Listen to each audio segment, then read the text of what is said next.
Morning light through the blinds creeping, eyes on the clock while the world keeps sleeping. Coffee cold as my nerves keep twitching. Long crime will soon be switching. On and on are all the eyes on the live stream. Just my need to switch it to trial TV. Sarah Boone's in the camera's glare, suitcase secrets creeping through the air. All she cares about is her suit and jailhouse hair. A bag of letters and made-up face. I'll save a smile from any grace. When the jury finally comes to see, she deserves craft singles and a first degree. Ooh, I'm waiting for truth to unfold. Every whisper, every word so bold. Waiting for Kerry to switch on the feed, grabbing the Pop-Tarts and getting ready. Fingers crossed, the stream stays steady. My thoughts tangle, it feels so heavy. Will the testimony be true and pure? I'm on edge and I can't be Tory sure.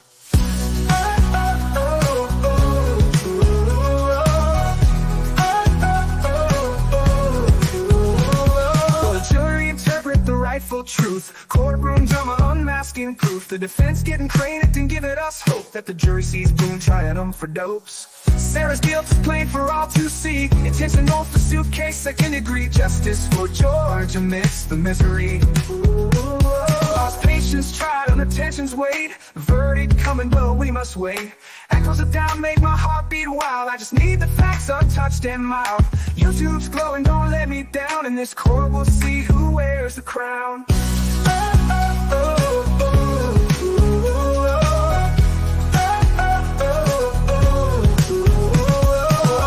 I'm waiting for truth to unfold. Every whisper, every word so bold. Waiting for Kerry to switch on the feed, grabbing the Pop-Tarts and getting ready. Fingers crossed, the stream stays steady. My thoughts tangle, they feel so heavy. Will the testimony be true and pure? I'm on edge and I can't be catch it totally short.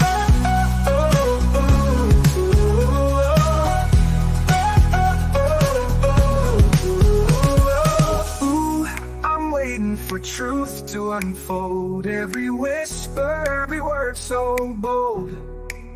Waiting for Kerry to switch on my feet, grabbing the Pop-Tarts and getting ready. Fingers crossed, the stream stays steady. My thoughts tangle, they feel so heavy. Will the testimony be true and pure? I'm on edge and I can't take much more.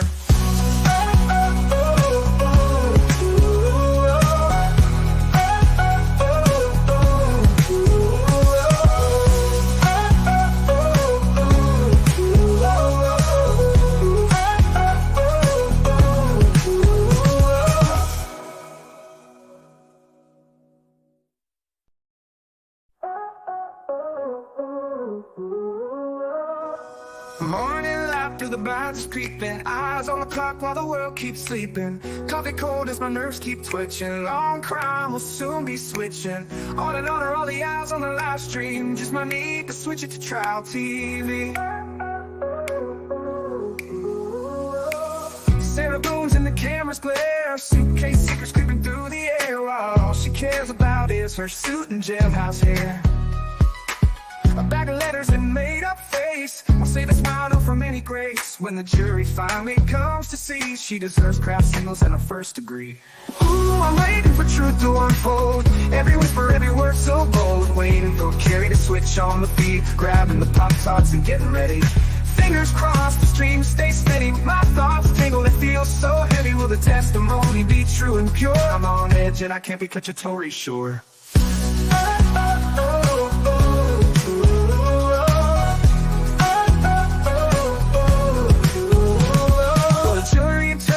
Rightful truth, courtroom drama unmasking proof. The defense getting credit and giving us hope that the jury sees Boone trying them for dopes. Sarah's guilt is plain for all to see. Intentional for suitcase, second degree. Justice for George amidst the misery.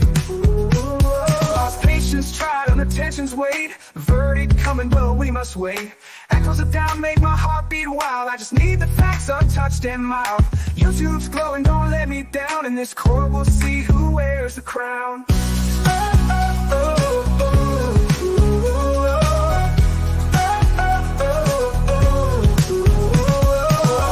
I'm waiting for truth to unfold. Every whisper, every word so bold. Waiting for Kerry to switch on the feed, grabbing the Pop-Tarts and getting ready. Fingers crossed, the stream stay steady. My thoughts tangle, they feel so heavy. Will the testimony be true and pure? I'm on edge and I can't be catch it totally sure.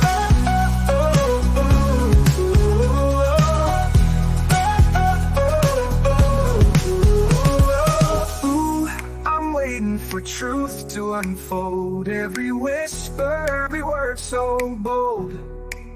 Waiting for Kerry to switch on my feet. Grabbing the Pop-Tarts and getting ready. Fingers crossed, the stream stay steady. My thoughts tangle, they feel so heavy. Will the testimony be true and pure? I'm on edge and I can't take much more.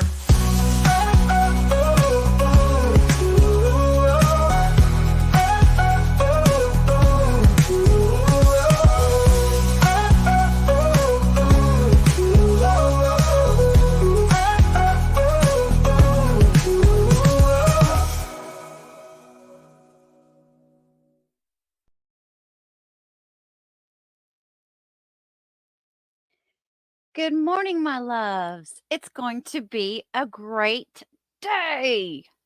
Yes, it is finally here.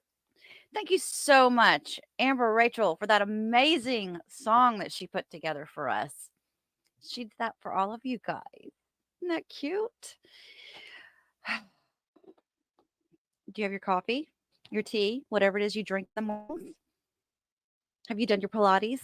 Did you eat your Wheaties? Are we ready? Oh my goodness, y'all. Today is the day. Anyone else wish people happy opening arguments day? Oh, yes, it's National Opening Arguments Day. Your battery's at 100%? That's right. Charge those phones. Charge those laptops. Oh, that's awesome. It's so good to see everybody here this morning. I appreciate you guys being here with us. So they're supposed to start at about 8 a.m. this morning. And thank you so much for your super chat, Miss Emily. So we'll see. We'll see what goes down, right? We know that there's going to be a motions hearing. They're going to start out with that. They're going to be discussing Sarah Boone's medical records. You know, the ones that are irrelevant. The portions where she had to take a COVID test and she had to take a, what was that? What else did they say? Let me look at my notes here. What else did they say about those medical records that were irrelevant yesterday? And I totally agree with them.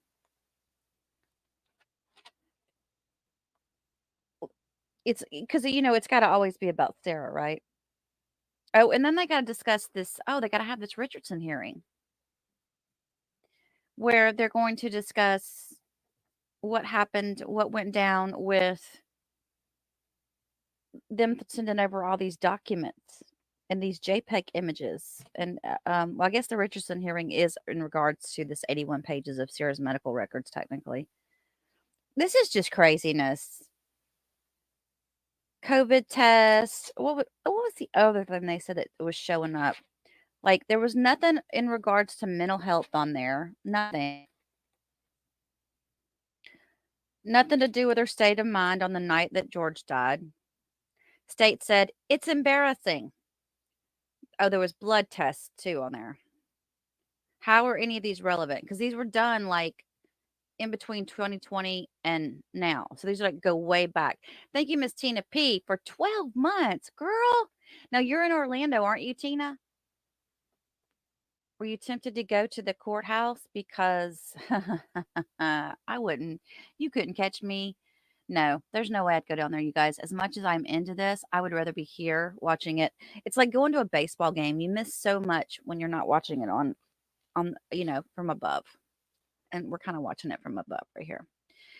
We've got, thank you for gifting memberships. If you guys got a free membership this morning, it came from Tina P. And just so you know, she doesn't get to choose who gets the memberships. She just deals them out. So YouTube picks who gets them. Thank you, Miss Dawn Stedman, for your super chat. How nice of you.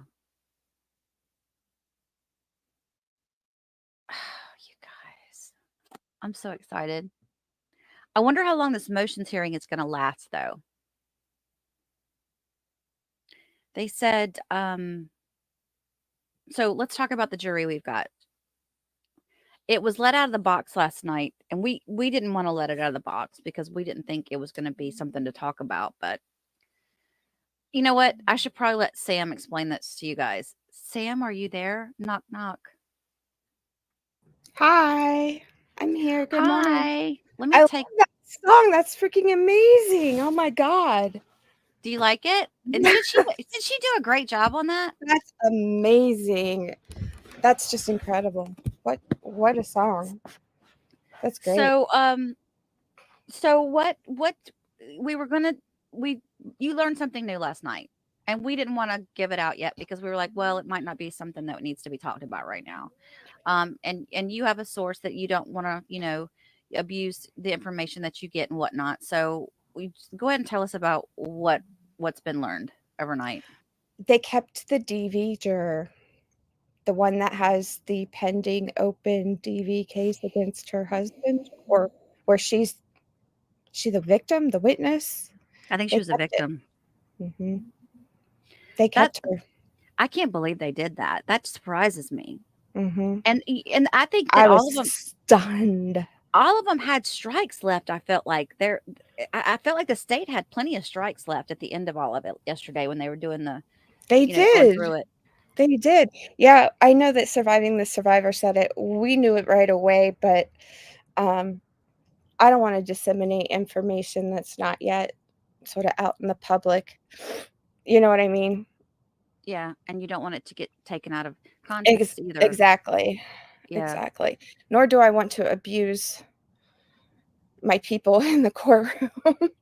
exactly. But that's crazy. That's just crazy to me. I can't believe both sides were fine with her. Excuse me. And yeah, so she's on the jury. Thank you, CB, for your super chat, baby. Appreciate you. Mark, what do you want? Oh, he's already donating to his timeout. To his timeout fund here on Characters Productions. For those of you that are new, because a lot of you guys are new from watching the Sarah Boone trial with us, Mark has been with this channel. He's been a viewer, a subscriber of this channel, a member for, I guess, since I really started getting going. And it's been a little over a year ago, not that long. And Mark has managed to find his way based upon his snarky comments. He finds his way quite often into the timeout corner. So it's a running joke that we have here on the channel that poor Mark, he gets used and abused. But no, don't let He him gives fool it you. back. He gives it right back. Oh, he does give it right back. Oh, And he absolutely. We love him and he though. We love yes, him. we absolutely love him. I think that we had you're just wonderful, Mark. I'm glad you're here with us today. You're not going to be going to the casino today, are you? You're going to be sitting here watching this with us, right? You better. Taylor, thank you so much for your super chat. Were you supposed to have a sticker on there that's not showing up? Or was there something you were going to say? Thank you so much. Oh my goodness, you guys are firing off in the chat. I'm surprised we don't have more people in here, but I think there's going to be a lot more people streaming this today, so we may have less Yeah. traffic. I may end up needing to just not slow down this. I've got the chat at a minute. It's on slow mode for a full minute. We may not need it. So, Laura, just keep me informed if you feel like we can take that off or put it at 30 seconds. We can do that. Just let me know. Trial TV is live. Do they have a feed? They do have a feed. Let me go ahead and we'll switch over to their stream.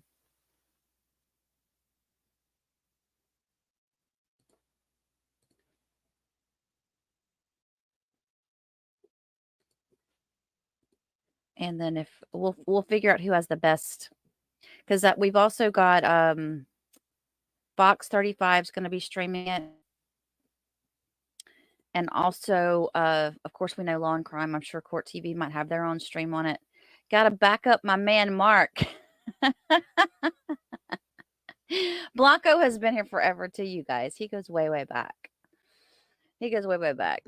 It's good to see you, Blanco. Thanks for being here. Hi, Blanco. I just saw something in the chat that they said they pray the microphones work today. I have put my 2 cents in to the courtroom people and said, please make sure, if at all possible, to get the defense to use a microphone so that we can hear them. I noticed yesterday after you said something, they did turn them because they had the mic like it was flipped around or something. I know. I texted and said, fix it. And it was so after you did that, I noticed the mic went back to the middle, but I kind of wondered if they do that on purpose so that we can't hear them discussing things before trial gets started and they forget to turn it back around. Well, yeah, but there's a button on the thing. You can push the button and mute it. Oh, you can. Okay. Yeah. I didn't realize that. Hi, guys. I see everybody saying hi to me. Hi. Good morning. Good morning. Thank you, Wizard of Ego, for becoming a YouTube member. I know you've been on here for quite some time. Mainly women jurors are very perceptive. Yes, I agree with you, CB. I was excited to see it was mostly women. No offense, men, but women can read other women better than men. It's a known fact. Y'all know. Men aren't going to argue with that. So that's going to be interesting to see how that breaks down. Thank you, CB. J. Lee Parker. Thank you for becoming a YouTube member, hon. Welcome to the crazy crew. Ugh. Look, we get a little snarky. We get fun. We have fun here on this channel. It's gonna. We know when not to be.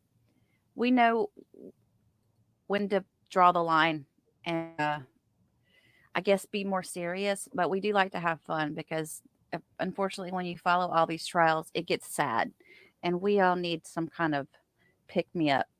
So welcome aboard. I'm looking at just all the different chats. You guys, please say hello to Barbara and Bama, your mods. Mel might also be here. She's also a mod, and KC.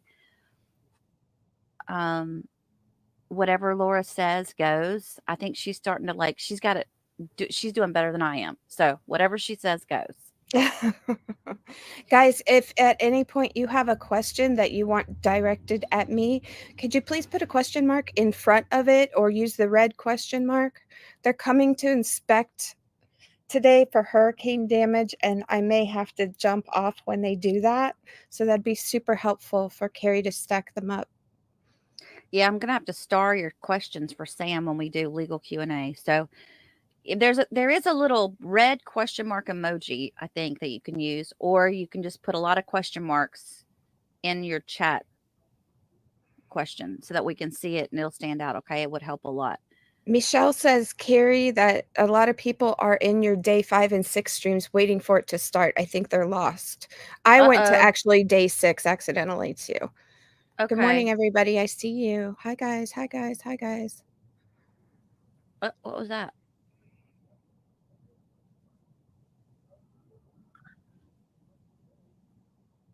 Okay, hang on. Don Stedman's a new member.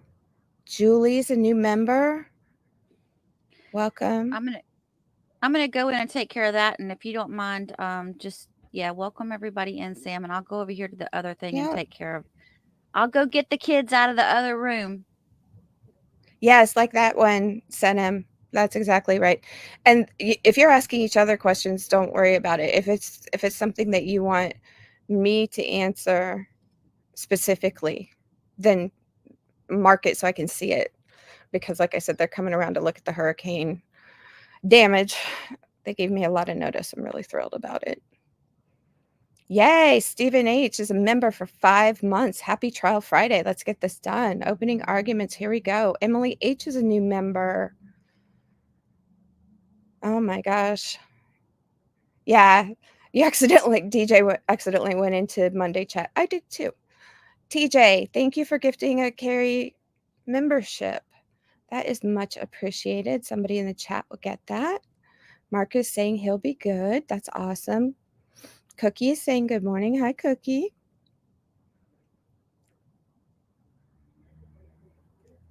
Oh my gosh. So Tiffany Van Dresser, you're asking about the supermoon. The moon is full and out. I just ran to the store real quick and it was full out in daylight and I was stunned. It was beautiful. Michelle has a question about alternates. No, they don't know they're alternates. They do sit in the jury box through the trial. And then Yeah, that's pretty much like, oh, well, we don't need you. So, which is kind of crazy to me because somebody could fall ill during deliberations. That seems like the most important part, but nobody knows till the end. Hold on, I saw somebody else. Buzzman, good morning. He says, Sam, do you think a real DV survivor will see through SB's BS? Yeah, I really do. I don't know that that's going to be I mean, I'm dying to see this. I'm speculating that, yes, that could very well be true, or something in Sarah's story catches her and she believes it. I just don't know. And before Mark can say anything, the actual moon. Mark, we're talking about the actual moon. Cookie, thank you for your super chat. He's pointing this way to Booneyville. Sam, what do they mean when they say in limine? Oh, so it's not spelled exactly like that, but it just means God, I don't know the exact it's a Latin term. I don't know the exact translation for it, but it's a motion right before trial. This is common that there are these motions right before trial, usually to suppress evidence. One side wants to suppress it. And so that is not unusual.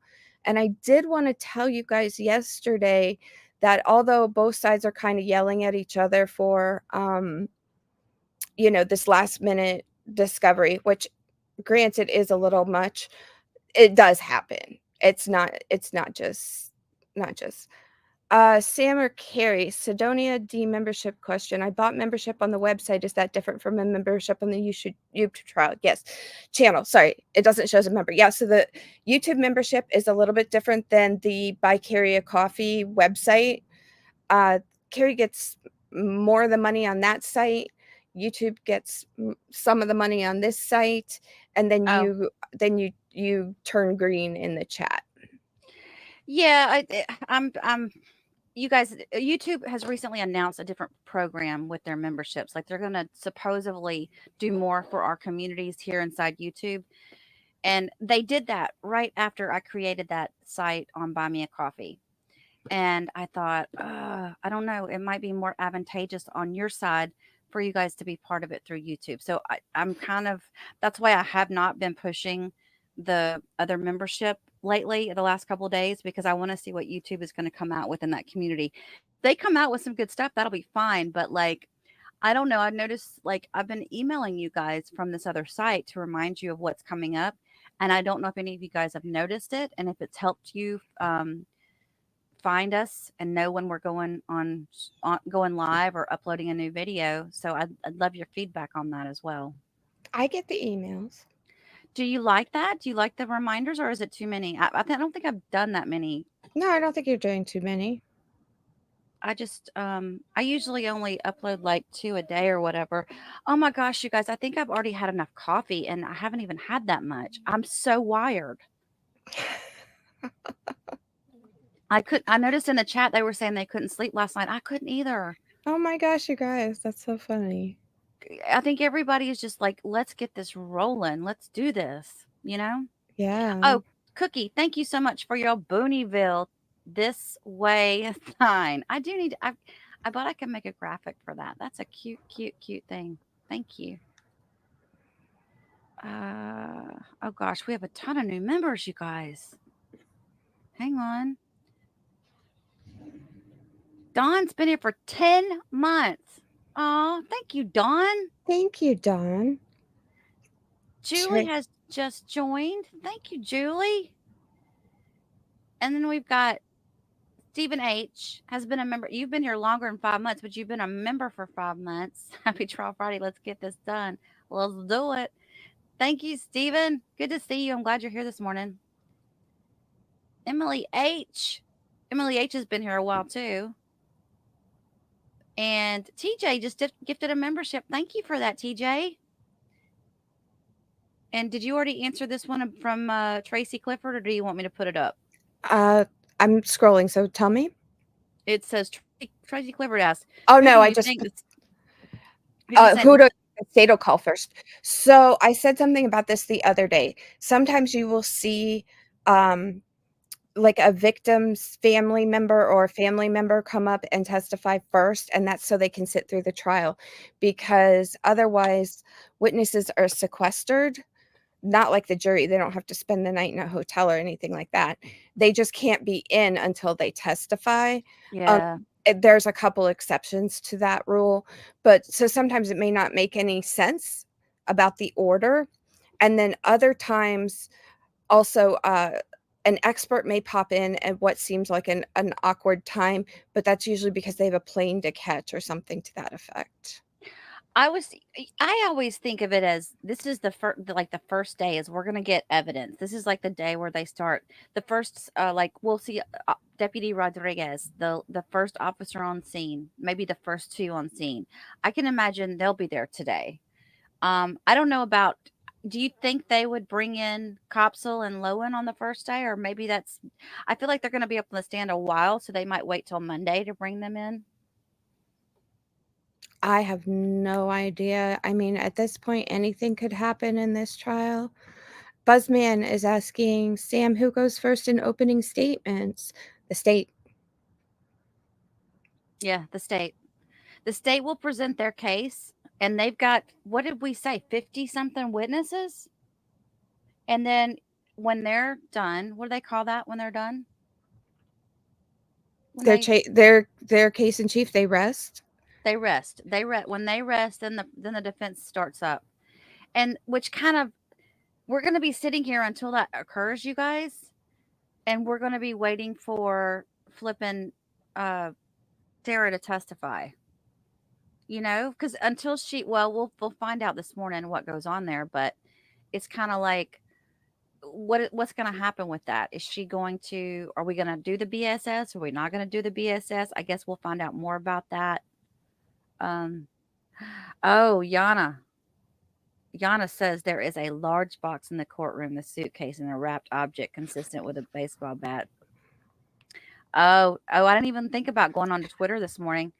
Yes, we've heard that opening statements are going to be quite effective today. I also said that maybe Sarah should try to sit more still and maybe not chat so much and maybe not shuffle so many papers. So we'll have to see if that worked.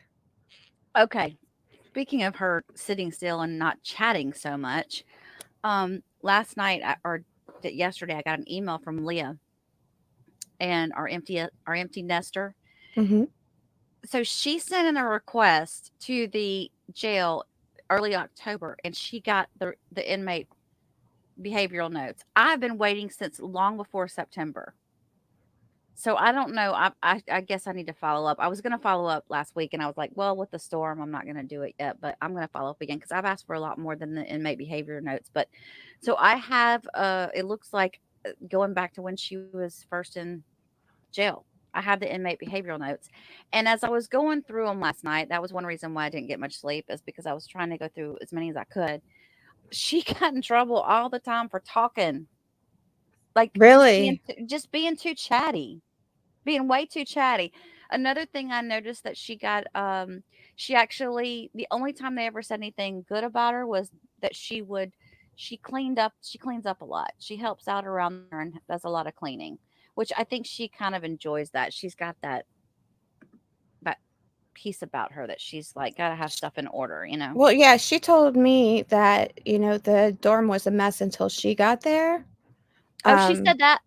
Yeah, like that was part of our discussion, was how she was faring in the dorm, and now they were all on a routine and whatnot.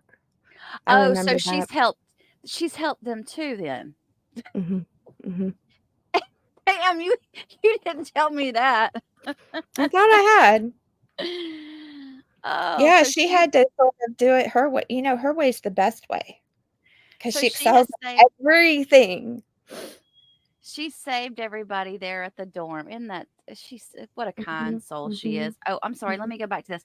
Stephen, thank you for gifting all of those 5 memberships. You guys, if you're getting free memberships, they're coming from Stephen and TJ and Tina this morning so far. You guys are awesome. Am I missing anybody? I shouldn't say that because I might miss somebody. There's been a lot already. Let's see. Got a couple of things starred here. Hang on, Sam. I'm gonna let you take over your questions. I'm gonna unstar the questions that we've answered so we don't get confused. And thank you, Missy Wilson, for becoming a member. All right, you want to pick one of your questions here?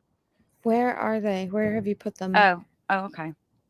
Are they in Here, comments? can In we the get other a comments? download of that song? That would get me pumped up in the mornings. Yeah, I can. Well, I tell you what I'm gonna do. Oh, I see. I think. No, I I'll don't upload see. it. Where are they? I'll upload Oh, it. I'm so stupid. I'm sorry. I forgot something. Okay. I'll upload that song in its own little video for you guys. I like. I'm not crazy about my background to the song, but I didn't want to just put up nothing, so I put thumbnails of all the almost all the videos I've done, and just to kind of I don't know. I just got it last night. I didn't have a whole lot of time to work on the what I was going to put behind it, but maybe we'll be able to. I'll put something better together for you guys. But yeah, that's not a problem at all. But in the meantime, you see what you do, Michelle, is you just open this video here, and you just play it. You see what I'm saying? You just go to the beginning because I played it twice at the beginning, and then once I get it situated, you could do that. Uh, ha- Another shouting match. Oh yeah. We know about that. Oh, this is for you, Sam. Do I think the state's rebuttal will be explosive? I think it's going to be really interesting. I just, you guys, I don't know what to expect. I really don't.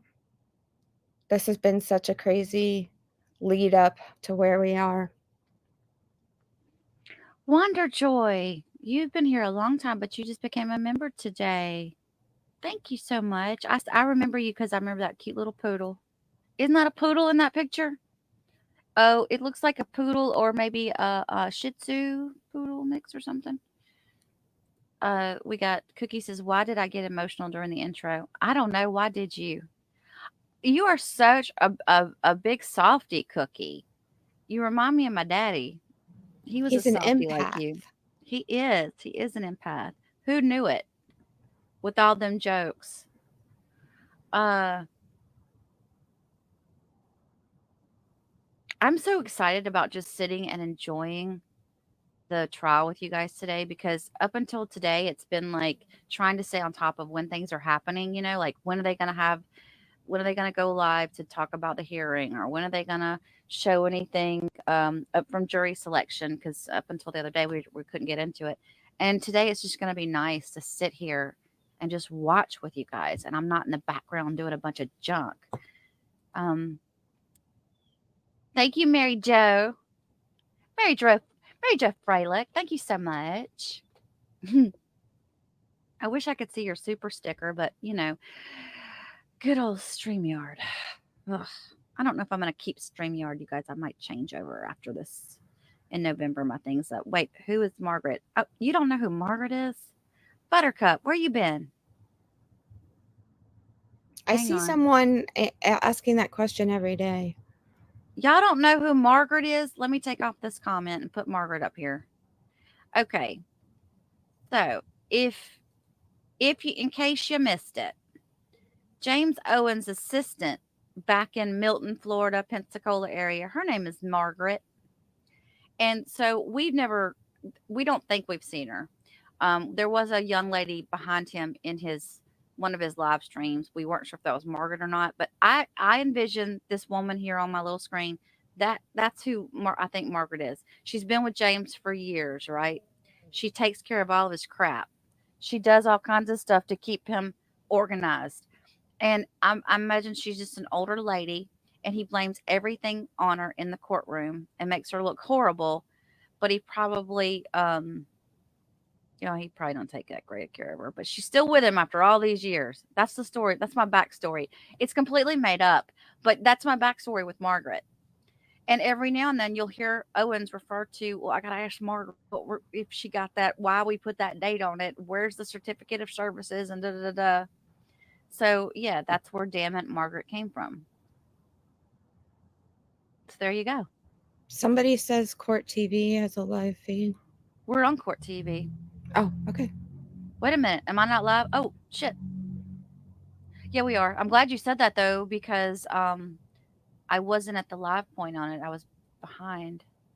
I've also got I've got Trial TV in the background, and then I've also got Fox 35 in the background. They're all pulling up stuff. Fox 35 is playing some stuff I didn't really want to pull up, so I'm not going to use them yet. We'll see who has the better audio, you guys, because sometimes I don't know how, I don't know why, I don't understand it, but sometimes they have different audio. So we'll move around until we find the right spot. I'm so glad we have these options though, right?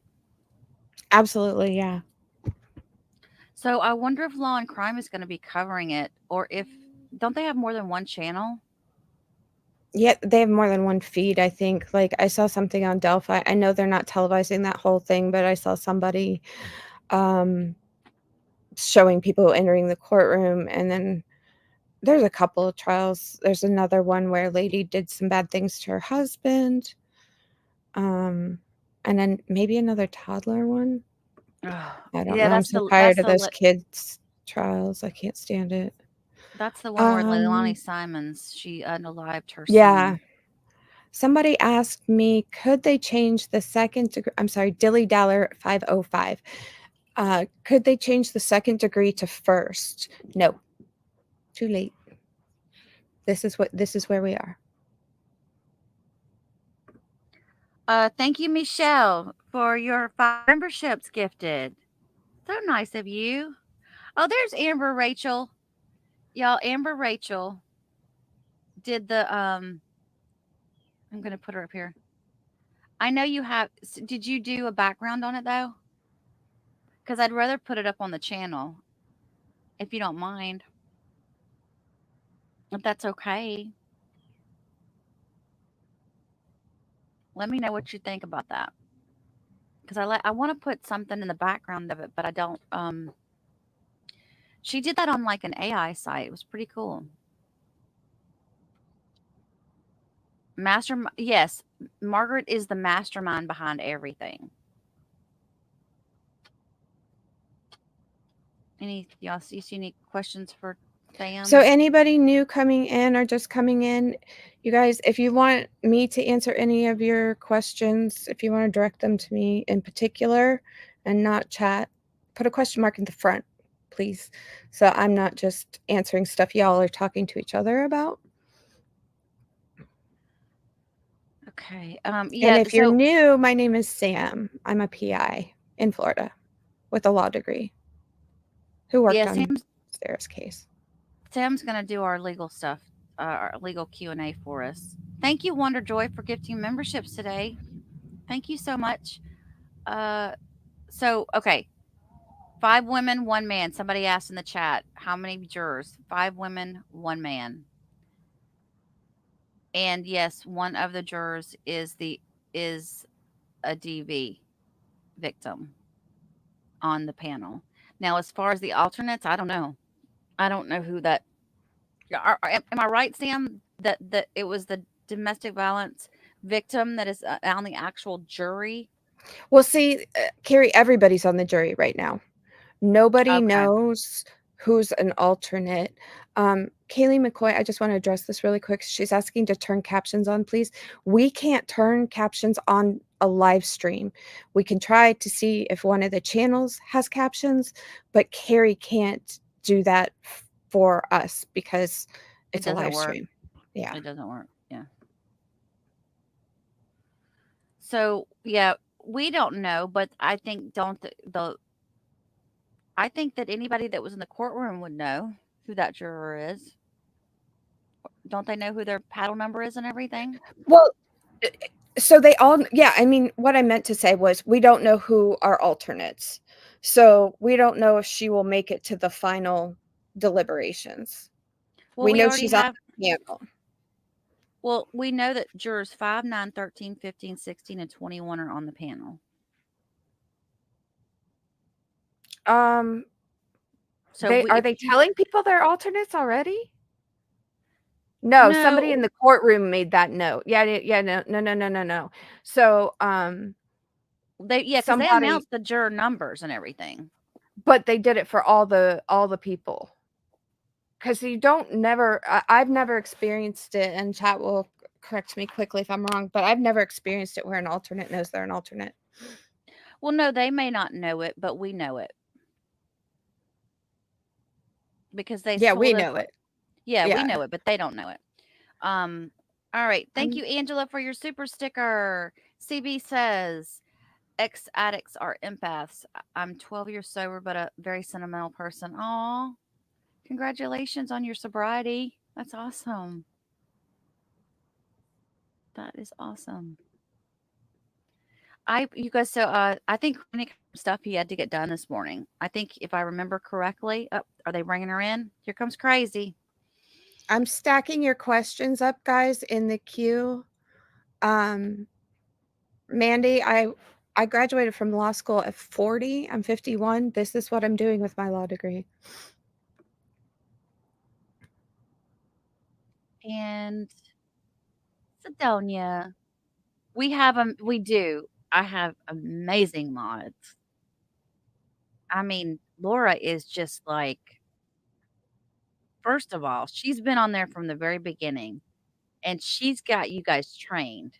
And then Bama came in recently, and Bama is like on top of all of the links and everything. And together, the two of them are they're just amazing. And then we've got Mel helping out and Casey helping out. So yeah, I'm very fortunate. Thank you so much for your super chat. And yeah, we our mods are gonna get a little something something for this trial for sure. Sure. So just on the last, we haven't even started trial yet, and I've had them like going 16 hours on this trial already. If you think about it. Has it So been that yeah. much?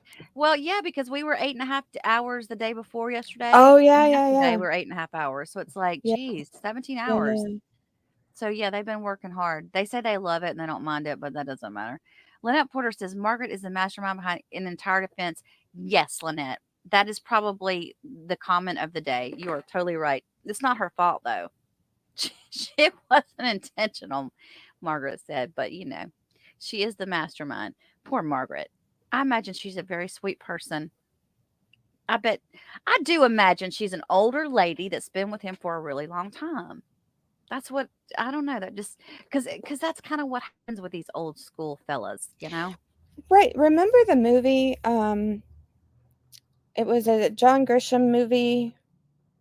It was for the first book he wrote, and the attorney had an older woman assistant, and that's who I kind of think of.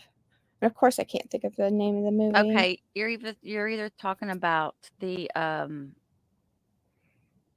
Rainmaker with Mm-mm, not that okay. one. It's the very, very, very first one. Oh, with Matthew McConaughey. Hey. Yes, and Yeah, I love yeah, that movie. That's like one of my yeah, favorite movies. yeah. That's where I think of Margaret. She Yeah. he inherited a Margaret. Yeah, that exactly. It's kind of like that. Who are these other defense lawyers? Oh my gosh, Paul. Let me tell you. So James has all these buddies that he's been hanging with since out of college, probably went to college together. And all these guys, I know that Kevin Beck is now has an office in New Mexico. I wonder why he has two offices. I guess he likes to go back and forth. But uh, didn't we also say that Henderson has an office outside of the area as well? I can't remember. Do you remember, Sam? I don't remember. So anyway, these guys go way, way, way, way back. In fact, they go so far back, they've gotten into so much trouble together that you could find some of that on Twitter now. Mhm. Yeah, there's a lot on Twitter and it's even getting into Reddit now. So yeah, if you do your little search, you might be able to find a little bit more than what you'd like to know about those guys. Exactly. We are aware of it, and Kerry decided not to speak on that, and I think that was a good decision. Not the client. It was A Time to Kill, I think. A Time to Kill. Yes. I love that movie. I swear that's one of my favorite movies. Marcy Darcy from Married with Children to play Marcy Darcy, don't you think she's too much she's older? She's too old now, I think. Because I mean, I saw a picture of her. When somebody sent me that, I had to look her up because I didn't recognize the name. I would have totally recognized her face.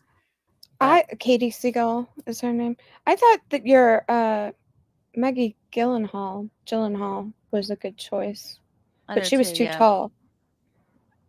Yeah. Yeah. Law and She, Crime has sound. what? There's nothing going on in the That's courtroom here. somebody in the chat said that. Sam, did Um, the Menendez brothers get out? Did you see that? Buzzman? yeah, Said I saw that. I don't think that would happen that fast, right? Aren't they in hearings?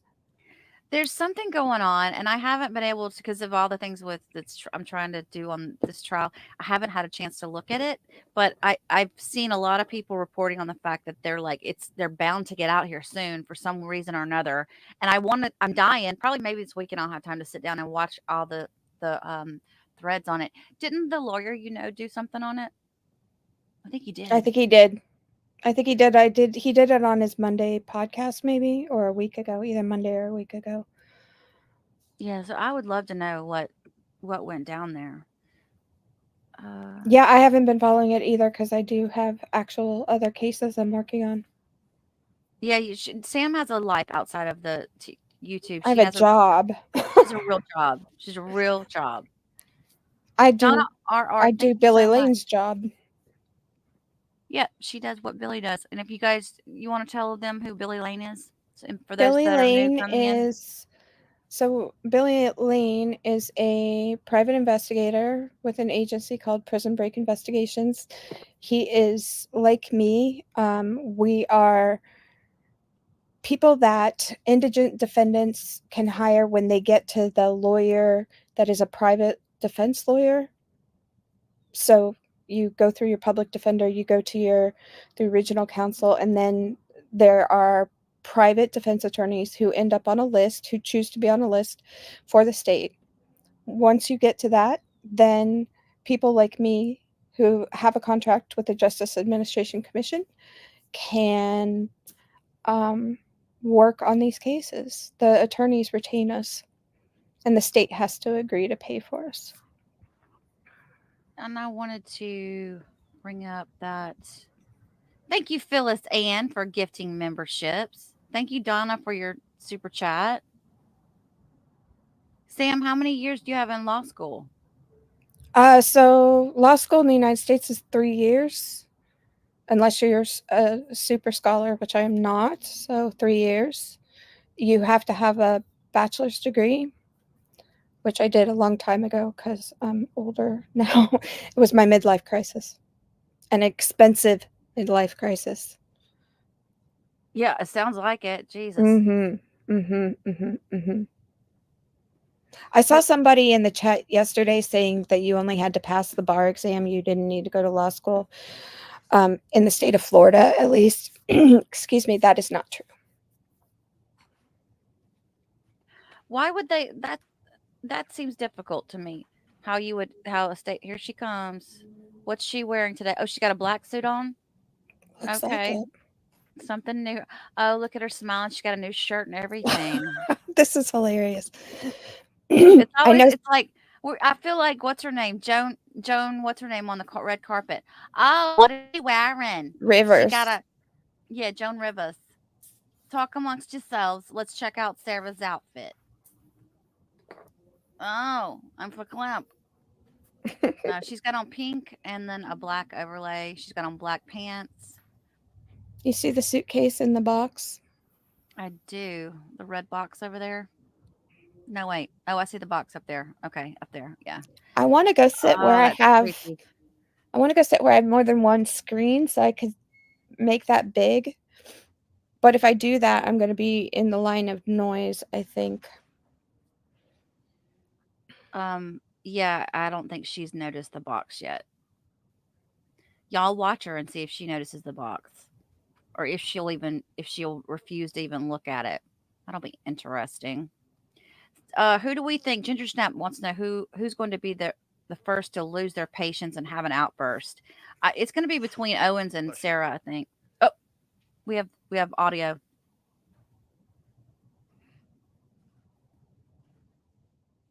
Or is he testing the audio? So the way it came off was the judge saying we have 6 jurors, and then would go on to say we have the 8 alternates. So that's where the confusion comes in. Yeah, we were given the juror numbers for the panel last night, and then also for the alternates. So jurors 5, 9, 13, 15, 16, and 21 are the lucky winners of the Sarah Boone fate. This is not the time for you to start meowing, sir.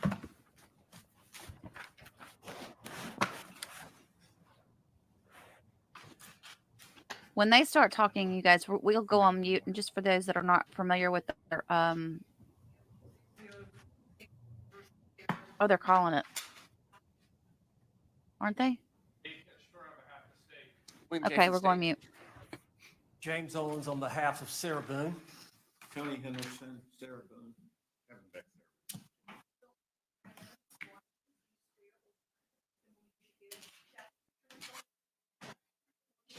I do. Ma'am, good morning. Can you please state your full name and date of birth for the record for me? Sarah Boone, 10-10-77. All right. Ms. Boone is seated at council's table, wearing a black suit and a pink blouse. She is in custody in this matter. However, there are no restraints that are affixed to her person. So we will be standing when our jury enters and exits. Before we bring in our jury this morning, yesterday the court had reserved on a Richardson hearing regarding Exhibit 2 is identified in the defendant's 5th amended reciprocal discovery exhibit list, specifically 119 pages of records from Advent Health Winter Park that were provided to the state yesterday morning by way of USB drive. Yesterday, the court had ordered that the defense was to provide an edited version of only the records pertaining to anxiety and the lack thereof, or anything pertaining to those matters, but before 9 a.m. this morning. Was that done, Mr. Owens? Yes. Okay. Mr. J, have you had the opportunity to review the culled down list of 119 documents? Yes, sir. Okay. What is remaining of those 119 specific JPEG images, and what do they pertain to? Most of them deal with just billings, observations by the medical personnel, so on that don't necessarily apply to the issue of anxiety, as the court had indicated. I did include certain pages that discuss depression issues, as I believe that they were related to anxiety. And then I've identified 4 or 5 other pages that are not anxiety related, that may be relevant to the case. I've described that. Of those 119 images, how many are being sought? 15? Maybe. Okay, thank you. State response.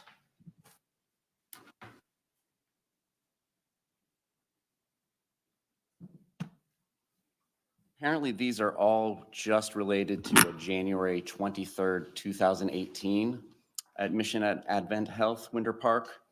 So it appears they're not seeking to introduce any records from other instances that were contained in the records that were first disclosed to the state on September 27th. You speak of the 81 pages? Yes, sir. Thank you. Nor the new 119 pictures that still not in a PDF form.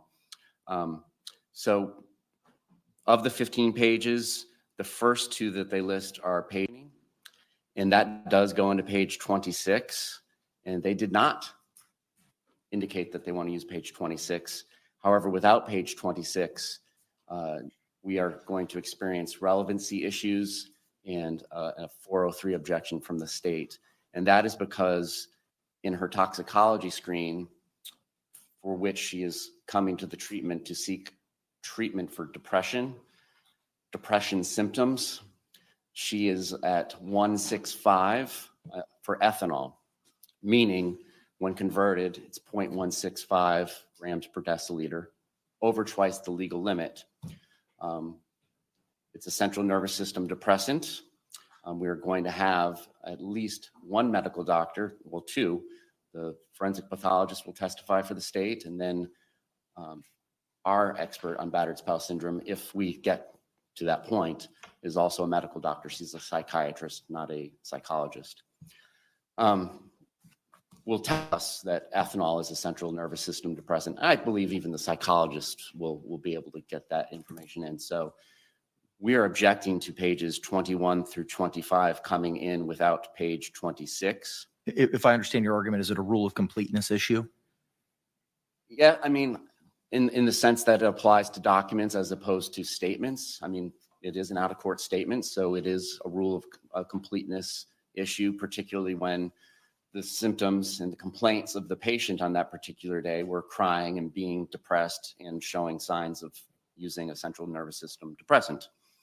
The rest of the talk screen, pages 27 and 28, they did not list. We are not complaining that they are not including that. Page 29 is another page they listed. That's more of a narrative about her visit at January 23rd, 2018. We do not object. Page 43 is just her vital signs. We don't object. Page 44 is more of the initial assessment on this January 23rd, 2018 visit. We do not object, nor do we object to pages 45, 46, or 47. What are pages 45, 46, and 47, just for my own? More of this initial assessment Thank you. of January 23rd, 2018 was my understanding. Okay. Page 48, we are asking again that this be included.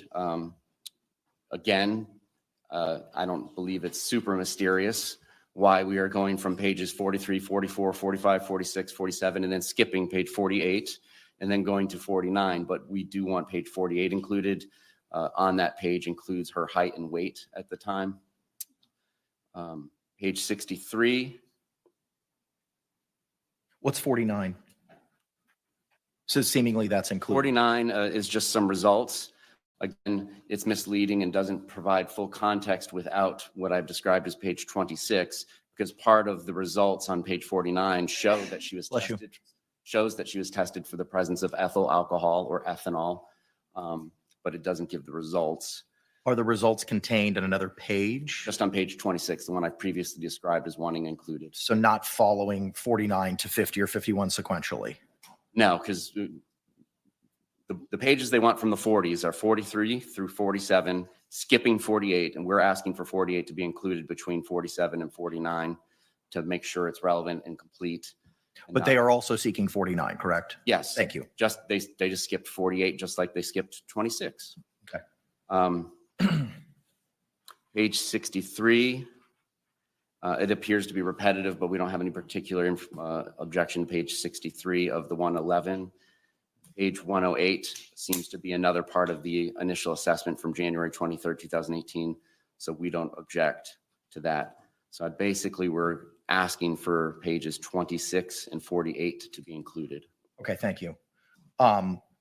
The defense did, or I'm sorry, the state did seek a Richardson hearing yesterday in this matter, and based on binding precedent by the 6th District Court of Appeal, Young v. State 369 Southern 3rd 1243, regardless of the culling down of the records, the court still is required to conduct a Richardson hearing.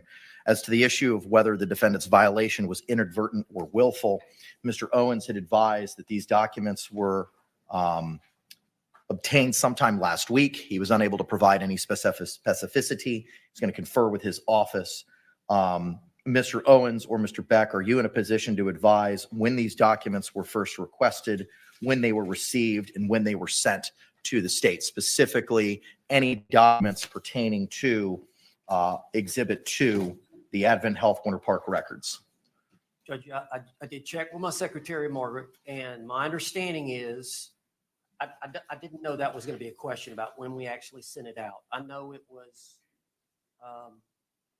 one of my trips down here. I got Sarah Boone to sign a medical release. We sent it to the hospital. It took a couple of weeks, I want to say. We got it last week.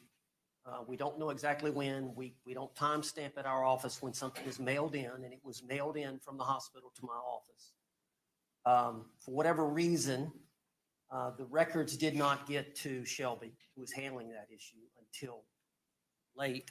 It was yesterday or the day before that she was aware that they had not been disclosed. We provided the copy to the state at that time.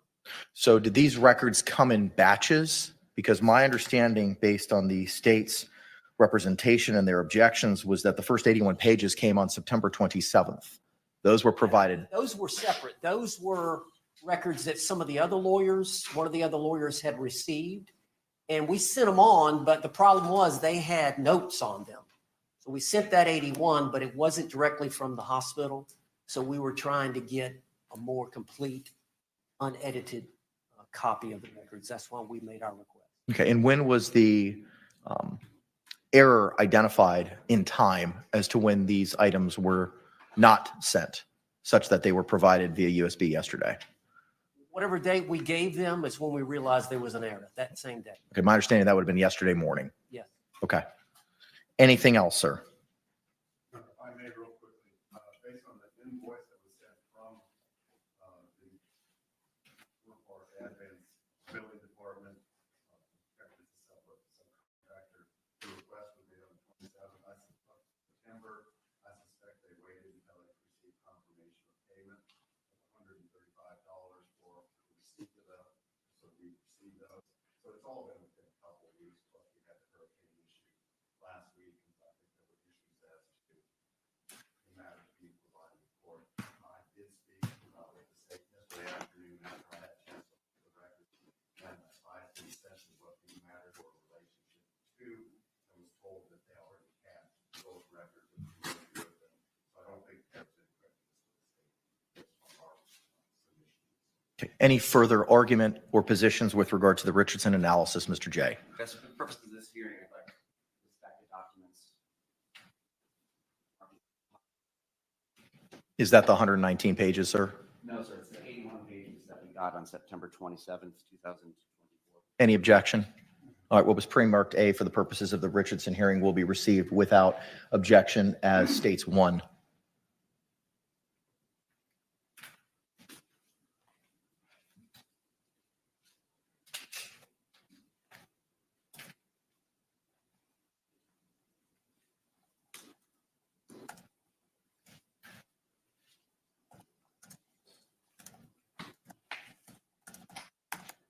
Your Honor, there was just a reference that 81 pages were all marked up by the defense. There's no markings. The issue and the confusion that the state attorney's office still has, though, is page 68 of 81 of these original 81 documents. If you have a cell phone on, they need to be silenced and turned off, please. If you cannot follow the court's instructions, due to the publicity in this case, I will ask for you to be removed. Does everyone understand? Thank you. You may proceed. And I realize that I've only had a limited amount of time to review the 119 pages that came in yesterday. And again, it's more difficult to review those because it's not in a PDF where I can word search it and do any of the things that are afforded to us with modern technology. It came in as 119 separate JPEGs. They're not in order. So for instance, when I'm trying to look for page 43 of those 111 records out of the 119 pages, it's not in order. And I've done my absolute best to try and see if this page, which is 68. Yes. And referring to 68 of the 81 that was Yes, entered sir. as 1, correct? Yes, sir. Thank It you. is sub-labeled within these records as page 2 of 14. And it appears to be a part of her visit on January 23rd, 2018. And in the social history provided, it says alcohol use denies, tobacco use denies, and the other part isn't relevant. And I just haven't been able to find that. And so I'm asking for the leeway to continue to try and search for that particular page out of the 119 so that I may ask that out of the doctrine of completeness and fairness that it be included. I'm just at this point, I have not been able to find anything in the records that says that, and I'm limited in my abilities to cheat with technology and put it, if there's a 119 page PDF and you make it word searchable, you just put in the magic word and it helps the attorney greatly.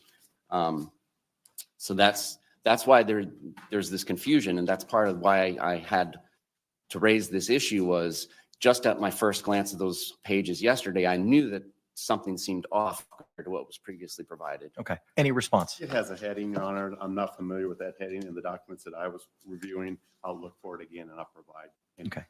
I appreciate y'all working together on that. So here's what we're going to do. If I may, Yes. We had told the state that we would bring in a printed copy, not the PDF, this morning. But Federal Express, which is the block away, for whatever reason, the road was being constructed. So they closed. So we were there at 8 o'clock to get the copy to the state we had promised, but we will bring one at lunch to hand to state. Okay. Appreciate it. All right. Any other argument with regard to the Richardson issue? Anything further, Mr. Beck? Okay. With regard to, let me conclude the Richardson analysis first. All right. Thank you both for your positions and your arguments. The court has, as a matter of law, the court needs to determine whether the defendant's violation was inadvertent or willful. Court finds that based on the positions provided by the defense that the disclosure was inadvertent, but I do find that the violation had some level of substantiality to it. But due to the state's review and the defense compliance with the court's order yesterday as to culling down to the pages that we've identified, the court finds that the violation had a limited ability on the state's ability to prepare for trial due to the lack of objections to the majority of the documents, with the exception of page 48 and 26, which are sought to be included.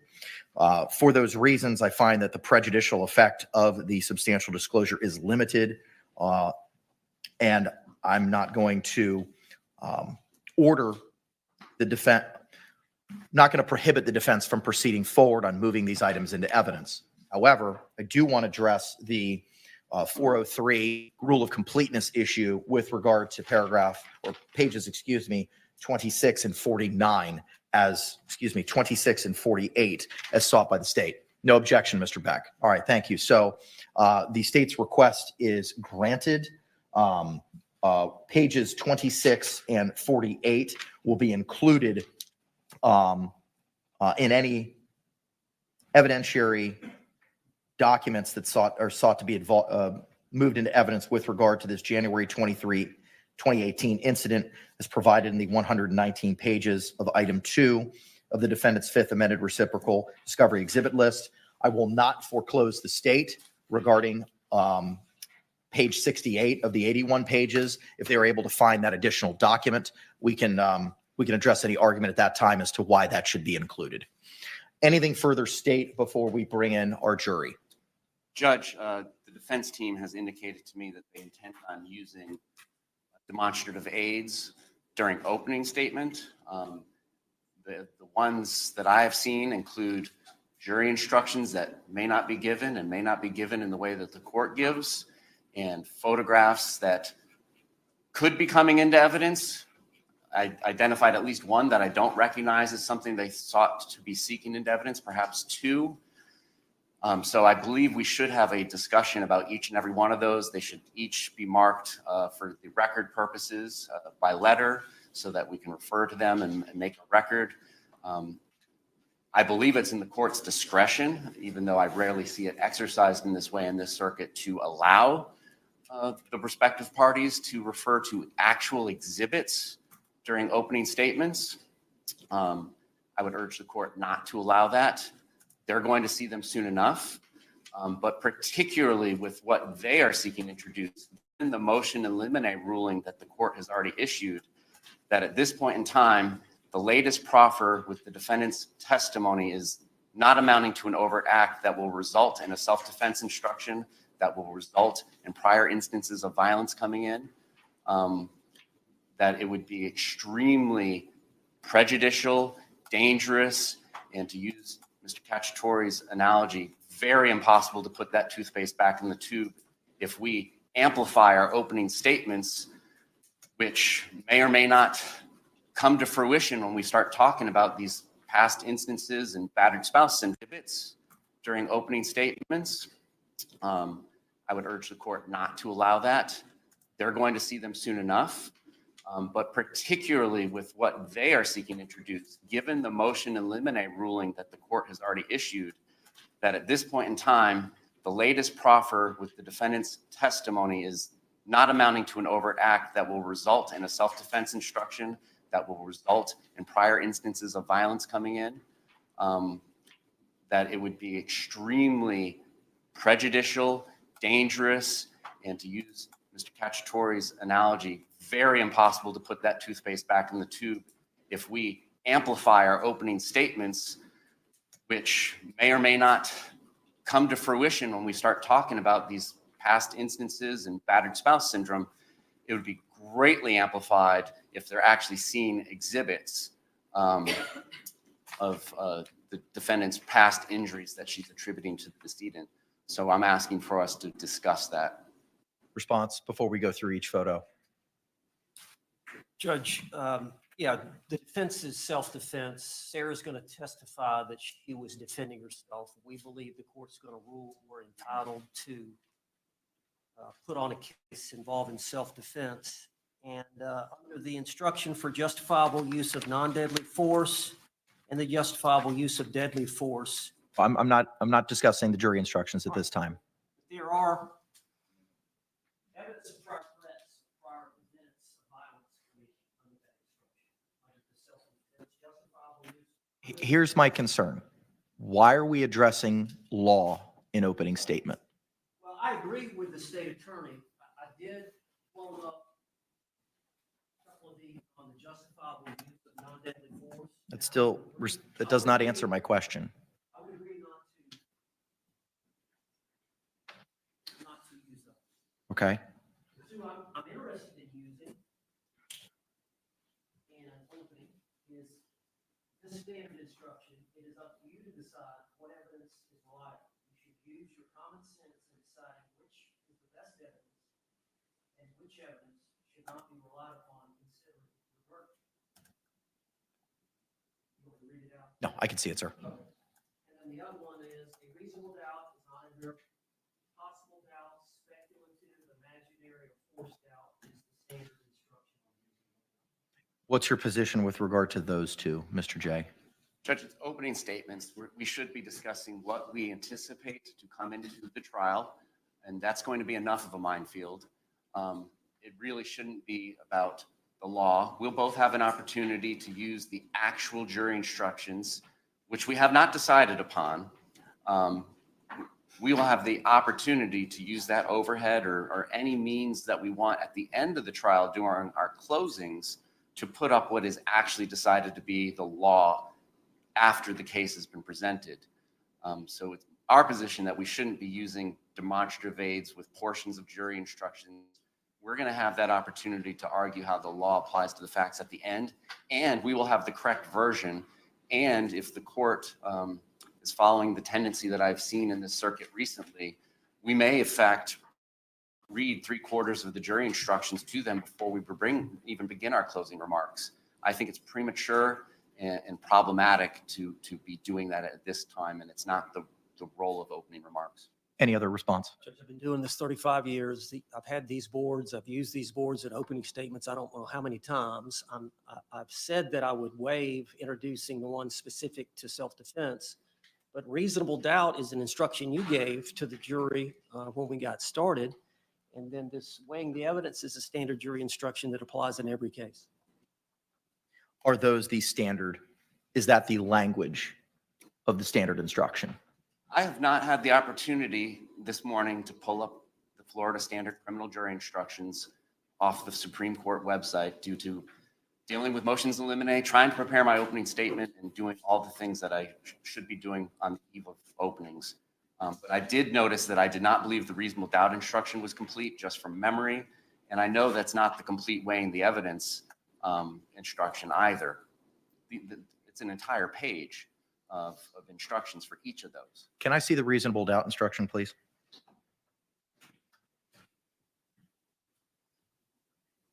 Well, here's the first problem. That's the wrong instruction. Florida Supreme Court revised 3.7 earlier this year. That is not the appropriate definition of reasonable doubt. It is not what was read to the jury during jury selection. 3.7 now reads, proof beyond a reasonable doubt, and it does not mean proof beyond all doubt. A reasonable doubt is not a mere possible, a speculative, imaginary, or forced doubt. Such a doubt must not influence you to return a verdict of not guilty if you have an abiding conviction of guilt.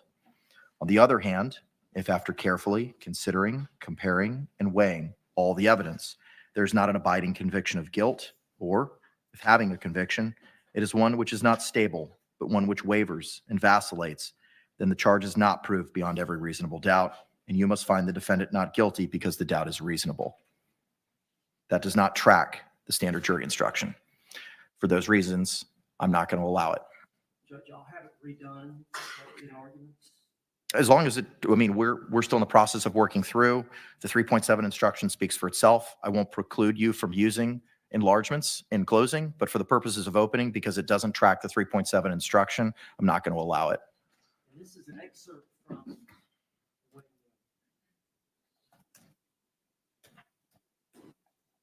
Give me a moment. When I began doing law 25 years ago, these were in effect, Judge.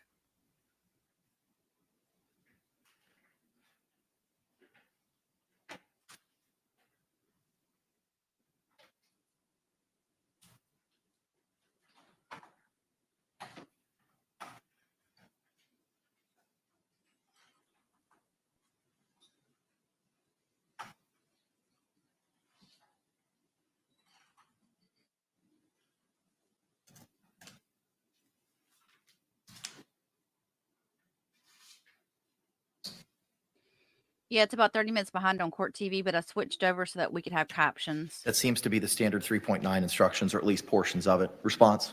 Again, since it's not all of it, it's misleading. It's highlighting something about the law when we're just talking about opening remarks. 6 through 10 are optional. We haven't decided which out of the optional instructions, 6 through 10, we're going to use in this case because we have not heard the evidence yet.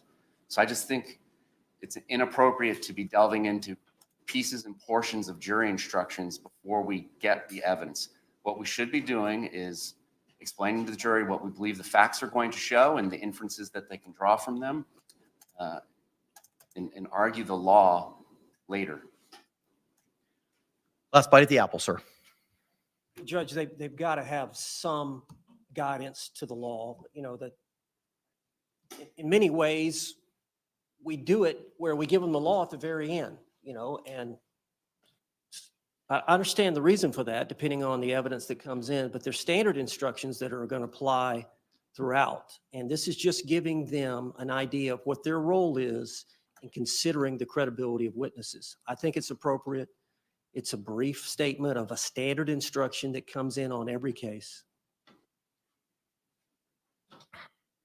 Let me move to the photographs before I address the 3.9 issue. And I think for the record, we should mark them. Okay. Do you want them marked? You want them marked by Madam Clerk, correct? Okay, so let's approach with that first photograph, please. Madam Clerk, yes.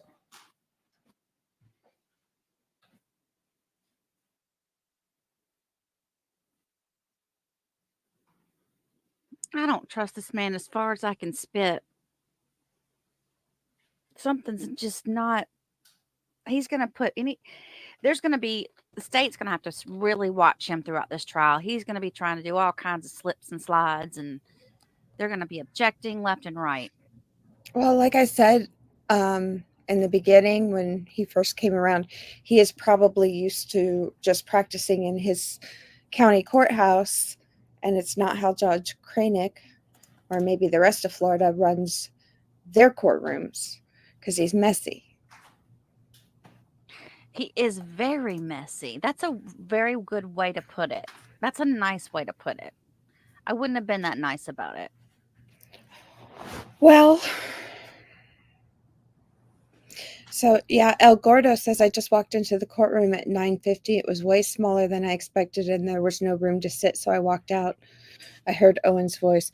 Yeah, I'm hearing that there is nowhere to sit as well. There's people standing behind Kranick over there. El Gordo, I didn't know you were going to the courthouse today. We could have put you on assignment. Thank you for your super chat. Yeah, and Kranick did not want to have he didn't want to be in the bigger courtroom he has reasons behind it. I think the audio is going to be a lot better in the smaller courtroom than it would have been in the bigger courtroom. Maybe. I don't know. And sometimes the bigger courtrooms have been redone. Oh, because that's More true. up to date in terms of tech. That's So true. you never know. I mean, it's a crapshoot. I was in a federal courtroom that should have been like high speed everything, and it was like 1989 in there. Did Sarah create the visual aids with her crayons? She probably did the artwork. She was having a good day, so she probably did. I don't know why you've got. Don't complicate. Oh. There's several streams, you guys. We've got Court TV, we've got Trial TV Live, we've got Fox, and Court TV seems to be a little bit behind. However, they do have captions, and I'm going to stick with them because the audio seems to be a little bit better. Well, it seems to be a little bit better, but they've got the captions. So I just for those people that need them, I'm going to stick with that for now. Yeah, it's a toss up. It is. It's like, what do you do? But I didn't realize until I switched over this last time that they're 30 seconds behind. But I don't think that's going to be a big deal that we're 30 seconds behind on openings, you guys. Not today, anyway.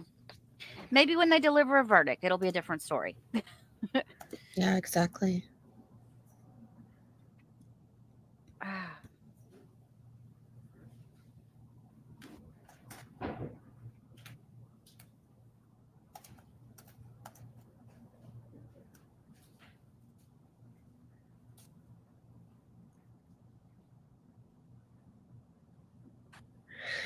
Cynthia says Owens is sloppy and disorganized. He lets others do his work for him. But I feel like if other people were doing the work, it would not be so messy.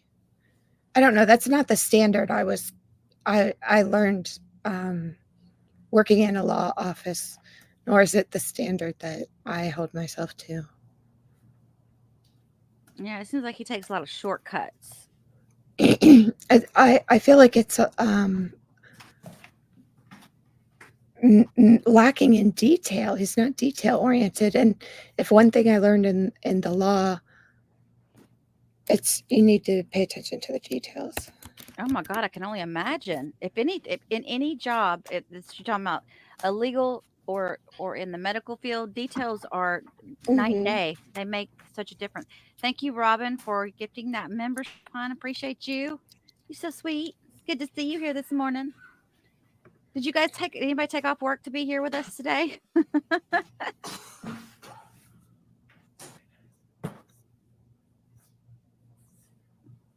Yeah, so they in the first year of law school, they drill into you that like one word can make a huge difference in a case. And I was in a murder trial, and the defendant and I were actually arguing at the table, which is not a good look. I know, I'm sorry, my voice is scrappy. I'll get it in a second. And we're arguing over something, and I'm like, that says one word, and you're saying it's the other word. You need to go back and look. So he went back to the jail. Mad, came in the next morning. You were right. It was like the difference between must and shall.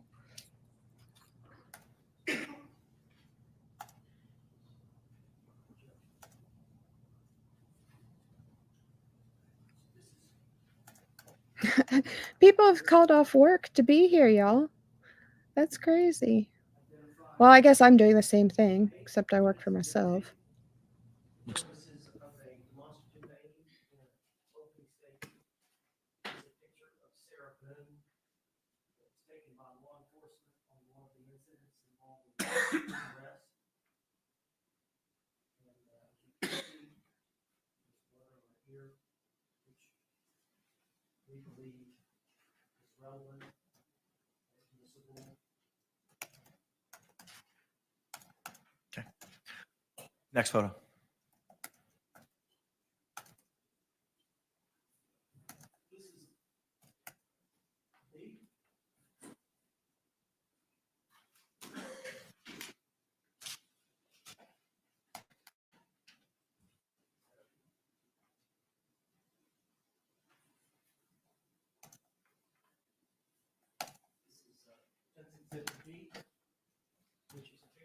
Sarah Boone on the back porch, the townhouse in question with her 2 dogs.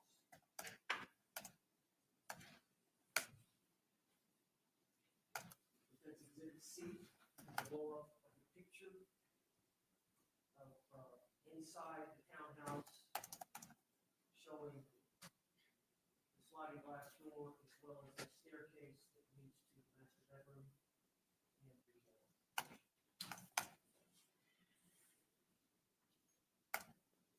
Defense Exhibit D is a picture of the large screen TV with 6 or 7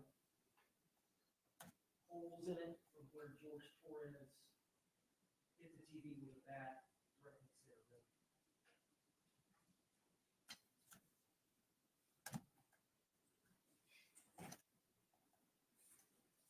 Defense Exhibit E is a blow up of injuries to Sarah Boone's left arm from Jorge Torrez.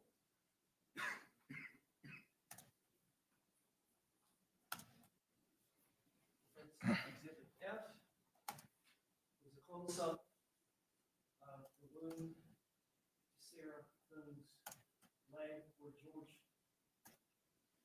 Torrez stabbed her with a stick.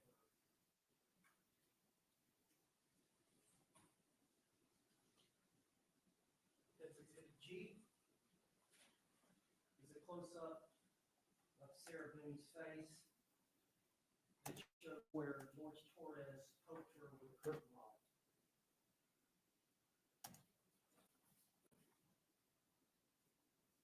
Defense Exhibit H is a photograph close-up of Sarah Boone after she was kicked in the head by Jorge Torrez.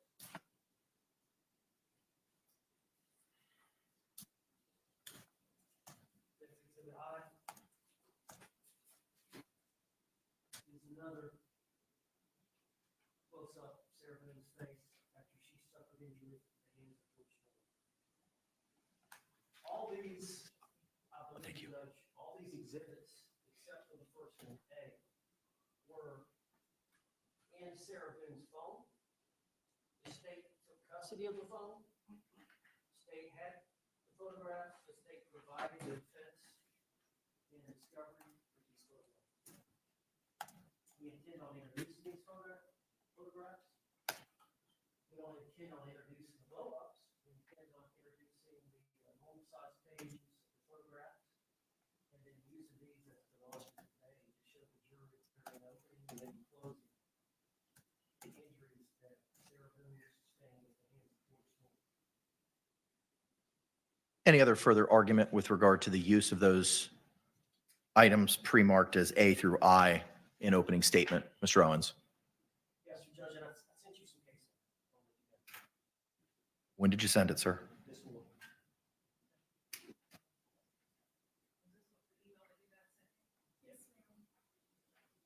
I have not received it.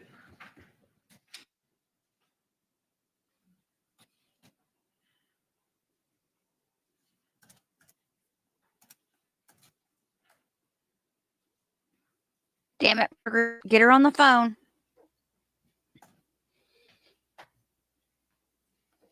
He blamed Shelby a few minutes ago. Has the state seen a copy of it? I'm familiar with the case law. I did receive the email. I'm not sure if it indicated who all was copied on it. A separate one, I'll check.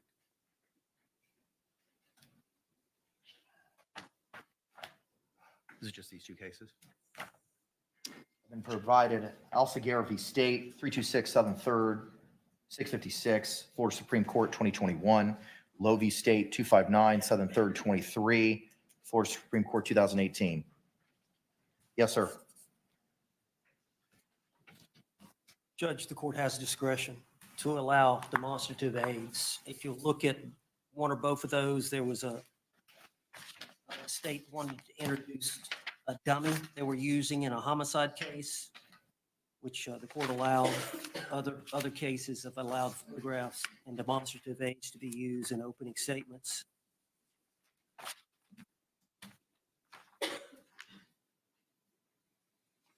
In the Alcaguer case, which is the 2021 case, trial court acted within its discretion in permitting state's use of a map as a demonstrative aid during the guilt phase rebuttal closing argument in a capital murder trial, where evidence visually demonstrated on the map was not without support in the record. That was actually an exhibit that wasn't in the record.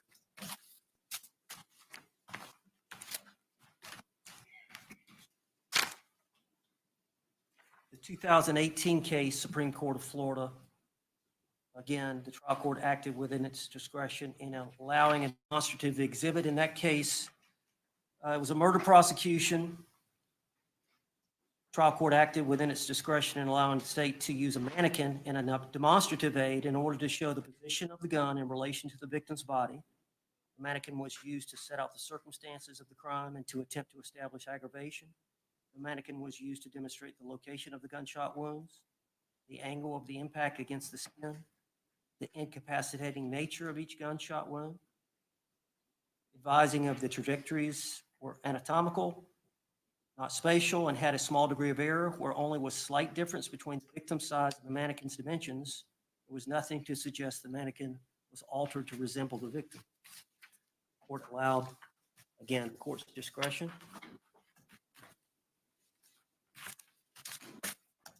As you know, we're claiming self-defense, and as part of that instruction, we're entitled to allege prior instances of difficulties and prior acts of violence so that the defendant who asserts self-defense, their state of mind is different from the norm.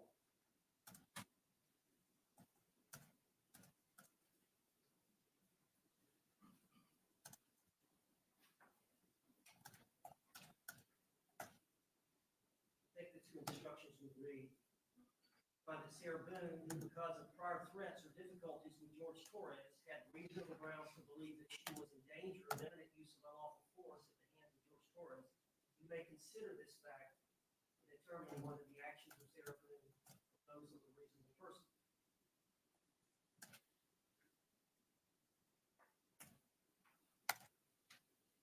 Goes on to say, if you find at the time of the alleged second-degree murder, Sarah Boone knew that Jorge Torrez had committed an act or acts of violence, you may consider that fact to determine whether Sarah Boone reasonably believed it was necessary for her to use violence.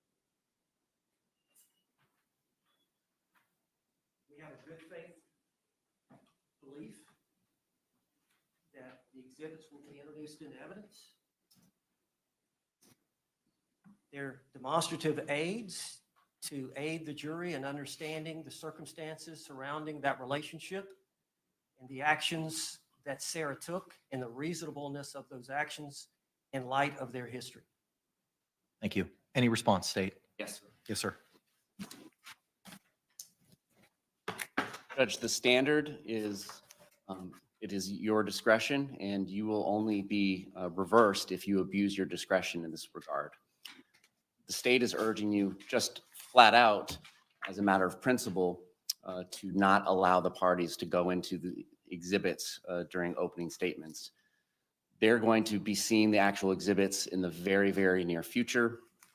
I mean, we can do this. We can play the videos. We can show gruesome autopsy photographs on the big screen as well during opening statements, but those things are all coming.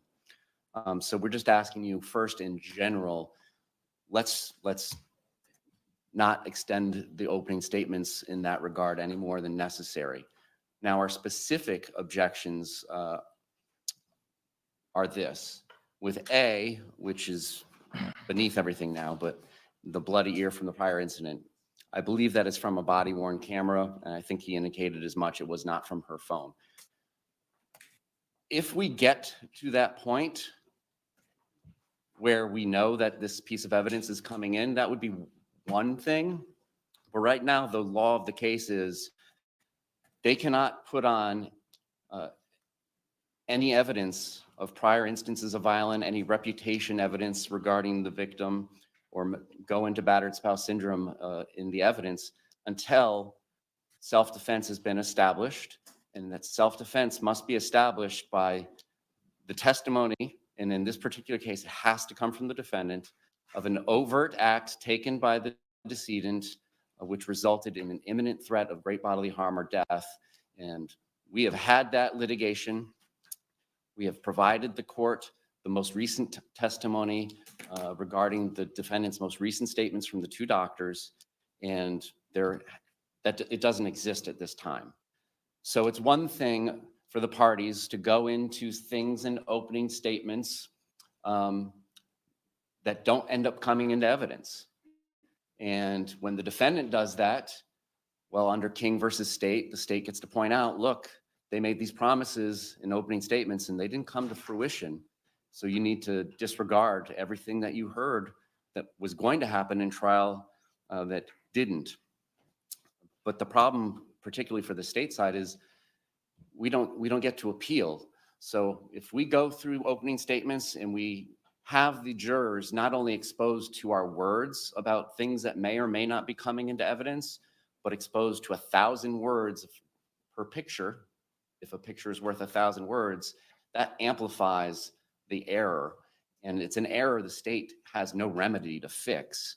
So we're asking for A, which would absolutely come into evidence. If we get this overt act testimony, which has not occurred yet from the defendant, and certainly this is A would come in, and some of the other letters. And there's nothing wrong with them blowing it up like that. In fact, the state has it on their exhibit and will be showing it on the screen as well. There's not, a lot of dispute over whether that will come in if we meet that standard of an imminent act or overt threat of an imminent act of danger. B, I'm not sure B was on their list of items that they sought to introduce from the phone. We would argue a picture of her with her dogs on her porch doesn't have any relevance. I don't expect that to be coming into trial, so we're objecting on that separate ground. And then returning back to C, D, E, F, G, H, I. State is all aware of those photographs. We are prepared to introduce them ourselves through the digital evidence. There's no hiding those things. If we meet the threshold for this sort of evidence coming in. Could you identify those for me? I'm trying to keep notes contemporaneously. Yes. C. It was C through I inclusive? Yes. Thank you. B is the only one that is not a photograph of prior violence. It's, I don't know, it wasn't on their list of things that they sought to introduce, and I don't know what the relevance would be of her just sitting there on her porch with her dogs. But A and then C through I, judge, absolutely at the end of the trial, great. Blow them up, use them as much as you want. But in this particular case, with the rulings that the court has already made about this, based on the state's motion in limine, it is very dangerous to allow them to do this when we are not expecting it to be admitted into evidence based on the current state of the defendant's testimony. Thank you. Thank you. Mr. Owens, if you could address Exhibit B, was pre-marked as B. But Judge, you've already ruled that these things come in and open. Remember that? Prior? No, what I ruled is that you were able to discuss, address them in opening. Photographs are a totally different kitty. I said nothing about battered spouse syndrome. I said self-defense. These exhibits come in under self-defense. And arguing these, I've said nothing about battered spouse. I'm talking about self-defense. I understand. And prior difficulties, prior acts of violence is a standard instruction. But the overt act requirement remains. I mean, we've reviewed Holland and read it multiple times. In good faith, with discussions with my client, we believe there is going to be evidence of an overt act. And she was facing imminent threat, and she reacted based on that threat. Understood. Your response to Exhibit B? Look at B. Which one's B? It's her on the back porch with the two dogs. Judge, not only did he abuse, Torres abused. That's not the issue. The issue is that the state represented that it was not part of your exhibit list. I believe it is a part of the exhibit list. We got this from the state. This was they sent over a bunch of pictures of flowers or paintings that they want to introduce, that they've listed as exhibits. I thought for sure we put this on there, but the relevance of it is not only did he abuse Sarah Boone, Jorge Torrez, he abused the dogs. And he would threaten to abuse the dogs to control Sarah Boone. Okay, thank you. They're checking judge All right. on whether they. I call The BS. court's prepared to rule at this point in time. Thank you both for your presentations and your argument. The court's had the opportunity to what was pre-marked as A through I inclusive. First, with regard to the portion of the 3.9 instruction, purposes of opening statement is to set the table of what the issues are, what the parties believe the facts and evidence will show. It is not a proper time to be discussing law or elements of law, and that is an element of law that will be instructed to the jury at the end of the case. So the court's going to exercise its discretion for those reasons and prohibit you from using the portion of the 3.9 instruction in opening statement. You could talk about this is a job that you're going to have, but I'm not going to allow you to read portions of the instruction for those reasons at this time. With regard to what was pre-marked as A through I, the Holland case is clear. Before a defendant may introduce evidence of the victim's character, he must first show that there was an overt act by the victim at or about the time of the incident that reasonably indicated a need for self-defense. I understand your good faith belief. I take no position on whether or not you're going to make it or not. That's something that you're going to have to establish. But the concern is that the photographs, some of them are graphic in nature. The lacerations, the sutures, the bruising, facial wounds with bleeding may have such a impact such that the toothpaste cannot be placed back into the tube, assuming that overt act hurdle is not met.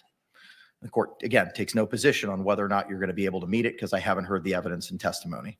So court's going to exercise its discretion for those reasons. You can talk about it. You can talk about it that she was a victim. You can talk about specific some incidences may have happened, but I'm not going to allow the photographs at this point in time for those reasons, for your utilization of them in opening statements. Any questions or clarifications with regards to the court's ruling? State. No, Your Honor. Defense. No, sir. All right. Are we prepared to bring in our jury at this time? Got two other issues. They've been waiting for an hour and 20 minutes, Counselor. We intend to play the 2-minute suitcase video to the jury in opening statement. State. Again, I'm asking you to urge your discretion. They're going to hear it in the next 2 days. It's within your discretion whether we're going to start using exhibits during opening statement. What's the other issue, sir? I need to approach the bench. Okay. With regard to the video, I'm not going to allow proposed exhibits to be used in opening statements. It's good for the goose is good for the gander. I'm not going to allow your photographs, I'm not going to allow the state to do anything. You can orally talk about what you believe the evidence and testimony is going to show, but the actual evidence is going to have to be presented here through witnesses or through demonstration and publication after that evidence is admitted. Y'all can approach. While we approach, can somebody from their team start dismantling? Please, I would appreciate it. Thank you.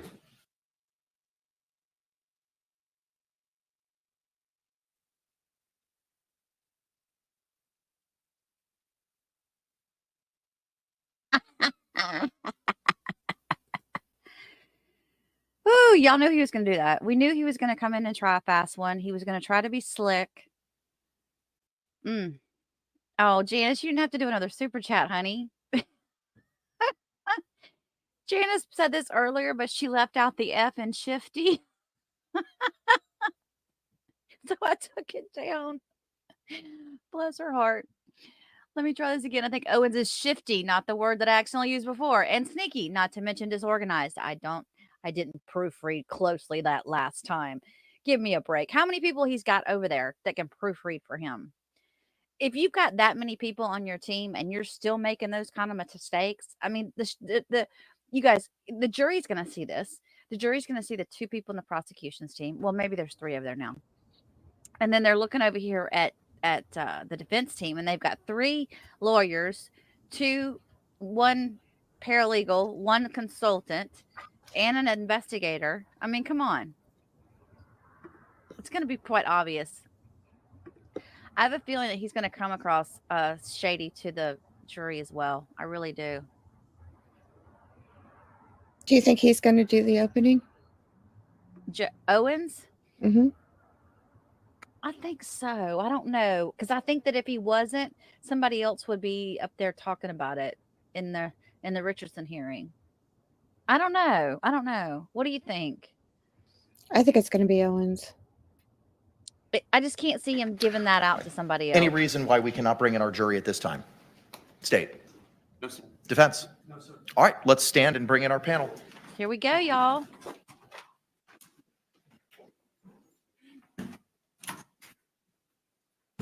Will they change this? Will they change the camera angles once they get the jury in here? Jeannie wants to know. It sounds like it's a very small courtroom, and I don't know that they're going to be able to do that. They might not have the space for it. I didn't think about that. I don't think they do. That's why I was hoping it would move to a bigger courtroom. At one point, Law and Crime did an overhead thing. I'm going to keep looking out for these other streams that are in the courtroom that have the feed. And if we find a better feed, then we'll change to it if we need to. So if you find something, let me know. This one has the closed captions, though, for Morning, y'all everybody may be that's seated. asking. Exactly. And I think that's so important, especially when he keeps walking away from the microphone. State, do you recognize our jury? Yes, Your Honor. Defense, do you recognize our jury? Yes. All right, get the parties approach for a moment. Our first official sidebar in front of the jury. Who went to the... Who from our chat was just in there? I just started. He said, oh, here, El Gordo 2497. The courtroom is tiny. It was terrifying. Yeah, I've heard it's not comfortable. Fan lady said they are trying to draw the sting with the video. Yeah, exactly. members of our Try jury, and get good out morning. ahead of it. I want to just confirm before we start this morning that you complied with the court's instructions last night to not have any conversations amongst yourselves or anyone else about the persons, places, things, or charge involved in this case. Then you have not conducted any independent investigation regarding those items. You just raise your hands to confer that you complied with the court's instructions. All right, the record will reflect that all jurors have raised their hands. Members of the jury, yesterday I told you that you may happen to see the lawyers in the courtroom or in the courthouse going about their affairs. And again, they're not trying to avoid you or speak to you because they're not allowed to. Did anyone happen to ride an elevator this morning with any of the attorneys, either for the state or for the defense? All right, juror in seat number 3 from my left, first row.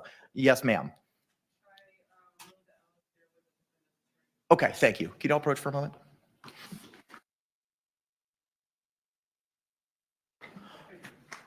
Did y'all hear her? And a juror in seat 4, left to right, first row. Yes, sir. Who did you ride the elevator with? Do you recall who specifically, sir? Mr. Owens. Okay, thank you. Oh, Lord. Oh, goodness.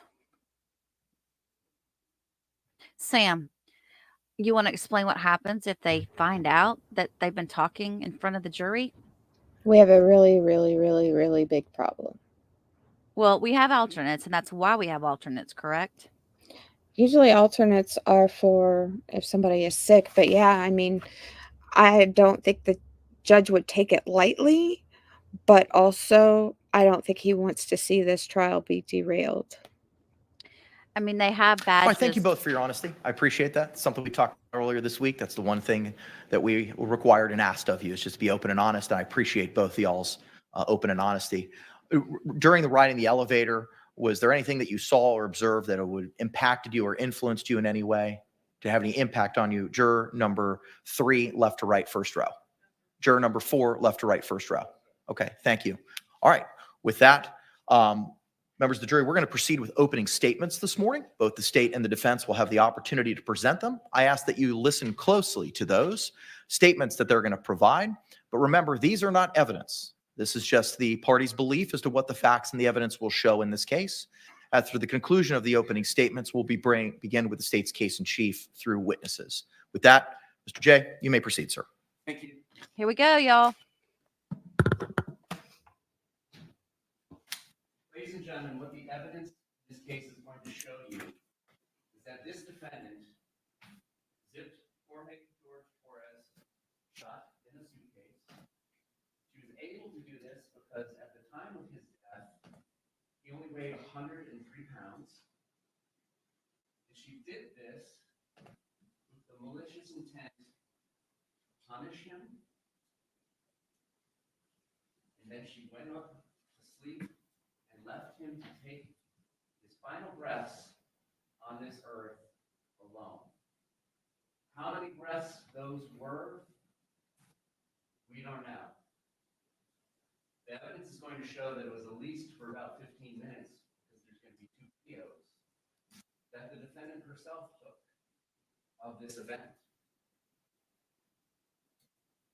The evidence is going to show Jorge Torrez is dead because in this defendant's judgment, he deserved it. Now, in disregard for whether he lived or died, you will see and hear these videos. What I expect you will hear from a video that began at 11:12 p.m., 45 seconds, on February 23rd, 2020, in Orange County, Florida, is a suitcase on the ground, face down, with the zippers facing the floor. You will hear Sarah. The defendant will say, "For everything you've done to me." Sarah, "For everything you've done to me." Sarah, "Fuck you." And then the defendant laughs. Sarah, "Fuck you." And the defendant laughs. Sarah, "Stupid." Sarah, "That's my name. Don't wear it out." Sarah, "I can't fucking breathe, baby. Seriously." "Yeah, that's what you do when you choke me." Sarah, Sarah, Sarah. The defendant laughs again. Sarah, "I can't breathe, babe." She laughs again. "That's on you." Sarah, "I can't breathe." She laughs again. Unintelligible words. And I would submit the evidence is going to show, because of the intoxication from alcohol, is the next thing she says. Sarah, Sarah, Sarah, "I can't breathe, baby. That's what I feel like when you cheat on me." Sarah, "Fuck you. I can't fucking breathe, Sarah. You should probably shut the fuck up." Sarah, "Shh," is the last thing you will hear the defendant say to Mr. Torres as he is face down, zipped shut in a suitcase. That, again, began at 11:12:45 and lasts just over 2 minutes. At 11:23 and 3 seconds p.m.,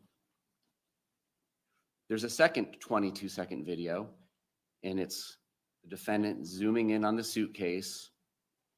And all you hear during this 22 seconds, after he's been in this suitcase since at least 11:12 p.m., is one more time, Sarah.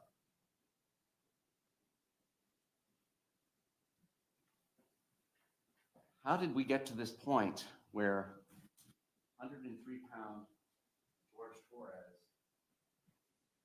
is put into this suitcase left to die?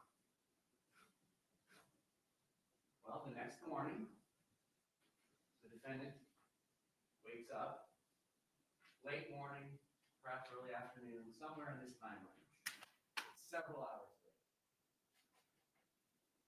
And she goes downstairs, and she doesn't see George anywhere, Torres, and eventually realizes, oh my God, he's in the suitcase. The first thing she does after taking him out, and I believe you will hear a description by the defendant saying, he took his little legs out. At some point she makes that statement. And tries to resuscitate him, gurgling as she presses down on his 103-pound chest, forcing whatever air was trapped in there out, gurgling. thing she does is she doesn't call 911. She calls Brian Boone. Who's Brian Boone? Brian Boone is her ex-husband. They share a child in common. And this date, a Monday, a normal work day for most people, school day for their child that they share in common. But after they got divorced, the arrangement was every other weekend, they'll co-parent. And that weekend included Friday, Saturday, Sunday. So it's that free schedule.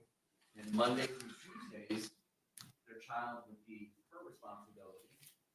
And Wednesdays and Thursdays, their child would be Mr. Brian Boone's responsibility. So February 23rd, 2020 was a Sunday. Now we've led into Monday, 2020.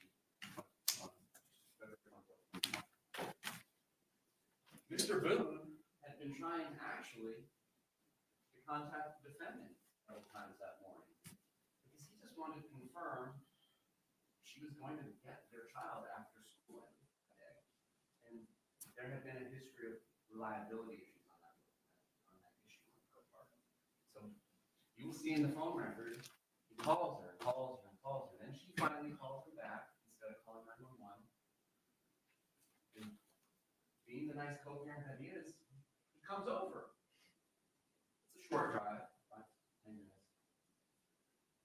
And as she's explaining to him what the heck is going on, he peeks into the front door of her townhouse, which allows you a view all the way to the back sliding glass door. You're going to see that her kitchen is off to the right. There's a doorway that you can see all the way through.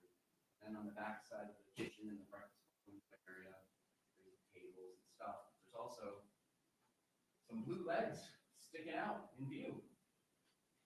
Brian Boone says, check please. You need to call 911. He doesn't set foot into that townhouse. He does wait outside though, being the good co-parent that he has been. So now, after having first called her ex-husband, after having first waited for Brian Boone to come over, the defendant makes the 911 call.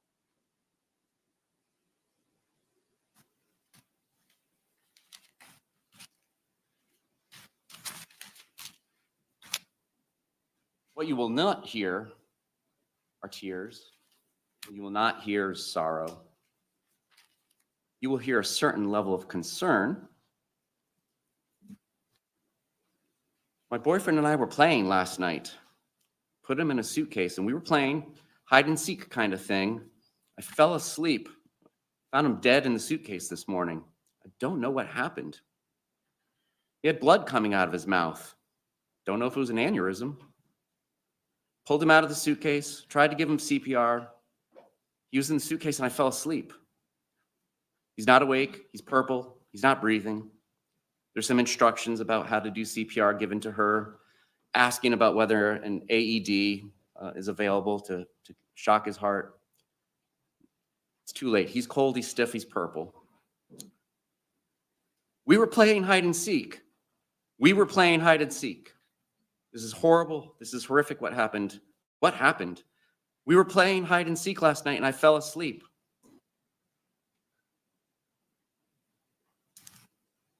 So she mentions that there was blood coming out of his mouth.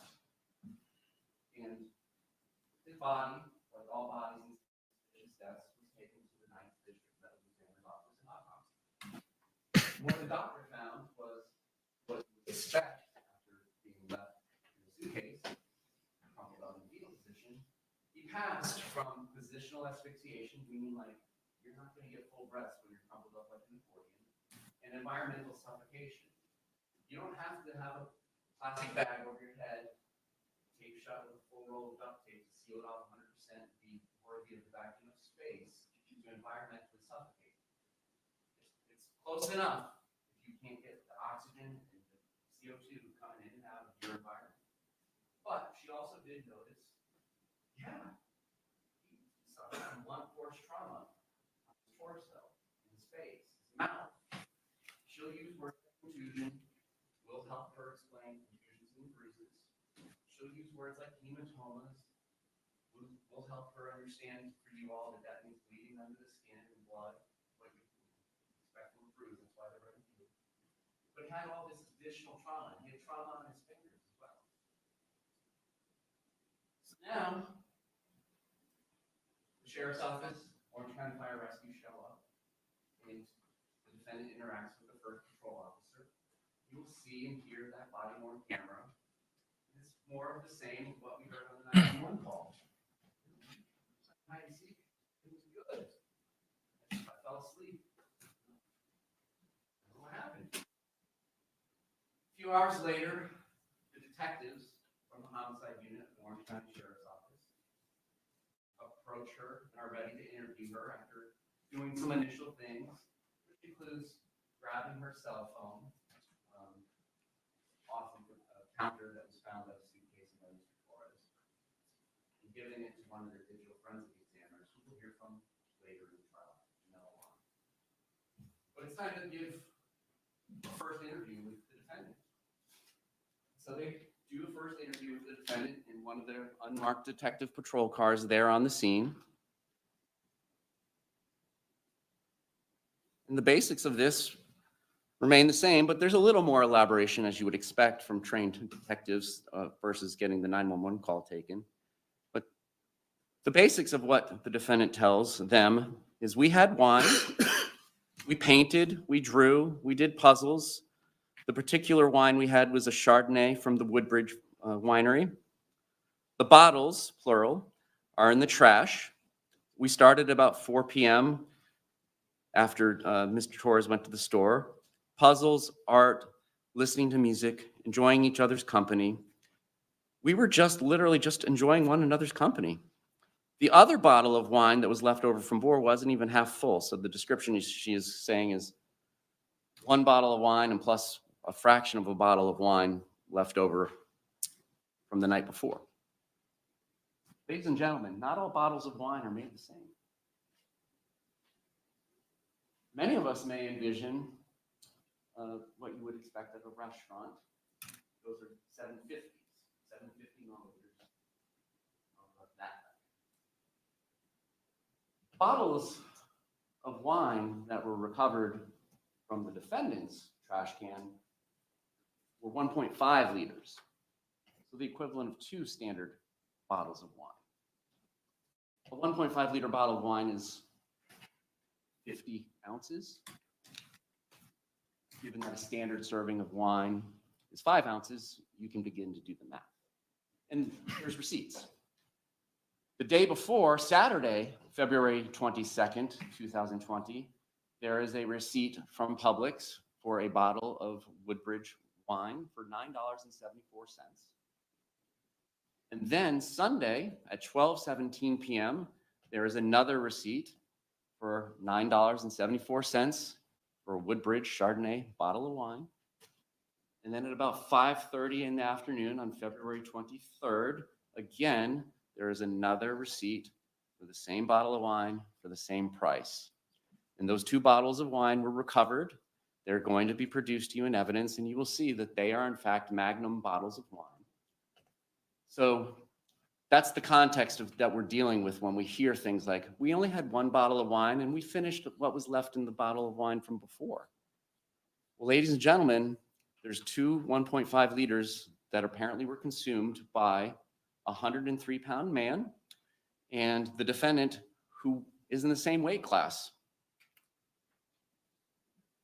Plus, if you believe that the defendant and the decedent would leave leftover wine from any given day, any additional wine that was remaining from the 1.5 liters from Saturday.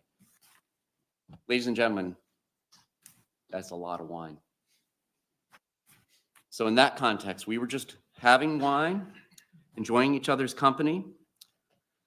At one point, we play hide and seek. She says she didn't zip it up all the way. There was enough room, in her words again, there was enough room for his little fingers to get out. We were still having a good time and whatever. And basically, Mr. Torres is stressing out about jobs, his ex-wife, about money. And so they're just doing puzzles and doing things to keep his mind off of it, doing art, playing with the dogs, dancing with the dogs, playing hide and seek. We were always trying to outdo each other where we could find each other the best.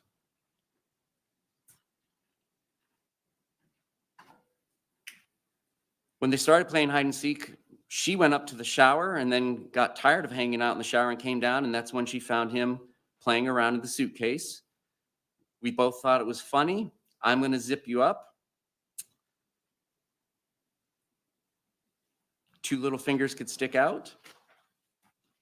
And she went upstairs thinking, he'll get out, we're going to have sex and go to sleep and call it a day. It was a good day.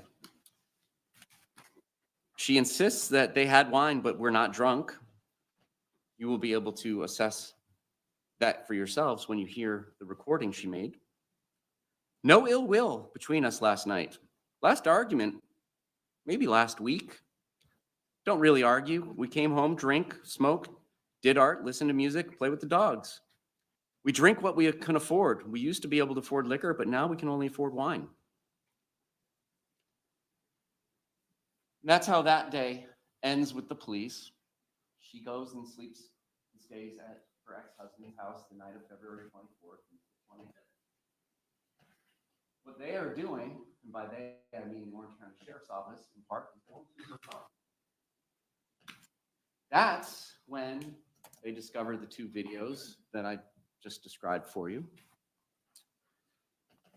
And there's other things in the phone, which I will discuss with you in a little bit. But she's summoned in for another interview, and she sits down and gives another interview on February 25th, now Tuesday. She does describe past instances of violence. You're going to hear about that. She's going to say, Mr. Torres had hit her with a curtain rod about a month ago. Since then, though, like, we've been good. I've been good. She describes that he comes at her all the time. He comes at me. So it's either I flee or I try to go upstairs and go to sleep. That's usually what it is. I don't know if you talk to Brian, her husband, about any of that, but most of the time I flee and I go over there. There's a discussion about why she stays with him, and you'll hear that for yourself. She will say that she doesn't really want to drink. She just takes an occasional drink. She drinks to placate him, Mr. Torres. She says that you're going to see phone videos of Mr. Torres smashing her TV in the past, like a month earlier. You may see that too. But she doesn't get drunk. When she drinks, she likes being non-compos mentis, her words, not mine, having her wits about herself.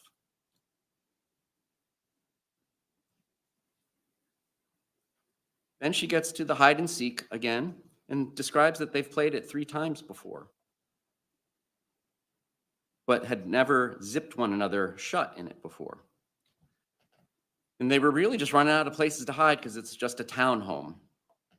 She does not remember, according to her, she does not remember taking any photos or videos of the night's events. At this point, they ask her, well, would you like to see it? And she says, I can't watch this. I flipped him over. I flipped him over, and that's where it was. Guys, this is killing me right now. That's why I flipped it over between the 2 videos. I didn't do anything intentional. Discussion over whether he had enough room to get any of his fingers out from the zipper. My intention was not to leave him there. We both got in there. Both of us were in there.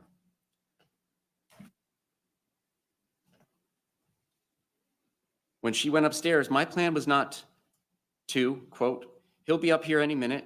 My plan wasn't to leave him in the suitcase. Why is all this going on? It's the drinking. That's what it is. It's the drinking. I thought he was okay. Guys, that's how we were with each other. Nobody understands our relationship. This whole suitcase thing never happened before, though she described it happening before. I'll never drink alcohol again.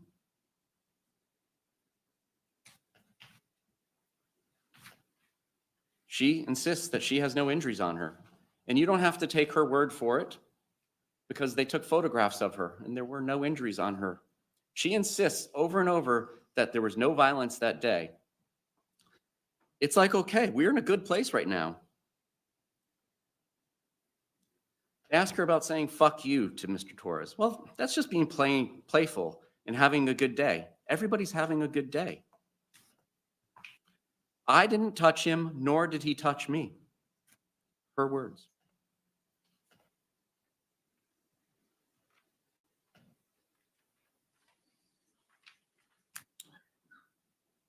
What else is found on her phone? There's a conversation between Mr. Torres's brother, and again, nobody knows who's using these phones at the time text messages are sent in these records that you're going to see. But it's indicated that there's a communication between one of the decedent's brothers and the owner of the phone that was taken that belongs to Miss Boone. The text from the brother is, yo, my daughter told me what you did, Sarah. I don't want you around any of my daughters or nieces and nephews. And that's Christmas 2019, just under 2 months before this event. She replies, or the person using her device at this time, ugh, your quote unquote dad hit me in the face. The next text is, hide and seek, I shall.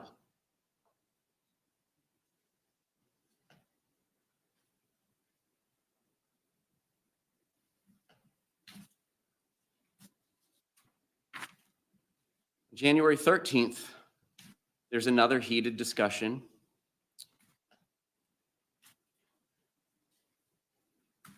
She describes it on January 13th in a text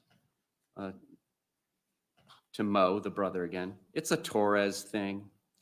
Boo. Sends a picture. Keep the fugly creep out too.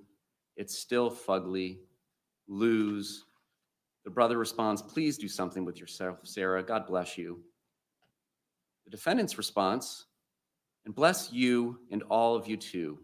I'll get, in all capitals, rid of him. Then it'll be, in all capitals, better. Ugh, Torres, referring to Mr. Torres, getting rid of.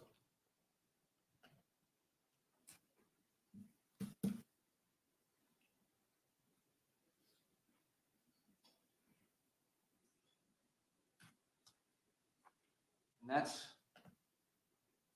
the case. That's what the evidence is going to show. But we, the state of Florida, and the members of the jury in our journey through this case, we're all going to come up to a door that says, danger, keep out, stay away, by court order. And that door says, the defendant's history with the victim. It is a door we shall not enter without permission and invitation. Halloween is in like 13 days. Part of the vampire lore is vampires can't come get you in your own house. Well, I participate during this trial. We're going to be invited in to the defendant's past relationship for the previous couple of years with Mr. Torres. And as we come inside this room, at her beckoning, we are going to have things pointed out that she would like us to focus on. And you're going to hear the first night the defendant met the decedent, Mr. Torres, he smashes her phone, punches her. It's the first time in her life she'd ever been punched, I expect the testimony to be. And he made her curl up in a fetal position on her own porch for 4 hours.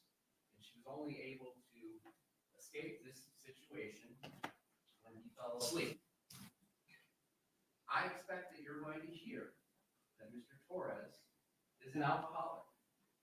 I expect you may hear his high score on his blood alcohol level was a 342 once when he got treated at the hospital. This is a man who had serious alcohol problems, and I expect you're going to hear about that. Despite that first date, and this is going to tie into some other things that I expect despite that first date, despite at that point in time of this first date not having a relationship, emotional ties, and the things that come along with a relationship that make it harder to break off a relationship, it's one thing to have a bad first date. It's another thing to end a 25-year marriage. Despite that first date, there's a second and a third. Now, these dates are at bars, and there's nothing wrong with that. And it just typically ends up, she's going to tell you, I suspect, or you're going to hear that she said, one way or another. It's one thing or the other. Like, I ask a dude for a cigarette, Mr. Torres flips out, and I'm going to pay the price. Just things like that. You're going to hear and potentially see, yes, there were injuries that the defendant is going to attribute to the victim causing her. Black eyes. Cuts in the face, perhaps from the curtain rod incident that we mentioned in the police interview, happened about a month ago. Bloody ear. A stab wound in the leg,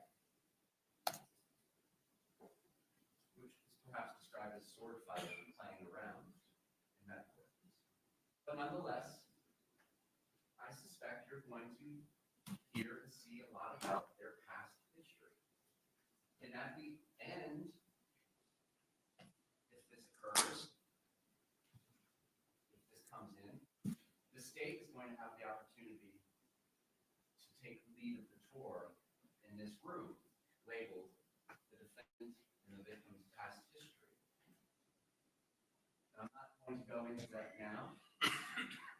If this all comes to fruit, the blooms on the tree during the trial, we'll discuss it at the end where it's more appropriate. But I'm asking you to not rush to judgment until you hear all of the evidence in the case. And then apply whether or not these past instances have anything to do with what happened on February 23rd. Now, like a home inspector, there are experts to come in and kind of help walk everybody through this room labeled the defendant and the victim's past relationship. I suspect there's a chance we may hear from some experts, psychologists and psychiatrists, about battered spouse syndrome. The state is not challenging in any way that battered spouse syndrome exists. It's well recognized, the experts will tell you all about it. Not disputing that at all. But there's some things that we would hope that you pay attention to during all the testimony, if there is any, about this subject matter. One is that it's not actually a recognized diagnosis in the Bible that they use in mental health called DSM-5-ER. Diagnostic Statistical Manual, version 5, and I think it's text revision, something like that. What it is, and what they describe it as, is kind of a component of post-traumatic stress disorder, PTSD. But because it's not actually in the book, it's like a recipe book. It's like our statute books for lawyers. You go into this book and say you have a particular disorder or diagnosis. It'll say, well, all agree that it means these three elements, like elements of crime. Some of these elements have to be prevalent for a certain amount of time, so on and so forth. You imagine it's a cookbook. Gives you the recipe for a diagnosis. But because it's not in the cookbook, you may get some disagreement about what it means between experts. It's kind of like grandma's recipe handed down from generation to generation without being right. But what I expect you'll hear is, it's important for people who don't have experience in certain abusive relationships that are violent to understand the control that can be exerted over an intimate partner by the other one, isolation, psychological violence, emotional violence, physical violence, sexual violence, which I suspect will be described for you as well by the defendant, perpetrated on her by the decedent. You will hear about all this. ties into, at the end of the day, after we talked about this during jury selection, is if there is a self-defense instruction read to you, this is to help you understand what an objective and reasonable person in the circumstances would do. Because years ago, we've gotten better as a society, but years ago when this was first being researched, the question would be, well, why wouldn't you leave? In battered spouse syndrome, the testimony from these experts help explain those things to people. Well, it's not that easy. You got to look at what's going on in the relationship, the isolation, control, so on and so forth. And that explains why you wouldn't leave. Well, now, but turning to the facts of our case, what you're going to decide the facts are is ordinary, objective, reasonable person in those circumstances taking those actions if you get a self-defense instruction. That's what it's used for. It's not used for explaining the subjective beliefs that one holds. What you will also hear about these things is, just like any other doctor or any expert, a home inspector. If a home inspector's report was based solely on the person who's trying to sell the house, what they say about the house, great shape. I rewired the entire thing. Brand new JDC pipes. This sucker's good to go. I'm great with $600,000. You're not going to take that home inspector's report unless they lift the hood, kick the tires, do all the things that the Fox on Carfax does. You want an expert to get reliable information. An expert's opinion is only as good as the information that he or she relies on. They will say, yeah, you gotta take into account the credibility of the person who's giving you the story. Even if it's the patient, the client that is saying all these things happen to her. You gotta find proper information. You gotta check reliability. Particularly in circumstances that we discussed.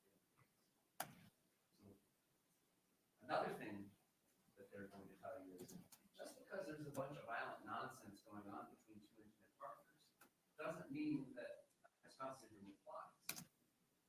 Some people can go home and fight like cats and dogs. And that's just their day. They get over it. They live their life to fight another day. Their cycle just spins like that. So just because you hear about those things, what the experts will tell you, it doesn't mean that it necessarily applies. If this testimony comes in, I expect that Dr. Harper will say that it applies to this belief.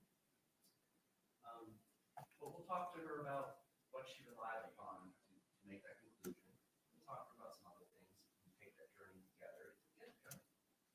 But at the end of the day, after you hear all of the evidence in this case, particularly straight from the horse's mouth to the video, where you don't have to rely upon the credibility of anything other than your own two eyes and your own two ears, the state admits that you're going to return a guilty verdict for second-degree murder. What the evidence is going to show is that the defendant killed Mr. Torres because she decided he deserved it.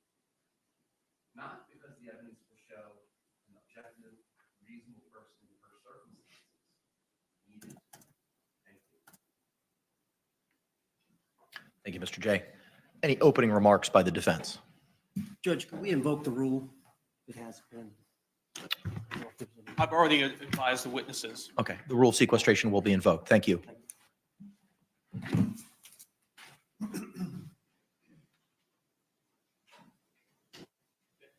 You may proceed, sir. Ladies and gentlemen, good morning. Appreciate y'all being here. I was introduced before. My name is James Owens, and I represent Sarah Boone, along with Tony Henderson and Kevin Devin. Now, this is going to be a several-day trial. Obviously, today, Tuesday, Wednesday, we're not sure, but we're trying to make arrangements for witnesses to fly in, expert witnesses to partner on, and we'll know more probably at the end of the day Monday, so we can plan. But I know your focus is on this case because you took an oath to do so. gentlemen, there's no higher call than the right of way. No higher call than the right of way. And we're gonna ask you again the right to sue. And find Sarah Boone not guilty. Because she was justified in the force that she used to defend herself. If that force was reasonable under the circumstances that existed between Sarah Boone and Jorge Torrez. Sarah Boone and Jorge Torrez were down and out, as you can be. Their life centered around alcohol. Both of them suffered from, used to be called alcoholism, now it's called alcohol abuse syndrome. And so day to day, they struggled with the use of alcohol. You can imagine that. It affected their jobs. It affected keeping employment. It affected even getting a job.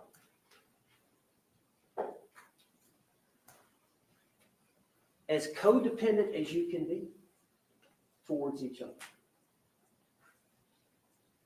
And you're going to learn with all that was domestic violence. And that Jorge Torrez physically abused Sarah Boone. And she suffered from the effects, the psychological effects that one suffers from repeat violence from an intimate partner. They were together over 3 years, and there were several prior incidences of violence. We've got the photographs. There were incidences where police were called who took photographs. So you're going to be able to see the evidence. And we believe the court will instruct you at the end when you're considering self-defense, which we call justifiable use of non-deadly force or justifiable use of deadly force, that you can consider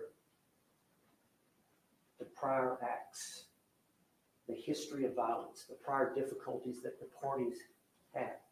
And considering her set of circumstances that she was faced with in making the decision to use reasonable force under the circumstances. And the most important thing I can tell you here today is keep an open mind. There's two sides to every story. You're going to hear the state's side, them attempting to paint her a certain way, as they've done here today in opening statement. And then you're going to hear another side. And you're going to have to weigh that, all the evidence, the credibility of the witnesses, the photographs, the videotapes, and come to a conclusion.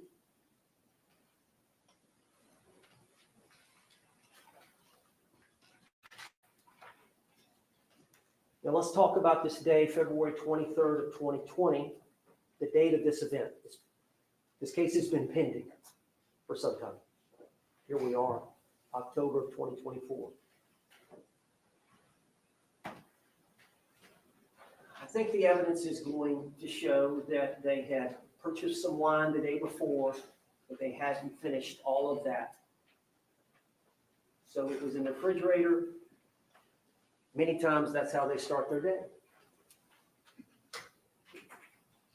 At some point, you're going to see a video from Publix, from where they live.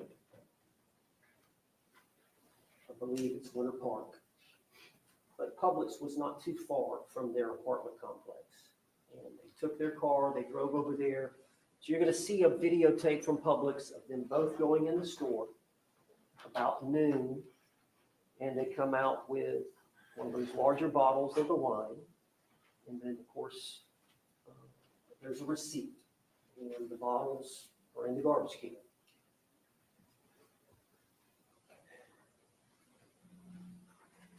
Of course, there obviously is an attraction between the two.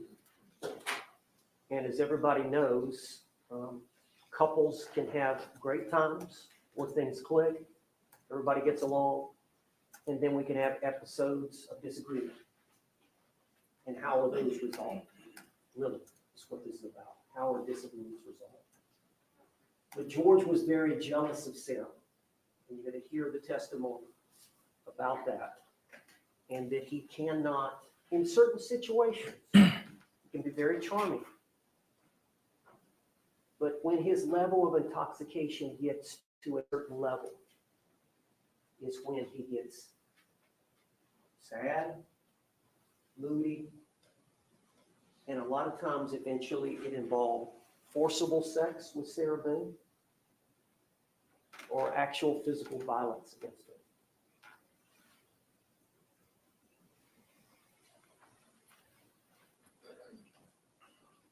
They bought the wine. It's a simple life. They don't have much money, but they both like art. They did that for a while. They both like puzzles. They did that for a while. Well, about 5 or so, the wine bottle was gone. And George had said, I want to go get some cigarettes. So there's a convenience store right close by their apartment complex. And Sarah thought he was just going to walk over there and get cigarettes and come back. But no, what he did was he got her keys, he got her debit card, and he went over to the Publix and he got another bottle. And I think that was about 5:30, something like that. And again, there'll be the Publix video showing him going in and going out, and there'll be a receipt for the purchase of that bottle, and then they'll keep that bottle. Will be in the garbage can along with the other bottle. Well, when he comes in with the second bottle, Sarah knows this is not good. She knows this means he's going to get to another level of intoxication. So Sarah's concerned. So she attempts to placate him, keep him busy, keep him in a good mood. They drink that bottle, but she drinks as well. And at some point, they're intoxicated at a high level.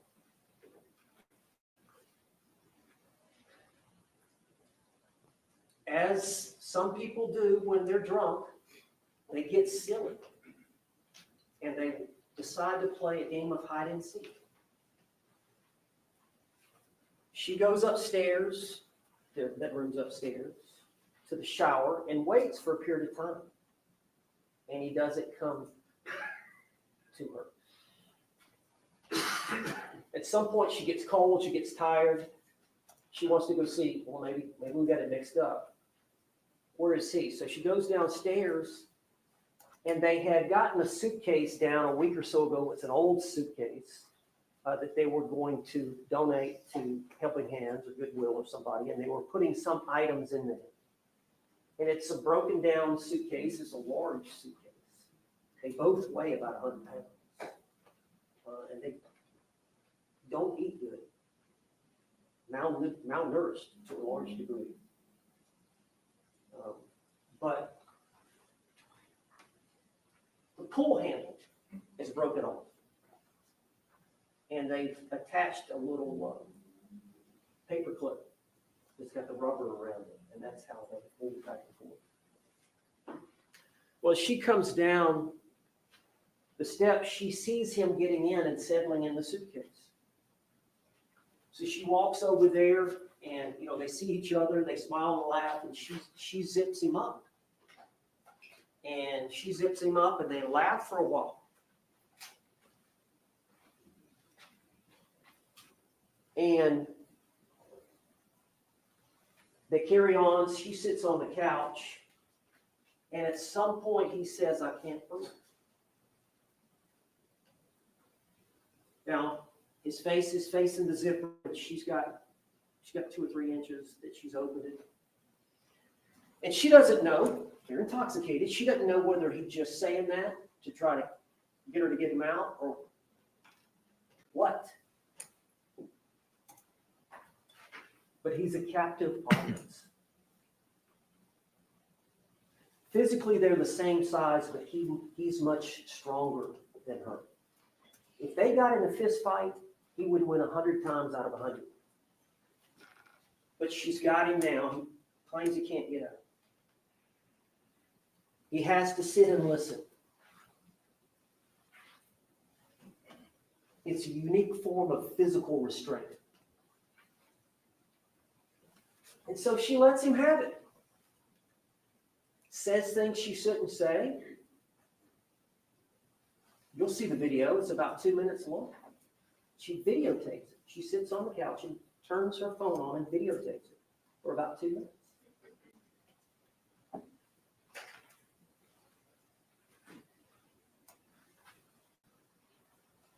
There's another video that's approximately 11 minutes later. The first video, George's, the suitcase is flipped upside down. The zippers are off. 11 minutes later, Sarah has flipped it right side up. Again, open for him to get out. And it's only 22 seconds. And you hear George say, Sarah. And that's it. Now, the key to the case is that 11 minutes. And what happened during that 11 minutes. Okay? That is the key to this case. Sarah Boone will take the stand. She will explain what happened. She will explain why it happened.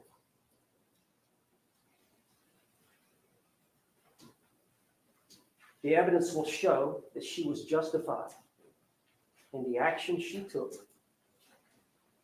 to prevent an attack from Jorge Torrez, which the law acknowledges that every one of us has a right to invoke, the right of self-defense.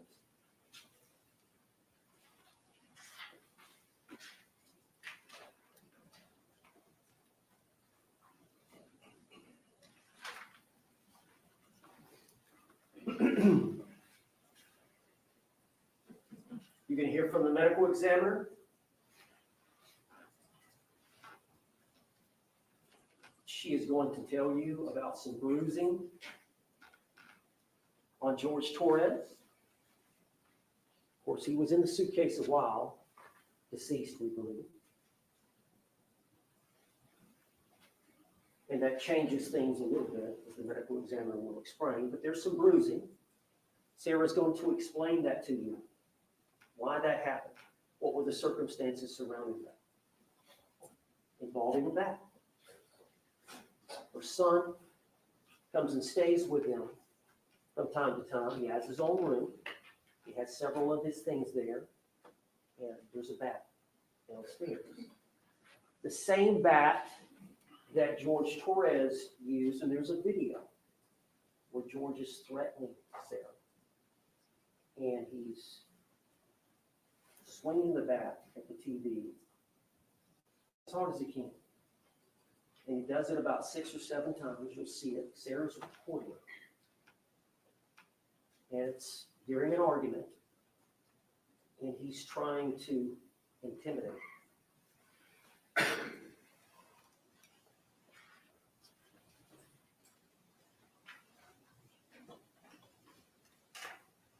Sarah loved you. You know, you're going to hear why women don't leave. Why women don't leave. And you're going to hear about Sarah Boone and her struggles, her mental health struggles.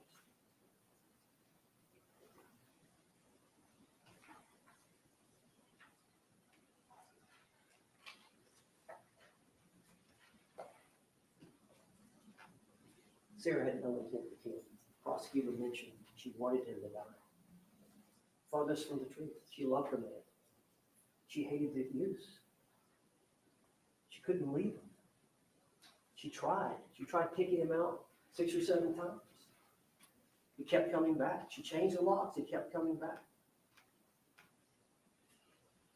She didn't have the family. She didn't have the support. She was weak, vulnerable.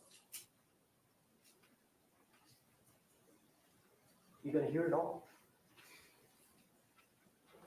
You got to take that all into account to try to understand what happened and the circumstances surrounding this tumultuous relationship.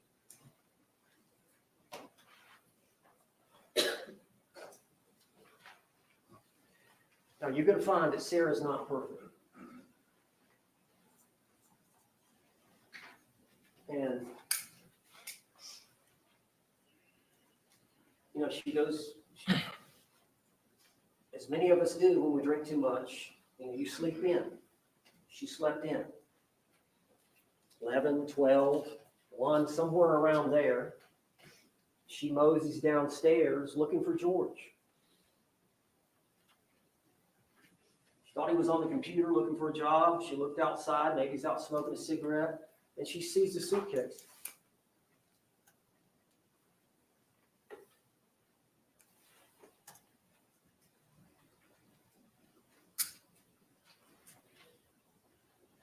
She unzips it. She gets him out. He's purple. She tries her best to do some CPR. She freaks out. The only family she's got is her ex-husband, really. She relies on him. As the prosecutor said, a lot of times she'll flee to her ex-husband's house. Where her son is at, Lucas. It's the only thing she knows to do. She was kind of a sheltered daughter when she was younger. She's smart, but she's not worldly.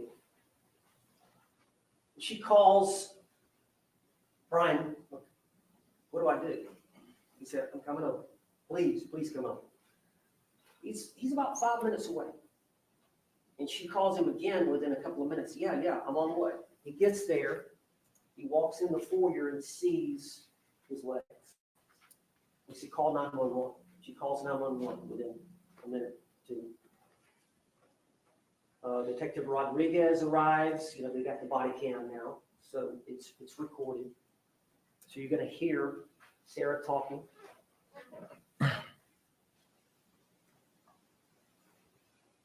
But Sarah's freaking out. Sarah's thinking, and I'm somehow responsible.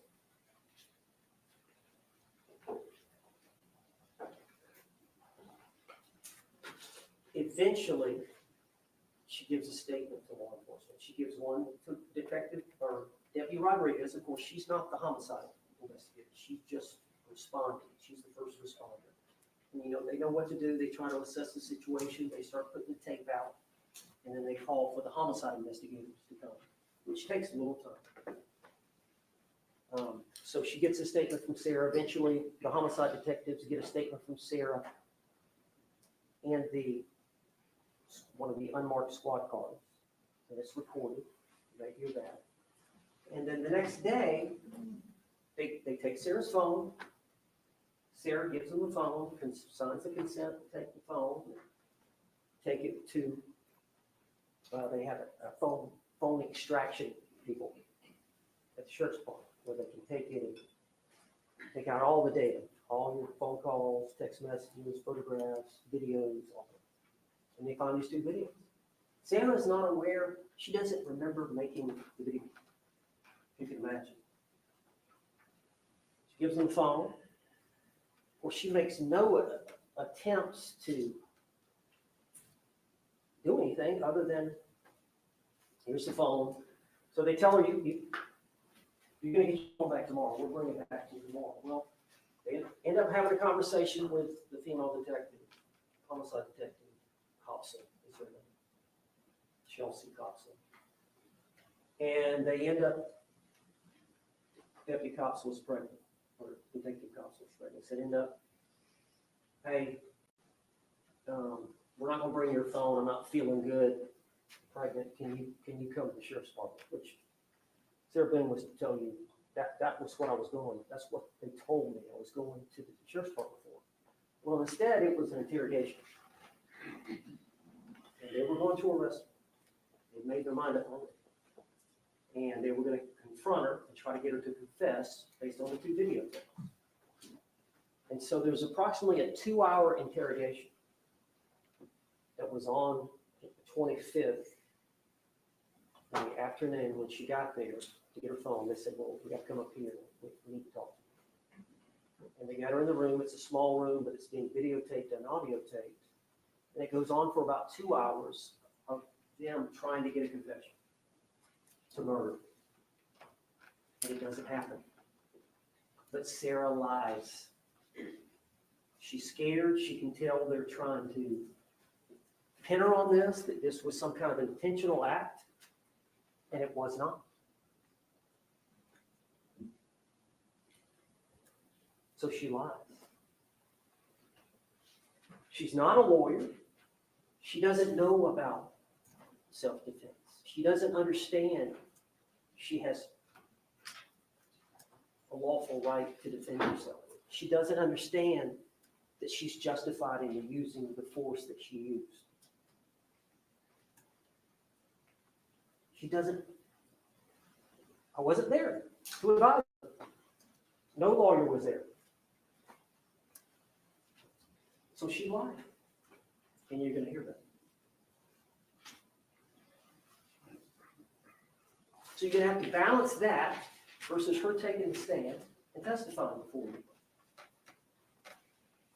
And we simply ask that you look for the evidence of cooperation of her testimony.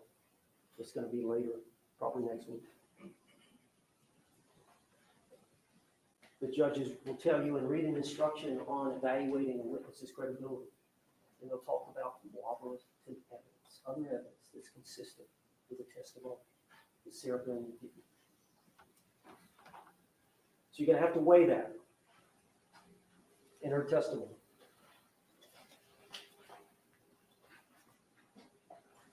Now, self-defense, we talked about it in jury selection, usually a gun, some deadly weapon. The suitcase in this case was a physical restraint or a blocking of an attack, but it was unconventional. Self-defense nonetheless.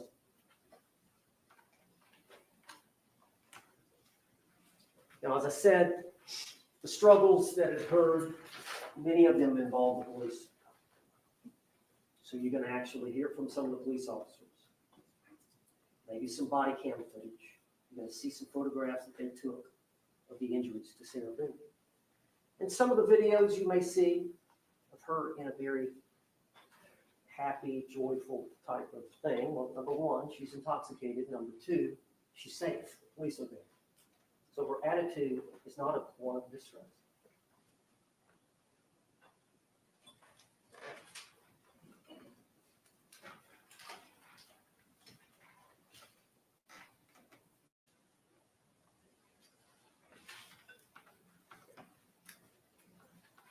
We're here today, full packed courtroom. Judge Graydon's here, but you're the most important people. Because you've got to decide this case honestly, fairly, and according to the law. And we talked about the 2 biggest principles from the Constitution that apply. In this case, and in every case in which a citizen like Sarah Boone is brought into a courtroom and accused of a crime. The first is, you as a juror must presume or believe that Sarah is innocent. And that belief stays with you throughout the entire trial. Because of that, she doesn't have to prove anything. That's why the state went first in jury selection. That's why the state went first today. That's why the state will go first putting on their case. They have the burden of proof. And it's the highest burden we recognize in any type of litigation in this country. Proof beyond and to the exclusion of every reasonable doubt. You are going to have doubts about this case. But the most important thing is not to rush to judgment, to keep an open mind and understand there's two sides to this case. There's their side and there's our side. So you can't form any fixed opinions early on.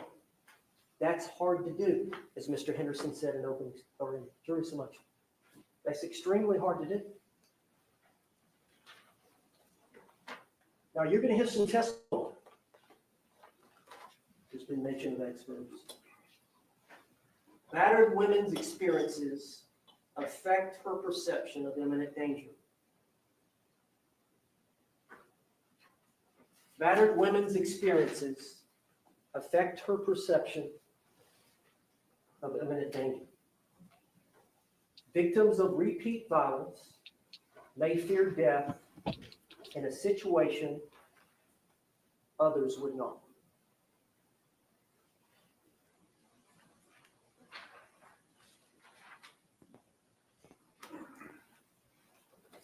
After hearing both sides of this case, we're confident you're going to have a reasonable doubt. And we're going to ask you to follow the law and do justice in this case. And find Sarah Boone not guilty, because it's the right thing to do. Thank you. Thank you, sir. Can the parties approach for a moment?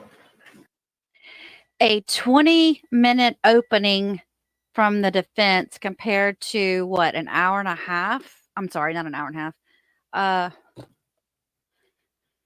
He started at 9:30. So at least 45 minutes, right? I wasn't paying attention to the time because I was trying to protect myself from my cat who wants to kill me. Oh. So yeah, I'm not doing backflips over anybody. Sarah's written this opening statement. Probably so, Catherine. Thank you for your super chat. You're probably absolutely right. Oh my goodness. What I'm looking at chat to see what everybody thinks. I wasn't impressed with Owens at all. But honestly, I also wasn't I wasn't thrown for a loop on the prosecution either, but maybe it's because I've heard the story before so many times, you know? Yeah, I mean that's the one thing that I'm seeing. Normally when I stream a trial, I'm not paying attention to anyone's chat. I'm just listening. And so I'm watching this chat, and I've been coming on your channel since late August. And what I have to remember, even when I go into a courtroom, is the jurors don't know what I know. The Yep. jurors will never know what I know. And the same with chat. State, you may call your first witness. Ooh, here we go. Juan Torres, this is his brother. Right, because he wants to be able to watch the trial. Yeah, George's brother is, I'm going to put it up on the thing so you guys can see it.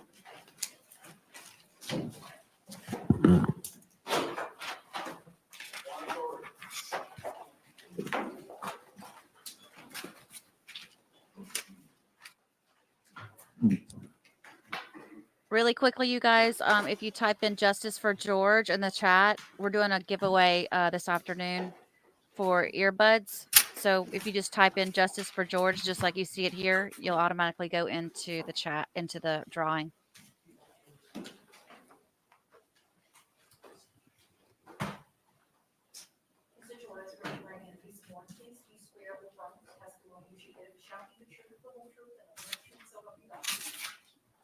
Sir, good morning. You could be seated. And once seated, if you would state and spell your name for the record for us, please.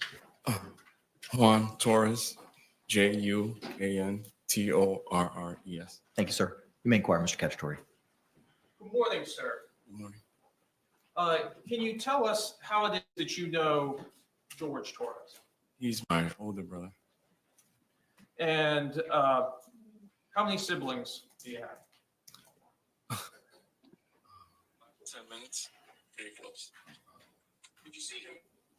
6 or 7.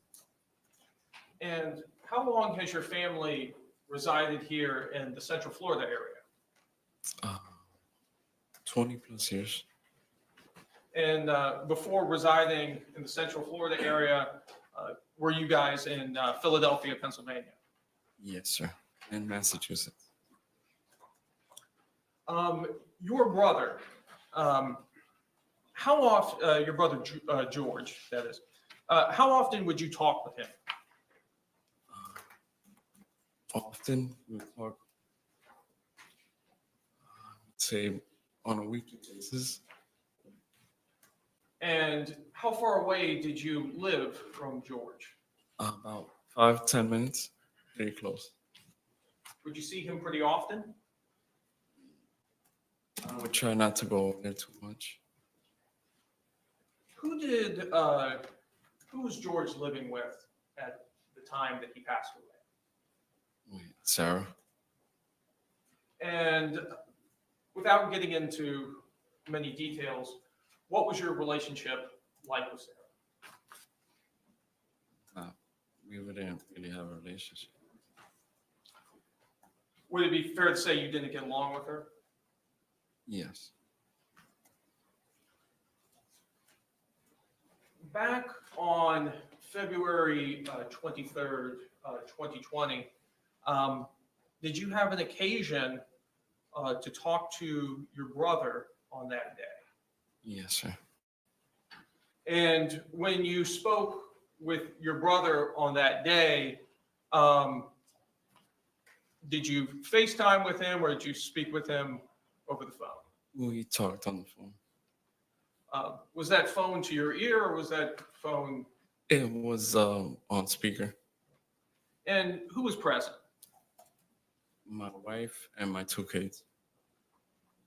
And without telling us anything that George may have said to you, can you tell us what the topic of that conversation was? We were just talking like we normally did. He just calling me to check on me, basically. Now, in the background of that conversation on the evening of February 23rd, 2020, what did you hear? Sarah's in the background yelling. And you recognized her voice? Yes. What was she yelling about? Something about choking or how he choked her. I really don't. That was it. About how long was this conversation that you had? Maybe 10 minutes, I think it was. How did the conversation end? Because she was yelling in the background, so that was it. We just talked. Did she sound upset? She sounded upset. Did you talk to your brother after that conversation? No, that was the last conversation I had.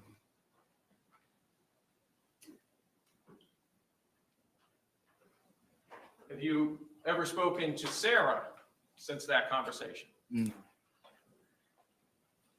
I have no further questions. Any cross-examination? The first time we've heard from Cacciatore in a while.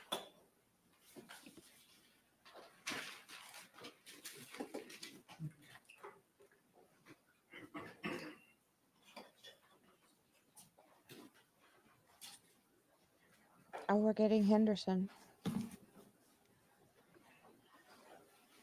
Ugh. Ugh. Good morning, sir. Good morning.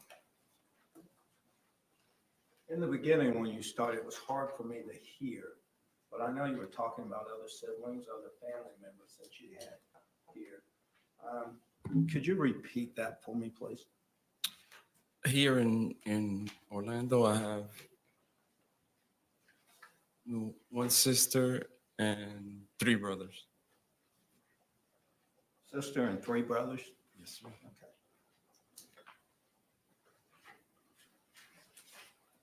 Now, did your brother Jorge Torrez, did he ever stay with you at any time? No, Would he ever live with you or any of, I mean, not you, but any of your other siblings? no.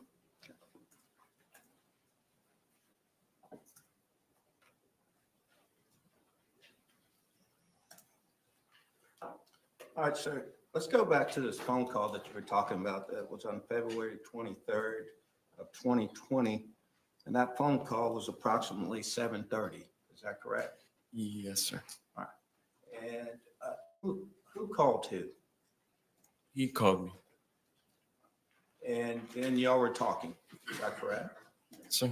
All right. And when he called you, did you notice anything about his speech or his voice? No, he was fine. Sounded normal? Yes, sir. Okay. So he wasn't slurring his words or anything like that? No. By the way he talked or what he talked to you about, could you tell at that time if he had been consuming alcohol? No, because I knew when he would drink. Okay. So in your opinion at that time, based on what you heard and what he was talking about, you do not believe he had been drinking alcohol? No.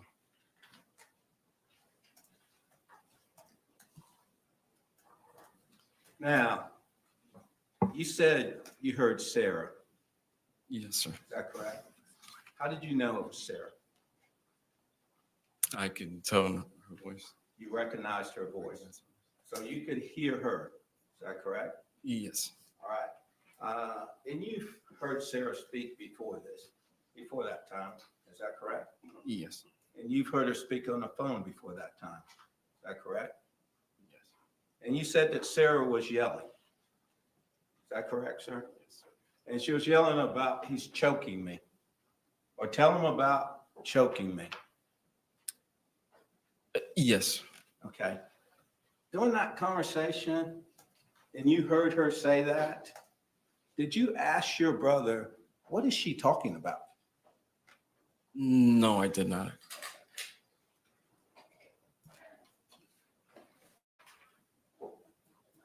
Did that statement at that time, did that statement surprise you?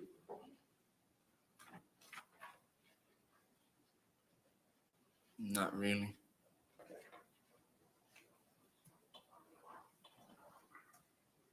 You've heard it before? No.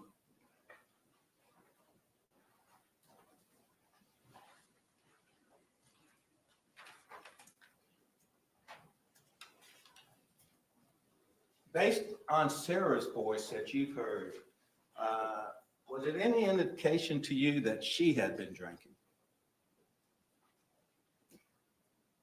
No. No?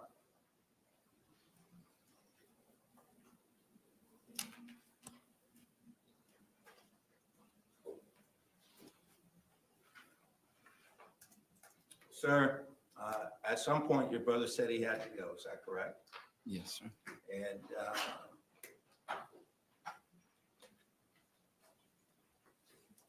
did he hang up on the conversation? Yes. And did he say bye and you say bye? Yes. Thank you, sir. I don't have it. If I can confirm. You may, sir.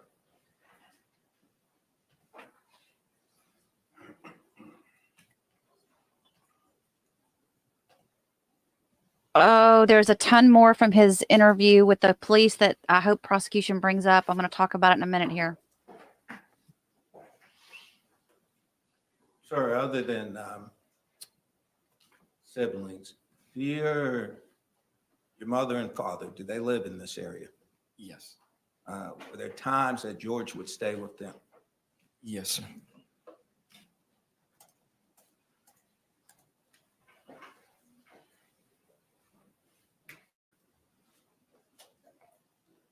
Thank you, sir. No further questions. Any redirect examination? No, Your Honor. Can this witness be released? Yes, Your Honor. Defense? Actually, we'll keep them subject to recall, Your Honor. Okay. I would agree with that. All right, sir. Yes, Release subject to please. recall by either party. Thank you. Oh my word. State would call Devin Jamro. Oh, the Publix guy. The anonymous guy. Finally. We get to find out who this is, you guys. The guy whose all of his information was redacted. Which means I bet we're gonna watch the Publix sorry if I was loud when I said that, I got excited. The Publix video, the surveillance video. No, the things that they could have asked his brother.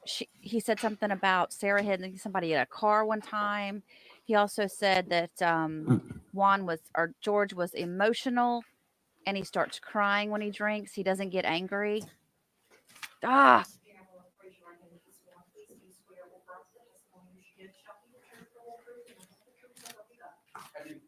Sir, good does not morning. look You can take a handicapped, seat and please ma'am. state and spell your name for the record. My name is Devin Jamro. That's DEVINJAMRO. Thank you. You may inquire, sir. Sir, who do you work for? I work for Publix Supermarkets. And what is your position with Publix Supermarkets? I am the assistant store manager. And at what location? Currently the Castleberry location. Were you at the location on Goldenrod and University Boulevard back in February of 2020? Yes, I was.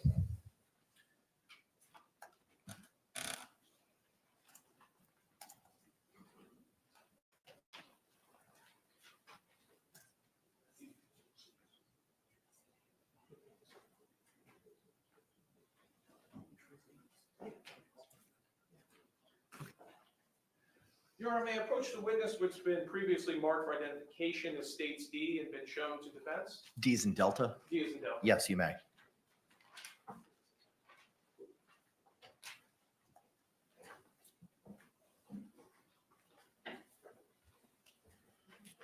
Sir, I'm showing you it's been marked for identification as states D. Could you use these scissors and open this and look at the contents of this package to yourself? Sure. That could get noisy really fast.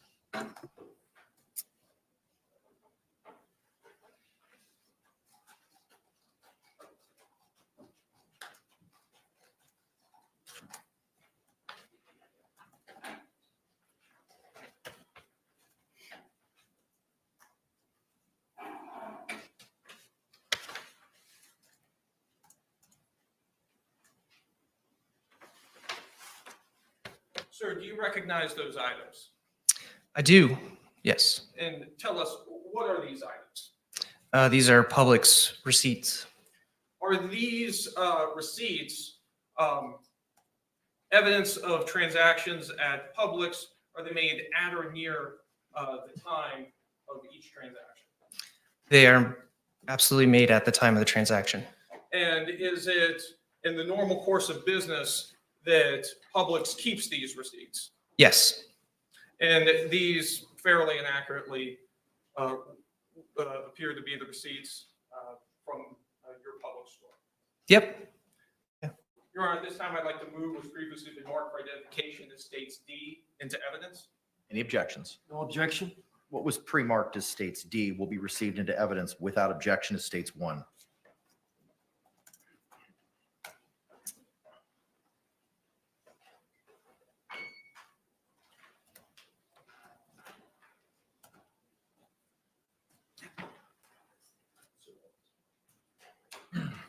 Your Honor, may I approach the witness who's been previously marked for identification as states J and shown to defense? You may.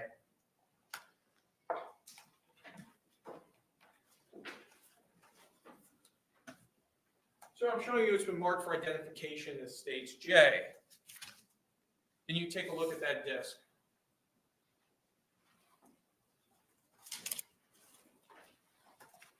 Yes, Do you see your initials on that disc? I do. Did you have an opportunity to look at that disc prior to coming to court this morning? I did. Yes. And tell us, what is that disc? This is CCTV footage burned from the camera system at the location. And at Publix, is it the regular practice of Publix to utilize surveillance cameras? Yes.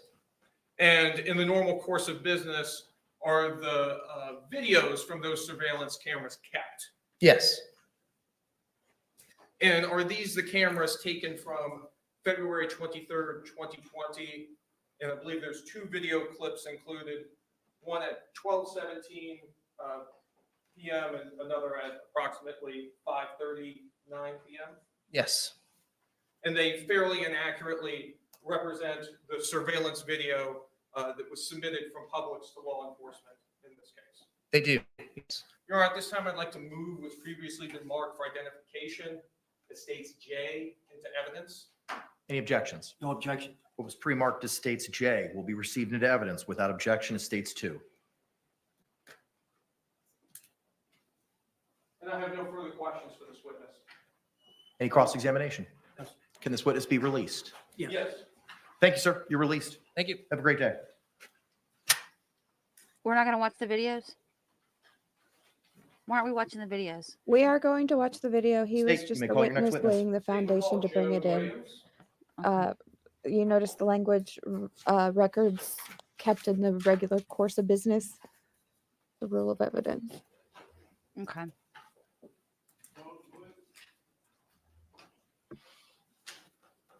We're probably going to have a couple of witnesses like that are up there for a few minutes. They're just identifying evidence and then they're gone. It's just to bring it in.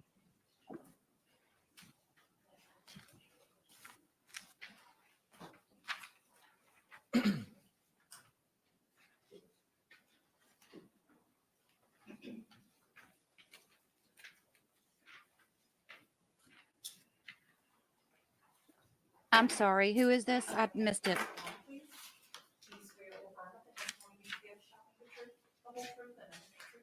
Probably a 911 operator. I'm Ma'am, sorry, I good was morning. Could you talking. state and spell your name for the record for us? Yep. Okay, Joan, Joan Williams, Williams. Thank you, ma'am. Counselor, you may inquire. Good morning, ma'am. Good morning. Can you tell us what it is that you do for a living? I'm a 911 call taker at the Orange County Sheriff's Office, And how long have you held that position? 24 years. And tell us, what are your duties as a 911 call taker? I answer phones for an emergency, non-emergency, medical, we try to transfer to the medical side of the business. And is it the regular practice of Orange County to record 911 calls? All lines are recorded. And is it the regular practice of Orange County to keep records of each of those 911 calls? Yes. And those records are made at or near the time of each call, correct? Yes.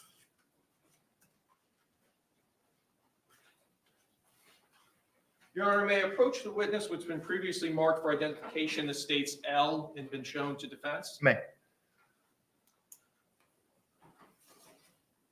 Ma'am, I'm showing you what's been previously marked for identification as states L. Do you recognize this disc? Yes. My initials.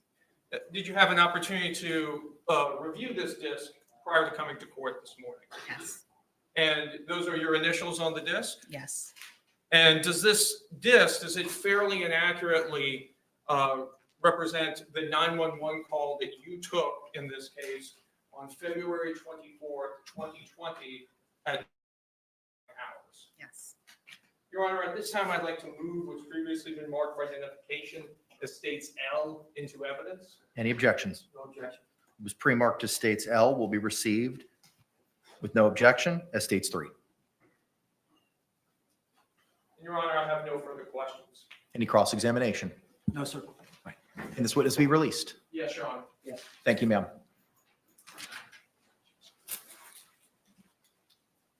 Can the parties approach momentarily?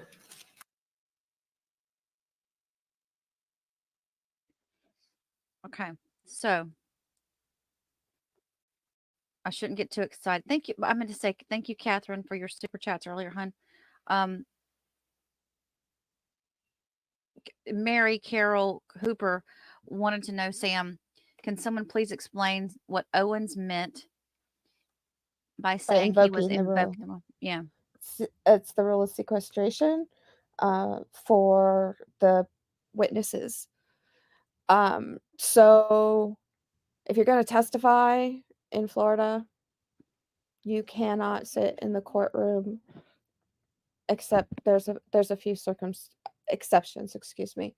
But like if you or I or the Publix guy, right? He couldn't be in the courtroom until he testified. Gotcha. That's all that is? Yeah. Okay. Thank you. You're welcome. It's that expensive law school education coming in. Thank you, TJ, for gifting a membership. God bless you. State, you may call your next witness. State will call Vincent Battaglia. Oh, Vinny, the neighbor. Woohoo! They got Vinny. I'm so excited, y'all. I'm so excited. And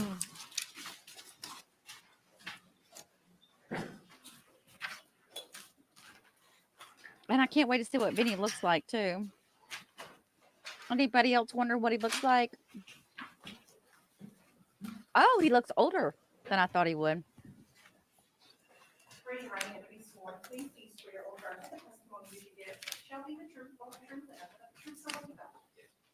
Sir, you may be seated. After you're seated, if you can state and spell your name for the record for us. Vincent Battaglia, Vincent Battaglia. Thank you. Sir, you may inquire. Good morning, sir. Morning. Can you tell us what it is you do for a living? Right now I work for an auto parts company. And where do you live? New Jersey. Back on February of 2020, where were you living at that time? I was living at the Tealwood Apartments in Winter Park, Florida. And what were you doing at that time when you were living at Tealwood? I was enrolled in Full Sail University. I was in school. When you were living at Tealwood, did you have any roommates? Yeah, I had one roommate, Brandon. Yeah, that was it. Them. That's Brandon Motes? Yes. Did you have neighbors? Yeah. Were you neighbors with Sarah Boone and Jorge Torrez? Yes. And approximately how long were you neighbors with them? About a year, a little over a year. I moved there in January 2019. And during the course of that year that you were neighbors with them, did you have occasion to interact with them at times? Yeah. In fact, did you ever go over to their home? Yeah, like a couple times, yeah. And I believe you tuned a guitar for a child there at the house? Yeah. This Tealwood apartment complex, how would you describe the walls that separated your units? Thin, like very thin walls. And with those walls being so thin, would you ever have occasion to hear arguing and yelling coming from Sarah Boone and Jorge Torres's apartment? Yeah. How often would you hear this? Almost daily. Did Sarah Boone ever approach you about the things that you heard coming from their apartment? Yes. And where were you when she approached you? I was smoking a cigarette on my back patio. And approximately what time It was this? pretty late. I can't remember the exact time, but it was definitely anywhere between like midnight to 2 a.m., like right around there. And do you remember how much before the date when the police called that this occurred? A few months, like probably 4 to 5 months before that. So 4 or 5 months before February of 2020. Yeah. And when she approached you on this late evening / early morning on that day, what did she tell you? Pretty much just kind of like, if I do hear anything like through the walls or whatever that's out back, just kind of keep my mouth shut. Like, don't really speak about it or anything like that, or say anything to anyone. And I just was like, okay. Did she make any motions with her hands? Yeah, like just kind of like, you know, finger over the lips, like kind of shh, like keep it hush, like that kind of thing. So she told you not to report anything you may have heard about arguments or yelling or fighting, anything going on over there? Yeah. Do you recall the evening of February 23rd, 2020? I do, yeah. And what about that evening sticks out to you? That sticks out to me from that night was literally just there was a very, very loud noise that I heard that was loud and powerful enough to shake my bedroom wall. And I remember that because I was sitting on my bed on FaceTime with my girlfriend at the time, and I literally felt the wall shake and it stopped me mid-conversation. And she even asked me through the computer, like, what was that? And I was like, I have no idea. Did you hear any yelling coming from their apartment on that night? Before that, yeah, like it was just arguing kind of stuff. What was the last thing you heard? The last thing I heard was like the loud noise and just a little bit of shuffling, and that was kind of it. It just kind of went silent after that. Could you hear anything that was being said? Not clearly, and it was never really anything clear. It was just like you could hear arguing back and forth, just kind of like and kind of like an I hate you, like it's whatever it is, whatever the argument was about kind of thing. At the time, that's really all it was, but it was never really clear enough to hear like the full argument. And honestly, I never really paid attention too much to it. If I heard it, I kind of stepped into my living room to be further away from it. Did you hear both the defendant's voice and also George Torres's voice? Yeah. So it was like a back and forth. Yeah. So other than the statements and the phrases of I hate you, you weren't able to discern the contents of this argument? No.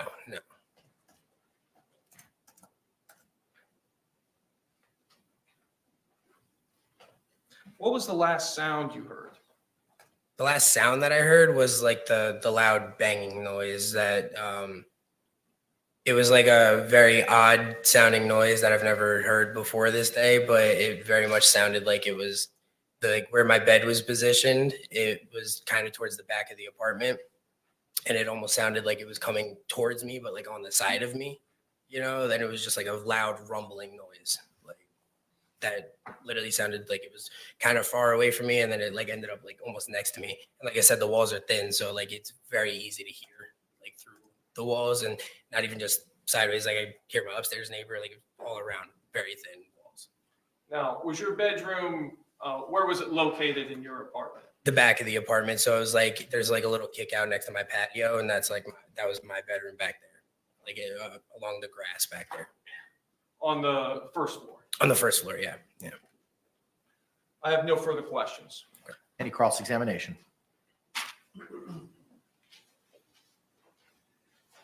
Mr. Tagley, good morning. Good morning.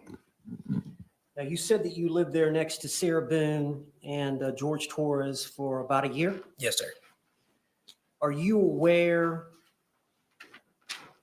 that the police were called to their residence? Like while you were there for the year, are you aware of any incident in which the police were called to their residence? I had never seen anybody there, but I had had other neighbors in the complex tell me that it has been on multiple occasions. So that's why. Just instead of what somebody else told you, Yeah. just what you would observe. Did you ever, the year that you were there living next to them? Yeah. Were you ever aware that the police were called to their residence? No, the times that I was home, I never saw any police at the apartment there. And did you work odd hours or you went? Yeah, and with my schooling and stuff too, I used to have class at like 1 o'clock in the morning. So all the time I was at random moments, like just not home throughout the day and night and stuff like that. So yeah. Do you have an opinion as to whether or not, based on your interaction with Sarah Boone? I'm going to object. Let me finish the question first, please. Do you know from your experience with Sarah Boone and your experience with Jorge Torrez that they drank alcohol? Yeah. Hang on. I'll withdraw to that question. Okay, thank you. Yes. Are you aware that they both consumed alcohol to excess? Yes. Thank you. Hold on. Yes, sir, of course.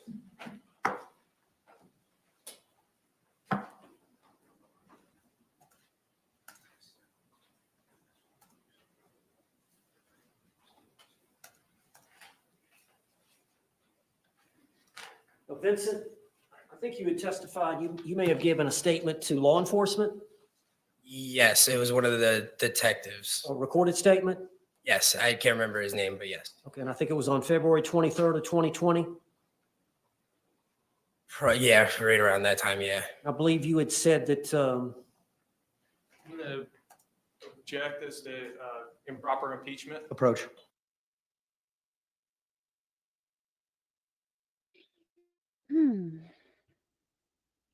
Linger, Sneaky Owens worked in saying alcohol abuse syndrome. That was certainly deliberate since he was barred from arguing battered spouse syndrome. Oh, is that what the objection is about? Objection's Linger overruled caught for it. now. Overruled for so would now. it be fair to say on that day you Objection got is home about around opinion. 7 p.m.? 7 p.m. Yes. Which day was this? Sunday, February 23rd, 2020. No, that day I actually got home from work probably around 1 or 2 o'clock or so. In the morning? No, in the afternoon, because I went to work that morning at around 5 a.m. And you said that you heard the normal yelling and arguing at about that time when you got home? No, it was around that time, but it was really around like 10 o'clock, 10:30 is when like the arguing I could very hear clearly. It was like around 10:30 at night. Okay. Thank you.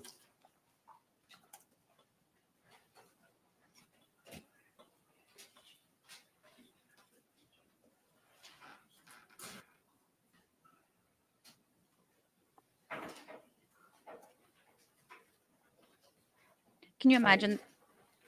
Can you redirect? Just very briefly. Yes, sir.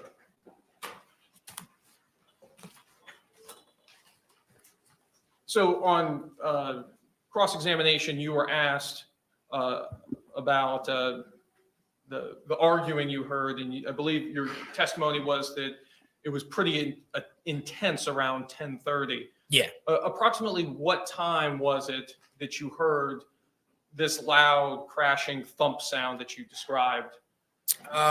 Little after that. Overruled. It was a little after that arguing and stuff. It was probably around 11:15, probably 30, 45 minutes after like the arguing I could hear started. No other questions? Can this witness be released? Yes, John. Not subject to recall. We would like him subject to recall. You've got his number. Okay. Your Honor, may we approach? Yes.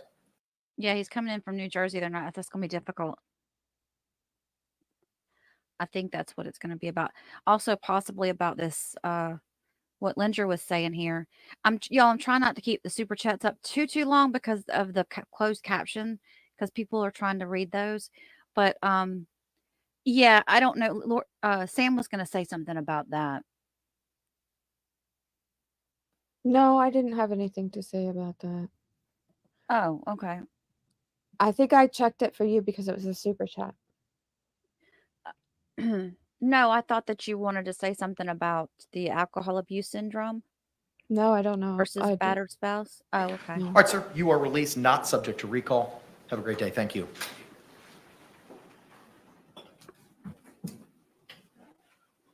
The state would call Brandon Moats. Now, this is Vinny's roommate at the time. Bless you. He lived in the front of the unit. Oh, let me show you guys something really quick while we're looking at this before he comes up on the stand. Give you guys a visual.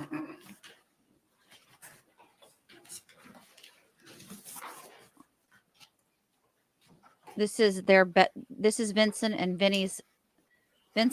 Brandon's unit on the left, next to Sarah's unit by the staircase. You'll see right there.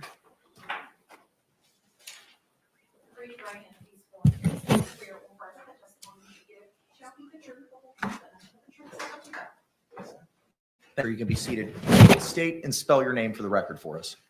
Yeah, my name is Brandon Moats, BRANDON MOATS. Thank you. Mr. Cacciatore, you may inquire.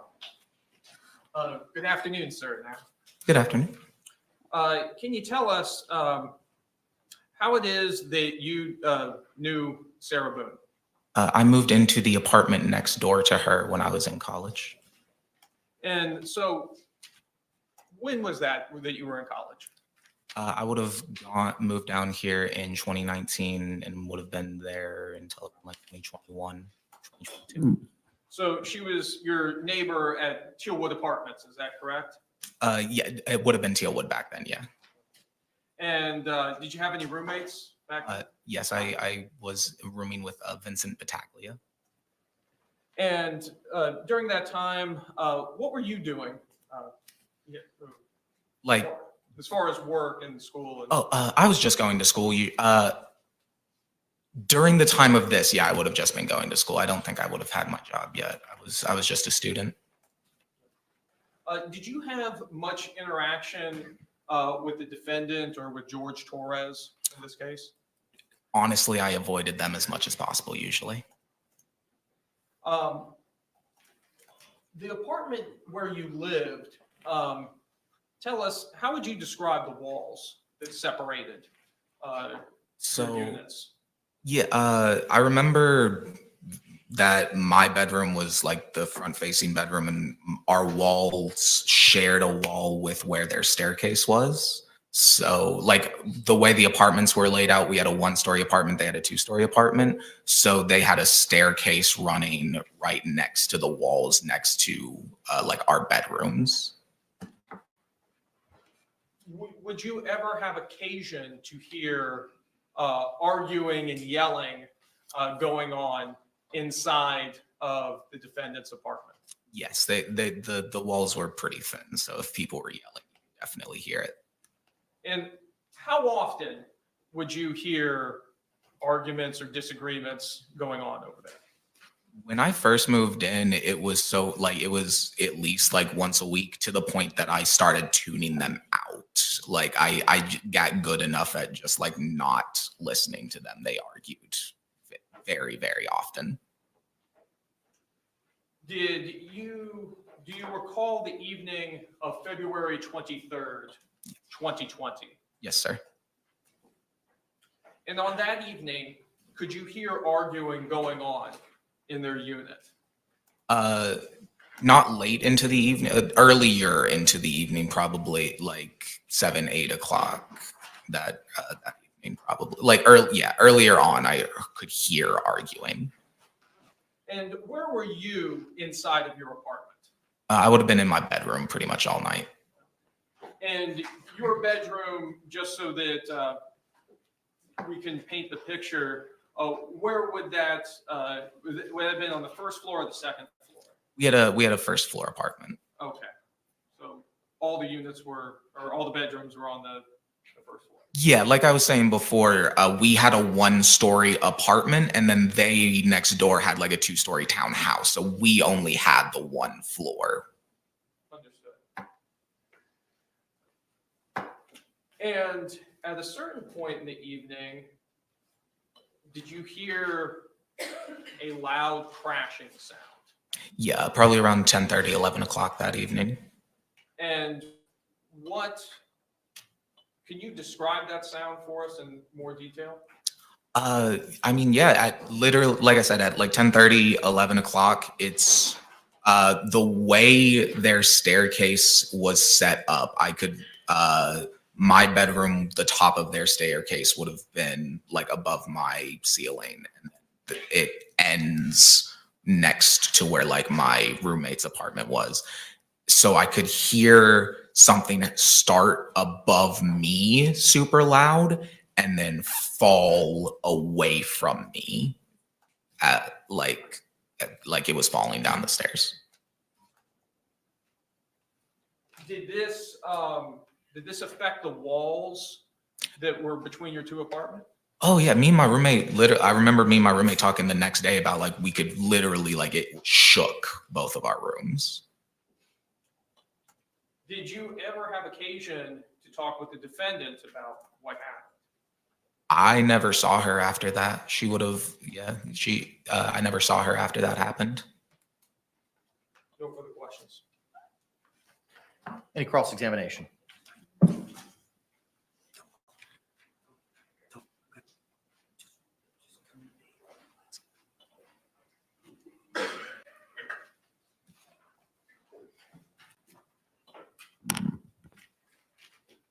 Good afternoon, sir.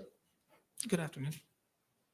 Sir, you were asked by the state if you ever had any interactions with Sarah Boone or George Torres. Is that correct? Yes, sir. And I think you said you tried to avoid them. Yeah, I don't like drunk people, and they were drunk a lot, so I did not interact with them.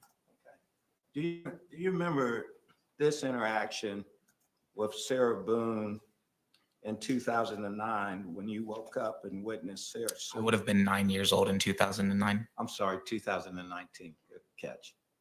In 2019, when you woke up and witnessed Sarah sleeping on the concrete patio.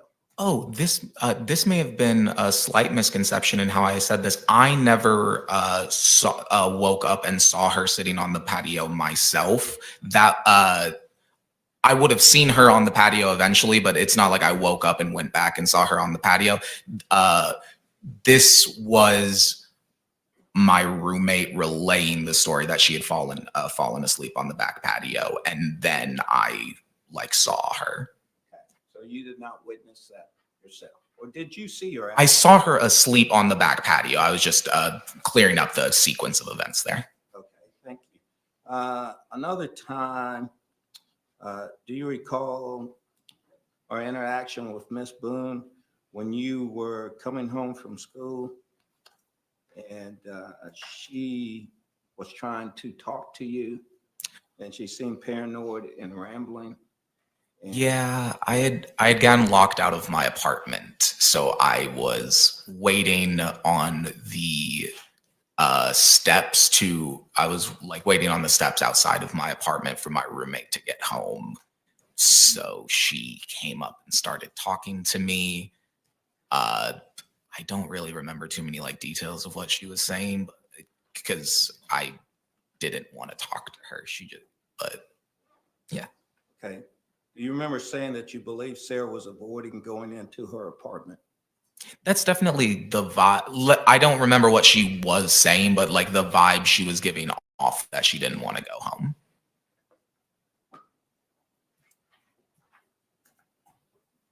Now I believe, and I just want to make sure that I heard you. You said that the first arguments, other than the boom, which was like 10 something, initially it was around 7 p.m. You heard arguing? It would have, yeah, because it would have been. I remember that day I got home from class around 5, because I got out of class around 4:30 usually and walked home. So I would have gotten home around 5:30, and it would have been after because I came home, I made myself lunch and I took a shower, and then I heard all of their arguing. So it would have been about an hour and a half, 2 hours after I got home. So around 7 to 8 o'clock. Okay. And during that time, when you say arguing, was it back and forth? Oh Honestly, I wouldn't really be able to say if it was back and forth. I don't know too, like, I wouldn't remember too vividly if it was back and forth. Or if it was Let me just ask you one this, person did you yelling. hear a male voice? Yes, I heard a male voice. Did you hear a female voice? Yes. Okay, were they both loud? Yes.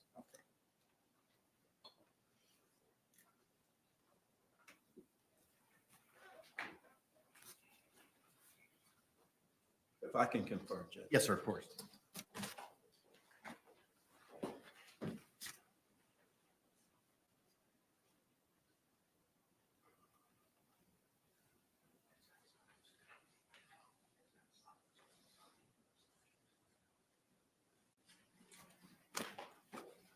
Thank you, sir. I have no further questions. Any redirect? No, Your Honor. Can this witness be released? Yes, Your Honor. Subject to recall, Judge. All right. All right, sir, you're released subject to recall. Thank you.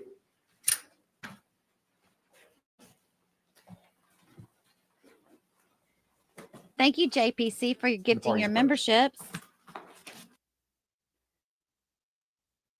He did not ask him about George being a bad guy. Brandon is the one that said while he was being interviewed that George came across as a bad guy. He was very sensitive to Sarah, the way she played him. And I'm surprised that didn't come out. A lot of stuff's not coming out, guys, compared to what we've heard in the interview. So I don't know if they're just not going there yet. Of course, they can recall him again if they need to. It's interesting, though. It's that some of about this, what they are allowed to testify to. yeah. I mean, I get that, but he didn't. He could still give his opinion of George because he had seen him around, though, right? Mm, Opinion evidence. God, I can't think. I don't know. I need to think about that some more. if they are on recall, can they still sit? They can't sit in the and watch the trial anymore, can they? If they're going to be recalled again, if they can be recalled again, that makes sense. They can't. Right. Okay, so that would be a no, Jenny. They cannot sit if they are on recall. They can't be in there, right? Yes, they cannot be in the courtroom until they're no longer needed for recall. Pope Good said question. opinion doesn't matter. Fact matters. Right. Subject to the rule of evidence. The rules of evidence. I'm trying to see if there's any other questions up here. Okay, so yeah, we're giving away. Just really quickly, I'm giving away earbuds today. Earbuds. And justice for George with the number 4 in the middle, all one word, like you're doing a hashtag, but do the hashtag in front of it. Justice for George. If you just type that in the chat at least once today, I'll show you guys. We're going to do the drawing right here, and that's the word you need to type.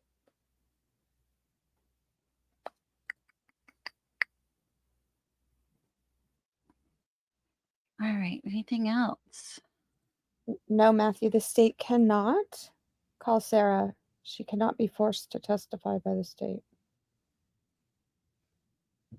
Yeah, so she's going to be called up by the defense. And he did say that in his openings. They're going to call her up. So, yeah, the state, you can't be forced to testify.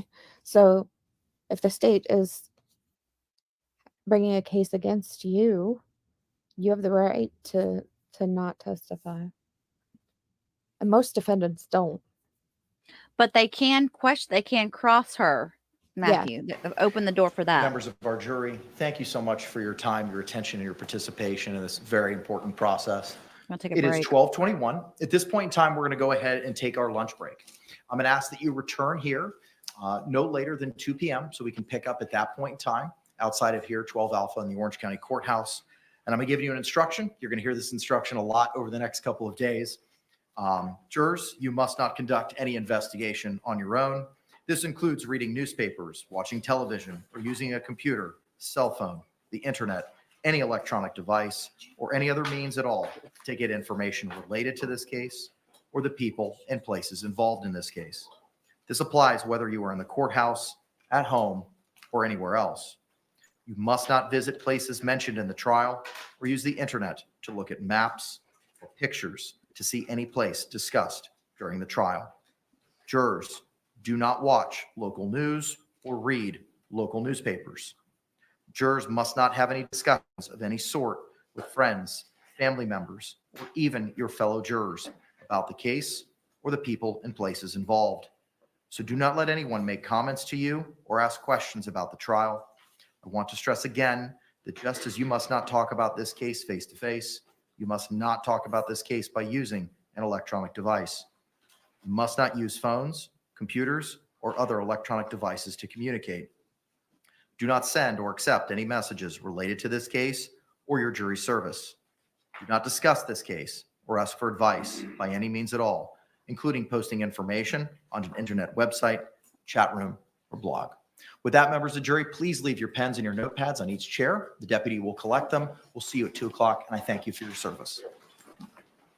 Take an hour and a half lunch. Wow. I guess I think we're going to talk about some stuff before we release the defense and prosecution, I think. I could be wrong.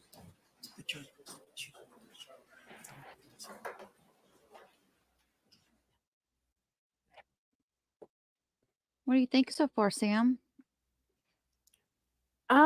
Like some of the chat is saying, I am a little underwhelmed, but then I feel like I'm always underwhelmed on like with the first witnesses.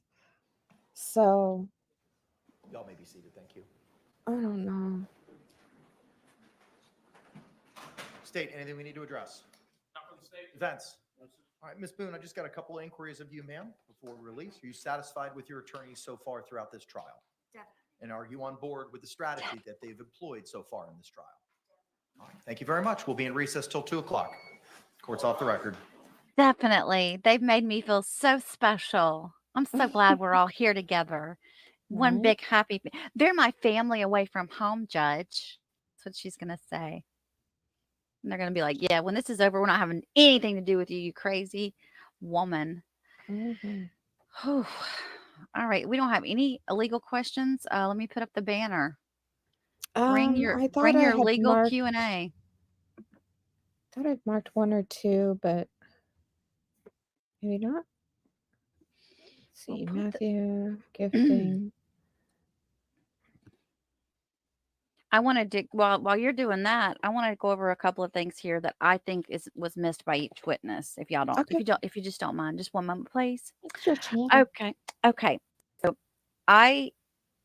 George's brother had said in his interview that that George was an alcoholic, but when he gets drunk, he gets real emotional and he starts crying, which is interesting because he could have said when he gets drunk, he gets, violent, whatever. He didn't say that.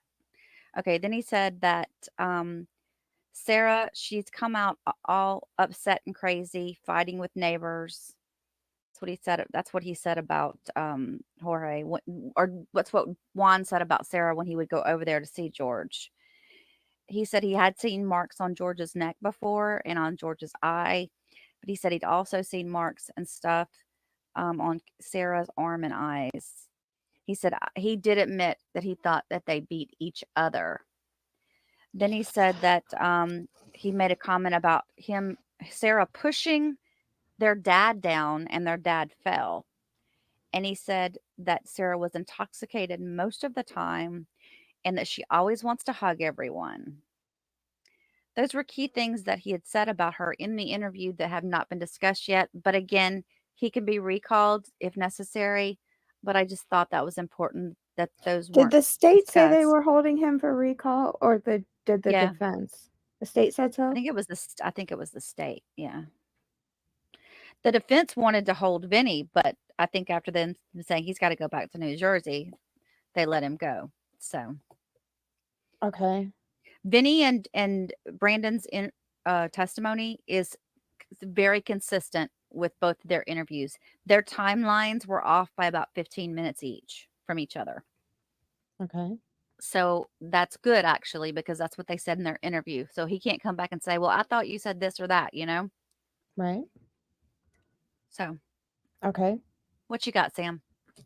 My brain trying to figure some of this stuff out. Judy Girl says, at Sam, does prosecution get to rebuttal defense opening arguments? We've got your answer to that because both sides. And yeah, I think CB is right. It's about opening the door. I know you guys are gonna make me go get freaking rules of evidence out. It was not my favorite class. Let's see. Does the jury pay attention that the defendant isn't paying attention and not making a lot of eye contact? It's hard to say. I think jurors, for the most part, watch the witnesses closely, and I'm sure they look at Sarah. Um, Jenny again says, "Are they going to tour the townhouse?" No, they won't do that. That's not that. And that's like a Murdaugh style case. Are objections allowed in opening? Yeah, it's not. You try not to do it during opening and closing, but it happens. Let's see. Do we have anybody else? Question? No. Oh, I've never watched Cindy Buchanan says I've never watched mini trials at all. Is this kind of thing even close to typical? Mm, no. This has been a very strange journey. They want a diagram of the courtroom. And then Twisted Quill. Did I answer this? Sam, how can he not know the change to that ruling defining self-defense? Oh, in the jury instruction. Well, because he's not paying attention, I guess. I mean, things get updated frequently, and older lawyers in particular, not to be ageist, but the ones that didn't come up with computers, they are usually the last to realize that.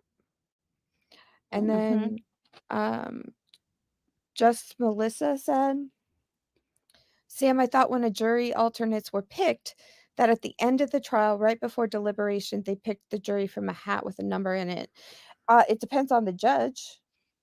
But yeah, I don't know how he does it.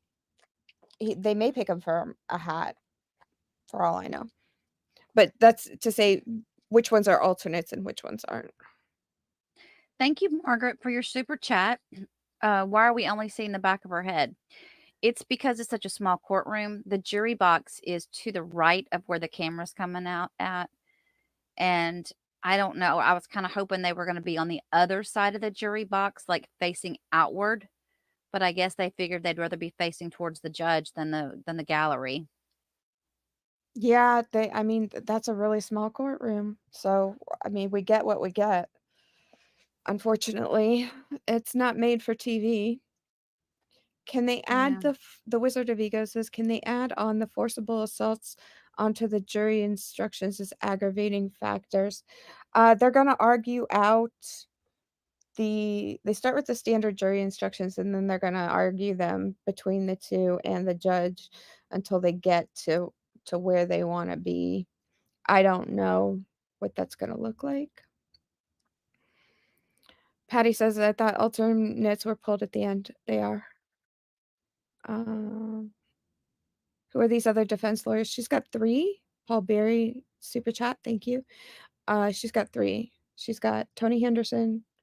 What's Peck's last name? Or is it Beck? First name. Oh, yeah, I'd already gone over those. Okay. Yeah, All right. she's got Tony Henderson, Kevin Beck, and James Owens. All right.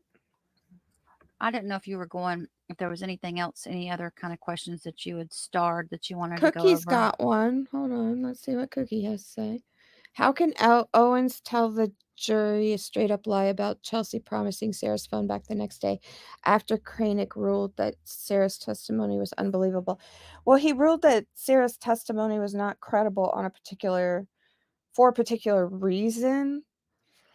And there's a lot of leeway in openings.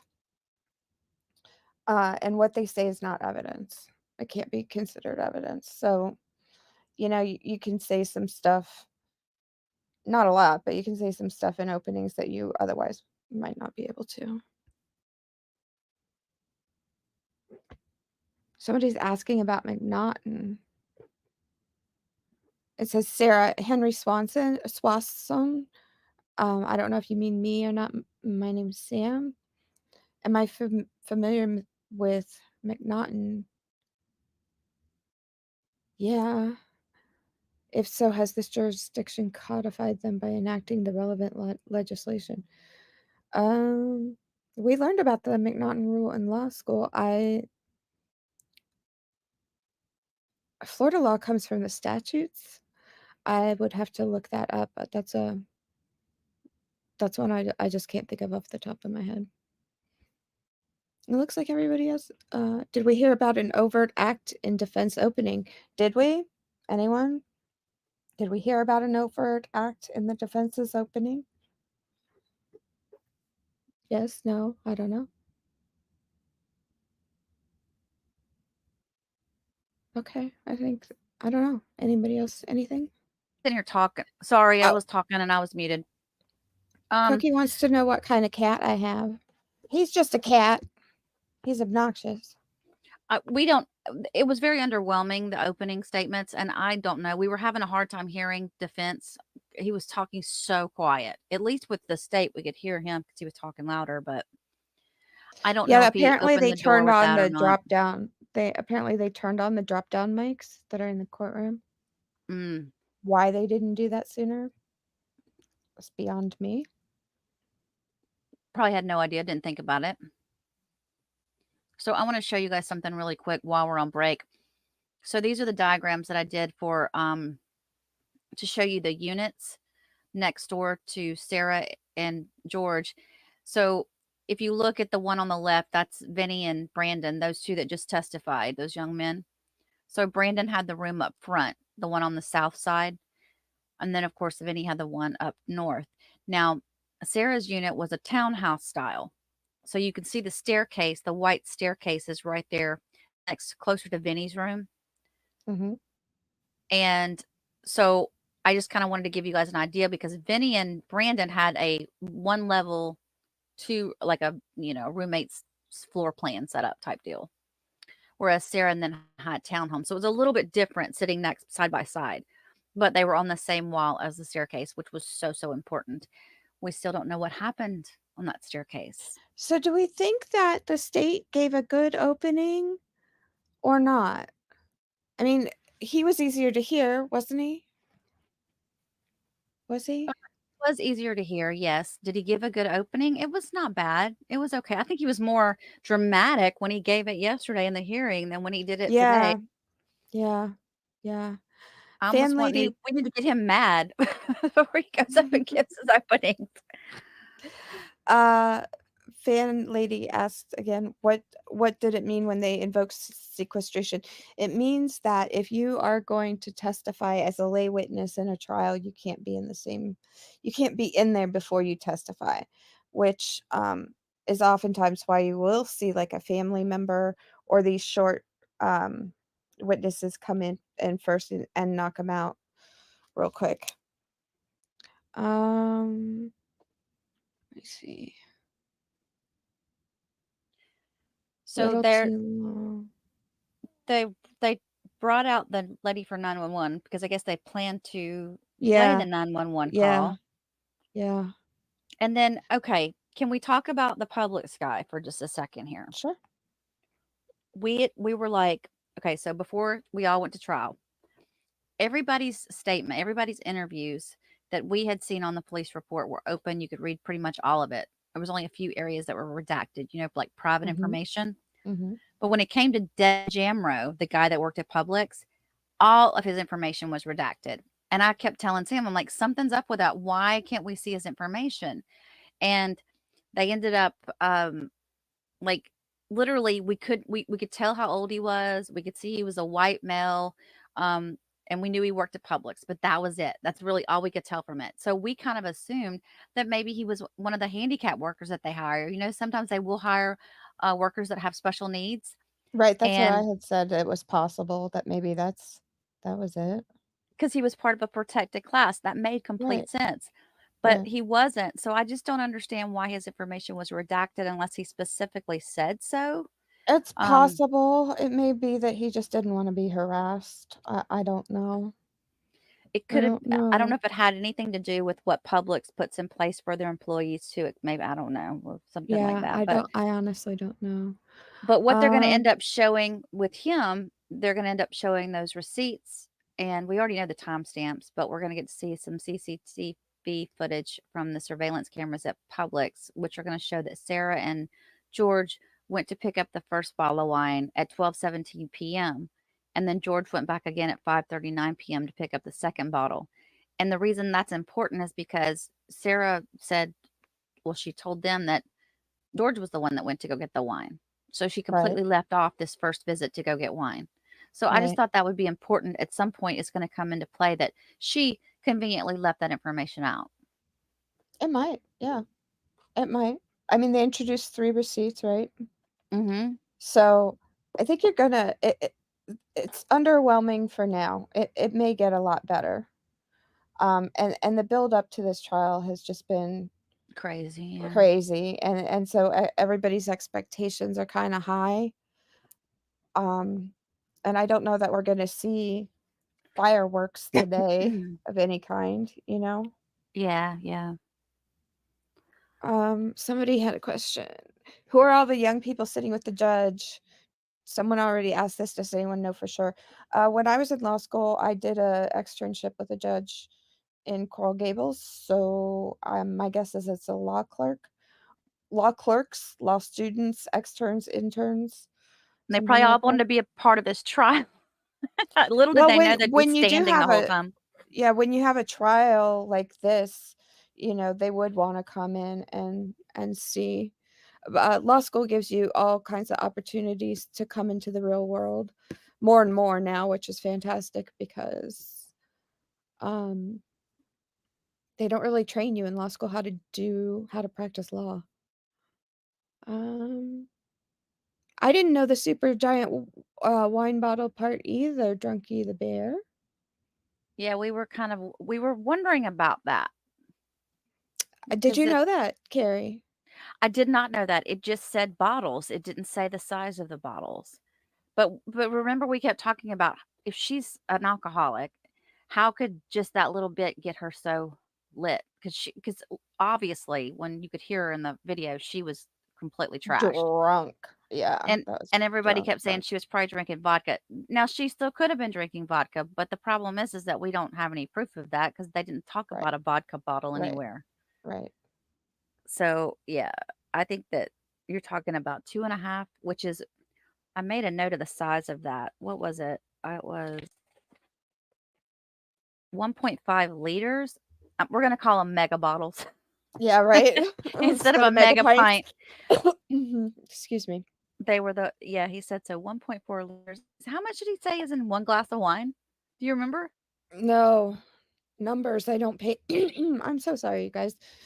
The wind blows a little bit here and my allergies go insane. I don't remember the math on that. Somebody in chat, I'm sure, will tell you. Stephanie West is asking, so in order to introduce the videos, they have to bring in the witnesses attached to those before they can present during the trial. You are correct. Very good. And I like what Angela Henry says about the opening for the prosecution. Angela says, I think he kept his opening very matter of fact without the drama because he wants the drama to come from the suitcase. The dramatics seem less believable. He doesn't need theatrics. I think that's a good point. What do you think, Kerry? Say that again? That Jay saved the theatrics for later, that he basically doesn't need theatrics. And that's why he kept his opening so matter of fact, because later on it's gonna, Yeah, he might be dipping his toe in, checking the temperature of the water right now. Veruca made a comment that a regular bottle of wine is 75 milliliters, which is 0.75 liters. Wowza. So if you compare a 1.5 liters to 0.75 liters, that's a huge difference. It's double. Double. Well, he said that though. It's like 2 regular wine bottles. Oh, okay. Yeah, I need context with numbers. I can't. Math has never been my strong suit. Yeah, so just to remind you guys, so over here we have the giveaway tool, which is a little raffle thing. Anytime you enter in the code Justice for George, just as it's written here, if you type that into the chat, you only need to do it one time because you can only be entered one time. We have 173 entries so far. I'm going to be giving away a set of earbuds when we get closer to coming back from lunch here. And then I'm going to try to do one every day during the trial. So I hope that you guys can come back and hang with us. If you don't win the first day, come back. Might win the second day. And we'll be able to watch the drawing because I'll hit the button and then we'll just watch it spin and we'll get to see who wins. You need to be here to win though. If you're not here to say, I'm right here, and email me right away with your email address or your mailing address, then I can't send you anything. Okay, so this McNaughton question was driving me nuts, and it turns out it's about sanity. Really? Yeah. It's one of the ways of determining whether somebody was insane. There's a difference between being competent to stand trial and being insane at the time you committed the crime. Right. And McNaughton is a piece of that. Whether Florida has codified it, I would need to go look in the Florida statutes. I don't have an answer to that. And because I'm not a practicing lawyer, I don't keep up on changes in the law. And boy, do we like to change our minds here in Florida. So unless it's relevant for something I'm looking at, I don't know about it. If that makes sense. Right. All right. So who's good with doing the calculations on 5 ounces of wine? If it's 50, so it's 50 ounces. That's 10 glasses of wine per bottle. Is that what they're saying? Well, normally I think a normal bottle is supposed to be like 4.5 glasses, right? Something like that. Could So yeah, be. you get to 9, 10. I still think it's irrelevant the amount that she drank. When you're an alcoholic, you can consume more. I don't know. What do y'all think? I just feel like it's like we know she was wasted. I mean, we don't even have to prove that part because the problem The that video's gonna do it for her. Yeah.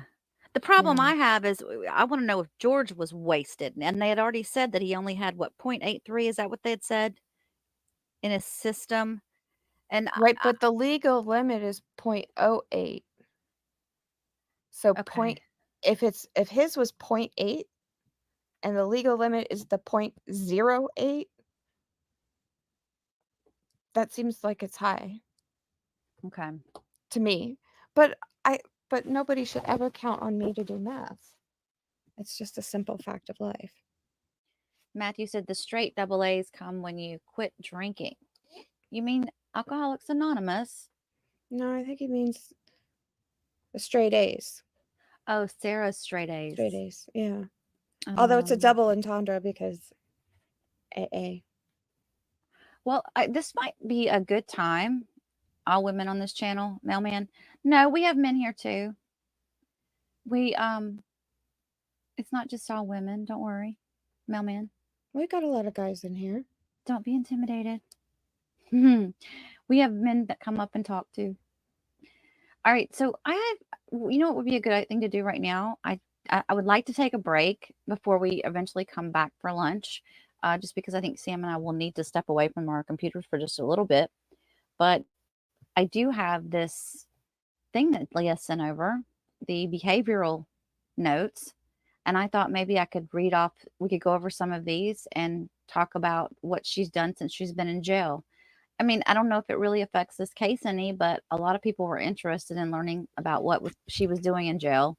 Right. So if it's not relevant to the crime, here's where I think people go wrong. And I agree. I think people are very interested in it because they're interested in Sarah, and you should go ahead and read them. But what I want people to understand is just because we know something about Sarah does not mean it gets introduced at her trial. Has to be relevant to the crime she is charged with, which is made up of 3 elements. And if she, if it doesn't relate, I mean, what she's doing in jail has absolutely no impact on what happened that night with George. Does that make sense? Oh, yeah, absolutely. That's what I just said. Okay. That's what I mean. Like, but this is just, it's just everybody's been talking about it. I haven't had No, anything no, on I my think you should channel go about ahead it. and read it. I'm just seeing some things in the chat, like, why not this? Why not that? If it's not Oh, relevant to what happened that night, it doesn't matter. Does that make, that's what I'm trying to say. yeah, and you got to be able to Every, tie it to that night. If you can tie it to that night, that's a whole nother story. But you got to. right. Again, subject to the rules of evidence. Zephyr Sky, I don't blame you. I know you're nosy, and that's fine. I'm not telling her not to read it. I'm just trying to tell, no, you can't do character in jail. I don't think Henry Salson. My God, I have to go find an evidence book. Yeah, I mean, I think it's really interesting, her behavior, right? Because she's such an interesting kind of defendant. But I just want everybody to understand that just because you guys or we know a piece of information does not mean it's coming into this case. Yeah, and we also have to keep in mind too when we're diving in, because we know we like to dive in and do all this stuff. We have to remember what we see is not what the jury's seeing. So Correct. we can't get frustrated with the jury when we have all this at our fingertips and they don't. Right. Exactly. Exactly. So So, yeah, all I want to do at my role here is just to try to explain some of the legal stuff to the best of my ability and try to make it make sense.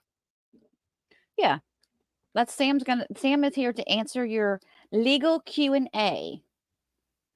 I will try. She'll do her bestesses. I will. That's a new word, bestesses. Okay, you go ahead and figure out how to spell that. Bestesses? Because I'm not sure. I'm too lazy to. Bestess. I don't know. All right, guys, let's read. Let me go over this. Sam, if you want to, do you want to take a break for a little bit and come back, or do you want to hang and listen? I'll listen to you. Okay. Yeah, I'm good. All right, let me open this up and I'm share gonna this mute tab. myself.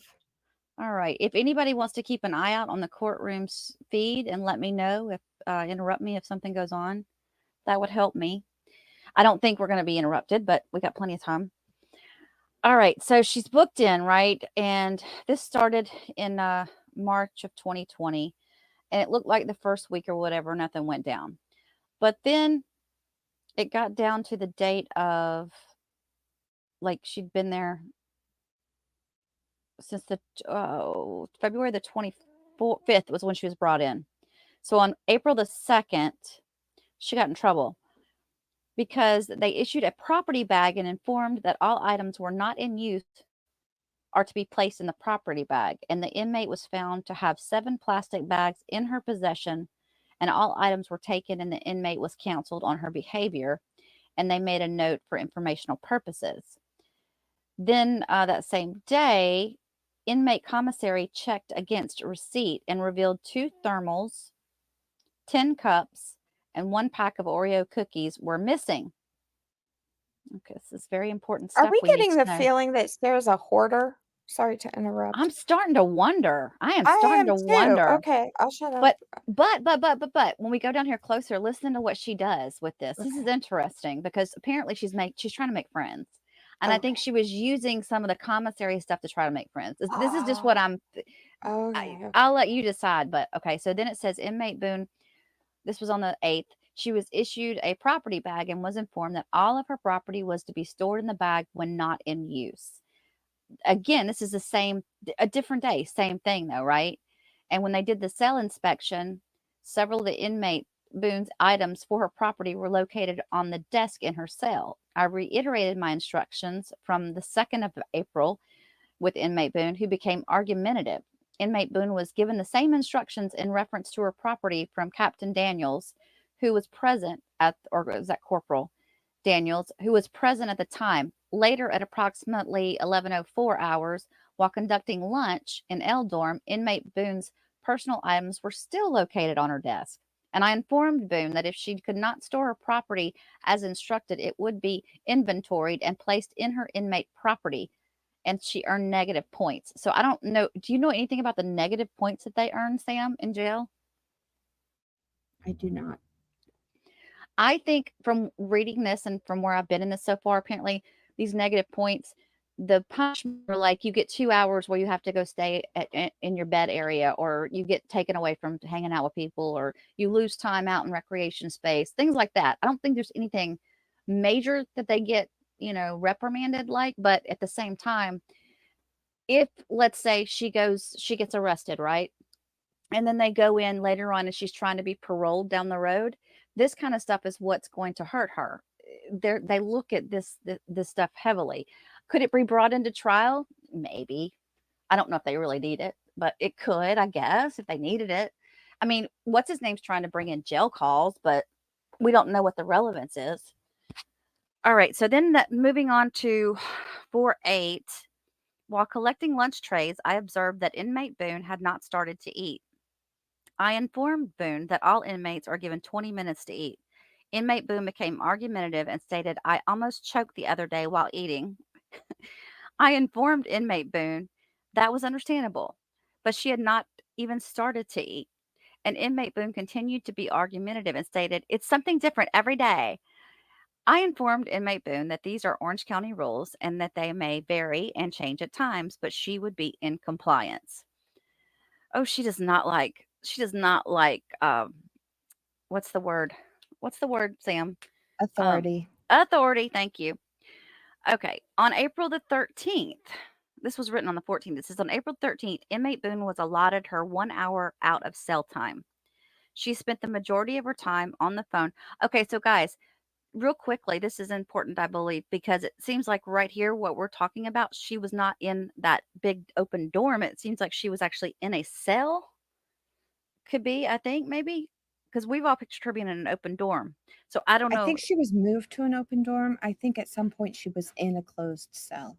Okay, so that was when she was still in a closed cell. Okay, that makes sense. So she spent a majority of her time on the phone, then decided to take a shower. She went over her time limit by a short amount of time. Tonight, inmate Boone was on the phone, and I advised her that she had 30 minutes left. I again advised her when she had 20 minutes left. Once inmate Boone decided to finish her phone call, she had about 5 minutes left and still wanted to shower. I explained to her that she had 5 minutes to shower and that she will not be going over her time again tonight due to her using the majority of her time on the phone. Inmate Boone became argumentative, and it was again explained to her that she has 1 hour out of her cell time to shower, make phone calls, and utilize the day room. Due to her spending her remaining time arguing, inmate Boone did not shower. Inmate Boone is not receptive to counseling and acts as if L Dorm's schedule revolves around her schedule. I think that's so funny. So that tells me she was in lockdown, right? She was allowed 1 hour out to either use the phone, go to the day room, take a shower. She was in lockdown. Why would she be in lockdown and not something else? I wonder. Does she earned special privileges or something? You That's think? Or? what you get when you've done something bad. Well, yeah. When you've got a strike against you, or if your crime is truly heinous and very high profile, or it may be, I don't know how the Orange County Jail works. It may be intake as well. They don't just dump you in the dorm right away. Like they give you, that's what I think it is. Okay. There's something called classification officers at the jail. Yeah. And each inmate gets assigned a classification officer. So when they come in, they have to spend a certain amount of time in this sort of intake area, for lack of a better term, because I can't think of what it would be. And that's when they're being assessed as to where they should be put. And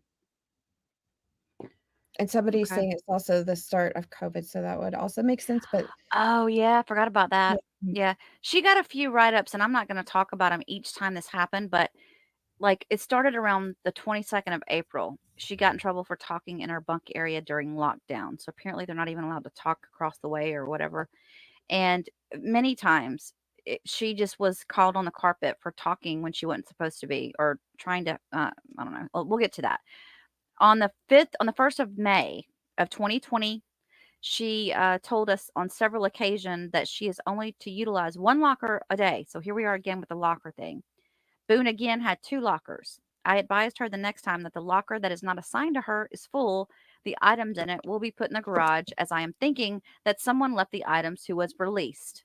So in other words, you're going to lose your items if you keep putting them in there. Now, when she says lockers, I'm envisioning like something like at a high school locker room. I'm sorry, I unplugged myself Oh, accidentally. okay. I didn't catch that last part. I heard 2 lockers, and then I yanked the cord out of my computer. She keeps putting stuff in an extra locker. She's hoarding. She's utilizing takes her more own than locker what- plus other lockers. She just has to have more than everybody else. Like what? It's like she's entitled. But I was asking, is it? I wonder if these are the type of lockers they have like in school. Has anybody here been in jail? Know what kind of lockers they have in the jail? Just Like if they're wondering. tall lockers or those little like square short ones. We won't judge you. I mean, we usually judge everybody, but we won't judge you if you tell us you were. Just wondering. So yeah, she's trying to use more than her space, and she got upset. So anyway, then on the 1st, still, a shakedown was conducted. Ooh. While conducting the shakedown, it was found that several inmates in the dorm were occupying 2 lockers to store their property, and I explained to each inmate individually as to why it was important to not utilize 2 lockers, i.e., lockers with no inmates will be considered community property or left property from the prior inmate who was housed in the bunk, and it will be thrown into the garbage. Today, upon doing a visual of the dorm and observing inmate lockers, it was a pair of orange shorts, Pepto-Bismol, and a pair of socks.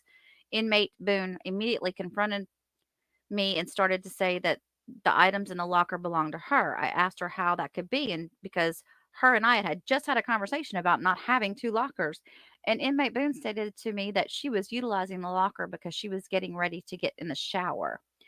The showers were closed at that time. Inmate Boone, for some reason, believes that the dorm rules or any rules in this matter do not apply to her. Inmate Boone approaches the officer's desk and states to the officer, "Why is it that you're always picking on me?" I stated to her, "I don't pick on inmates, but I do expect for inmates to follow the dorm rules, and when they don't do it, it will be addressed." Inmate was not receptive. This is when she proceeded to ask for an inmate request grievance form and to speak with a supervisor. Can I see your manager? Where's your manager? Oh my gosh. Because she did not like what I was saying to her because she is different, i.e., height, race, religion. I don't know because I did not elaborate. Oh, so she was telling the guard that she was different than everybody else in there. Like she's saying, I don't belong in there. I don't belong in here with all these people. I only just killed somebody, but I don't belong in here with these people. So they basically they've been giving a lot of negative stuff because of that. And the inmate stated to this officer that I don't like her because, okay, this is an addendum to the last negative. It said that she had said to the officer, "You don't like me because I'm different." And the officer wasn't sure what she meant by that statement. So that wasn't Sarah saying I'm different. It was her telling the officer, "You think I'm different. That's why you're treating me badly." Yeah, everybody's out to get you, Sarah. That's what it is. And then on May the 12th of still 2020, Mr. Douglas arrived at H dorm to see 2 inmates in the dorm. I don't know who Mr. Douglas is. At the completion of the second inmate Boone approached the door and asked to speak with Mr. Douglas. I asked her what was her question, and she stated that she was missing some items out of her commissary 2 weeks ago. I explained to her that Mr. Douglas was not here to see her. Inmate Boone became irate and stormed to her bunk. After Mr. Douglas left, I called the inmate Boone and to the officer's desk and asked her again what was her question. She explained to me that 2 weeks ago, Mr. Douglas brought commissary to her and she had several missing items, 2 Snicker bars and 1 bag of chips. I called K dorm and summoned Mr. Douglas to return to H dorm, in which he replied, no. I in turn asked for a short break from from Officer Fulton and met Mr. Douglas at the main hallway. I began to tell Mr. Douglas what was going on, and he explained to me that he was not aware of any missing items from inmate Boone's commissary on 2 weeks ago. I said okay and returned to H dorm. I again spoke with inmate Boone and stated to her what Mr. Douglas had told me, and she said had I let her speak with him the first time, he would have remembered her face.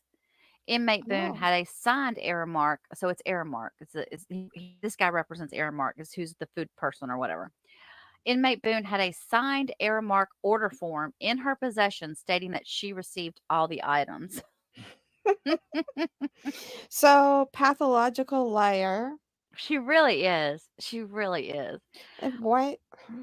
Okay. One other constant that you'll see throughout these reports is that she never eats breakfast. She does not like whatever they're serving for breakfast. I don't know what it is. And I haven't seen anything telling me what it is yet. So if I find something, I will let y'all know. I'm thinking it's like oatmeal or like um, frosted flakes or something like that. Maybe she doesn't want to get out of bed. Yeah, but I thought she had to. I thought they made them get up and out and I moving don't around. know. I don't know. I could be wrong. Then on wait, what day is this? This is the Oh, can I address this one thing? yeah. Someone says named Pulling a Casey says she is different. How many suitcase unalivers have we heard about in history? She is truly unique. Lately, when I go on to YouTube, it's been showing me another case involving a suitcase, but I don't know that that person was murdered inside the suitcase or was meant to be. Yeah, usually it's their bodies put in there to Right, dispose of them. exactly. Yeah. I need to look at that because I was like, really? Is this not the first time? This next one is dated on the 26th of May of 2020, and it says that she received a negative again for talking. All inmates were advised on the dorm rules and that noncompliance will result in a negative. She continues to refuse breakfast. She continues to talk in her bunk area. All the inmates were informed of the dorm expectations. Inmate Boone constantly challenges this officer's directives. Inmate has been advised on several occasions that she is to have her ID on her person at all times when not on bunk. Upon doing my 8:45 hours visual inspection, when arriving at bunk 44, which houses inmate Boone, her identification card was visually posted on the bunk with no body. Inmate Boone was downstairs in the day room with no ID. Inmate again was advised as to the importance of her having her ID card on her person. Inmate stated to me, where is it in the handbook that you have to have your ID card on your person? And where does it state that you get a negative for not doing so? So I pulled out my printed handbook from the desk and I highlighted the information regarding inmate identification. And I called inmate Boone to the desk to read the information in part that is stated on page 17. All inmates are required to wear their ID card at all times and display their ID card upon the request of staff. Inmate again was not receptive. I bet. Hillsborough County now they have wristbands, almost like hospital wristbands, but bigger with their photos on it that they can't take off. I could see where they're going. You know, I could even see them going to tattoo something or another in the future. Oh, God. Seriously, putting microchips in people. I mean, come on, that's where we're going these days. They want to microchip everything. All right, let's see. I'm not going to read the exact dates. I'm just going to tell you guys like the months and the year, okay? Because this is a lot. So June 2020. She was receiving a negative for constantly talking in the bunk area after being told several times there should be no talking while in the bunk area. And she earned a negative. And she was observed again talking in the restroom area. Inmates were told during my dorm expectations and rules that there is to be no talking in the shower area, bunk area, or restroom area. She earned a negative. And then again, same day, she earned a negative for talking in the bunk area. She just cannot shut up. So she doesn't excel at following the rules? Is that She safe to does say? not. But you know what? We did find something here she does excel at. I will Okay. say we found a positive about Boone in looking through all this. Now, I only have through page 27 that I've gone through. I could probably go through some more while we're on lunch and find some more things here, but I didn't want to make you guys wait too long while I look through it. But Again, she's constantly refusing breakfast. So that must be the whole thing with the Pop-Tarts. She wants something sweet and sugary for breakfast. She doesn't want anything healthy. Wait, that says that? No, I'm just Oh. saying that's got to, I mean, because the whole Pop-Tart joke, and then the whole her not wanting, she never eats breakfast. So I don't know if it's that time of day. She doesn't like to eat during that time of day, which some people are like that. I don't like to eat breakfast, but Yeah. I don't know what they're giving her. Are they giving her oatmeal? Are they giving her something that she can put away and eat later? It doesn't sound like it. It sounds like it's something on a tray. Yeah. So I'm thinking it's like oatmeal, or it could be Frosted Flakes in milk. Maybe. So it says inmate is receiving this negative for being in an unauthorized bunk area. All inmates were advised of the dorm rules and that noncompliance would result in a negative. Inmate is aware that her negative behavior continues. She will be given informal discipline. Again, I don't know what that is yet. All right, so let's keep going down here. And again, it's the same thing. Refuse breakfast, refuse breakfast. Then now we're on July 20th of 2020. A negative is being issued to inmate Boone for talking in the bunk area with another inmate during face to ID head count. She is shaving, you guys. I know that's important. We should all know this. Okay, so back then they had the whole face mask thing going on, right? And they were making them all wear face masks when they were outside of their cell. So she was given a negative for talking in the bunk area again in August, and another one on a couple days later for talking in the bunk area to another inmate. All inmates were advised numerous times that there is to be no talking while in their bunks. Second offense will result in informal discipline. And I bet she gets other people in trouble too, Can you believe? Oh, Sam, you know that she'll point fingers at other people that get her in Oh, trouble. 100%. She is throwing people under the bus left and right. Left and right. Yep. 100%. I don't know if this woman's going to survive prison. I don't know either. Jennifer Lynn's. Okay, I'm not going to try to pronounce her last name. Says, I'm not sure if Sam can back me up on this, but I thought high profile cases were immediately taken to the courthouse plus immediately taken back to jail. I don't think anybody anticipated this becoming what it has, and they may now be treating her differently and taking her separately. But yeah, because you're used to seeing that on the news, but it's normally because it was like a big story. I don't know if I mean, I know there's a lot of you guys who are outside of Florida, but I don't know if outside of Florida or outside of people who are into true crime, if they even have any idea. Because I have friends all over the country who are not into true crime, and they do not care what case I work on. Yeah. You My know? family does not care about what I do at No. all. At No. all. Matthew says he did mean Alcoholics Anonymous. Okay, Okay. thank you. Luna Cat says, let's all donate something in George's true gentle nature. He needs to be honored along with justice for George. I have thought about this, and I was trying to figure out what I wanted to do exactly. Mhm. And I thought this is probably not the week to do it. Next week, probably maybe towards the end of the week, I'll know more about what we could do, and maybe we'll vote on options. I can put a poll up or something. Mhm. Right now, I'm just kind of like it's definitely on my list of things to find, because I think before the trial is over, we definitely need to do something. Right. I agree. There's a donation thing within YouTube now. I just don't know how it works yet, and so I want to research it and see. Because if they don't have the type of, I would really rather donate to a cause that somebody we knows about, has experienced Right. possibly. That makes sense. Not just some cause that has a Random, yeah. big name out there, because that's all that money goes to CEOs and stuff. We don't need all that. So I know that there's I remember here in my area, there were smaller places where they would do women's clothing. What about And something having to do with art?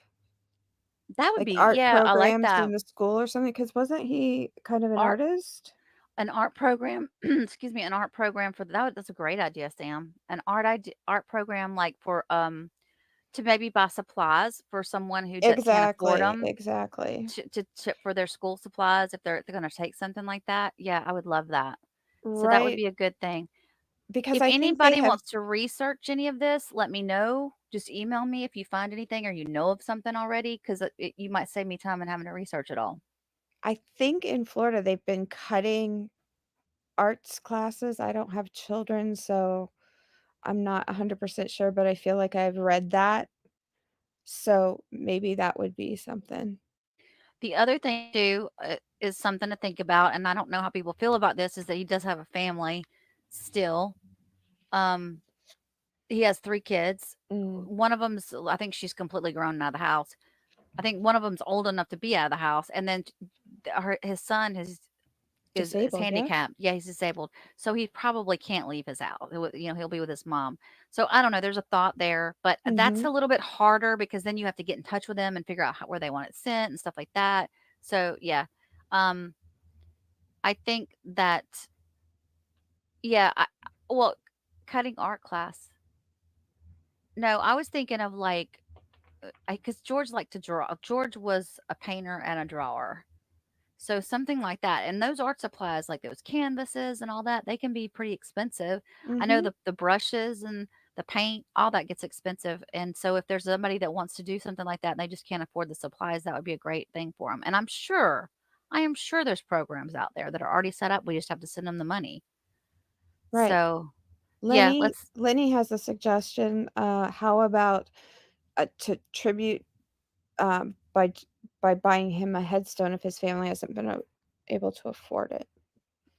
yeah, that's not a bad idea, but I don't again, that kind of goes back to getting in touch with the ex-wife and Family, yeah. yeah, I just don't know how I feel about talking to the family, you I guys. agree. I don't think they really appreciate us YouTubers that are following this stuff. And because I don't know. I don't know. But it would be nice to be able to do something like that though in his memory. It's a great idea, Luna Cat. Thank you so much for reminding me about that because I've been thinking about it for quite some time. I just wasn't like, I'm not sure. But Sam, I think you hit the nail on the head. It needs to be an art program for sure. Okay, Because thanks. That was my good you're idea for the day. that That's was a my good idea for the contribution. day. Mhm. That was yeah. That's it. Nothing good is coming after that. You can go take a nap now. Okay, did I read this one about her talking to everybody again? Oh, no, I didn't because she talks back to him. Okay, so she's after lockdown, inmate Boone, this was August of 20th of 2020. She was getting into an argument with inmate Mitchell, and she started a verbal argument from their individual bunks. Both inmates cursed at each other back and forth, and I advised them to be quiet, and neither inmate complied with my verbal commands. But both Boone and Mitchell were sent to holding. Wait, I'm sorry. Let me review that. They were both sent to holding for informal discipline for 2 hours. And then it said, upon arrival back from the holding cell, I spoke with inmate Boone about her behavior, arguing during count. Inmate Boone seemed to be receptive while being spoken to, but then mentioned that she felt uncomfortable with inmate Mitchell. I asked her if anything inappropriate was done to her, to which she stated no, nothing ever happened. Inmate Boone mentioned that she just felt uncomfortable with the way that inmate Mitchell supposedly treated her. I asked inmate Boone if she was in fear for her life, and inmate Boone stated, no, I'm not in fear. Then I asked inmate Boone if she wanted to be moved to another bunk area to avoid any other verbal disagreements with inmate Mitchell, and Boone declined to be moved. At that point, inmate Boone refused all options that were given to her. This was for informational purposes.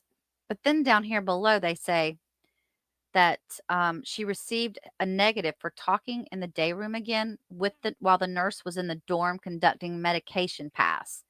I gave several loud directives to the dorm that they were not to be talking while the nurse was present, and inmate Boone was sent to her bunk for no more than 2 hours of informal discipline.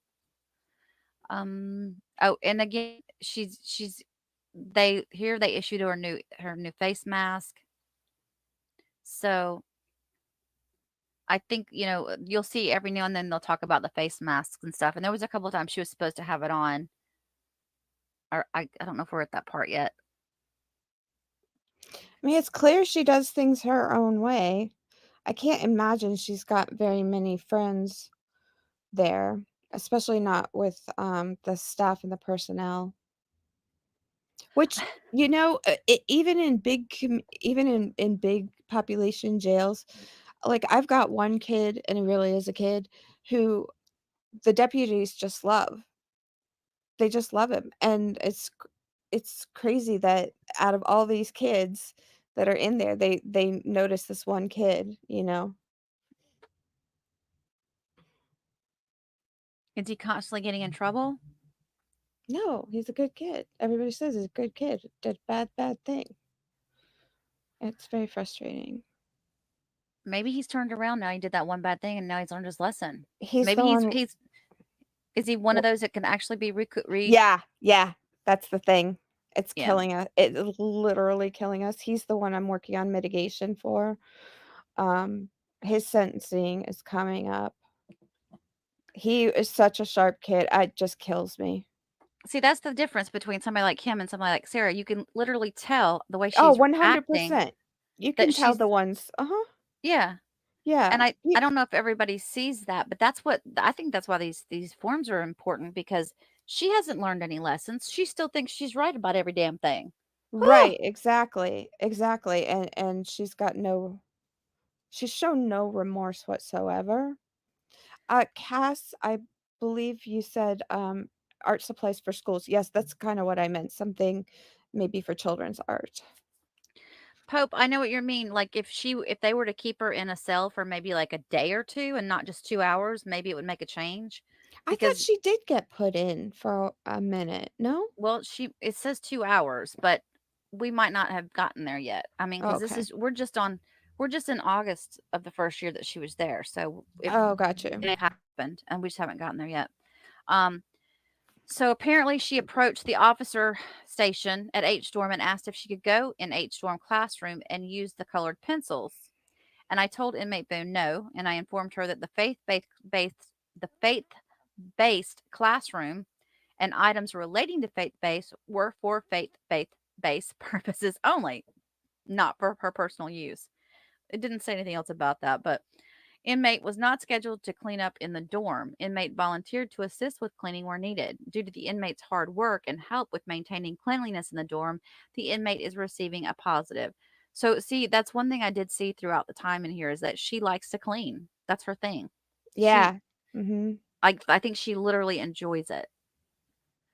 So there's a couple of times where they reference that about how that's the only positives I've seen so far. Then we're going to go down to September. And on September the 24th, they did some kind of reassessment with her. I guess this is like a regular thing that they do with them. Mhm. And it says, do you see and understand the PREA video? I don't know what that is. PREA video. It must be some kind of, you're supposed to act a certain way, like how to act. I don't know how to adjust your attitude. It's like a educational video is what I'm thinking. I don't know what it refers to, but it might have something to do with the jail and your safety and stuff. And it says, do you know how to report any new issues or concerns regarding your safety? And she said, yes. So it sounds to me like it's one of those where it's talking about, it's educating her on the things that she can do in jail if something were to go wrong. I don't know. Mm. It's probably mandatory for everybody that's in there. Is there anything you wish to discuss with me regarding zero tolerance for sexual abuse or harassment? And she said, no. How are you adjusting while in custody? And she said, no issues. Do you feel safe? She said, yes, and had no additional comments. So it's kind of sucks that she doesn't feel like she's not scared. It doesn't seem like she's scared. If she is, she's not showing it. She's still gonna stand out and cause trouble. Inmate is receiving her negative for talking in the bunk area again. They were advised the dorm rules and that non-compliance will result in a negative, and she earned a negative again, end of September of 2020. And then on the October the 4th of 2020, she received another negative for excessive talking in the bunk area after being told several times that she should not be talking after lockdown. And then again on the 9th of October, she was issued a positive because she helped clean again. She volunteered to clean, and they said that she does it without even having to having to even be asked to do it. Right. I told you when I met her, like that was point of pride that she had that dorm ship shape. What did you wait, you told me that. Did you tell me that were we online when you told me, or did you? No, yeah, we were because we didn't talk before we got online. You're right. Okay. Yeah, I think that's interesting. I think that's very interesting. I mean, we found a positive for her. Bless her heart. Mm-hmm. Keeping it clean. Keeping it clean. Let me go down here and check the chat really quick. They're putting all kinds of suggestions for George in there. CB says, I think after his name will get dragged through the mud, his family would love knowing people cared. Yeah, I mean, like, to be able to send something to the family somehow might be a good idea. Because Cookie said he was going to send a copy of that letter. Maybe Cookie will be able You'd to have locate to him. do it through the state. Like you'd I have would, to send it to the state's attorney and ask them to pass it on. That would be the, I guess, proper way of doing it. that's a good idea. Yeah, that's a good idea. Thank you, CB, for your super chat. Matthew once said we should donate to an actual battered spouse thing. Maybe I I think he missed. means a person. Oh, to an actual battered spouse that in need. Well, here's the thing. That can get controversial. Because then if we pick the wrong person, God forbid it come back and bite us in the ass. You know? I don't know. And then if I pick, look, I'm not going to go that route. There's a lot of reasons why. I'm going to go with I want to let somebody else distribute it. Ashley Kane said justice for George to all his family, children, and friends. Yes. Thank you, Ashley, for your super chat. Very well said. She did that the other day too. She gave a super chat for the family like that. You're so kind, Ashley. That's very nice, Ashley. Thank you so much. Let's see. So now she was around the 13th or 12th or 13th of October. Sarah is receiving this negative for refusing to follow verbal orders from staff. All inmates were advised of dorm rules and that noncompliance would result in a negative. Inmate Boone received formal discipline in the form of 2 hours in the holding cell. Further violations may result in further disciplinary actions. It doesn't say what she did though. And then on the 14th, it says that she was advised that the showers were only open. The showers only were open. That's how it says it. And it says she continued to question when would the rec yard be open. And she was given the directive to return back to her bunk. Inmate was counseled about her insolence. Insolence? Yeah. What does that mean towards If staff? you're insolent towards someone, that you're like rude and disrespectful. Yeah, she probably treats them like they're her cabana boys. Mm-hmm. Okay, so here's where she got in trouble. In October the 15th, she got in trouble for not wearing her mask properly. And she had been told several times to wear it correctly. And she was placed on bed for 2 hours. And then on the 19th, she got in trouble again for the mask. And it didn't say she's trying to wear it she's not wearing it above her nose, she's wearing it below her nose. So she's wearing it, she's just wearing it below her nose. And then it said that she was receiving another negative around the 20th of October for not having her face mask on again. And she's again refusing her okay, now this is where it talks about the meals. Y'all, this is funny. Inmate Boone refuses her regular tray and stated to me that she wanted a bag meal. No bag meal was given. Please note this inmate was on a special diet and stated to medical that she no longer wants to be on a special diet. Then the next day, Inmate Boone approaches this officer's desk on this AM and asks me about a visit that she is going to have tonight at 1900 hours. I explained to her that I did not know and that the night shift checks and prints visitation assignments for the day. Inmate Boone continued to question me about her visitor and asked me in a demanding tone to call visitation. I stated to her that I will not. Then on November the 2nd, Inmate Boone received a negative after being told consistently there is no talking in the bunk area. Again, Sarah. Shut up, Sarah. November the 9th, Inmate Boone stated to me that she does not want the food tray that her name has, that was for her name, and because she had a special diet. And she said she desires to have a bagged meal. And I explained to her that she has a special tray for whatever reason between her and whoever put the note on there. I also explained to her that if she was having problems with her diet tray, that she needed to get with medical and get it changed. Please note, this is the best part. Please note that this inmate was also on another special diet and she put in a request to medical to have it canceled. So this whole thing, y'all, is about her being allergic to soy. And it says that she is receiving this positive for volunteering for food services, laundry exchange, doing extra cleanup around the dorm, taking the initiative by folding towels and reds, and volunteering for special detail. Inmate continuously has a positive attitude and takes pride in the cleanliness of her surroundings. And then on November, I don't think we should be able to give her a cleaning job. She enjoys it too much. November the 19th, she received a bag meal in lieu of a dinner tray due to allergies. Inmate received bread from regular tray. Then on the 28th of November, she volunteered to work for the day as the dorm trustee due to the trustee having a day off. Throughout the shift, she displayed a positive attitude while demonstrating a strong work ethic. Because she wants to be in charge. Yes. She maintained a clean day room, cleaned and stocked the bathroom, conducted laundry, and helped set up the break chow. I guarantee you she was barking orders at Oh, everybody. 100% conducted laundry. Girl, they hate her there. They hate her there. Okay. Then on December the 2nd, being that inmate Boone is allergic to soy, inmate was given a bag meal. Inmate stated that she wanted a tray. I stated to her, no. Inmate Boone consistently plays the officers when it comes to her meals. Some days she's allergic to soy and other days she is not. Oh, Inmate was observed in the day room during chow eating a regular tray with soybeans or my with soy gosh. and beans. It's just so funny because it's just like, really? Inmate Boone is receiving this negative for being an unauthorized bunk area. All inmates were given dorm expectations and told that failure to comply would be a result in a negative. So she's going places she shouldn't now. And it says that inmate was accommodated by medical with a special diet tray due to her allergies, but inmate Boone refuses the tray. Inmate Boone picks and chooses what meals she wants to be allergic to and demands extra and other foods when convenient for her. I explained to her if the allergy is not the main course, per Sergeant Dunn, she will not be receiving a bag meal. And then the next day, it's like inmate Boone approached this officer desk and began to scold me about a bag meal that she says that I had a duty to give her for lunch.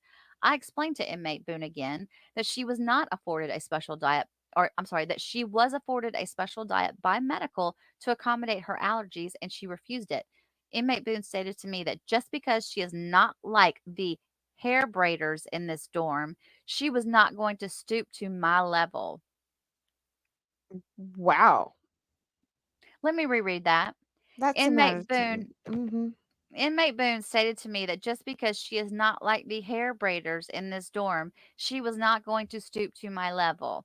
Inmate Siebel was also present at the desk and stated to Inmate Boone, "Isn't that a racist statement?" Inmate Boone is constantly and routinely challenging this officer's decisions. I explained to Inmate Boone again to contact medical and see if she can again be put on a restricted diet.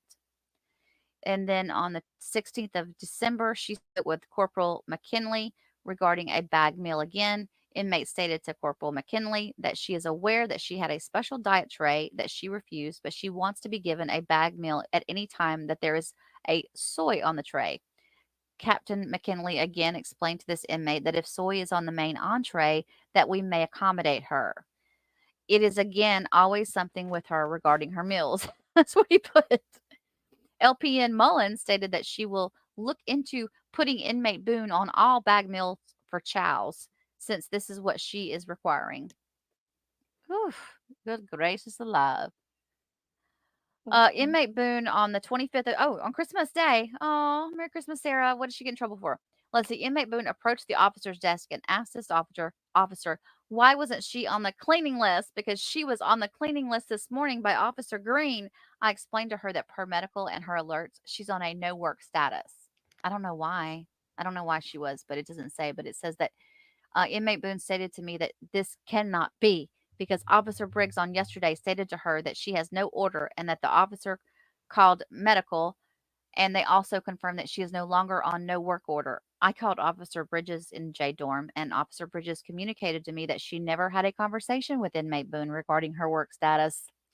I explained to inmate Boone, per her alerts, she still is under a no work status, and that she cannot work until this is cleared. Inmate was not receptive and asked me to call medical, and I stated to her I will not, and that she can speak with the nurse this afternoon if she would like during the medical pass. So she's trying to play the guards against each other. That's Mm-mm-mm. crazy. I wish though that I had that need to clean gene in I know. me, I know, me but I too. don't. I do wish I had it though. Paula says maybe something for the college that's within walking distance of the apartments. Do they have an arts class there? That's a good idea through a college program. Yeah, that is a good idea. Oh, the Um, chat's got some ideas on why Sarah likes to clean. well, she didn't clean up her mess on the night of the 25th or the 4th. What does I mean BS program ran out of space? BS program. What does that mean, Matthew? I don't understand, but you don't have to put it on a super chat for me to read it. Sam can look for it while I'm reading this other thing. I'm looking. Oh, my throat's hurting now. Are y'all still? Oh, there's 1,032 people in here still. So y'all are enjoying this, huh? Okay. Time out, Eloise. Okay. Inmate Boone refused chow today. Inmate Boone is allergic to soy and was offered a bag meal in which she refused. Then on the 22nd of January, I called the inmate kitchen and spoke with John. I asked him what was in the hot dogs, and he stated to me that it was soy and chicken. Inmate Boone is allergic to soy, so she was offered a bag meal. Okay, gracious. Matthew, I'm not seeing your original chat. Do you mind putting the front part out there again? Then on around the end of January, she was offered a bag meal due to her allergies again, and she refused the bag meal, and she continues to pick and choose which soy meal she wants to eat. Today, lunch consisted of potatoes and soy meat. Inmate Boone constantly challenges this officer's decision. I have spoken with medical on several occasions regarding getting inmate Boone a special diet tray, again to no avail. She just wants to be able to eat what she wants when she wants it. She doesn't have an allergy. I think that's a bunch of crap, y'all. I agree. On this, and then on the 2nd of February, this AM, I made an announcement for personal laundry. Most of the inmates came down with their laundry. As I was observing the process of how the new dorm trustee did laundry, I noticed that her and inmate Boone were conversating for a while. I observed inmate Boone put her personal laundry in the left laundry machine. As I was conducting my visual, just out of curiosity, I looked into the laundry machine and I saw that the only items in this particular machine was inmate Boone's. Being that we do not wash linens in the dorms, I took the sheet out of the washing machine and I put it in a garbage bag and placed it out of the door. Inmate Boone approached me in a defensive manner with her hands on her hips and stated to me, "So you're going to give me another sheet?" I asked her, "Why don't you have a sheet?" And she continues to babble about why she did not have a sheet and also why she put her sheet in the laundry and so on and so forth. I explained to her that linen exchange is done on the night shift, other than an emergency. Inmate was not receptive and stated to me that this matter is something else to add to her notes. She's writing everybody up. She's keeping notes. Oh my god. Oh, I bet she has written I'm so not surprised. She has written the not state and surprised. whoever's over the prisons and everything. I stated to her to please do exactly what you have to do, but now you are displaying a conduct that disrupts the orderly and security of this dorm by yelling at this officer to continue to have order in the dorm. Inmate Boone was escorted to the holding cell for informal discipline for two hours. Time out. They're putting her in time out. Time out. Yana gave me the end or explained Matthew's it was his super chat that he read. He meant a battered spouse program, not a battered spouse. So I Okay. read him incorrectly. My apologies to you, Matthew. Okay, thank you, Matthew. Yeah, I forgot what your last chat was. Okay. Oh wait, hold on. What? Jana, I can't read her I don't know what this name is. It's so long, but it says, I bet Sam is in her notes. Oh, when you I was think? there. I don't know. Oh Do you my- remember what date it was, Sam? You Yeah, said it I was have a early on. general idea. I have a general idea. We might have already passed that date. N It was in the fall, It was probably and 2020. it was 20 yeah. Hold on, let me think. Because if it was 2020, we've already passed that time What if period. it's So you're I think it was earlier than that. No. Would have been 2020. so again in the 1st of February, she 2020 or gets a 2021? if it was 2021, there's still a possibility then. She got a negative for talking too much again, and then she gets a negative for down here for not wearing her face mask right again. But up here, she says she's receiving a negative. While on break, Corporal Gilreath informed me that she instructed inmate Boone to go to her bunk, and the inmate Boone was not properly wearing her face mask as per the CDC guidelines. Inmate Boone informed Corporal Gilreath that she had some type of medical cream applied on her face, and she couldn't wear her mask for 30 minutes. Inmate Boone also informed Corporal Gilreath that Officer Fulton was aware. Inmate Boone did not have permission by this officer to improperly wear her mask. God. She's just like a bad kid. Yeah, it was fall of 2020. 2021, sorry. Oh, Fall of okay. So maybe 2021. you've made the grade. Who knows, Sam? Maybe. March of 2021. On 3/16 of 2015, I don't know why it says 2015. It says, while working in FDC H dorm, inmate Boone approached the officer station and stated that she was still having issues with inmate Willis, Quashonda Willis, and Sandra Linton. And I spoke with all the inmates concerned due to them having a disagreement in the bunk area. Inmate Boone stated that inmate Willis and Linton were harassing her and calling her a killer. Again, I spoke to both inmates about the situation. Both inmates stated that inmate Boone was lying. Linton and Willis stated that they were arguing because Boone is talking about them while she thinks they're sleeping. She's a gossip. Due to inmate Boone demanding that both inmates be separated and she not be moved, I felt that there was some inmate manipulation in play here. I spoke with Corporal Sutton about the incident, and she stated she would speak with the inmates. So do you understand what she just did there, you guys? She was trying to get them in trouble because they were ganging up on her in a sense. So she was going to have them separated. Oh my God, you just know. Yes, they're on a lunch break, CB. They'll be back. So on Eastern time here in Florida, it's About 20 1:41 minutes. p.m. They're to be back at 2 p.m. Eastern time. Yeah, I've only got a couple of pages left in this. During a random locker search and shakedown of inmate Boone bunk area, inmate Boone had the following items in her locker: a bottle of lotion that contained an unknown white powdery substance. Okay, I'm thinking that is probably baby powder. I don't know though. I don't think it's a drug. White roll of medical tape, Sandy hand wipes, and several Kleenex tissue papers, and several sheets of notebook paper and paper clips. She also had a Head and Shoulder shampoo bottle with hand sanitizer inside. Inmate Boone was asked what was inside the bottle labeled lotion, but had a white powdery substance inside. She replied that she didn't know and that she had got it from an inmate that was no longer in the jail by the name of Ashley.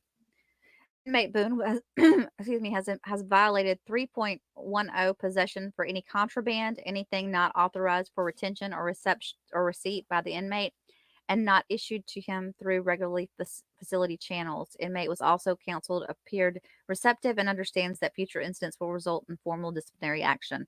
So, yeah, I don't know what that was all about. It probably is just that they do stuff under the. I don't think that's that big of a deal. It was probably baby powder or something like that. But the fact that she's just breaking rules and stuff is funny. So I'm just gonna call her Jana Knits because her name is really long. She said, I meant Sam would be in Sarah's notes about me visiting her. I that's how I took it. But Yana said Sam isn't in there. Sam's too great for that. Thank you, Yana. Yana always has my back. Yesterday, when some people were questioning who I was and why I was here, Yana was like, not gonna do that. Amber Rachel, who wrote our song, says, for the mods, special something, something, all their dedication and hard work during the trial. Oh, yes. Absolutely. Yes, I'm going to be taking good care of them. Y'all, I got to tell you what my mods have done. Now, it's funny because they had no idea that I was doing this, and I had no idea that they were doing this. But I just decided to do the earbud giveaway this week. I didn't tell anybody I was doing it. I just decided to do it. And today was the first time that I made it known that I was going to be doing that. I just got, yesterday, Laura had asked me for my mailing address. And I just got a text from Laura to inform me that I should be getting a bulk of earbuds that her and Bama have bought for me from Amazon to give away. Gosh. Yeah, to give away to the community. That is so nice, Bama and So Laura. I was like, you guys, I'm supposed to be doing something for y'all. You're not supposed to be doing anything for me. Wow. That's So so yes, I nice. definitely, Amber, Rachel, I definitely need to take care of them and do something special for them. Thank you for your super Absolutely. chat, and thank you so much for your intro song. We might have to listen to that again today before we leave. Oh, for sure. Margaret has a good question, Kerry. I'm just going to stick it in here really quick. Do you think she's drinking the hand sanitizer? Drinking the hand sanitizer? No. Alcohol. Had alcohol in it. Oh, that's gross. Yeah, but I no. know. Really? You Mhm. think? Well, if She's she's not that the only desperate. person that said it in the chat, so I Is don't that know. what they do though? I thought they use it to make something, or do they make? Lord, I do not Ooh, know. can that kill you?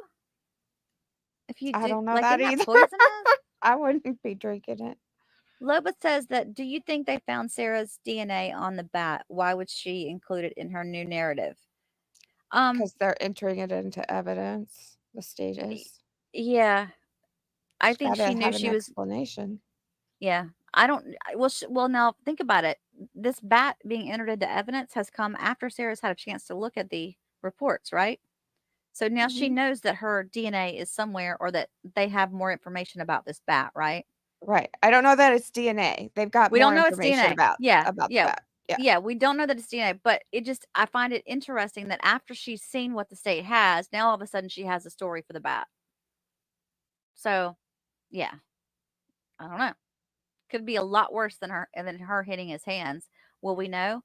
Will we ever find out? I Probably don't not. know. Probably I don't not. know. All right, I just got a few more things to read here, and then I'm going to be done, and then we'll do our drawing before they come back from lunch. Okay, once again, she's in an unauthorized area, and she was observed passing something to inmate Bowers, who is housed on bunk number 40. Inmate would be noted that inmate Boone is housed on bunk 34. It says during a random locker search and shakedown of inmate Boone, she has ketchup, mayonnaise, mustard, and sugar packets all stored in legal envelopes that had been cut in half. Inmate Boone did not have any paperwork in these envelopes. Inmate Boone also has a handful of PREA flyers that were previously posted around the facility in regards to upcoming audit, along with a bunch of cut up pieces of papers. Oh, she used them for coffee filters, maybe, and brochures, as well as several Kleenex tissues. Inmate Boone has violated possession 3.10 possession of any contraband. I think that's kind of normal prisoner stuff, though, y'all. Inmate Boone, Possession of contraband? I mean, stuff like that. I mean, she's trying to. I will tell you that every time we went to see her, she gave us more writing. She was a vociferous writer. No, not Sarah. Mhm. Yeah, so she's basically been counseled, and she appeared to be receptive to the counseling. She's again consistently volunteers to help out around the dorm with completing various chores and tasks. And on the 27th of April of 2021, inmate Boone came to the med line with a manila envelope. I asked inmate Boone to let me see what she had in the envelope. Inmate Boone had 6 medicine containers. This is what the nurse put medicine in for the med pass, with some sort of medicine in it. I asked inmate Boone, what was in the containers? And she stated to me that it was face wash. That it was face wash. And I stated to her that she should not have or much face wash. And she stated to me that she pays for it, and she should have it. I think she has like skin issues, you guys. I asked Nurse Scott when is she to use this, and Nurse Scott stated to me AM and PM. I said to inmate Boone that she should be using the face wash as prescribed and not be having leftovers. She was not receptive. Again, they talk about her volunteering around the dorm, cleaning up, twice. Three times here in a row. She's working, she's doing her thing around the dorm. But then on May 12th of 2021, along with the other inmates that attends the faith-based program in H dorm, she was advised to get ready for the program that starts at 9 a.m. Inmate Boone was observed entering the classroom and then exited out and entered the showers. Inmate Boone was told to complete her shower before 9 a.m. to attend the program, to which is the reason why she was housed of her dorm. And inmate Boone began to yell from the shower, stating that the lady from yesterday told her that the program doesn't start till 9:30. And inmate Boone was counseled about her behavior, and she was receptive, but she still earned some negative points. She's so sneaky. Oh, yeah. I met with inmate Boone to extend case management services. At this time, she has declined assistance, but was informed that should this change, she can fill out an inmate request form, and I will meet with her at that time. Now, if this is inmate services, case management services, I'd be interested in knowing what that's about, because if she has all these issues that she states that she has in the jail, shouldn't she be bringing that up there at case management services? I think she should. But they're not legitimate complaints, But so she knows case she can't. management sounds to me like, I mean, is it about her court case? I don't Well, know. I was wondering I'm about not that. It's like, familiar with is that it term. like some legal advice or something they offer them? Well, they can't give legal advice, but maybe like when her court dates are. I don't know. I've not heard that term before. Okay. So she got a negative for talking in her bunk area again in May. And then on the 27th of May, she received a negative for her attitude. Inmate Boone was assigned to clean the inmate restroom. While speaking with another inmate, inmate Boone rudely interrupted, stating that she needed a garbage bag. She was informed that if she couldn't clearly see, I was speaking with someone else, and that she had rudely interrupted us, and she needed to wait. She immediately got an attitude, stating, "All I asked for was a garbage bag. I'm the one that's doing the cleaning, and I'm just trying to get it done." She again was addressed on her attitude, to which she apologized. Guys in the chat about what to do for George or in his honor. Kerry's going to research it and then I think maybe do a vote or something. I see a lot of different suggestions in there and everything will be considered. Yeah, email me something, you guys, because I'm not going to go back and read the chat. So if you want me to I see can it, tell you email it. people are saying. I can tell you later. At approximately 13:58 hours, excuse me, DSO Beckford observed inmate Boone Bain, Beign,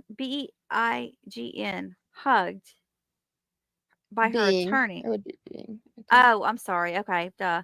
Being hugged by her attorney at the end of her interview. I don't know who the attorney was in 2021. I'm thinking it was Padilla. That was Mauricio. Yeah. Padilla. Sergeant Dunn was immediately notified and addressed the attorney in the lobby before he departed. Lieutenant Wright was notified by Sergeant Dunn. So we got two more. Okay. So then she attended the faith-based program in June, and due to the clock not keeping accurate time in the program room, she asked me to inform her when it was 20:30 hours. At 20:30 hours, I informed her of the time. Upon exiting the program at approximately 20:50 hours, inmate Boone approached me and stated that the program instructors, Mrs. LeMay, and her had words over me informing her of the time. And when Miss LeMay exited, I asked her if there was an issue during the program. She informed me that inmate Boone was rude and told her that she goes over the allotted time and she needs to be in her car at 9. Miss LeMay stated that she would speak with the captain about inmate Boone's behavior and clarify the time. She's telling the lady that comes, the chaplain, That's you need crazy. to be gone in your car at 9 o'clock. So That's yeah, crazy. that she's not in there for religious purposes. She's in there just to have something to do. She refused to exchange her blues on July the 7th, and she again refused her breakfast tray in August. And the last page I have here, she was helping out, going above and beyond cleaning, but she did get a negative on September the 2nd of 2021 for leaving her bunk area properly dressed, and includes a mask, which she did not have on. But so that's all we have for now. I'll have more later. That's a lot, Kerry. Oh, I'm tired of reading it. Yeah, that's a lot. She's a hot damn mess. Yeah, What do we she got here? is. Sedona became a YouTube member. Sedona, I thought you were already a YouTube member. She was trying to figure it out Let me go to the share screen. I got to pull up our. and was having some issues with that. I got to pull up Court TV. I'm going to turn the sound back on because I had that turned off earlier. They're playing music on Court TV. Oh, I was wondering where that was coming from. I'm like looking at all my devices trying to figure out what I've done. I hope I don't get nixed for their music. I'm going to turn it off. I tell you what I'm going to do. I'm going to run our song and I'm going to take a break. I'm going to take a quick bathroom break, go get something to drink. Me Sam, too. you can take a break. Get our Can mods. chat take care of themselves? Oh, we have the mods. Mods will take care of everybody. No, let the mods take a break. You guys need a break too. We Everybody- got backup people. We got good backup people in here that'll watch Okay. out. Yana's here. Just for 5 minutes. Yeah, it's Yeah. not gonna. We're not gonna be gone long. Not a whole lot could happen in a short pawn shop. Sorry, so let me play this song. I'll put this back on so you guys can watch it until the court comes back up. And then we got to do the drawing. Oh wait, let's do the drawing right now. My bad. That's why everybody's here. I totally forgot. Let's do the drawing. I'm sorry, y'all. Let me pull it up over here. Share this tab. Okay, are we ready? We have 220 entries. Oh, wow. Here we go. Woo! Big money, big money, big money. Spin that wheel.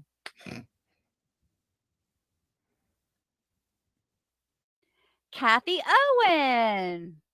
Congratulations. You have won a pair of earbuds, and you now need to email me your mailing address.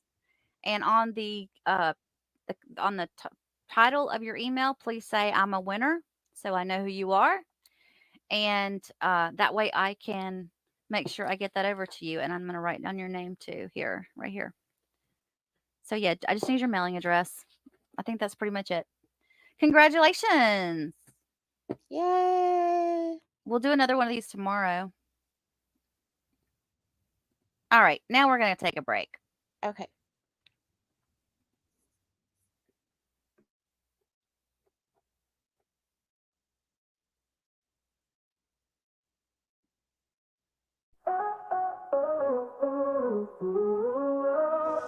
Morning light through the blinds is creeping. Eyes on the clock while the world keeps sleeping. Coffee cold as my nerves keep twitching. Long crime will soon be switching. On and on are all the eyes on the live stream. Just my need to switch it to trial TV. Sarah Boone's in the camera's glare. Suitcase secrets creeping through the air. All she cares about is her suit and jailhouse hair. A bag of letters and made up face. I'll save a smile no from any grace. When the jury finally comes to see, she deserves craft singles and a first degree. Ooh, I'm waiting for truth to unfold. Every whisper, every word so bold. Waiting for Kerry to switch on the feed. Grabbing the Pop-Tarts and getting ready. Fingers crossed, the stream stays steady. My thoughts tangle, it feels so heavy. Will the testimony be true and pure? I'm on edge and I can't be Torres sure.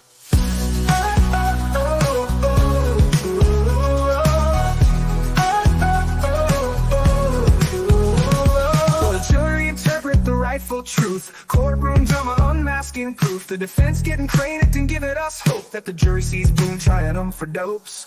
Sarah's guilt is plain for all to see. Intentional for suitcase, second degree justice for George amidst the misery. Lost patience tried and attention's weighed. Verdict coming, but we must wait. Echoes of doubt make my heart beat wild. I just need the facts untouched and mild. YouTube's glowing, don't let me down. In this court we'll see who wears the crown.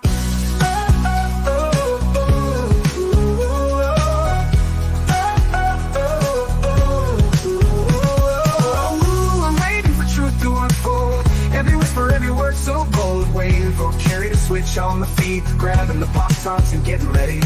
Fingers crossed, the stream stays steady. My thoughts tangled, it feels so heavy. Will the testimony be true and pure? I'm on edge and I can't be catch it totally sure.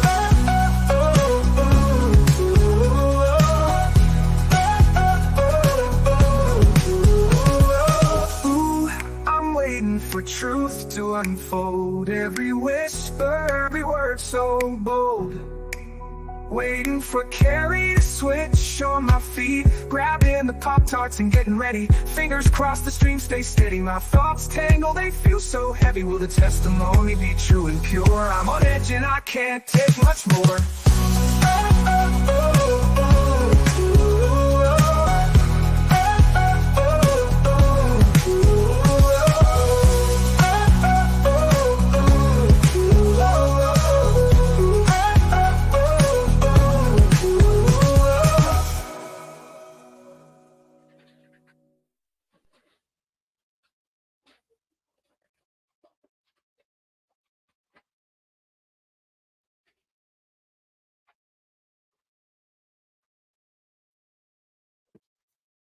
Hey guys, I'm here. Kerry will be right back. The stream we're using is a little bit behind so that we can have the closed captions. So give her 1 second and she'll be back in here. Isn't that a great song? It's unbelievable. So good. One of the subscribers did it. I forgot her name. Amber R, thank you. Yes, Amber Rachel, maybe? It's such a good song. We have very creative people here at Kerry's channel. So I was told that the courtroom has drop-down mics and that somebody finally turned them on, and that's why we can hear things. Oh, I didn't turn the mute off when I was out moving around. I couldn't hear you, but it's Good. 1:59, so we probably should check the feed. Okay. Yeah, let me refresh. Refresh. Yep, we're good. We're good. I like you guys. I'm glad we stayed on Court TV because I was noticing I've got live TV running over here, and I love them, but they were having a hard time keeping their with feed. their feed again. I don't know what's going on with that. And it was right in the middle of opening statements.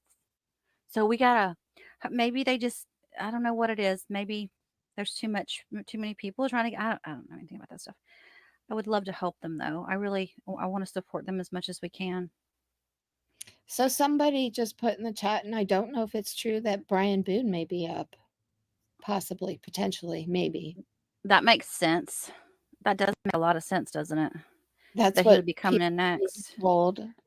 We don't like to say things if we haven't confirmed them, but I'm going to say it's not confirmed. Yeah. Us. We haven't. But it makes sense. Makes sense. Yep.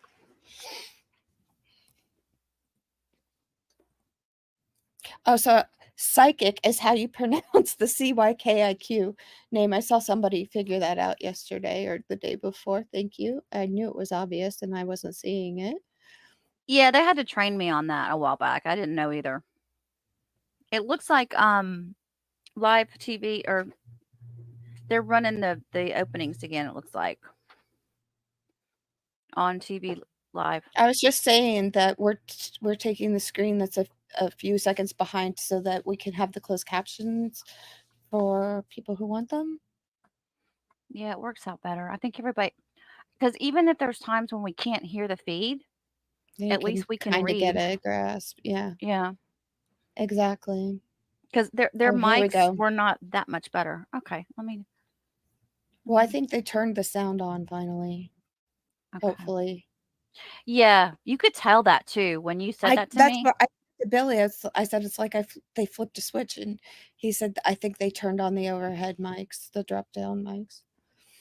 Let me yes, on. just hashtag justice for George, or just justice for George R for the contest. That's correct.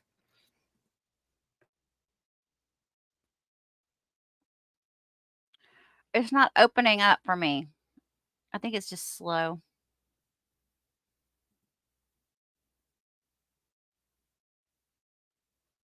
Damn it, Margaret. Who's in charge there? It's YouTube.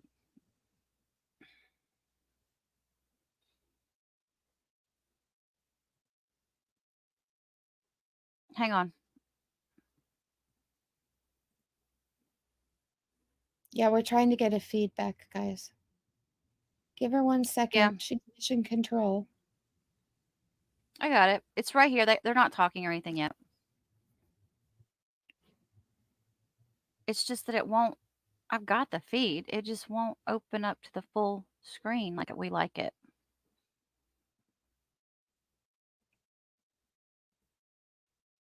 Maybe I should have left it where it was.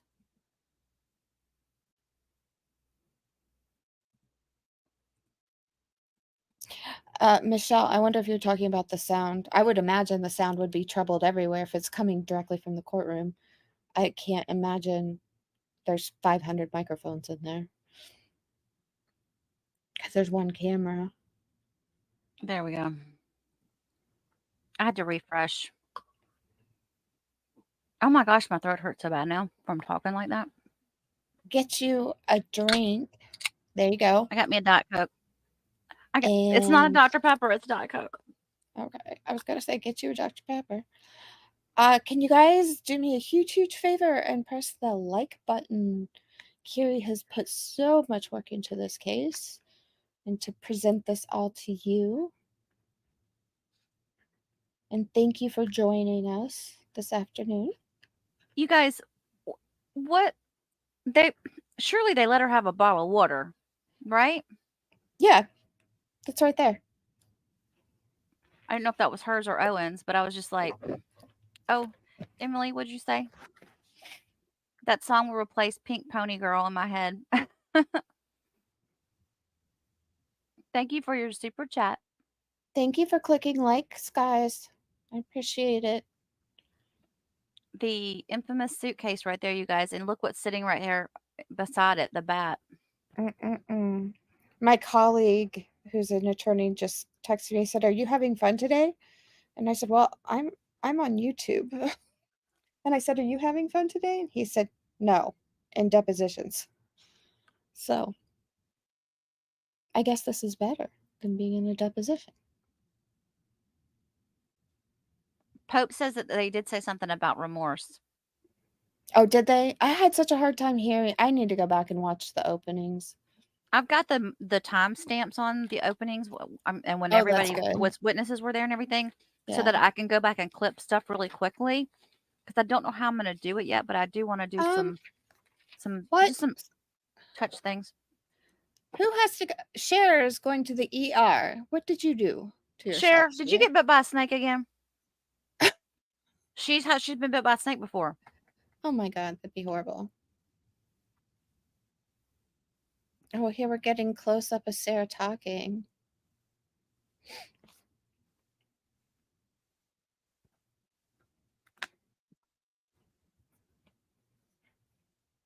$9.99 in the chat. I mean, in the stream. I see that, yeah. Do we have 999 likes? We do need a lip reader. I am not one. Buzzman. Oh, thank you. Don't forget to thank our mods too. They are going above and beyond. Absolutely. The mods are incredible. Cher, will you please keep us informed as to what happened? She says, Hunter ran over me last night with ATV. I think I broke my tailbone. Ow. Oh, she gets into more stuff. Woman, I swear. I think they should write a book about you, girl. I've never Goodness heard of anybody having gracious. that many things go on in their life like that. That's insane. And she lives out in the country, and they have like farm and stuff. And yeah, she talks about all that stuff all the time. But I swear she's one of those that they would write a movie about her, write a book and do a movie about her. Yeah, that sounds crazy. I want to Well, eat my we cereal. hope that it gets fixed and it doesn't hurt anymore. Maybe you'll get some good drugs. I don't know. Well, hello. Who is that to the left? Aren't you adorable? Guess who has joined the chat again? I haven't seen him in a minute because he went to the casino. Oh, Mark. He said he was taking a nap. Okay, sounds good. Sounds very loud. I'm going on mute.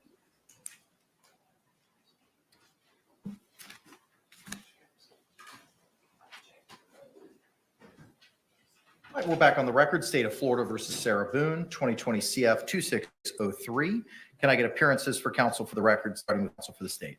Dave Kester on behalf of the state. William J. for the state. Defense. James Olders for Sarah Boone.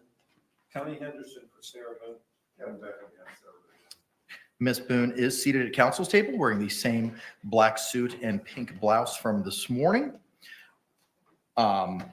State, anything we need to address before we bring back in our panel? Can we get the evidence projection system up and can we test it before we Yes. go live? Yes, sir.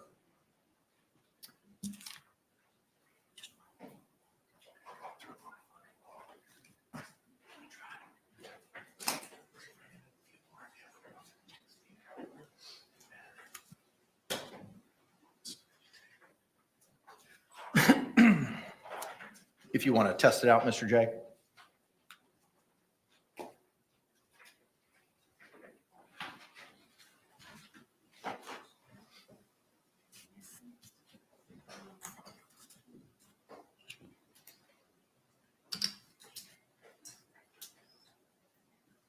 So are we going to get to see some videos?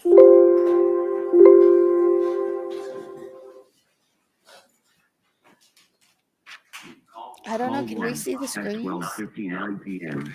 with a GMT offset of -300 minutes. Call on month.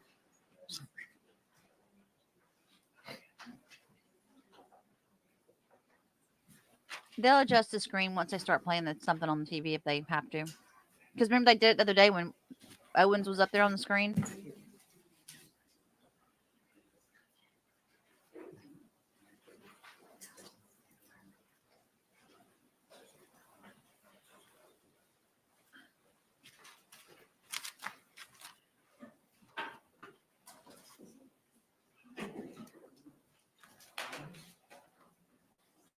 Call 1 at 12:59 p.m. with a GMT offset of -300 minutes.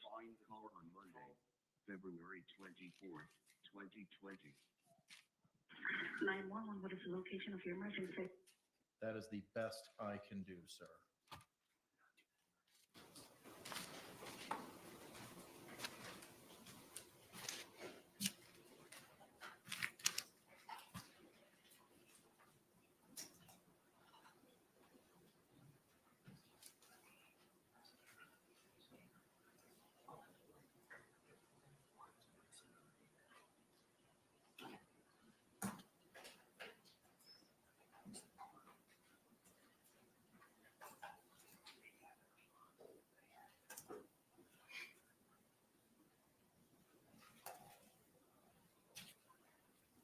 We're good today. Okay, all right. Anything else, state, we need to address? Not this time, Your Honor. Defense? No, sir. Okay, all right. Just in the spirit of full disclosure, there are some persons behind me to my right and my left. I run the mock trial program at Barry University School of Law here in town, and these are some of my students as a member of that program, so they're here just simply to observe. So pay no mind or attention to them. With that, are we ready to bring in our jury? Yes, Your Honor. Yes. All right, let's stand and bring in our panel. Pay no mind to them. Just made me snort. Don't look at the cute hottie behind me, okay, ladies? Hey, Lenny, I don't know what your problem is, but you need to settle down. You're fine, Lenny. Don't worry. You're fine, honey.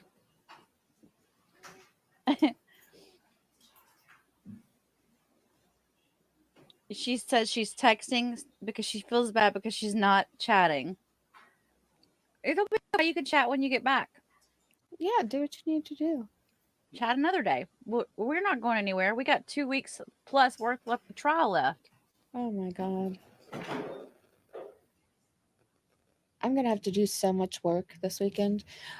So why aren't they in the gallery? Listen, what we're being told is that that courtroom is small and packed.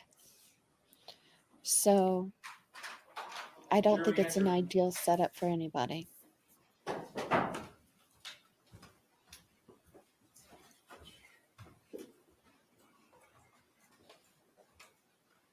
Bivaboo? Got your Diet Coke and your pretzels? All right. I got my Diet Coke and my Fritos. Anonymous, have a wonderful You're off State, work do you for a few recognize our weeks. jury? Oh, well, Yes, Your good. Honor. Defense, do you recognize our jury? All right, y'all can be seated. It's Brian. Thank you. All right. It's Brian. It's Brian. Is Brian? Okay, I'm Yep. going on. Members of the jury, good afternoon. I hope you enjoyed your lunch. If you could, again, by a show of hands, confirm that you complied with the court's instructions that we gave prior to the break. Record reflect all jurors' hands have been raised. With that, the state is going to continue with their evidence presentation this afternoon. State, you may call your next witness. State will call Brian Boone.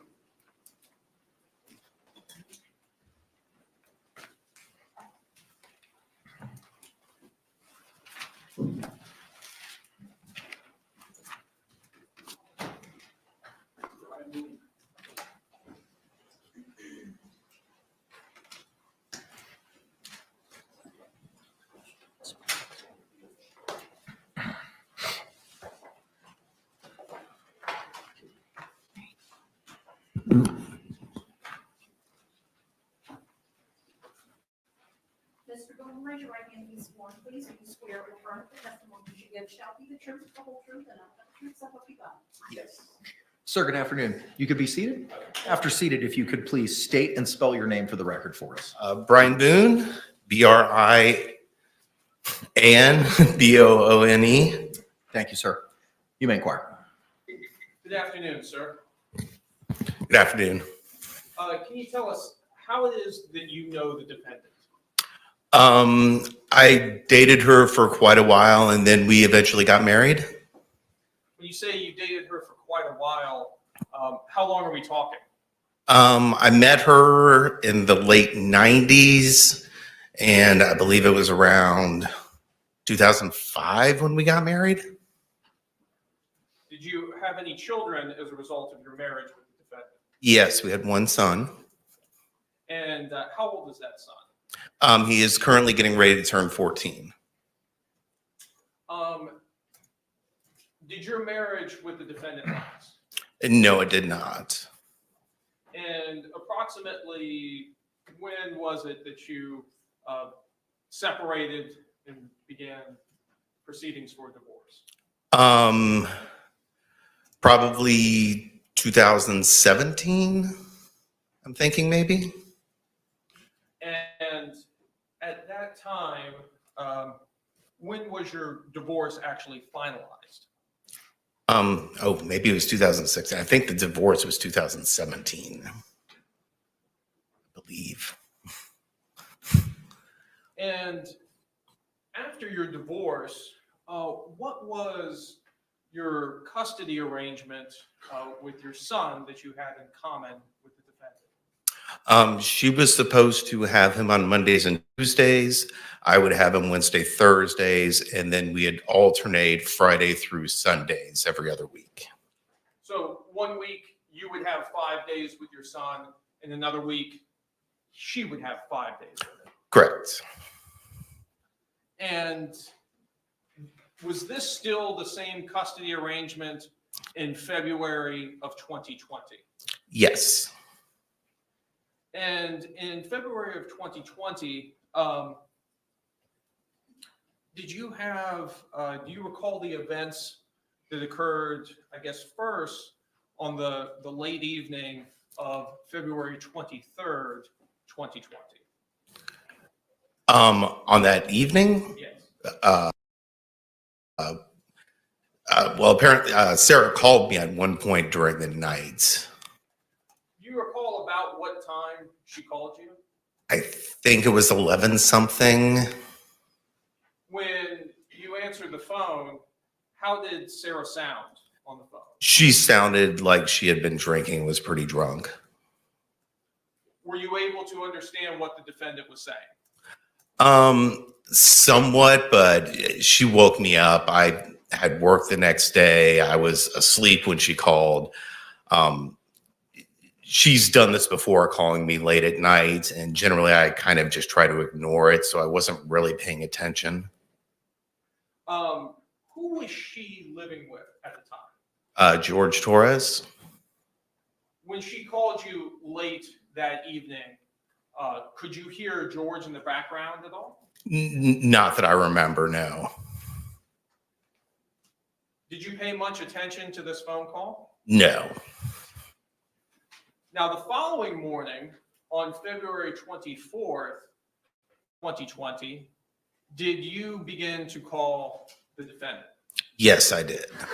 And approximately what time did you begin to call the defendant? I think it was like 11 o'clock or something. And why was it that you were calling her? Well, it was going to be Monday. I had him on Sunday and dropped him off at school, and I was calling to try to find out if she was going to be actually picking him up that day. Why would you have a question about whether or not she was picking him up? She wasn't generally very good about actually getting him on the day she was supposed to. So it was not uncommon for you to have to remind her to pick him up or to make sure that she was going to pick him up? Well, I mean, remind or just find out if she was going to, or if she was just going to give him over to me as what happened. Do you remember at what time on February 24th you actually got in touch with the defendant? I think it was like 12:30 or something. And when you actually got in touch with her, what did she tell you on the phone? That George was dead, and if I would come over. Did she say what happened to him? I don't remember if she told me then on the phone or when I got there, but she told me they had been playing hide and seek and that she fell asleep. What did you advise her to do? I told her she needed to call 911 and that I would come over as soon as I could. And this is on your first phone call here at approximately 12:30. Yes. On 2/24/2020. Yes. Did she call you again while you were en route to her residence? She did. She called to find out if I was still going to be coming over. And when you spoke with her while you were en route, what, if anything, did you advise her? I told her she needed to call 911 and told her I was on my way, but she needed to get somebody over there. How long did it take you to arrive at her residence? From the first phone call, or? Yes, from the first one. Well, I mean, I live a minute or two drive away, but I had to get my puppy. We had just gotten a puppy recently. I had to get him in his crate and stuff like that and put something on because I was working from home. And total time, maybe 10 minutes. When you arrived at her apartment, tell us what she told you when you arrived.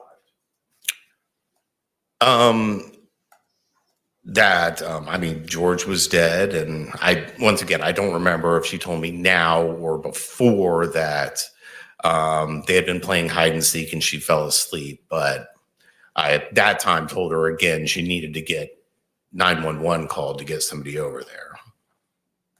Had she called 911 at this point? No, she had not. So you've advised her now 3 times to call 911. Yes. Did you go inside of her apartment?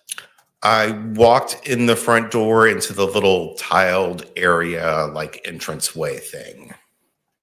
What, if anything, did you observe when you made it to that point? Looking into the living room, I could see like the end of his feet and maybe a little bit of some legs that were kind of coming out around the backside of the kitchen area. Did you continue to go into the apartment? No. Where did you go? Sarah told me she was going to call 911 and go outside and have a cigarette and a drink and asked me to come out there with her. And I told her that I didn't really feel comfortable being inside. And I went out front and got in my car and waited for people to show up. Did you witness the defendant call 911? I think I was in there when she dialed it and first got somebody on the phone, but I wasn't there for the whole conversation. No, I was outside. Did you stay there at the scene while police arrived? Yes, I was there. I was part of it. I knew I'd have to talk to somebody, so Did you talk with law enforcement? I did.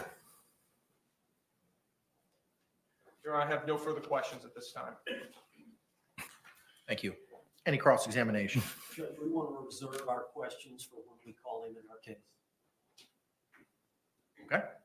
All right, sir. You're subject to recall. Okay. Thank you. Thank you. Interesting. Just as long as he remains under subpoena. My understanding is subject to recall. So somebody will contact me about when we come back? Yes, sir. All right, thank you. Thank you, sir. Oh, man. I was hoping things And would he- get good here for a second. And he doesn't live in this area anymore either, bless his heart. State, you may call your next witness. Your Honor, may we approach a moment? Yes. I wonder what the defense is up to there. Let's take a moment to check in with everybody. Margaret, you okay, Margaret? Margaret's a little busy right now. She's hiding in the break defense- room. She's hiding in the break room, in Judge Cranick's break room. They're parachuting in to save the day for Sarah Boone. She's like, Brian wouldn't look at me, and I'm very upset about it. Yeah, maybe she wouldn't look at him. That'd be interesting to see. I'm glad that her son is at least 14 now and not younger. I mean, he was 10 when it happened, but at least now that he's getting older, maybe it's a little bit easier. Yeah.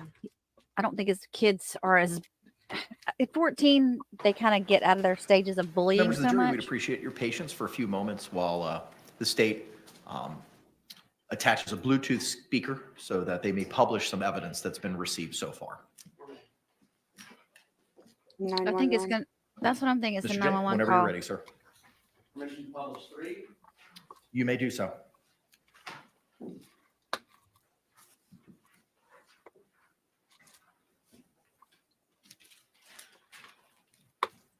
Oh, we're not even. I forgot to put us back in there. I was wondering why I looked weird. 300 minutes. Call on Monday, February 24th, 2020. 911, what is the location of your emergency? 4748 Brent Court, apartment 3. 4748, what's the street name? Brent, F-R-A-N-T-D. And the appointment number? 3. Is this a police or medical? My boyfriend is dead. I send a line for the fire department, do not hang up.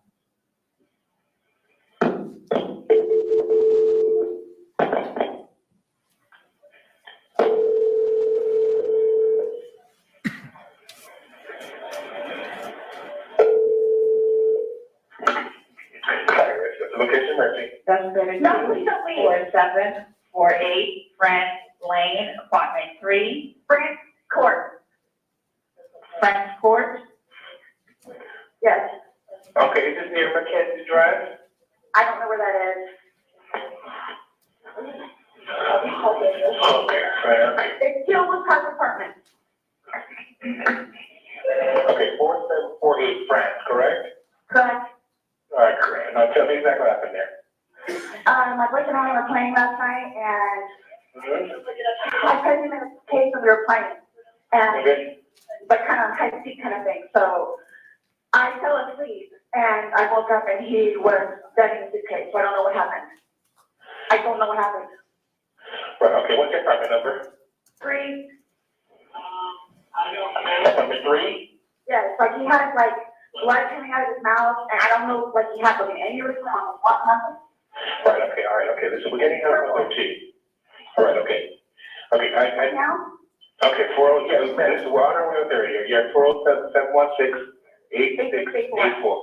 Okay, you hanging from somewhere or what, man? No, I pulled him out of the suitcase. I started giving him CPR. Okay, so he was in a suitcase? Yes, and I fell asleep. Okay, how old is he working now? 42-year-old man. All right. Okay, we're setting up on the sheriff's office out there? Yes, ma'am. Yeah, okay. All right, listen to me. Okay, I just need to confirm this one. All right, I just need to confirm this. Is he awake at all? Is he conscious at all? No, he's purple. Is he breathing? No. All right. I need you to get him on the floor, flat on his back for me, okay? I did. I tried giving him CPR. All right. I tried giving him CPR. Yeah, okay, well, Nothing happened. He's purple. but, okay, listen, he did an official bill. I need you to get it for me, okay? What is And it? is he available? No. All right, are you right by him now? I'm sorry? Are you right by him now? Yes. Okay, okay, ma'am, this is, so this, is he cold and stiff? Yes. Okay. Well, he's not necessarily cold, but he's stiff. And Right, okay. All right, listen to me, listen to me, I want you to lay him flat on his back for me on the floor. I did. Removing the pillows, okay? Yes, I did. All right, okay, He's stiff and purple. right, okay, listen, okay, man, that's fine, we're still going to put compression to him, okay? All right? If you look your hand on his breastbone, right in center of the chest, right between the nipples. Yes. Put your hand on top of that hand. Vinny, I'm telling you. Just like my dad can tell. Okay. Please, okay, your girl. Okay, listen to me. All right, I want you to place the heel of your hand. Okay, right between his chest, right between his breastbones. Yes. Put your other hand on top of that hand. Yes. We want to pump his chest to be hard and fast. Going to do it twice per second. I'm doing it again. Okay, no, just keep on pumping. That's all you need to do for me. Keep on pumping his chest for me. I don't need you to stop and talk or anything. I just want you to count out loud for me, okay? 1, 2, 3, 4, 5, 6, 7, 8, 9, 10, 11, 12, 13, 14, 15. This is nice to me. Okay, man, just keep on pumping his chest. That's all you need to do for me, okay? Yes. Come on, please, hurry up. Okay, ma'am, they're driving here as fast as they can. Okay, don't stop to say hurry up. Just keep on pumping and counting. I'm still doing it while I'm talking to you, okay? Okay. Still doing it. All right, just keep pumping his chest. Count out, I'll check and count with you. 1, 2, 3, 4, 5, 6, 7, 8, 9, 10, 11, 12, 13, 14, 15, 16, 17, 18, 19, 20, 21, 22, 23, 24, 25, 26, 27, 28, 29, 30, 31, 32. Please hurry. Okay, man, they're getting there as fast as they can, okay? He's stiff and he's purple. Okay, keep pumping his chest for me, ma'am. I'm still doing it, okay? Still doing it. Just don't make me concentrate. Right, okay, that's fine. You did a good job. Just keep on doing it for me. That's all right. They're getting there as fast as they can, along with the sheriff's office also, okay? Please. Keep on pumping, man. 1, 2, 3, 4. 1, 2, 3, 4. 1, 2, 3, 4. Keep on pumping for me, man. I'm doing it, okay? We're gonna play hide and seek. All right, I understand. All right, just keep on pumping for me, okay? Okay. Please hurry. Right, okay. Horrible. This is horrific. What happened? Like, what happened? Okay, man, keep on pumping the chest for me, okay? They're in the parking lot. They should be up there shortly, okay?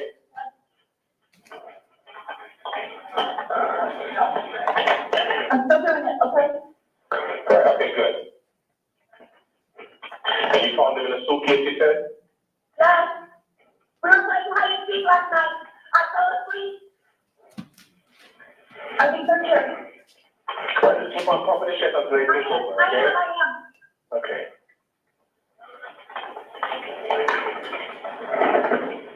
I am. Okay.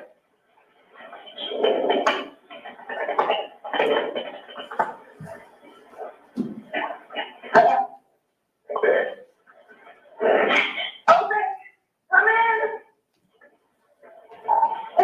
nothing now? Let that take over for you, okay? When was the last time anybody saw him? The last time. We're playing hide and seek. He was the Virginia. Okay. But unfortunately, he's been down too long to come at the department. Hello, ma'am. So we're there, obviously. my boyfriend. Is your boyfriend? Okay. Is there any political? No, not that.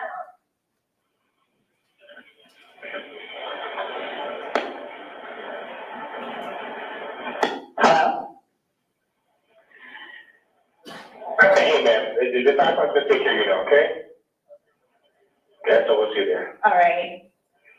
Oh, ma'am, is still there? Hello? Coming back to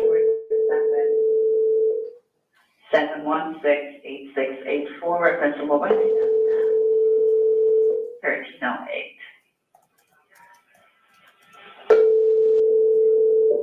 Call has been forwarded to an automatic voice message system for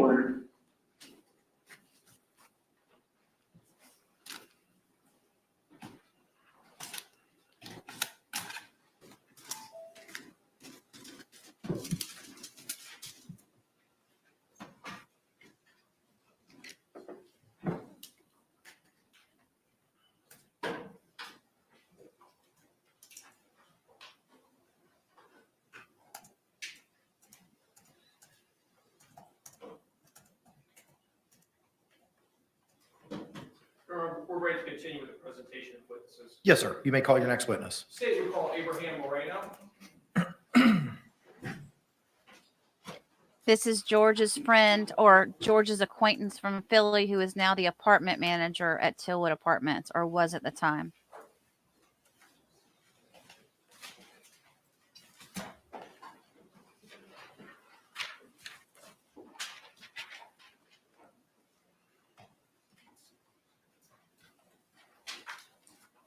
Mr. Moreno, raise your right hand and sworn to you swear or affirm the testimony you should give shall be the truth, the whole truth, and nothing but the truth, so help you God. I affirm. Sir, good afternoon. Could you state and spell your name for the record for us? Abraham, Abraham, last name is Moreno, Moreno. Thank you, sir. You may be seated. Mr. Castro, you may inquire. Good afternoon, sir. Good afternoon. Tell us, what do you do for a living?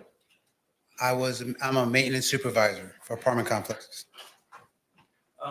Is that what your position was back in February of 2020? Yes, it was. And what apartment complex? Tealwood Park Apartments.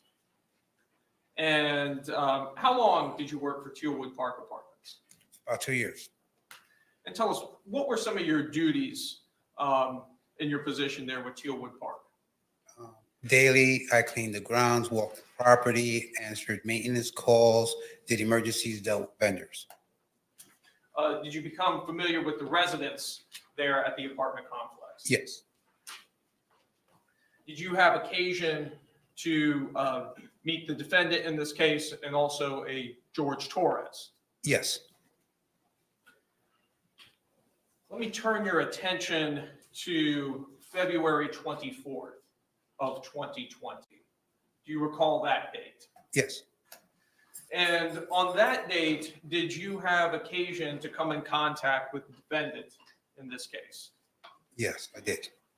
And tell us, what was the circumstances in which you came into contact with her on February 24th, 2020?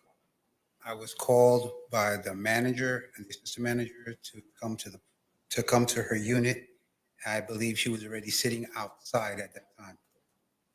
And when she was sitting outside of her unit, what, if anything, did you observe about her and about the unit? The police was there. Her ex-husband was present. She was sitting outside, and that's when she decided she wanted to talk to me and the managers. And what did she tell you? She's confused. She's not exactly sure what happened. She pointed out that she recalls that they were playing a game of hide and seek. There was an instance where she was going to teach him a lesson, and then she just doesn't recall anything else until the next morning. Did she say she fell asleep? Yes, she did. Did she say things got out of hand? I don't really recall that part, but I do recall her stating that they were playing their game and that George went into a suitcase. And I didn't ask any questions. I just let her talk for herself How long was this conversation? for about 4 or 5 minutes. Your Honor, I have no further questions at this time. Any cross-examination? Yes, sir. You may inquire, sir.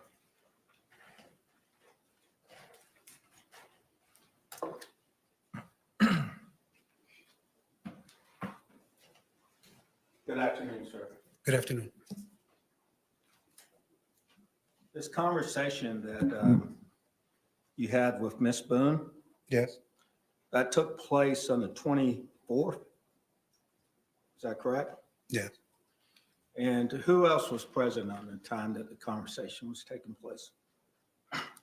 Standing right next to me would have been Melissa Sexton and Eugene Harris, as well as the officer who was in front of the door. Okay, so there was a law enforcement officer there that day, is that correct? Yes. All right.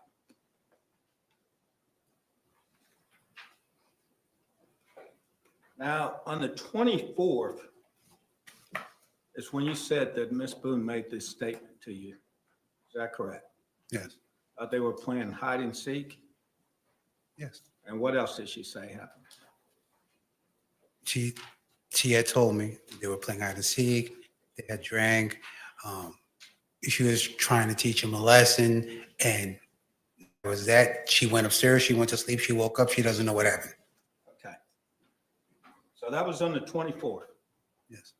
All right, on the 26th, were you not interviewed by law enforcement? Yes. Okay. So I may have my days wrong, but it all happened on the same day. All right, the 24th, do you remember 2 days later that a Detective Scott Lowen conducted an interview with you at 4704 Lucier Court, Winter Park, Florida? You remember that interview? Yes. So that was 2 days later, is that correct? I would assume so. Yes.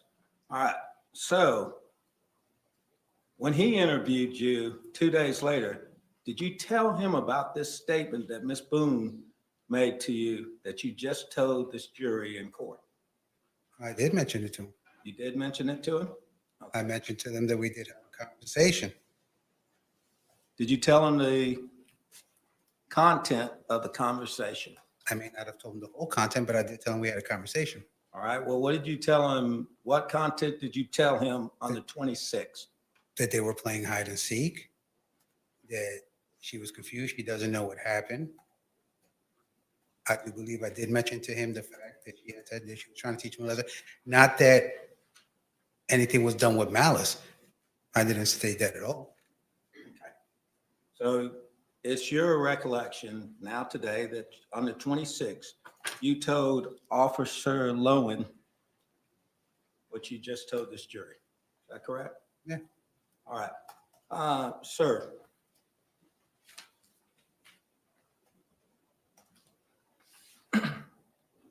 In preparing for this case, did you have a meeting with the Assistant State Attorney on September 23rd of 2024? Did I have a meeting? Yes. A brief chit chat over the phone. A brief chit chat. It was over the phone? Yes, sir. All right. At that point in time over the phone, did you tell him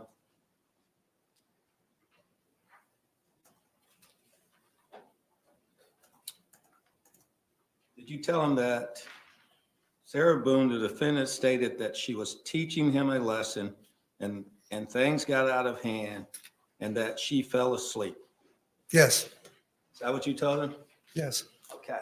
And that was in 2024 of September the 23rd of this year, 2024. Yes. Is that correct? Yes. Are you telling us that back on February the 26th of 2020, you told Officer Lowen at that time the same thing. As I recall, yes.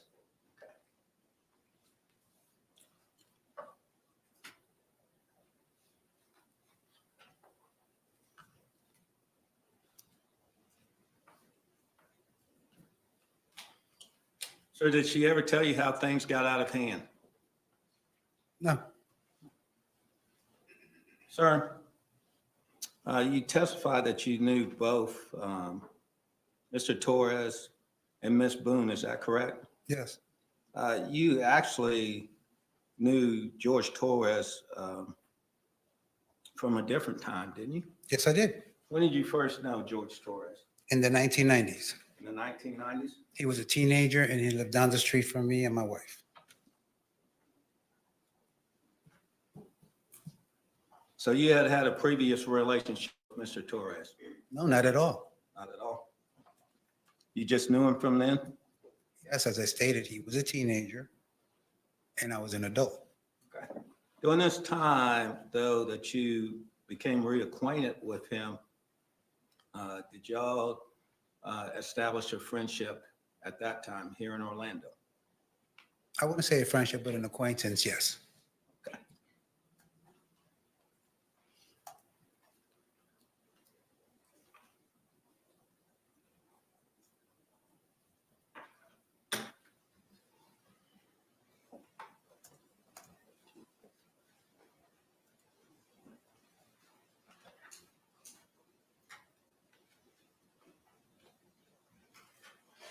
Sir, on Monday, February the 24th, that would have been the day that you were with Ms. Sexton and Gene Harris. Yes. Out in front of the apartment. Correct. Did you talk to law enforcement that day? No. You did not talk to them that day? I don't recall talking to him that day, no. Okay. Thank you, sir. I don't have any, if I can confer. You can, sir. Thank you, sir. I don't have any further questions. Any redirect examination? Just brief. All right, thank you. Back in the 90s, when you had previously known George Torres in this case, where were you living at that time? I lived across the street. I lived on one block. He lived the next block over down in the middle. In what city? Philadelphia, Pennsylvania. And when did you move from Philadelphia, Pennsylvania? 2018, I believe. So in the intervening years, from your move from Philadelphia to coming to work at Tealwood Park, did you have any contact with George Torres? No, as a matter of fact, I moved from that particular block in 2005. So I don't meet Judge again until I work at Tealwood. When did you start working at Tealwood? 2018, 2019, roughly there. No further questions. Can this witness be released? No, Your Honor, just subject to recall. All right, sir. You'll be released subject to recall. Thank you. Thank you, Your Honor.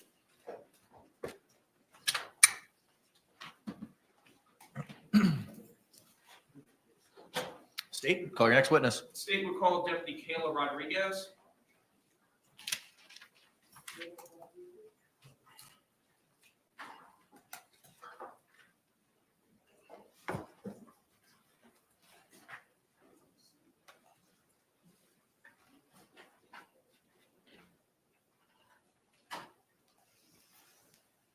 Raise your right hand if you swear to swear or affirm that the testimony you should give shall be the truth, the whole truth, and nothing but the truth, so help you God. Yes. Good afternoon, ma'am. You could be seated. Please state your name and spell it for the record if you could for us. Kayla Rodriguez, Kayla, Kayla, Rodriguez, Rodriguez. All right, thank you. Mr. Cacciatore, you may inquire. Good afternoon, ma'am. Hi, Can you tell us who did you work for? Orange County Sheriff's Office, And what is your position with the Orange County Sheriff's Office? Deputy Sheriff. And how long have you been a deputy sheriff? A little over 8 years, since 2016.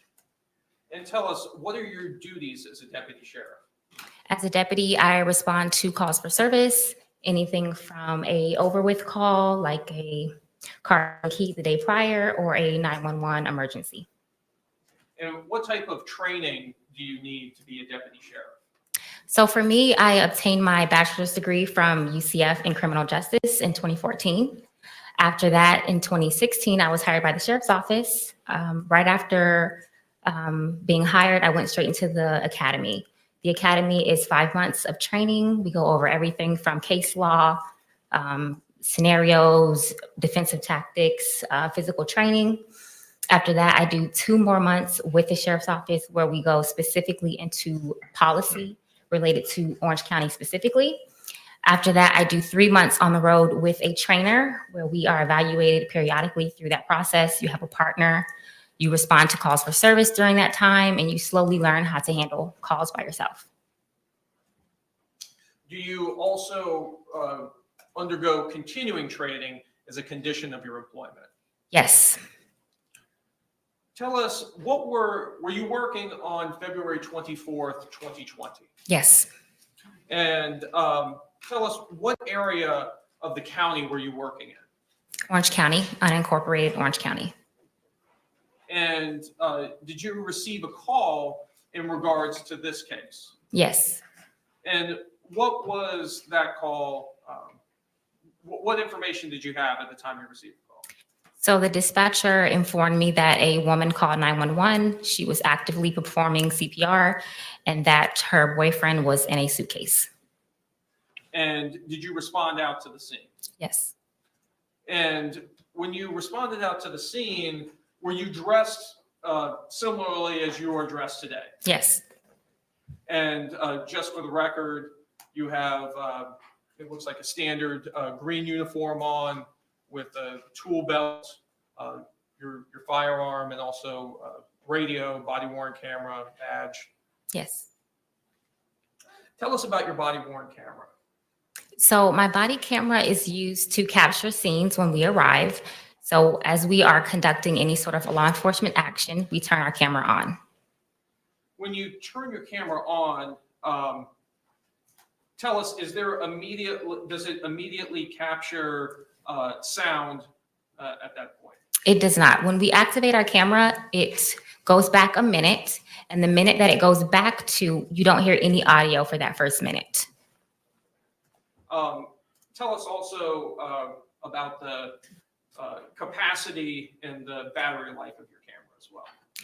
So the battery will last us an entire shift typically if it's in a buffering mode. So if we're not recording, it will last the entire shift. As we record, it does drain the battery. So typically we will turn it off if we're sitting in our car for an extended period of time, if we call our supervisor, if we're talking to another deputy on the side, away from a scene, we will not have the camera recording. If it recorded throughout the entire shift, the battery would die. We would need multiple batteries. So you actually activate the camera in order to begin recording? Correct. Was your body camera operational on this call out? Yes.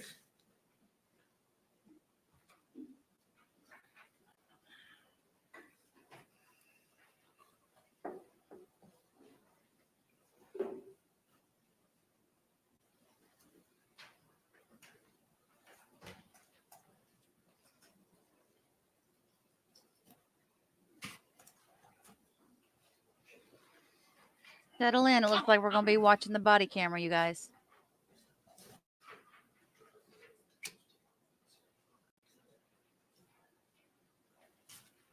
Your Honor, may I approach the witness, which has been previously marked for identification as states H, I, and G that have been shown to defense? You may.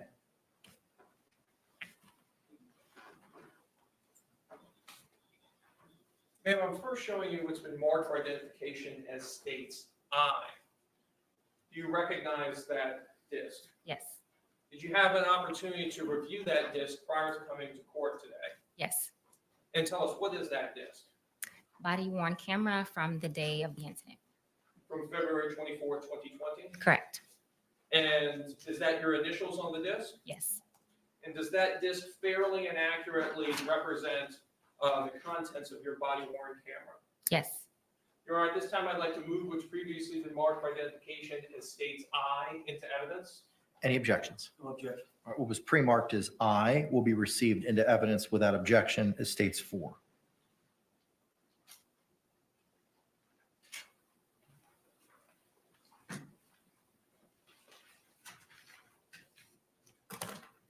Ma'am, next I'm showing you has been marked for identification as states H. Can you take a look at that disc? Tell us, what is that disc? Body worn camera from the day of the incident. From February 24th, 2020? Yes. And did you have an opportunity to review that disc prior to coming to court today? Yes. And is that your initials on the disc? Yes. And does that disc fairly and accurately represent the contents of that portion of your body worn camera from that day? Yes. Your Honor, at this time, I'd like to move what's been marked for identification as states H into evidence. No objection to any of those coming in. All right, what was pre-marked as states H will be received without objection as states 5.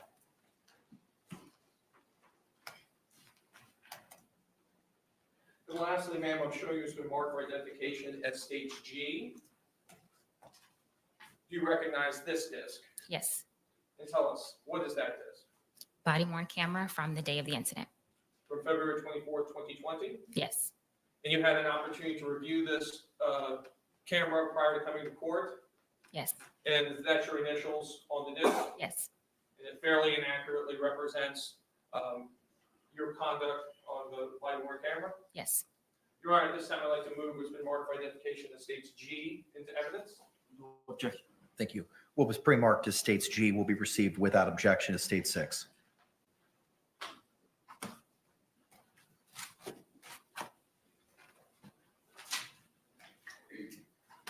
In your Honor, request permission to publish states 4.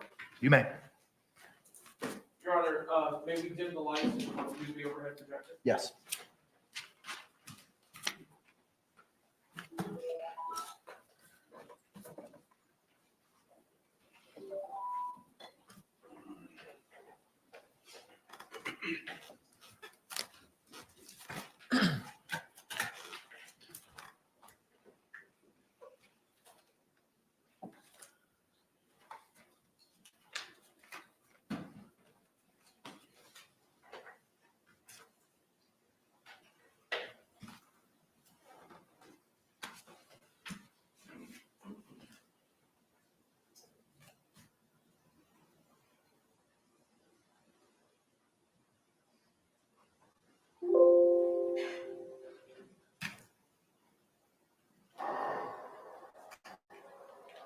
Hello there. Hi.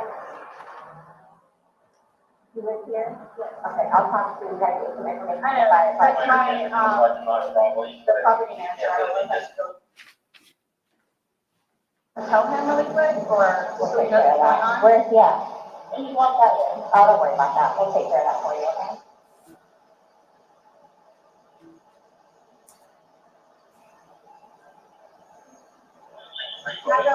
I had to figure out a little.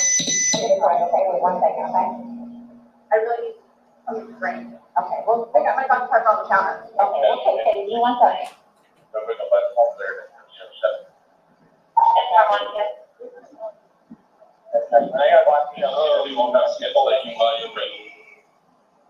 At the time. Okay, you called it? Yeah. That's the time you called it? Okay. Go ahead.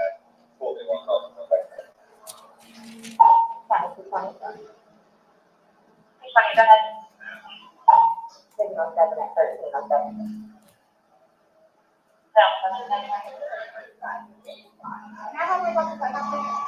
Can't go back to that. What's going on? Who is he to you? Boyfriend? Yes, because of like 3.5 years. What happened?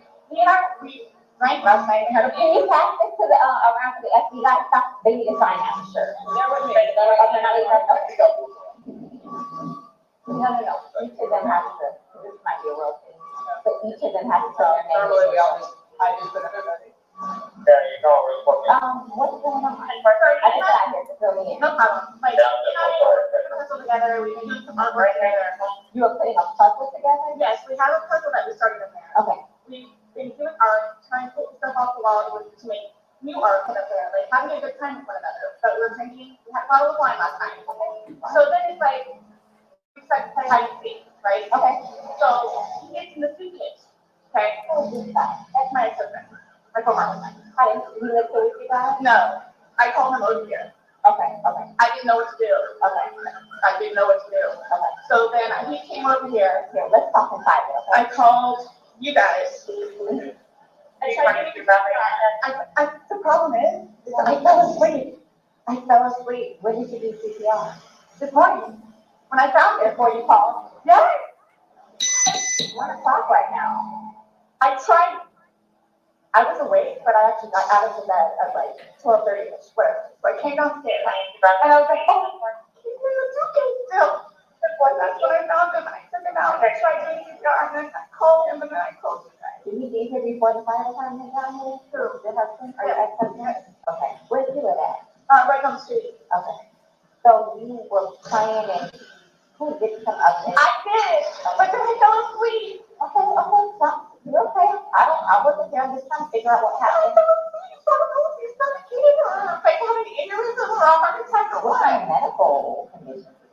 None that I know of. Nothing that you know of. None that I know of. No. All we had was a bottle of wine. Literally, just a bottle of wine. Okay. Doing puzzles, artwork. Then we decided to play hide and seek. That's all that happened. Okay. But I don't want it there. Like, I don't know what happened. So how long were you doing CPR on him prior to you calling 911? You tried that all morning? Yes. Okay. And then I called him while I was time did you start probably doing your ballpark? Here, let me fill this at the end, okay? Please, may I have my Dr. Pepper? I am still cutting out right now. Ma'am, and you can't talk to him until we get down to paper, okay? Just don't leave, okay, Ryan? Thank you, ma'am. Appreciate it. Thank you. I know. Do me a favor. Stand over there by that car. Give me 1 second. There's a dog in there? Yeah. You want to help clear the back bedrooms real quick? Just make sure there's nobody else in here? Is he here by himself? Nope, he was here with the girlfriend, and that's the girlfriend's ex-husband. He was going to see him. They were playing hide and go. This is what she said. She's been doing CPR on him all morning before calling us. Yep. So I'm going to go ahead and start making phone calls. Okay, go ahead. What do I do with this dog? Because I don't want him to mess with him. Come here. Oh, perfect. Okay.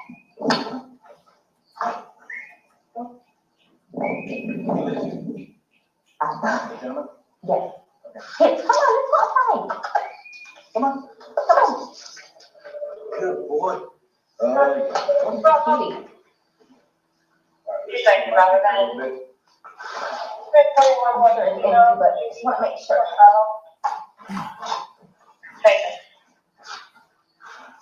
Put my glove on. Touch anything. Orange County. Yes, Doctor.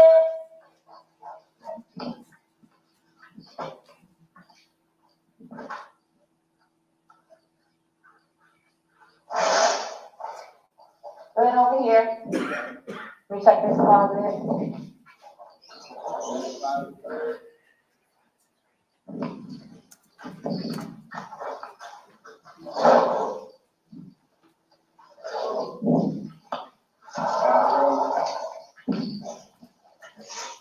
So garage. There's garage.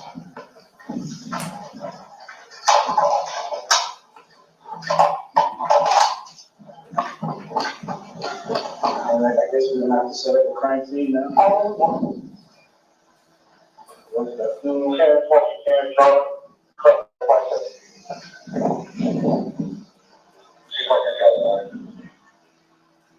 Just give us a second, okay? It's on the counter. I can't move anything from out of the house. Look here, let's get you down, because I don't want you passing out. This is probably a lot for you to deal with, right?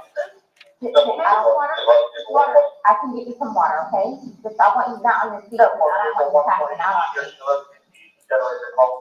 I need to find water. Okay, I'll get some for you.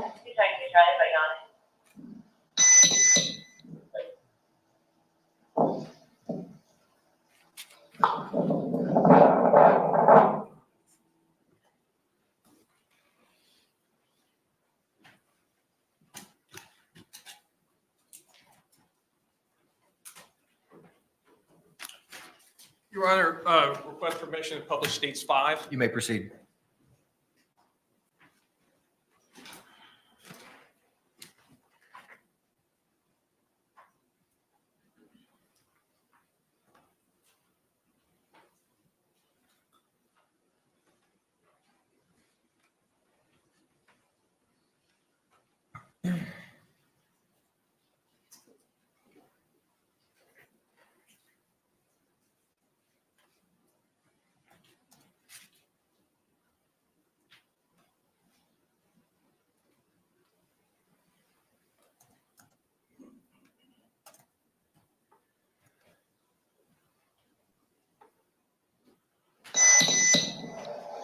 Let's go ahead and start making the calls. Ma'am, could you go ahead and give me his last name, Torres? Spell it for me. Torres. And his first name? George, Jorge. Jorge. O-R-E-E. His birthday? 2/13/78. And this is the boyfriend? Yes. How long? 3.5 years. Living together that whole time? Yes. Okay. And your last name? Boone? Spell it, B-O-O-N-E. First name? Sarah? S-A-R-A-H. Birthday? 10/10/77. So you had a second to kind of collect yourself. Tell it to me again. You guys were playing last night, drinking a bottle of wine, putting us together, doing artwork, puzzles, artwork. We had a bottle of wine, and they decided to play hide and seek. So he what time was that? Do you remember? I mean, I know that I was in bed probably by like what, 12:30. Okay. Well, I went upstairs at least, and I fell asleep, forgetting that he was in the suitcase. Playing the hide and go. Yes. And at some point, you put him in the suitcase? No, he got in the suitcase. So he thought it would be funny to be put in the suitcase. So I was like, okay, well, I'm going to joke with you and I'll zip you up and make him, squirm a little bit, whatever it is. But then I fell asleep. I fell asleep. Where was the suitcase? Right where it is. Right down there? Yes. You zipped him in there? Yes. You funny a little bit? It was. We both were laughing about it. Okay. And then I fell asleep. Where did you fall asleep at? Upstairs.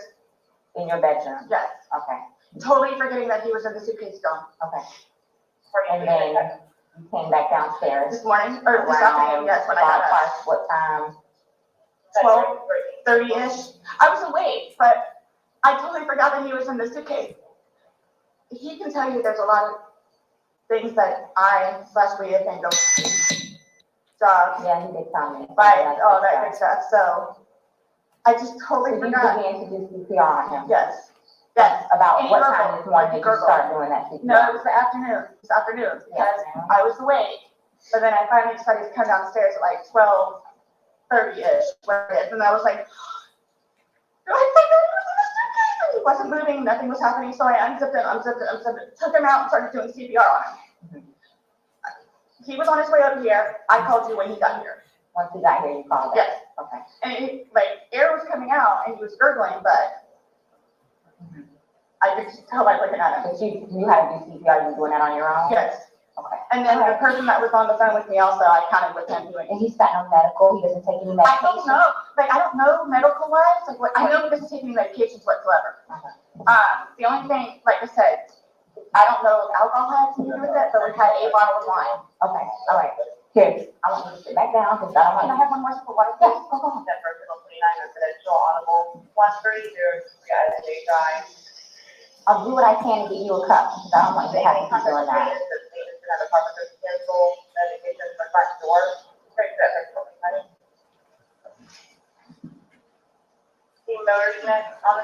The cups are like right there. Right here, don't talk to the ex-husband right now. Oh, I won't.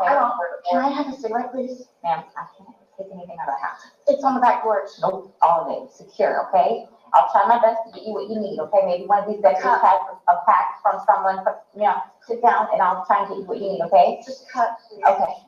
I don't want you on your feet.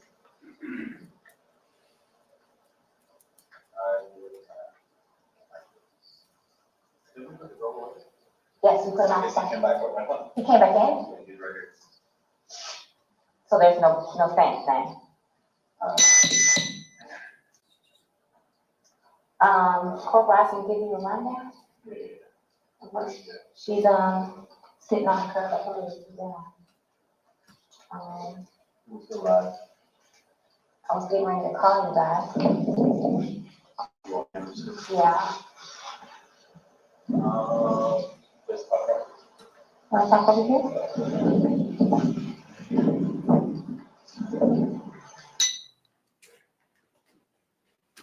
Your Honor, request permission to publish State 6. You may do so.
Hey, Sarah.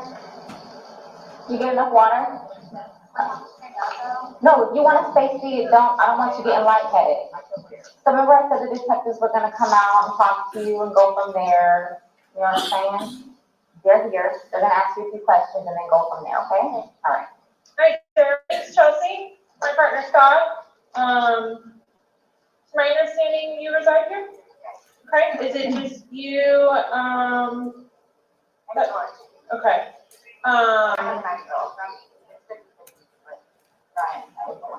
Your former husband, okay. But you reside here with George and then your son lives with you or lives, there's 50/50? Yeah. Okay. So from what, has told me, she explained, last night that you guys were drinking a bottle of wine, and around midnight, you decided, you guys, okay. You guys decided to play hide and seek. Well, we were playing hide and seek and then. Was your son home at the time or, okay, No, it was fine. okay, Decided to play, we just did it like that, like. Sure. We were putting puzzles together, we were doing artwork. You can see the puzzle that we finished in there and then the artwork and then decided to play hide and seek, just being stupid. okay. So he decided to get in the suitcase. So I thought it would be funny to, and he was talking about it too, to zip him up in there. I go upstairs and he fell asleep. So this morning when I got here, I actually got out of the bed. I thought sure he was downstairs on the laptop. Really quiet. But then I came upstairs and I'm like, where is he? Like, and that's when I found it. Okay. I don't know what happened. Okay. And then you weren't sure about if you woke up this morning? It was afternoon. I mean, I was or this afternoon, but I just didn't want to come downstairs. So okay. I just laid in bed for a little while. And then I eventually came downstairs. He knew about where he was. And I was like, oh my God. So I pulled him out and I went around and I started to try to make CPR for him. I helped you guys. So I called Brian. Okay. Then as soon as he got here, which is 30 seconds on the road, I called you guys. Okay. The person on the phone had me do the concussion. So I can come with him until you guys shut up. Okay. And so as part of our investigation, we obviously have to go inside the house. We have to look at things. Are you okay with us going in the house and looking at things? Okay.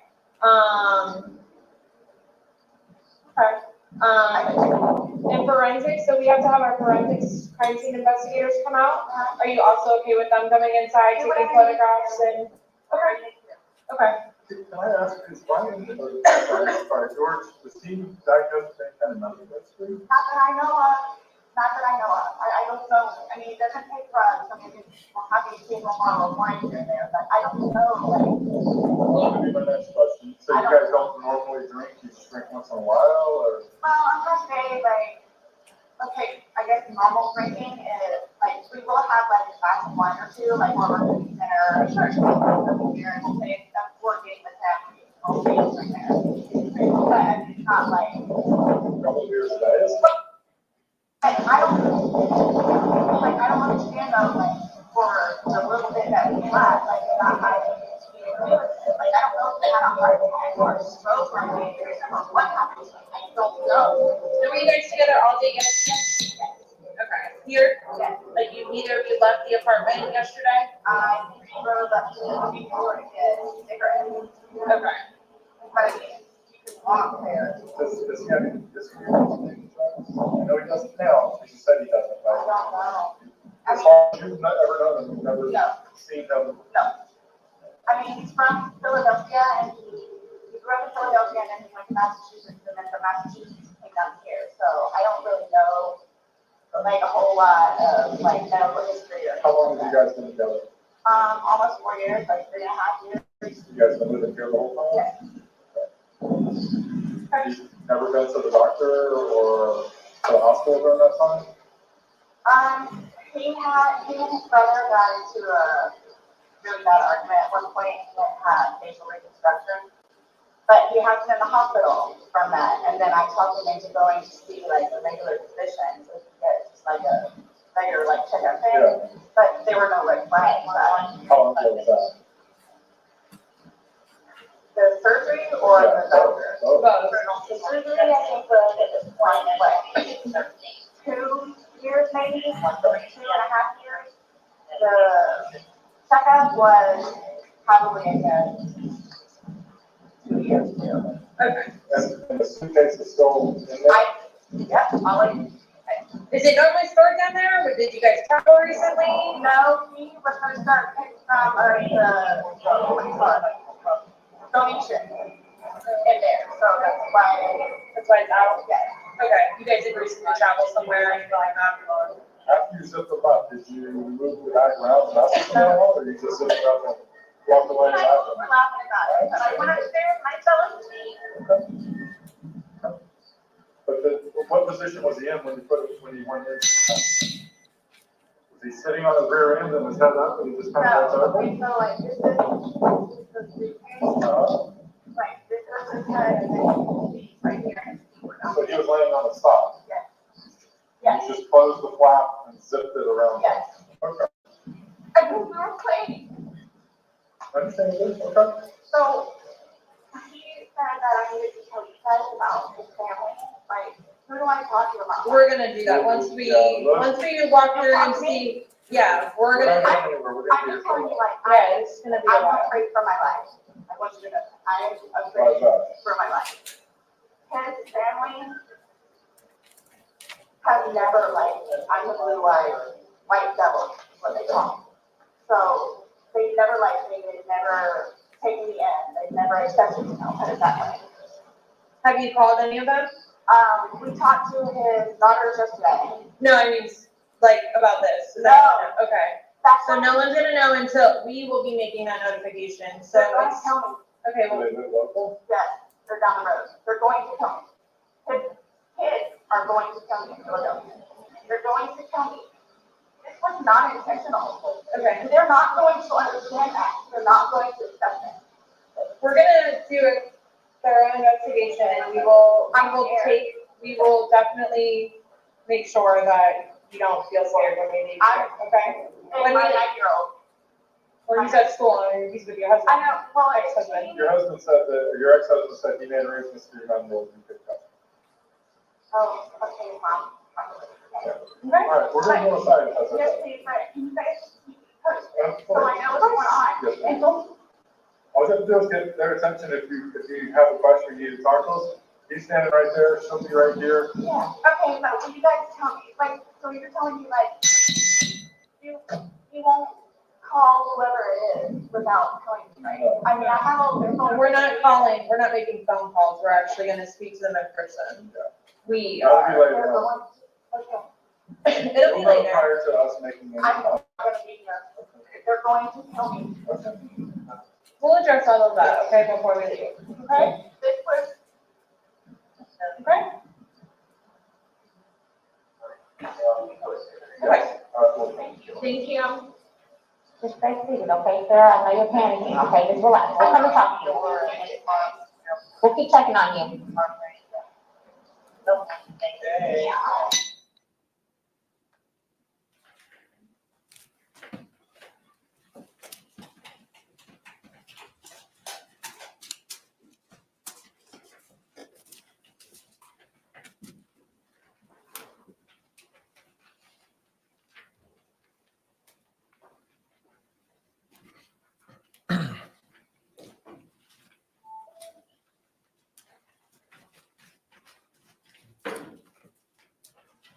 While you were at the scene, did you also make contact with Brian Boone? Yes, Did you take a statement from him as well? I did.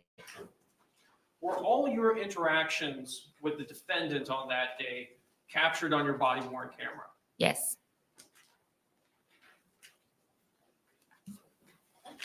I have no additional questions at this time. Thank you. Any cross-examination? No questions, Judge. Is this witness released? Yes, Your Honor.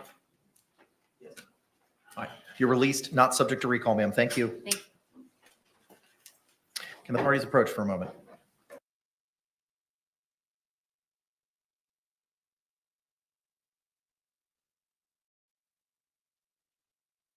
Well, that was quick. I guess I didn't expect them to say a whole lot about that. I mean, what could the what could the defense do with that? About the same that they could do with the suitcase video. Keep in mind, they still haven't seen that video yet. I think they're saving it for last. Yeah, I think Because that's going to be the main part of their case. I bet they've called Deputy Kayla. Either they're going to call her compadres or they're going to call Chelsea or Lowen and they're going to bring in the body cam or the interrogation video. I bet that's what we watch for the rest of the day. Because if you think about it, they know it's 2 hours long at least. I don't know how much they've redacted it though. I don't You know, know. the way they had his body laying was completely different than what I read in the report. Unless I got my north and south and all that west and east all messed up. Huh. Because remember Go ahead. Sorry. No, it's okay. I had that one picture. Remember you were like, oh my God, that looks awesome. I remember. I don't. That. I mean, I guess it's just a little bit more. To me, it was more like across the doorway threshold, almost like straight up and down than Yeah. I have it here. Yeah, I have to go back and watch part of it because they came to check the hurricane damage. Oh, they did? Right in the middle of this, yeah. Well, at least this is something you've seen already. Yeah. I haven't seen the inside of the house piece, but it's not a very big piece, but they did show him. Scary. What do you guys think? No way she did CPR? See, I think she did CPR while they were on the phone right there, but that was the first time she had done it. And she had said before, she's like, yeah, I've been doing CPR all morning. I want somebody to come in there and go, yeah, there's no way she could have been doing CPR all morning because when she made that noise, that only happens when you first start to do it. Does it continue to do that, right? Yeah. I mean, I don't know, but I would think that if you did that, it would be towards the beginning of it. I guess something like that is small potatoes in such a big pot that they've got already. Maybe that's, maybe we don't I'm need all surprised this at the extra. pace this is moving. I'm scrolling through the chat to see what people are saying at all, but I think it's moving fairly fast, and I think they're cutting out a lot of the unnecessary parts because the cell phone video is so strong. Well, and that's just it. When are they going to show the cell phone video? Well, that he told us the other day. I don't know if it was yesterday or not. That's their whole case. Right, but when are they going to show it? Are they going to show it right here when they bring in the detective and they show the interrogation? Because they're going to, since they do show it in the interrogation, I would imagine it's going to, I don't know. Because they got to show the interrogation too. The I am interrogation is interested very. in seeing what the ME has to say. I never read the report. Yeah, I am too. I feel like there's a little bit of information that we're all kind of waiting to hear about. And I still don't understand why she couldn't pinpoint his time of death more because they. Members of our jury, it is 3:21 at this time. We're going to go ahead and take that afternoon regularly scheduled break. I'm going to ask you to come back here in 15 minutes at 3:37. Similar instructions that I've given you previously. Please don't just conduct any independent investigation or research as the person, places, things, or charge involved, and do not have any discussions amongst yourselves or anyone else. I thank you for your service, and we'll see you shortly. Yeah, so their day's almost over. They've only got an hour and a half left, technically. They're probably trying to figure out who they're going to call up. They may have, like you had said too, they may have some witnesses that are here from out of town that they need to get on the stand. Yeah, that happens a lot, especially when trials don't go as scheduled. Either they are scrambling to get experts in, or they're scrambling, to fly in time because the trial's moving faster, or they're scrambling to get them on the stand and out the airport because the trial's moving. Y'all may be seated. Thank you. Bless you. State, anything else we need to address? No, Your Honor. Defense? No, Your Honor. All right, we'll be in a recess till 3:37. Thank you very much. I wish he'd been one of my professors in law school. The judge we got for one of my classes was not long for the classroom. He was replaced quickly. I love how Cranick does that with the kids, and I say the kids, the younger generation. He had talked about that on that podcast that he did on Facebook, that how, it was kind of like he's kind of paying his dues. He's paying it forward because somebody had done that for him when he was younger. So he Mm, wanted to make sure that he kind of helped some other people get into the industry or get into this positions that he was in. mhm, mhm. I really liked him a lot. Have you watched any Hillsborough County trials with Judge Sabella? He's the No, I chief don't judge think so. now. Mm-mm.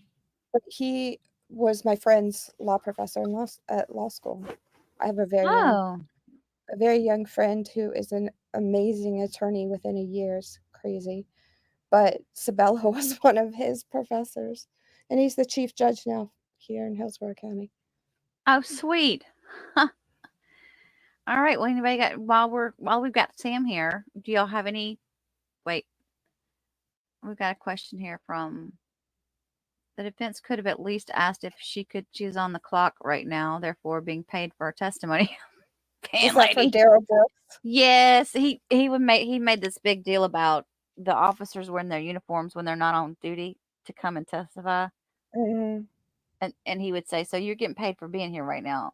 And they'd say, "Yeah." He'd go, "So it's just so I'm making myself clear. So you're on the clock right now?" "Yeah." "Okay." Like, "Oh, you're getting paid for your testimony." Okay. He was so stupid. Oh my gosh. I think you had put this one. Did you Oh, put I this did one up? star that one. Is that customary to put off cross-examination? Only if you're going to put up a defense. And we know they're going to put up a defense, or they're going to try at least. So that's why they're doing that. I wonder who they're gonna call next. I don't know. Do you think they're gonna Noreen, call? I'm You think sorry. they'd call anybody from the fire department that was the first on scene there that saw his body? I don't think so. Not Okay, yet. I don't not know. necessary. I just want to hear them say, "Yeah, Noreen she." Dowling says, can she get life? Chat can answer that better than I can, actually. 22 But plus to life. 22 to life? Okay. Yeah, the bottom is 22. Cookie wants me to do CPR. I'm not doing CPR, Cookie.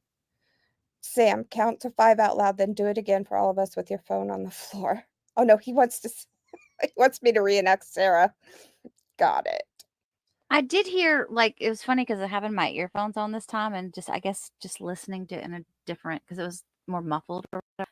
I thought I heard more breathing or something going on than I did the first time In the around. phone call? Yeah, in the 911 call. Because I had my headphones on both ears when I was listening, and usually I don't always have my headphones on when I'm listening to that. And I Right. thought I picked up some heavy breathing. It sounds almost like there's somebody breathing. I know this is crazy, but it's almost like there's somebody breathing when Sarah and the operator are both talking. So, Leah, this is a point I thought about too, when she was pretending to do CPR, that Leah says, Cookie, you just touched on something I hadn't thought about. She never put her phone down while she was on 911. She never sounded different, right? Because how are you going to do CPR with your phone to your, Oh, it's not like the yeah. old school phones where we could walk around with our necks crooked holding on to the phone. Yeah, what is she going to put it on his body? Right? That's a very She good didn't put point. it on the floor. She didn't put it on speaker. To yell into everything. Yeah. Hey, Nothing like that. Did you? well, Okay. Leah, while you're up here, I wanted to say thank you. We read some of that inmate behavioral stuff. I don't know if you came in during lunch, but I started reading it. We got to page 27 so far. So I guess every day at lunch, maybe I'll read some to y'all. I've got to finish going through it, picking out the good stuff. I couldn't sleep last night because I was excited about the trial, and I wanted to look through that thing that Leah had sent me, and I ended up going to bed really super late. And I'm so tired right now. Are y'all sleepy? For those of you who had a hard time sleeping, because I know a lot of y'all were saying that this morning. Is it time for us to put another pot of coffee on for the afternoon? Well, I think this judge will end on time. Yeah, He I think it seems will to be too. pretty strong. These are jokes. You guys, should I even ask this question? Henry Swasson is asking some questions about the hair. I have to say that I have not seen Letitia Stouch's hair, so I can't answer this question. But I would probably prefer the Scarecrow from The Wizard of Oz. So I'll go with Stouch is the worst and Boone the better. Best I could do without seeing the other one. Sean said that she's done CPR multiple times. There's no way she was doing CPR, especially as a smoker. Her phone was not on speaker. Did you already read that? No. I just agree. I'm just agreeing. It's 100% true. Other people have been saying it all along. Everyone's been saying it. We need some sugar or something now, because you can always tell when Sam and I get tired because we're like, oh, did you already say that? I do that a lot. Like, I'm listening to you, but I'm not really listening to you. You know what I mean? Well, I was away for a few minutes, so I'm like not sure what I missed exactly. Oh, that's right. Oh, Mackenzie, I'm so sorry to hear that. Oh my gosh, Kenzie, that's horrible.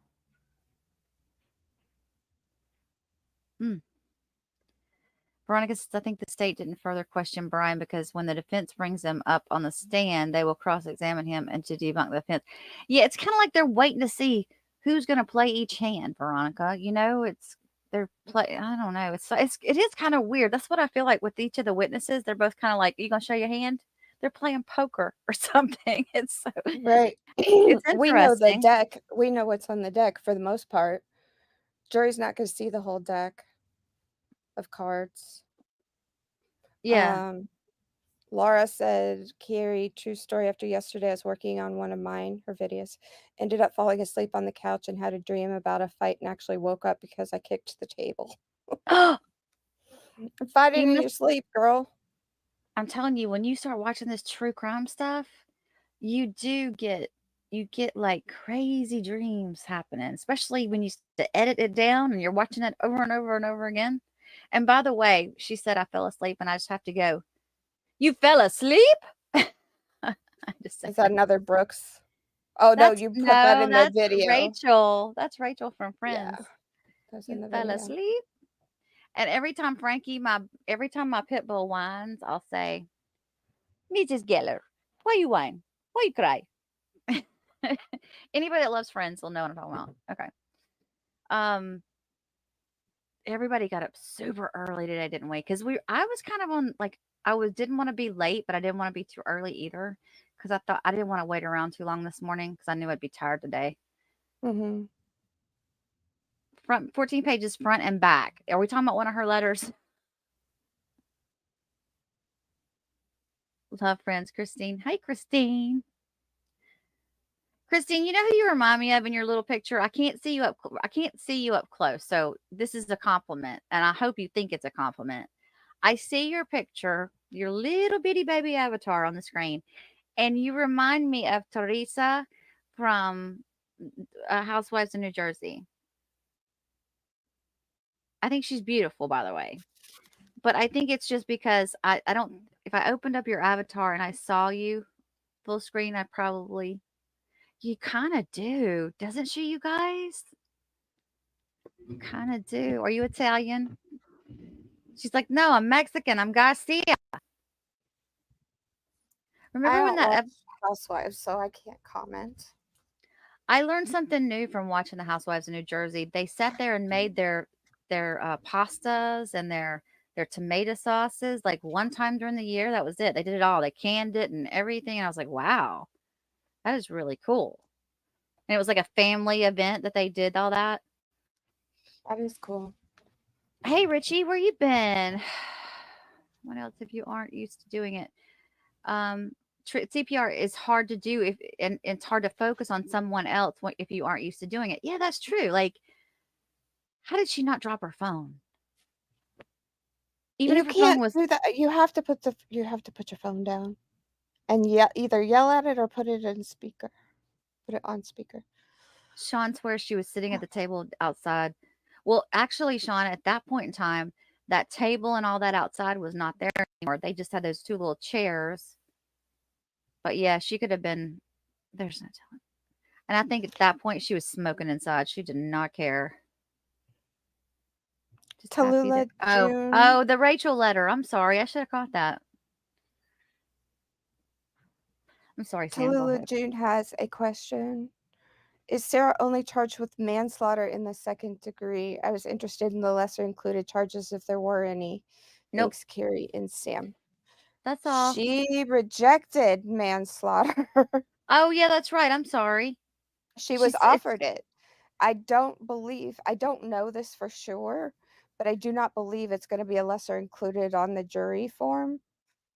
I kind of feel like that was a one-time take it or leave it offer, but Yeah. I could be wrong. So she's charged with 2nd degree murder. Exactly. I couldn't have said it better. Oh, thank you so much. And you know, I did a little research on my own did you? about the murder Is that right? versus first degree versus homicide, or first degree murder versus manslaughter, because I wanted to understand the differences and everything. Mhm. It's Premeditation, different in baby. every state. You know that? Is it different in every state? Oh, great. Mhm. I got something to learn every new trial then. Mhm. Awesome. Mhm. Well, that's good to know, though, because then I don't just jump to conclusions. But Mhm. yeah, you're Italian. You are Italian, Christine. See, I told you. I told you, Mama. I hope you understand that's a compliment. I think she's gorgeous, or at least she was at one point. I don't know what she looks like now. Somebody said, I hope they don't offer it to her again. I'm sorry, I lost your comment. Oh, here, fan lady said it. I don't, people been asking repeatedly if she could still take the deal. They put it on the record that she had rejected the deal. So if there were to be a deal, and I'm not saying there is one, the state would have to offer it to her. It would have to be a new deal. She can't take the old deal. She already rejected it on the record. Right? Makes sense to everybody? Makes sense to me. Could the defense approach the prosecutor and say, "We want to make a deal"? Yes, they They could. could. They They could. They could, could but ask. but it's got to come from the prosecution, right? Right. I mean, we go to prosecutors all the time and say, "Is there an offer on the table?" And usually everybody wants to go to trial. And it's like, dude, you're on camera. Why are you doing this? Oh, But thank you, Mark. Thank you, Mark. I appreciate you staying out of the casino today to be with us here. oh, thank you, Mark. That's so Oh, nice. I wish. Right. We got an appreciation sticker from Mark. Thank you.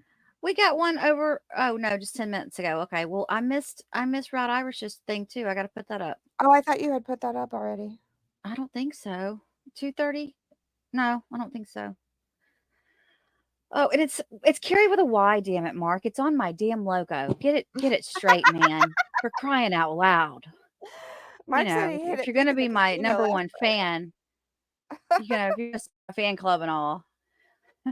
Love you, Mark. Oh gosh. Route Irish.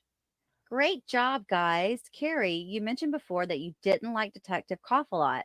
Do you still dislike her? Thanks. No, I don't dislike her. Well, I'm hoping she's going to come through for us in the trial. She could turn things around in the trial. She could make me like her if she does what I want her to do here in the trial. If she doesn't, then I'm going to continue to dislike her. Right now, I dislike her because I'm annoyed by her. Every time she talks, she's like, and it just drives me. And it's probably, you guys, it might be because I've edited so much of the stuff, that might be part of it. Right. That's probably why. I feel like she's got a little bit of an attitude. I don't know that she would be like the kind of girl you'd go up and say, "Hey, you want to be friends with me and sit with me at the lunch table?" Yeah, she doesn't come across as somebody that's very overly friendly, not approachable at all. In fact, I Mean would say girl. that she was kind of mean girlish to Sarah, but I could understand she was trying to play, bad cop or whatever. But I just didn't like the way that she interrupted her all the time. I felt like there were times when if they just sat there and just been quiet and let Sarah talk, maybe we would have gotten more out of Sarah. Maybe they didn't need it. Maybe that's why they kept, I don't know. It was just odd. I mean, she's picking Lynn off her pants. She's talking on the phone. And yes, I got all of that from whatchamacallit, from the behavioral panel. But thank you, Route Irish, for your super chat. Love you. 1K in chat, 756 likes. That's all we got, 756? Why do so many U.S. SEALs, like what we're looking at now, mention God when the Constitution states USA is a secular state with separation of powers, legislature, executive, judiciary? That is a question I do not know the answer to, sir. Henry, do That- you think this is history class? This is not history class. I barely know the legal system at this point. He's asking questions above my pay grade. I and know, above you're my way above our education pay grade. level. Thank you though, Henry. But no, Thank seriously, I don't, it's so funny. My little cousin, he does history now. He teaches history, I think, to eighth graders. And he goes, Kerry, I used to hate to read the stuff. He said, but now I just love it. He gets into history. I think they're back in the courtroom. He gets into history documentaries and all that now. And he was telling me all kinds of stuff. And I said, oh, honey, you're not as dumb as I thought you were. He's my little baby cousin. Yeah, the better part of my knowledge is in criminal law, because once you're out of law school and once you've like done all those things, you kind of focus in on an area. So my other areas get a little fuzzy, and I was never a great constitutional law scholar. So I think I made B's and C's. I just did whatever I had to do to get by. I was never one for school. I love drama. I love speech. But I was never one for academics. It just wasn't my thing. see, I would go to school all the time if I could, and I didn't have to do homework. Like I I just like like writing. to learn stuff. I like No, writing. I couldn't wait to get out of school. Yeah, I enjoy writing. I enjoy writing. I wish I had more Y- time to do it. I just feel Well, like it eats up my time. I graduated from college and didn't know what I wanted to do with myself, so I just re-enrolled and took some more classes and got certified to teach high school. That's what a lot of people do. They go through college and they still don't know what they want to do. I didn't know. I went to beauty school right out of high school, thinking that I wanted to be big time Oh, with the okay. hair and makeup. Yeah, I wanted to go big time with it, and Big. that was the 80s, and actually it was the end of the 80s. So unluckily for me, perms were starting to go out. The big hair was dying down, and it was just bad timing for me because I was so good at all that. I was great at perms. I love to roll perms. Yeah, you were But bad timing. but I graduated from beauty school, but I just never went and got my license. I wasn't very good at cutting hair. Wasn't my thing. That looks like they're back. We are back on the record, case number 2020 CF 2603, State of Florida versus Sarah Boone. Let me get appearances for the state. Dave Kester on behalf of the state. William J. for the state. Defense. James Owens for Ms. Boone. Tony Henderson for Sarah Boone. All right. Ms. Boone is still seated at counsel's table, wearing the same black suit and pink blouse from this morning. State, anything we need to address before we bring back in our panel? Not from the state. Defense. No, sir. All right, let's go ahead and stand and we can bring back in our panel.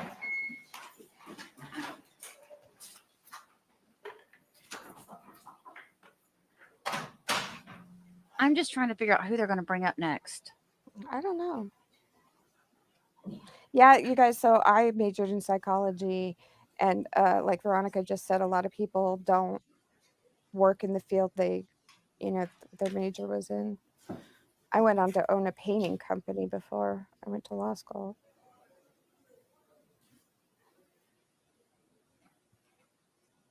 I guess this is the two new interns or whatever. This is their first case. Yeah, one's a new lawyer and the other's a consultant, which is just a fancy term for law student.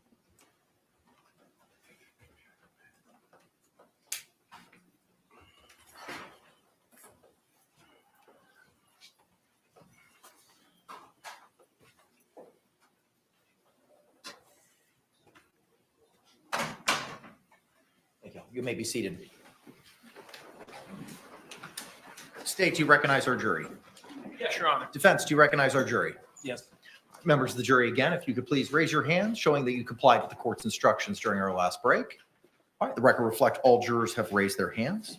State, you may call your next witness. State will call Deputy John Martinez. Okay, this is a second cop on scene. Deputy on scene. So he should be short, maybe? Deputy Martinez. This is the one that let the dogs out, I think. Is The this one the that one that she she kept- kept asking for water and stuff? Yes, yes. Oh, okay. It's his. I think what we're gonna end up doing is watching the body cam from his stuff now.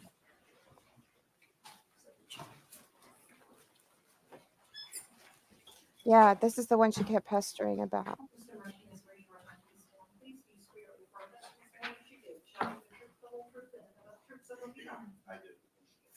Sir, good afternoon. Can you state and spell your name for the record for us? Devin John Martinez, JOHNMARTINZ. Thanks, sir. You may be seated. Thank you.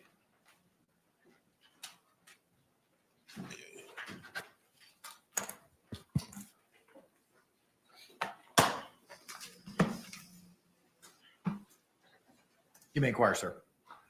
Good afternoon, sir. Good afternoon. Tell us, who is it that you work for? Orange County Sheriff's Office, And what is your position with the Orange County Sheriff's Office? Deputy Sheriff. How long have you been with the Orange County Sheriff's Office? I'm going on my 16th year. Prior to working for the Orange County Sheriff's Office, do you have any previous law enforcement experience? I do. And where was that? I first started my career with the New York City Police Department, And how long were you with the New York City Police Department? about 10 years. And what was your position with the New York City Police Department? I was a police officer.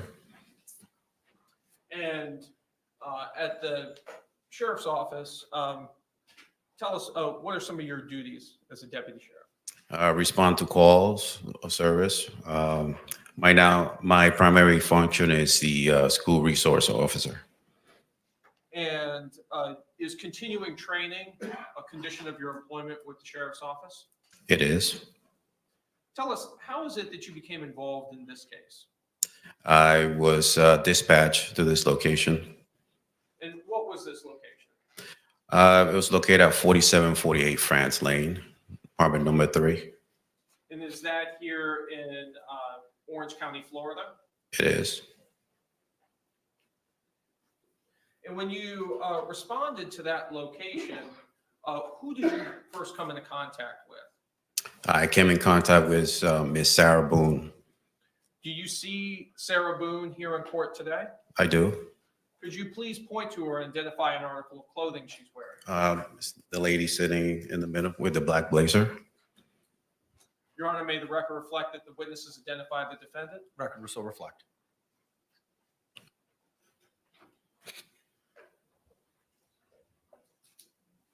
During the time that you were on the scene, did you have a body-worn camera? I did. And was that body-worn camera activated? It was. Were all your contacts with Miss Boone recorded on that body-worn camera? It was. Were other deputies also on the scene at that time? Yes, And was Deputy Rodriguez there? she was. So would both of your body-worn cameras both captured some of the same time frames? Correct, yes. Did you have an occasion to go inside of the apartment? I did. And inside of the apartment, what observations did you make? When I first entered the apartment, I noticed a Hispanic male laying on his back in looks like a small nook dining area. Later identified Mr. Jorge Torrez.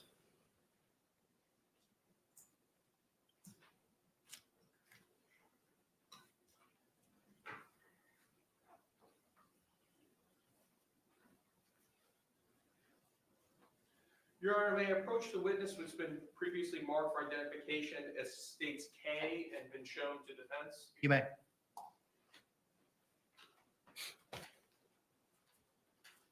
Sir, I'm showing you it's been marked for identification as states K. Do you recognize that disc? I do. And tell us, what is that disc? Is a copy of my body-worn camera. And does this body-worn camera fairly and accurately depict the portion of the events that took place on February 24th, 2020? It does. And are those your initials on the disc? Yes, they are. Your Honor, at this time, I'd like to move what's previously been marked for identification as states K into evidence. Any objections? No objection.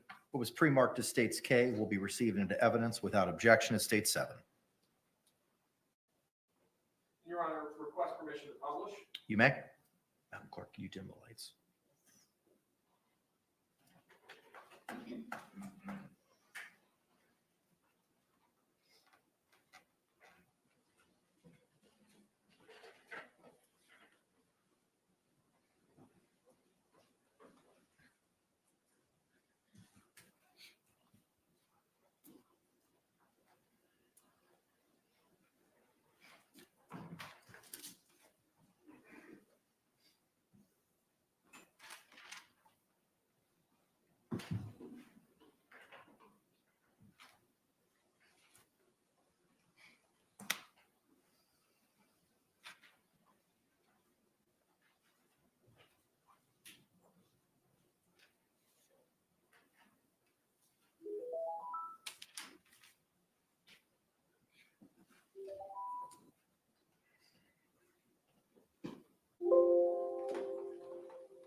They're coming out now. I'll get you somebody, okay?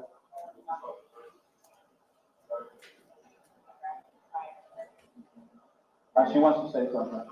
She wants to call someone.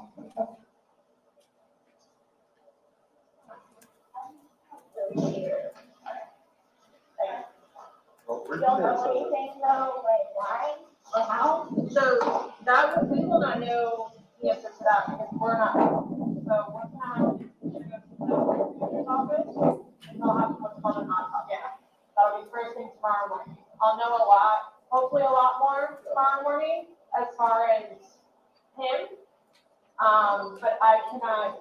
There's no way I can say how, why. So just by looking at him, like, why is he purple? That's normal when someone passes away within an 8 turn. What's the hard spot to be in the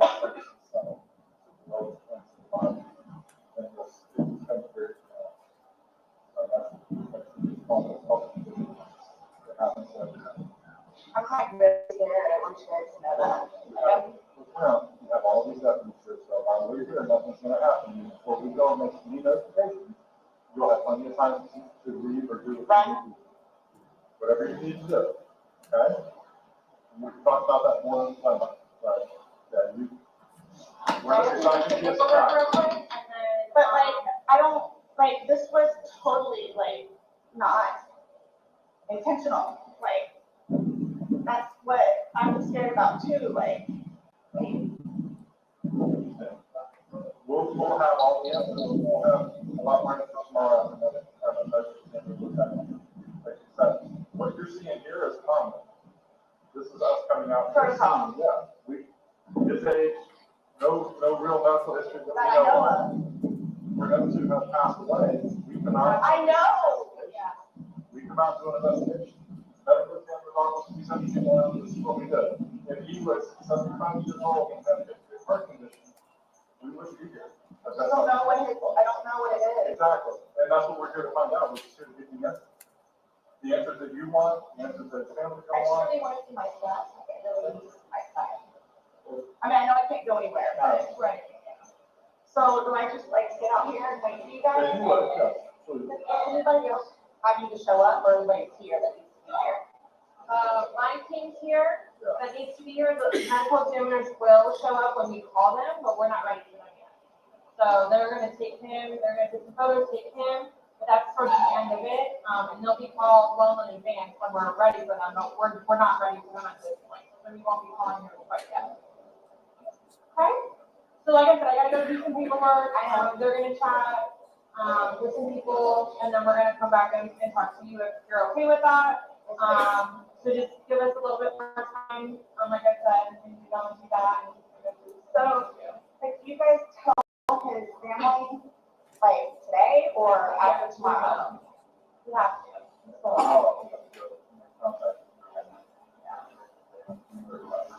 our investigation is pretty much complete here. Once we leave here, we will be going to.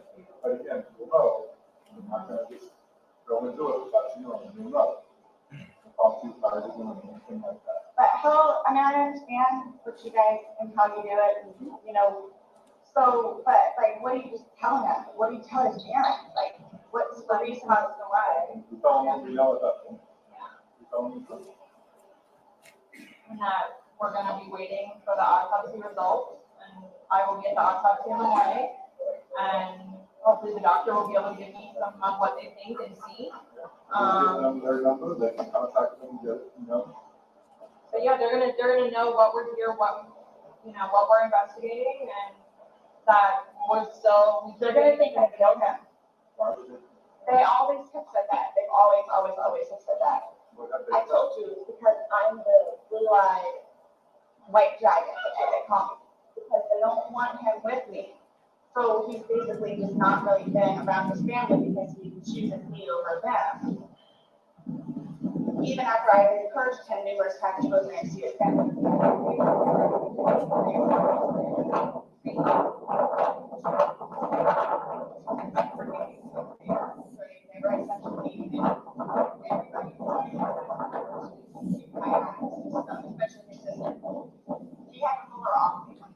Do you have somewhere safe that you can go tonight? Both my parents are deceased, my grandparents are deceased, my aunt and uncle are deceased.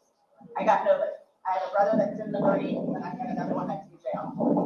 Unless you run it that's Marine local, no. Well, he's in Altamont, but I think he's doing whatever Marine he's doing. But the only way. Your phone's inside, correct? Yeah. Does he have a phone? No, he does not. He used my phone. He uses your phone. Yeah, the sheriff one. So the only place I could go is over to Brad's house. So I don't think I have a problem with it. So, well, like I said, we're not gonna leave here. If you do not feel safe, you're not gonna leave here if you do not feel safe. And then we're like, and then so I'm in Philadelphia.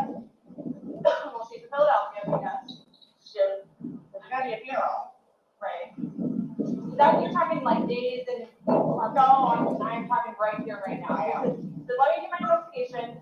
Let me go do this paperwork that I'm talking about because we can go back and forth about what it's like all day long. I know. So I promise we're not gonna leave here for you and you not feel safe. Right? Please. I don't even know what to tell you. It's okay. Just take a seat, have some water, give us a few minutes, let us do our thing, and we'll be back to talk to you, I promise, okay? Thank you. Yeah. Thank you. Well. Yeah. Okay.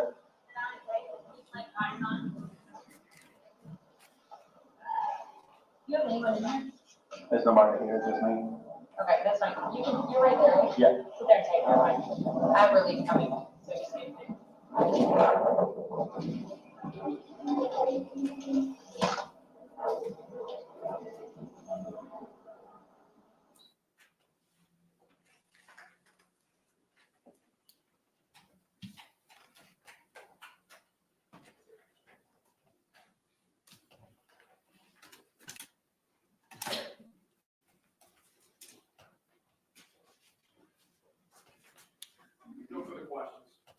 you. Any cross-examination? No, sir.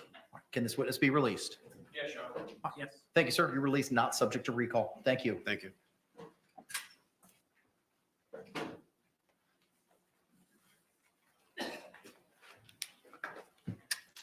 State, you may call your next witness.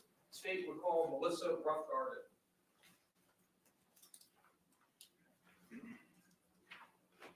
Property This is manager?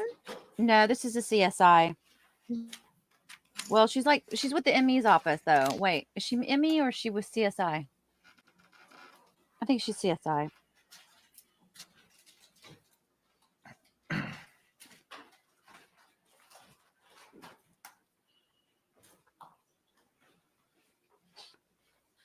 Yeah, she's totally CSI.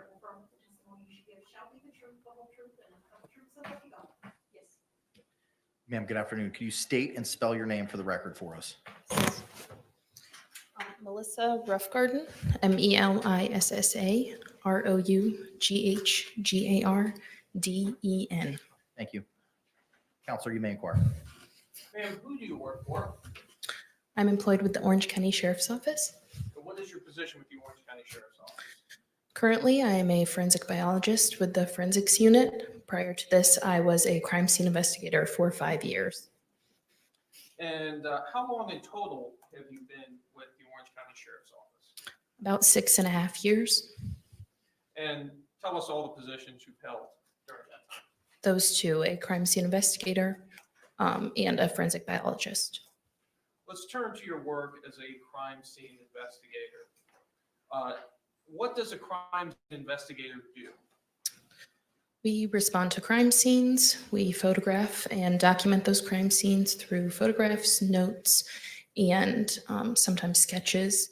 We collect evidence, we process the scene, and then we do further processing to the evidence back at our forensics lab. When you say process the evidence or process the scene, can you tell us what that entails? It depends on the scene and the evidence, but it includes the photographs. We also take swabs for potential DNA. We can also do testing for possible blood and things like that. We also process for latent fingerprints, among other things. What type of training did you need in order to become a crime scene investigator? Upon being hired with the sheriff's office, as a CSI, I completed a 16-week training program, which includes in-house processing, as well as going out to crime scenes with trained crime scene investigators to observe and then assist, as well as taking on calls with the trained crime scene investigator. Approximately how many crime scenes have you processed in the course of your time as a CSI? It would be hundreds. I don't know the exact amount. Were you working in this capacity as a CSI on February 24th, 2020? Yes, I was. And tell us, where did you respond out to on that day? I responded to 4748 Franz Court, apartment 3. And is that in Orange County, Florida? Yes, it is. And when you responded to that scene, whom did you make contact with? I made contact with the homicide detective, Chelsea Kepsel. Did you receive information from the detective? Yes, that it was a death investigation. Did you walk the scene with the detective? Yes. And tell us, what does it mean to walk the scene with a detective in a homicide? We go into the scene and just observe. We don't interact with anything and discuss what we see. When you walked this scene, did you see Jorge Torrez? Yes, I did. And where was he located? He was located on the floor in the living room of the apartment. Did you, with the detective, identify potential items of evidence to be collected? Yes. You had mentioned previously about documenting scenes with photographs. Was that done in this case? Yes, it was.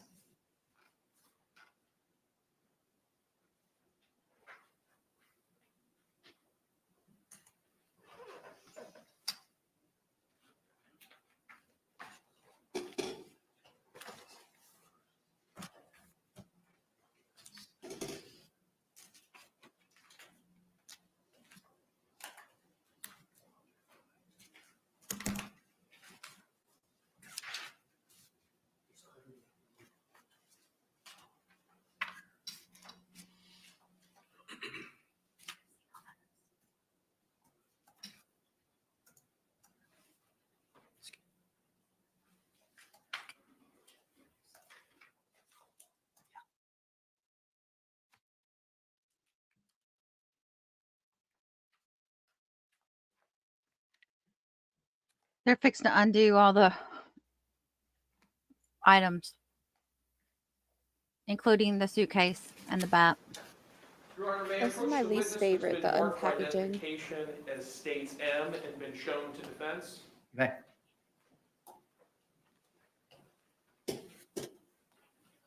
Ma'am, I'm showing you what's been marked for identification as States M. Can you take a look at the contents of State M to yourself and tell me if you recognize the items contained within States M?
You recognize the contents of States M. Yes, I do. Tell us, what is the contents of State M? They are photographs I took on the crime scene. Do they fairly and accurately represent how that crime scene appeared on February 24th, 2020? Yes, they do. Your Honor, at this time, I'd like to move what's previously been marked for identification as States M into evidence. How many photographs are there? Do you have a total? 111. No objection. All right. What was pre-marked as States M will be received into evidence without objection as States 8.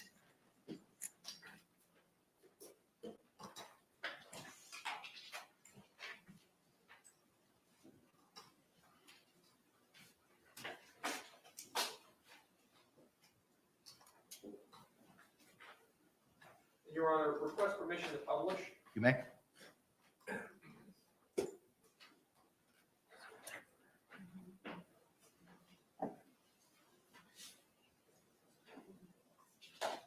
Your Honor, could we have the lights dim? Yes.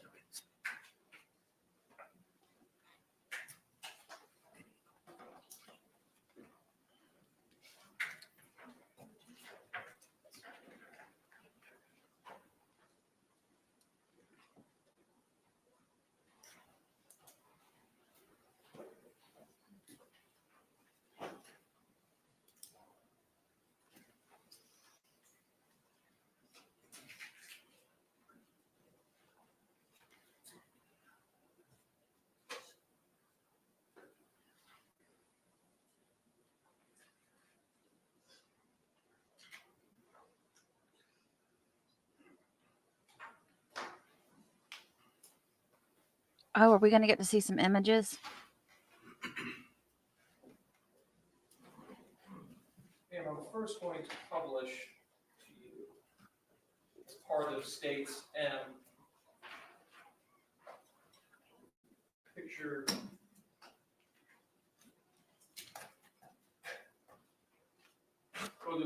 4. Tell us, what is this? This is the front door to the residence.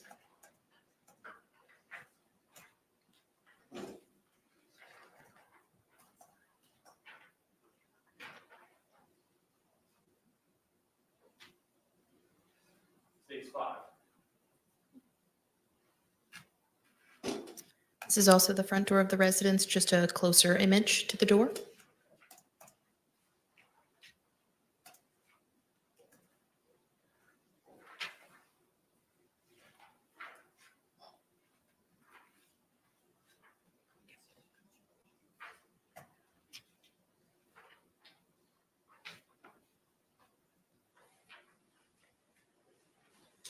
When you enter the residence, what is the first area just off to the right of the front door? That would be the kitchen. Showing you it's been marked as states 11. Yes, so this is just inside the door. To the right, there is the kitchen area.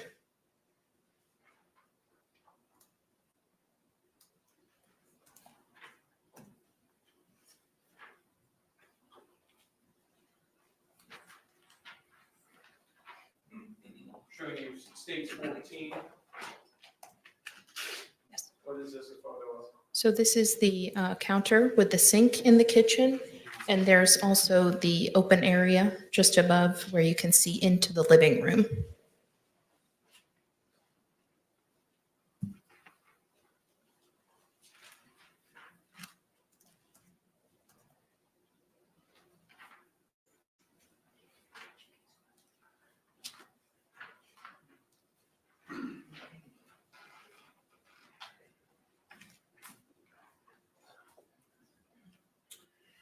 Showing you States composite photo 19.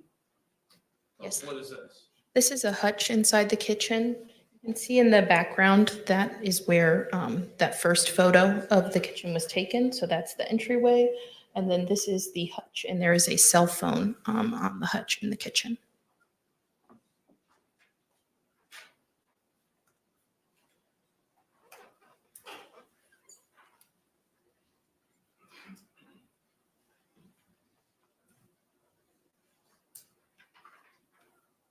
Showing you state 22.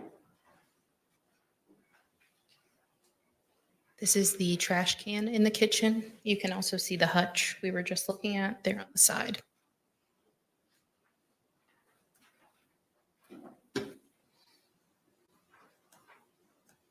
States 23.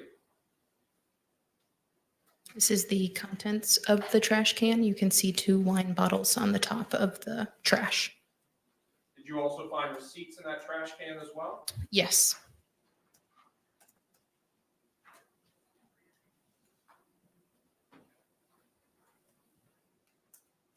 Photo 25 from the composite. These are those same wine bottles and 3 Publix receipts that were removed from the trash can. Did you take these items and collect them into evidence in this case? Yes, I did.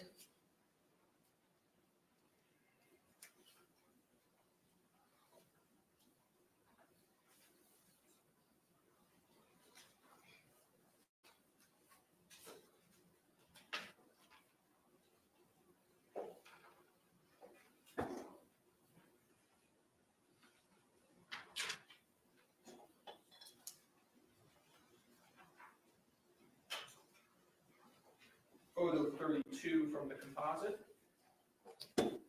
Yes, this is just in further into that entryway. You can see the living room.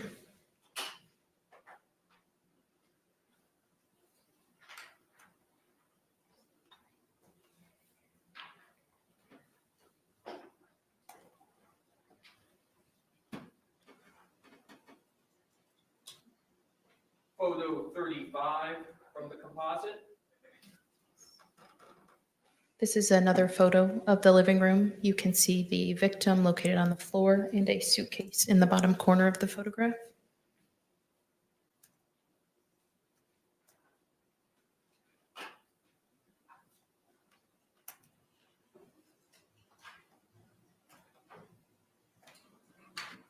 Photo 36. This is another photograph in the living room. This is that wall we saw in the kitchen there with the opening. You can also see a wooden baseball bat leaning against the wall. Was that baseball bat collected into evidence in this case? Yes, it was.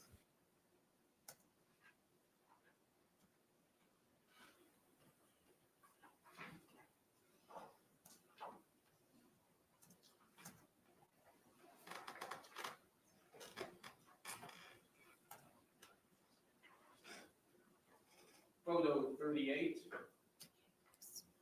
This is, excuse me. This is also a photograph of the living room, just the other side of the room.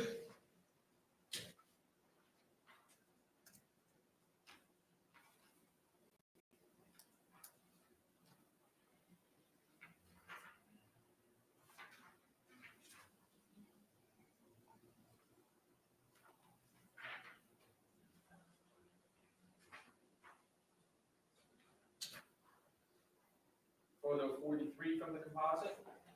Yes. This photograph was taken in the living room. You can see the stairs leading to the second floor.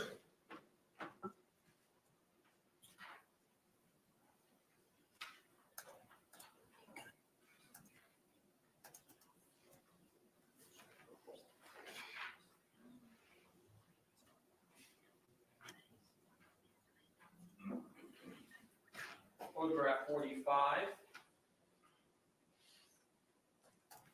This is a photograph of the living room just from the other side of the room. You can see the front door in the middle back of the photo.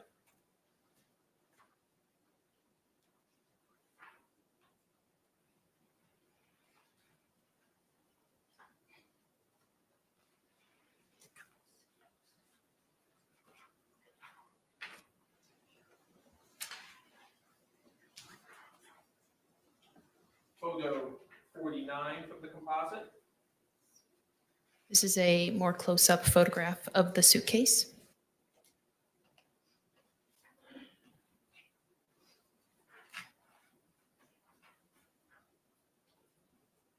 Photo 50. This is a photograph of one of the zippers on the suitcase.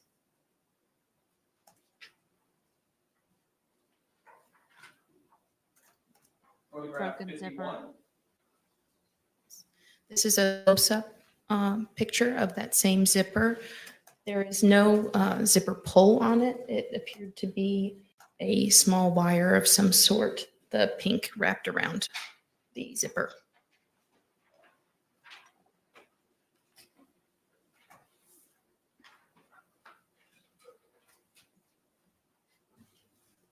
This is the zipper on the other side of the suitcase.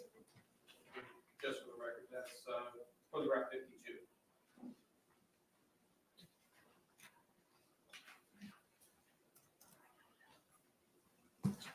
States 53 from this composite. The close-up image of that same zipper. There is also no zipper pull on that one.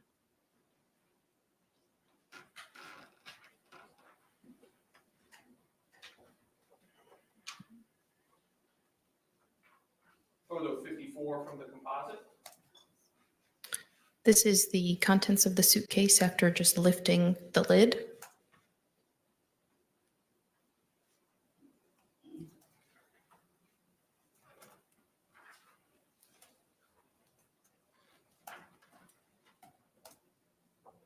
Photo 56 from the composite.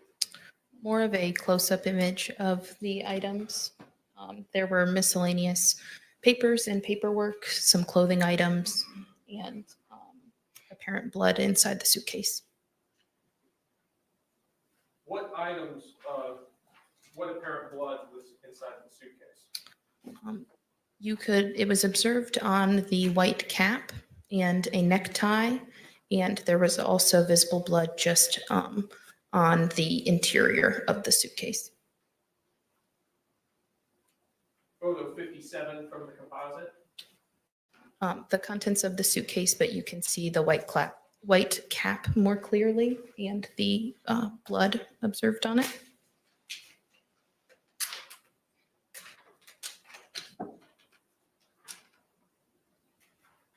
58 from the composite. You can see the necktie with blood. It appeared to be silver multicolored. And then there's also a diazepam syringe in the plastic casing there. It was prescribed to the victim.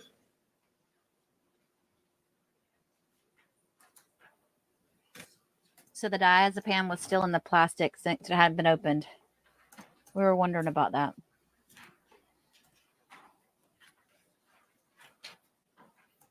Photo 61 from the composite. That is the miscellaneous papers and paperwork that was removed from the suitcase.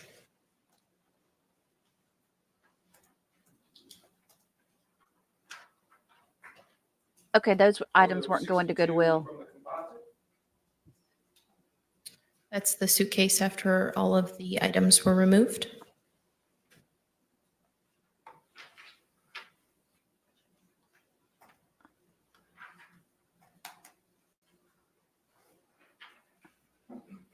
Photo 64 from the composite. Yes, that is what appeared to be some like small pieces of paper that appeared to be soaked with blood. Is this inside of the suitcase? Yes.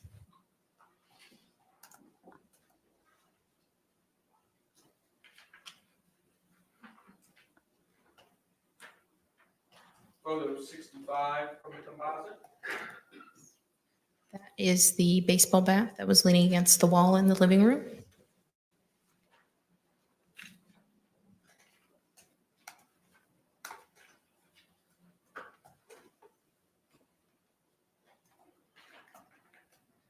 Photo 68 from the composite. This is back to the stairs to the second floor in the living room.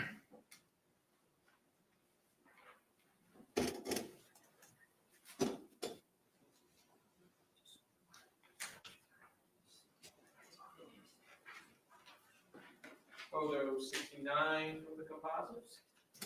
So it's moving closer to the stairs to the second floor. What's on the stairs? Photo 70 from the composite. Photographing more of the staircase. Yes, please show us.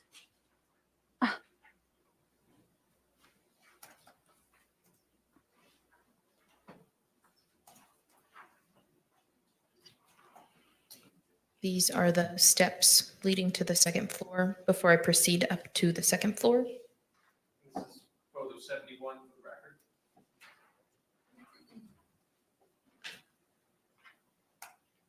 Photo 72 from the composite.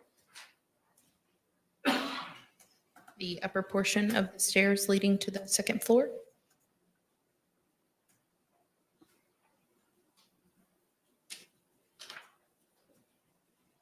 How many bedrooms were on the second floor of the unit? There were 2 bedrooms.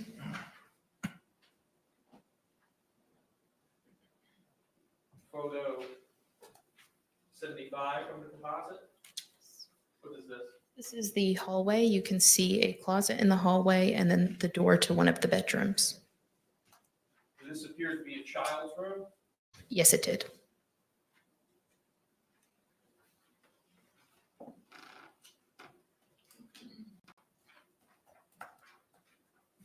Photo 79 from the composite. This is a photograph within the child's bedroom.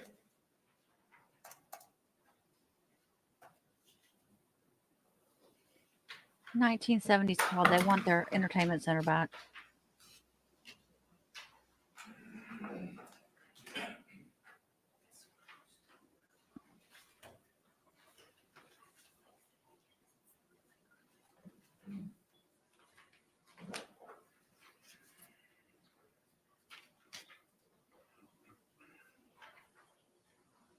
Photo 86 from the composite. This is the door leading to the other bedroom upstairs.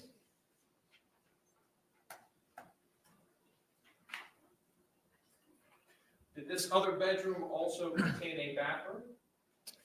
Yes, it did.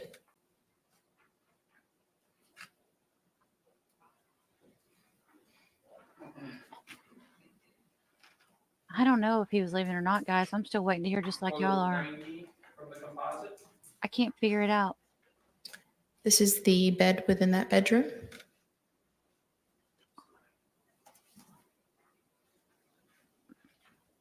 Waiting for prosecution to tell us.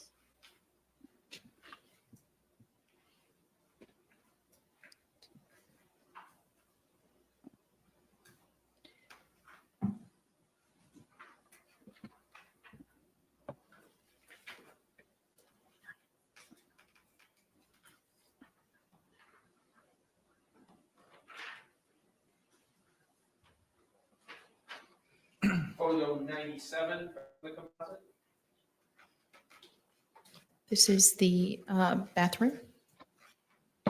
In that master bedroom upstairs. Yes. Did you also have an occasion to photograph the defendant? Yes, I did. You see the defendant here in court today. Yes, I do. Could you please point to them and identify an article of clothing they're wearing? She is right there with a black blazer and a pink shirt. Your Honor, may the record reflect that the witnesses identified the defendant? Record so reflect.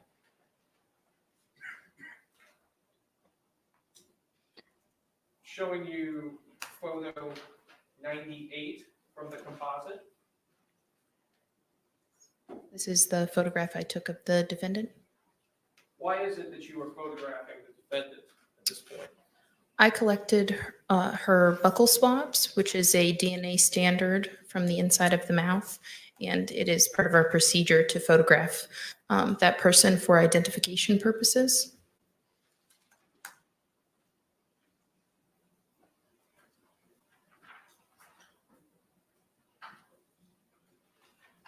Do you also document the rest of her body as well at that time? Yes, I did. Yeah, Veronica, this is the same one that came into the interrogation room. Photograph 101 from State's composite. This is a photograph of her hands facing upward.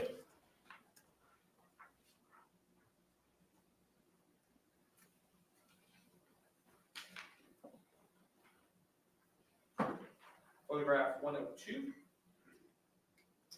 This is her right hand facing upward.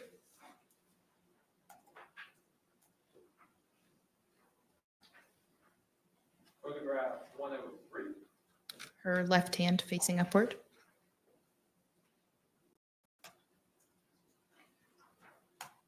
Photograph 104. Both of her hands facing downward, so the tops of her hands.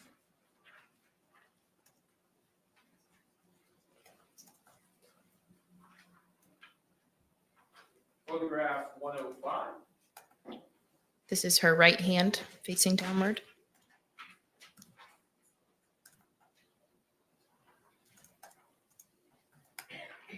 Photograph 106. And her left hand facing downward.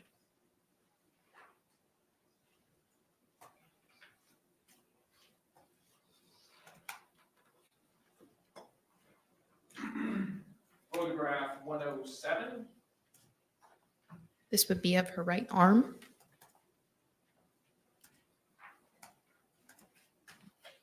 Photograph 108. Her left arm.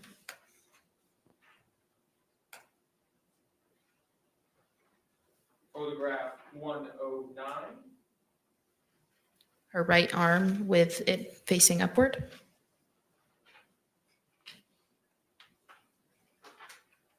Photograph 110.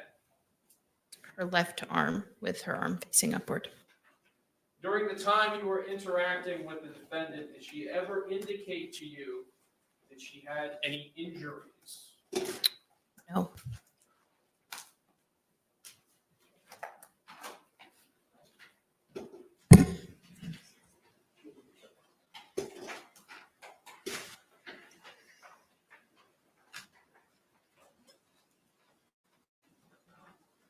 You had previously testified that you also collected physical items of evidence from the home as well in this case. Yes, I did.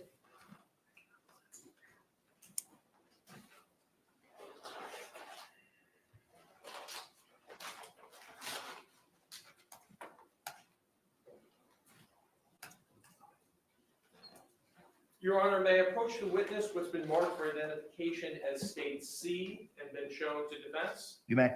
I think that's the pillow. No, what is that?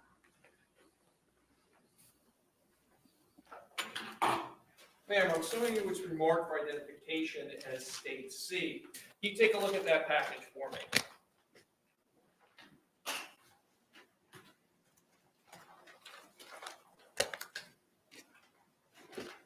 Yes. Do you recognize that package? Yes, I do. And tell us, what is that package? These are the 2 wine bottles that were collected from the trash can. Is your name on that package? Yes, my name is on the Orange County Sheriff's Office evidence label that I filled out, and my initials are on the evidence seal from when I sealed the package. And it also has your agency case number and the location information for this case. Yes, that is correct. Ma'am, could you open the contents of states C and look at it to yourself?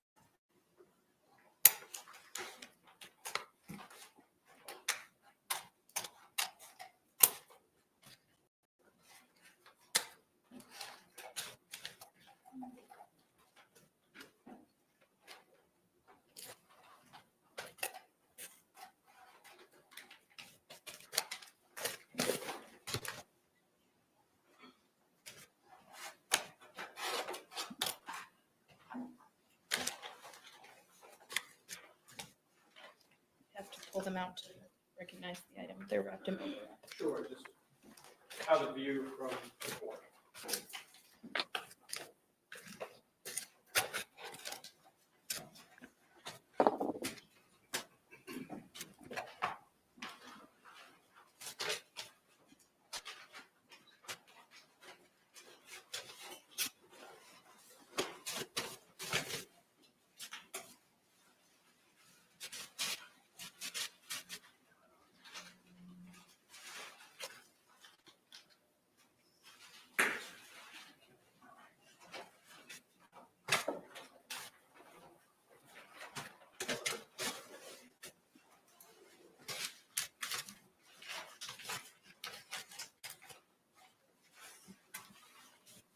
What is the contents of state C? These are the 2 wine bottles that I collected from the trash can. Are these wine bottles in the same or substantially the same condition as they were at the time that you packaged them on February 24th, 2020? Yes, the same time I collected them that day. Your Honor, at this time, I'd like to move what's previously been marked for identification as states C into evidence. Any objections? No objection. What was pre-marked as state C will be received into evidence as states 9 without objection.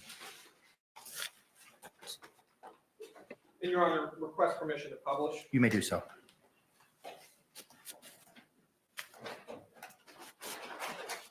You can unwrap it now.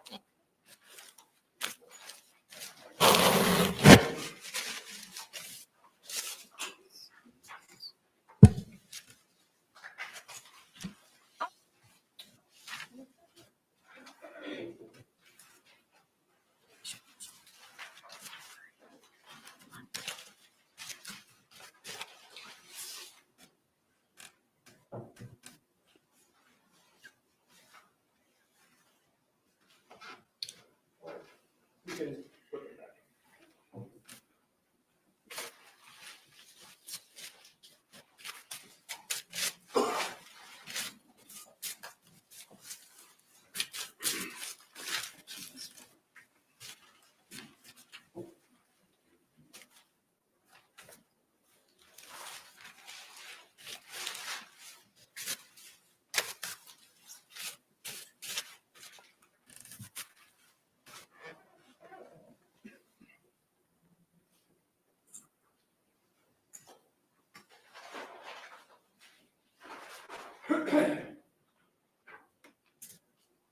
also have occasion to collect the baseball bat from the living room? Yes, I did.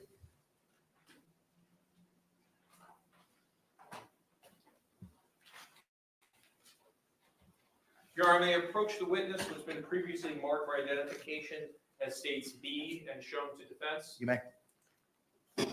I don't think the baseball bat had any blood or anything on Showing it. you has been marked for identification as states B. Can you take a look at this item?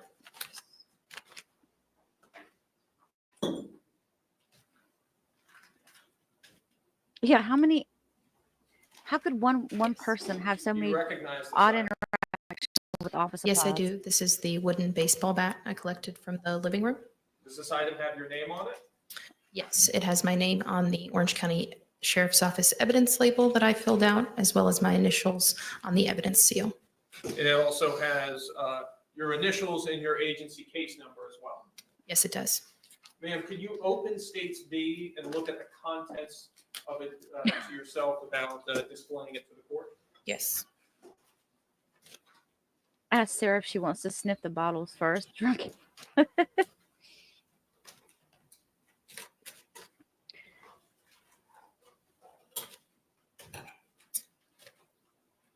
I bet on a regular night they had a lot more than that wine, y'all.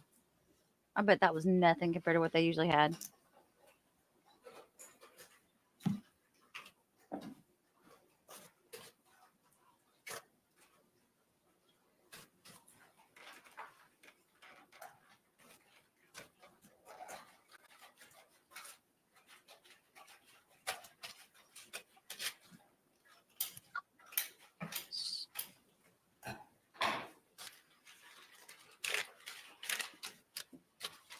Yeah, they got 20 minutes to woo the jury before the weekend. I don't feel like they're doing much wooing at the moment. Yeah, Terry. I thought you said Kerry. If you're talking to me, my email address is in the description box of all of the videos.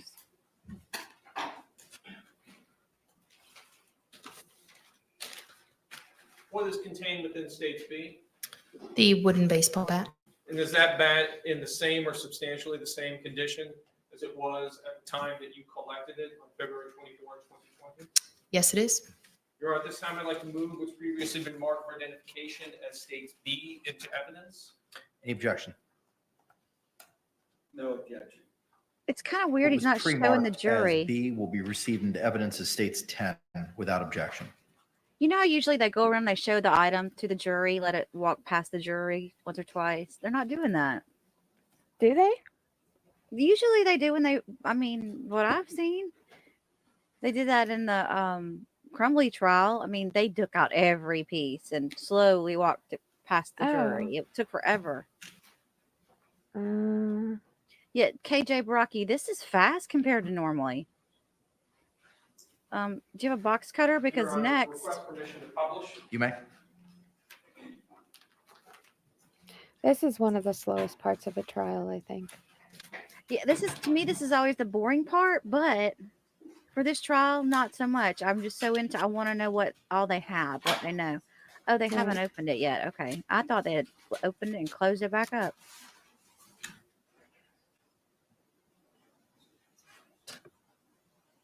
It's a smaller sized bat for like a kid. Still a wooden bat though. Still harmful.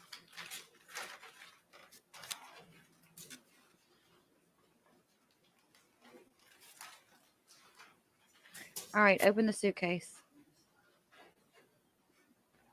You also had an occasion to collect the suitcase as well in this case. Yes, I did. Prior to placing the suitcase into evidence, did you process it? I took measurements of the suitcase. What are the measurements of the suitcase? It was 28 inches in length, 20 inches wide, and 8 7/8 inches deep. Your Honor, this time may the witness step down from the stand and approach the clerk's area. Yes. Watch Owens yell, objection, before they get it open.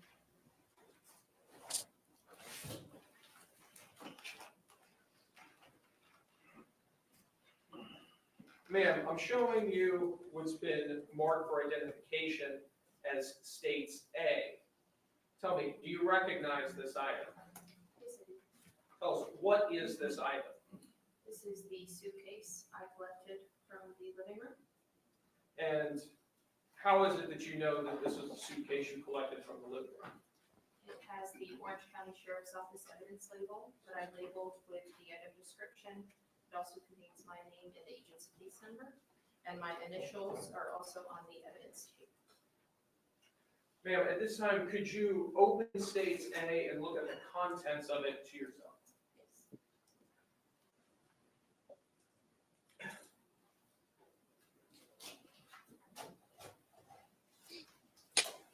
You know, Wizard of Eagle, I was wondering if they were going to do any demonstrations about getting in and out of it. I really was. For effect, I could see James Owens doing it.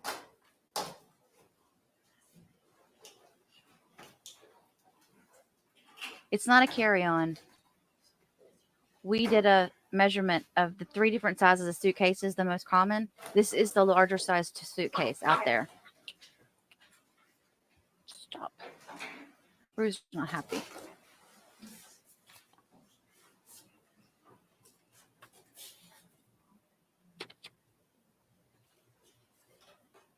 What is inside of States A? This is the suitcase I collected from the living room. And does it appear to be in the same or substantially the same condition as the time that you collected it and placed it into evidence? Yes. Your Honor, at this time, I'd like to move what's been marked for identification as States A into evidence. Any objections? No objection. What was pre-marked as A will be received into evidence without objection as States 11. Was she just smirking? Your Honor, at this time, I ask for permission to publish States A to the jury. You may.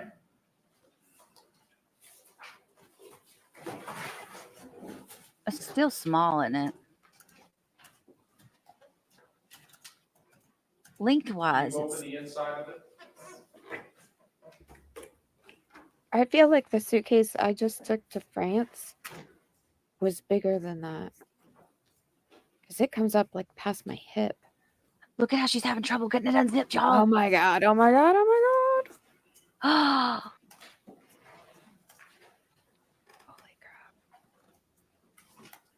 Oh, snap, Sam.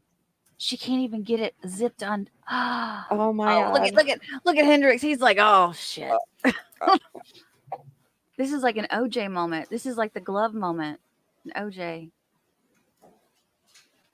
It looks like it's a deep suitcase, but it's not tall. God, how did he get in there? He was so tiny.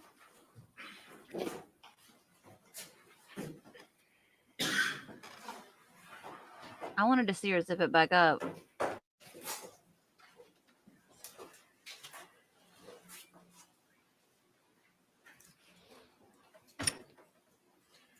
How easy is it to operate the zipper that closes the suitcase?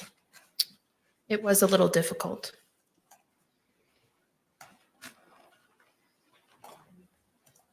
Oh, did you see her look at Sarah? I have no additional questions at this time. Oh. Any cross-examination? Yes, Your Honor.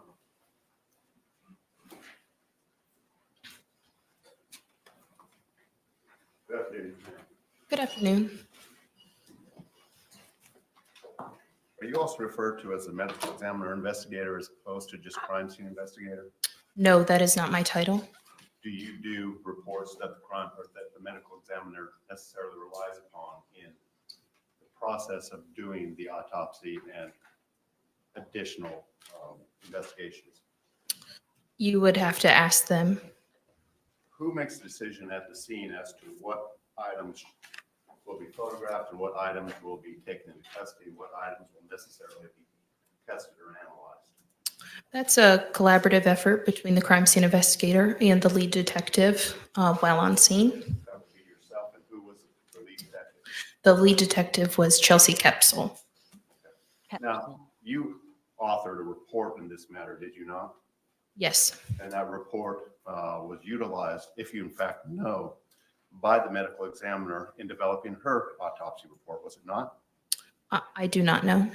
In your report, did you advise the medical or whomever might read your report that in fact the body had been removed from the suitcase by first offenders or first responders? No. No, I don't believe so. No, she didn't. Not in the report. And we know that you have capacity to do DNA analysis, correct? No, we process DNA or collect swabs for DNA, and then that's submitted to the Florida Department of Law Enforcement for conventional DNA analysis. You did that with a sample from the inside of Sarah Boone's mouth. Her buccal swabs were submitted to the FDLE. And who made that decision? The detective and I. Who made the decision not to bother to do a DNA analysis on the blood from the items within the suitcase or the suitcase itself? That was a discussion between the detective and I. And you chose not to do that.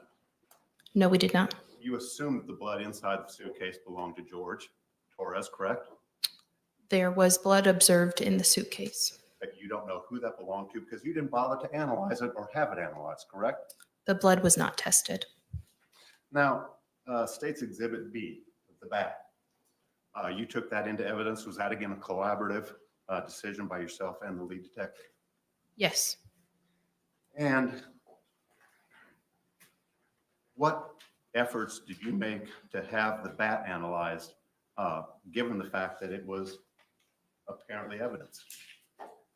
It was just collected as evidence from the scene.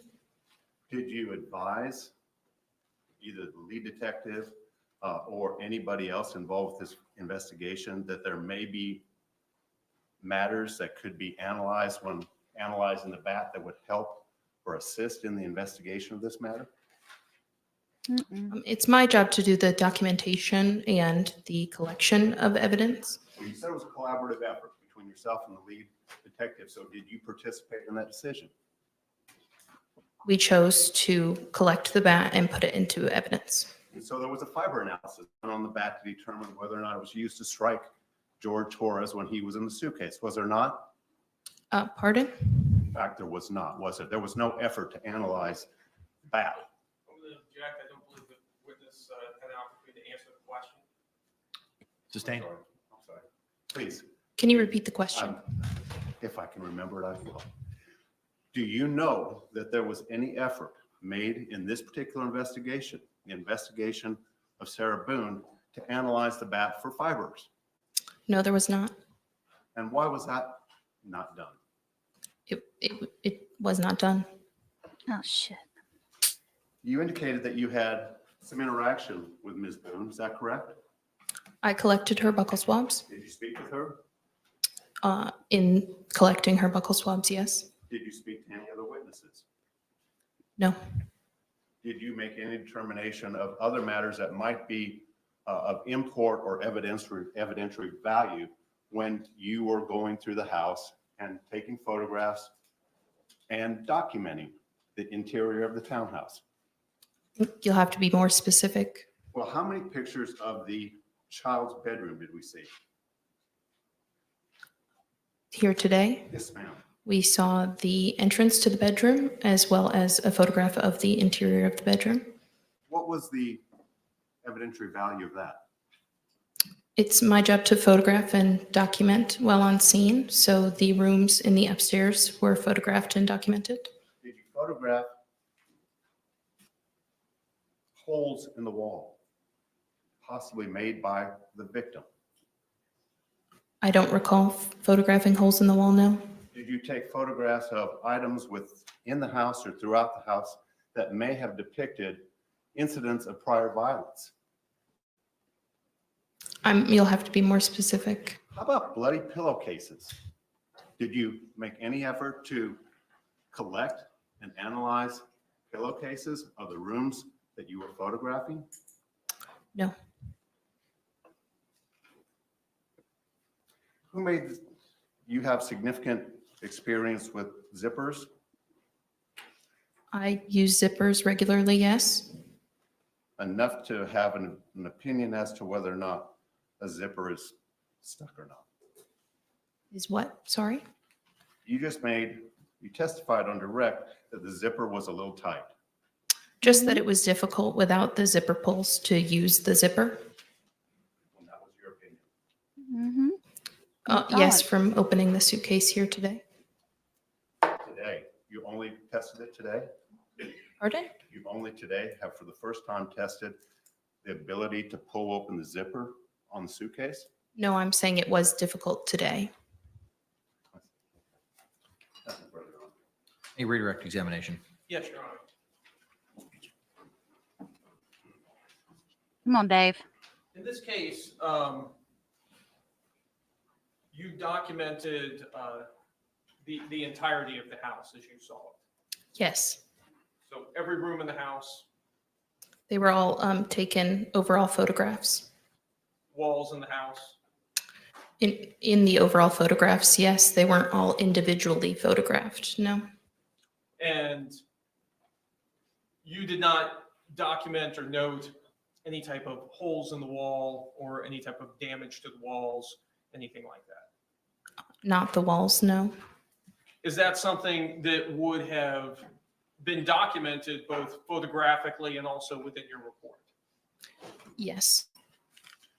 You also, as we've previously seen in the composite, saw the victim where he was laying in this case, correct? Yes. Was the victim, did he have blood on his mouth and on his face?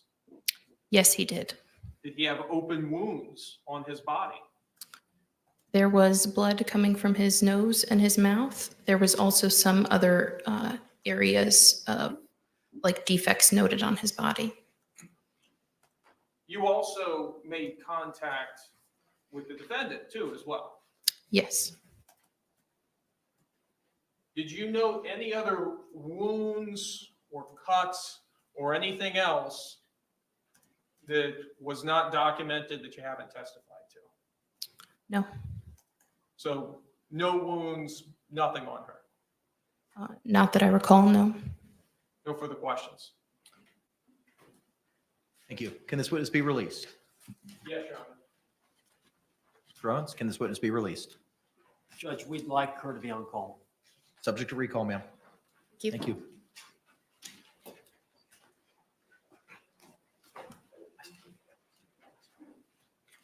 Can the parties approach?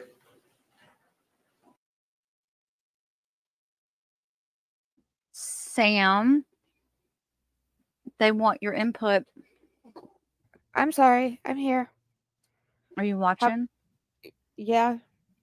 They want your thoughts on the suitcase and the zipper and the blood not being tested and Well, that zipper thing was damaging to Sarah.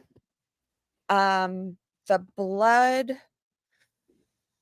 What are they asking? Let me see. Let me We go were over here and making- see what you guys were talking about.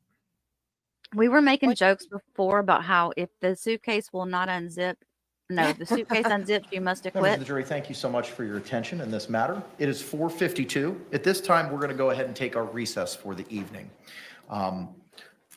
Madam Clerk has letters that I have signed regarding your jury service for you to provide to your employer. Court deputy will provide them to you in the deliberation room before you are released for the day.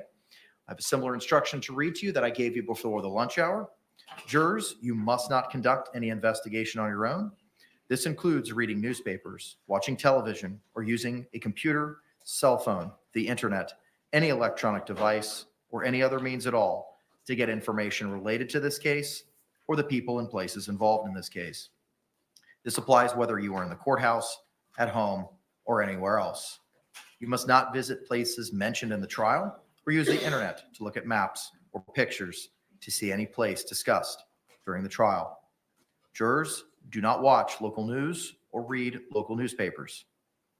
Jurors must not have discussions of any sort with friends, family members, or even your fellow jurors about the case or the people and places involved. So do not let anyone make comments to you or ask questions about the trial. I want to stress again that just as you must not talk about this case face-to-face, You must not talk about this case by using an electronic device. You must not use phones, computers, or other electronic devices to communicate. Do not send or accept any messages related to this case or your jury service. Do not discuss this case or ask for advice by any means at all, including posting information on an internet website, chat room, or blog. With that, members of the jury, I'm going to release you back to the deliberation room for you to receive the paperwork for your employer, and we will see you at 9 a.m. this coming Monday, October 21st. And I thank you for your sacrifice and your service.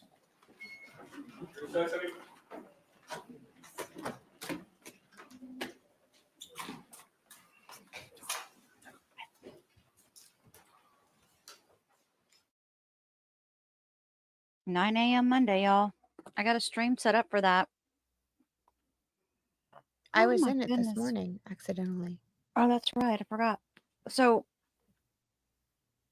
sorry for yelling in the chat. Are y'all yelling in the chat? Are they yelling? Am I loud? I thought it They was on. Y'all may be seated. No, I Thank think you. they're talking about each other. State, anything else we need to discuss? Not from the state. Defense. All right. Thank you all very much. We will see you at 9 a.m. Monday, October 21. We're off the record.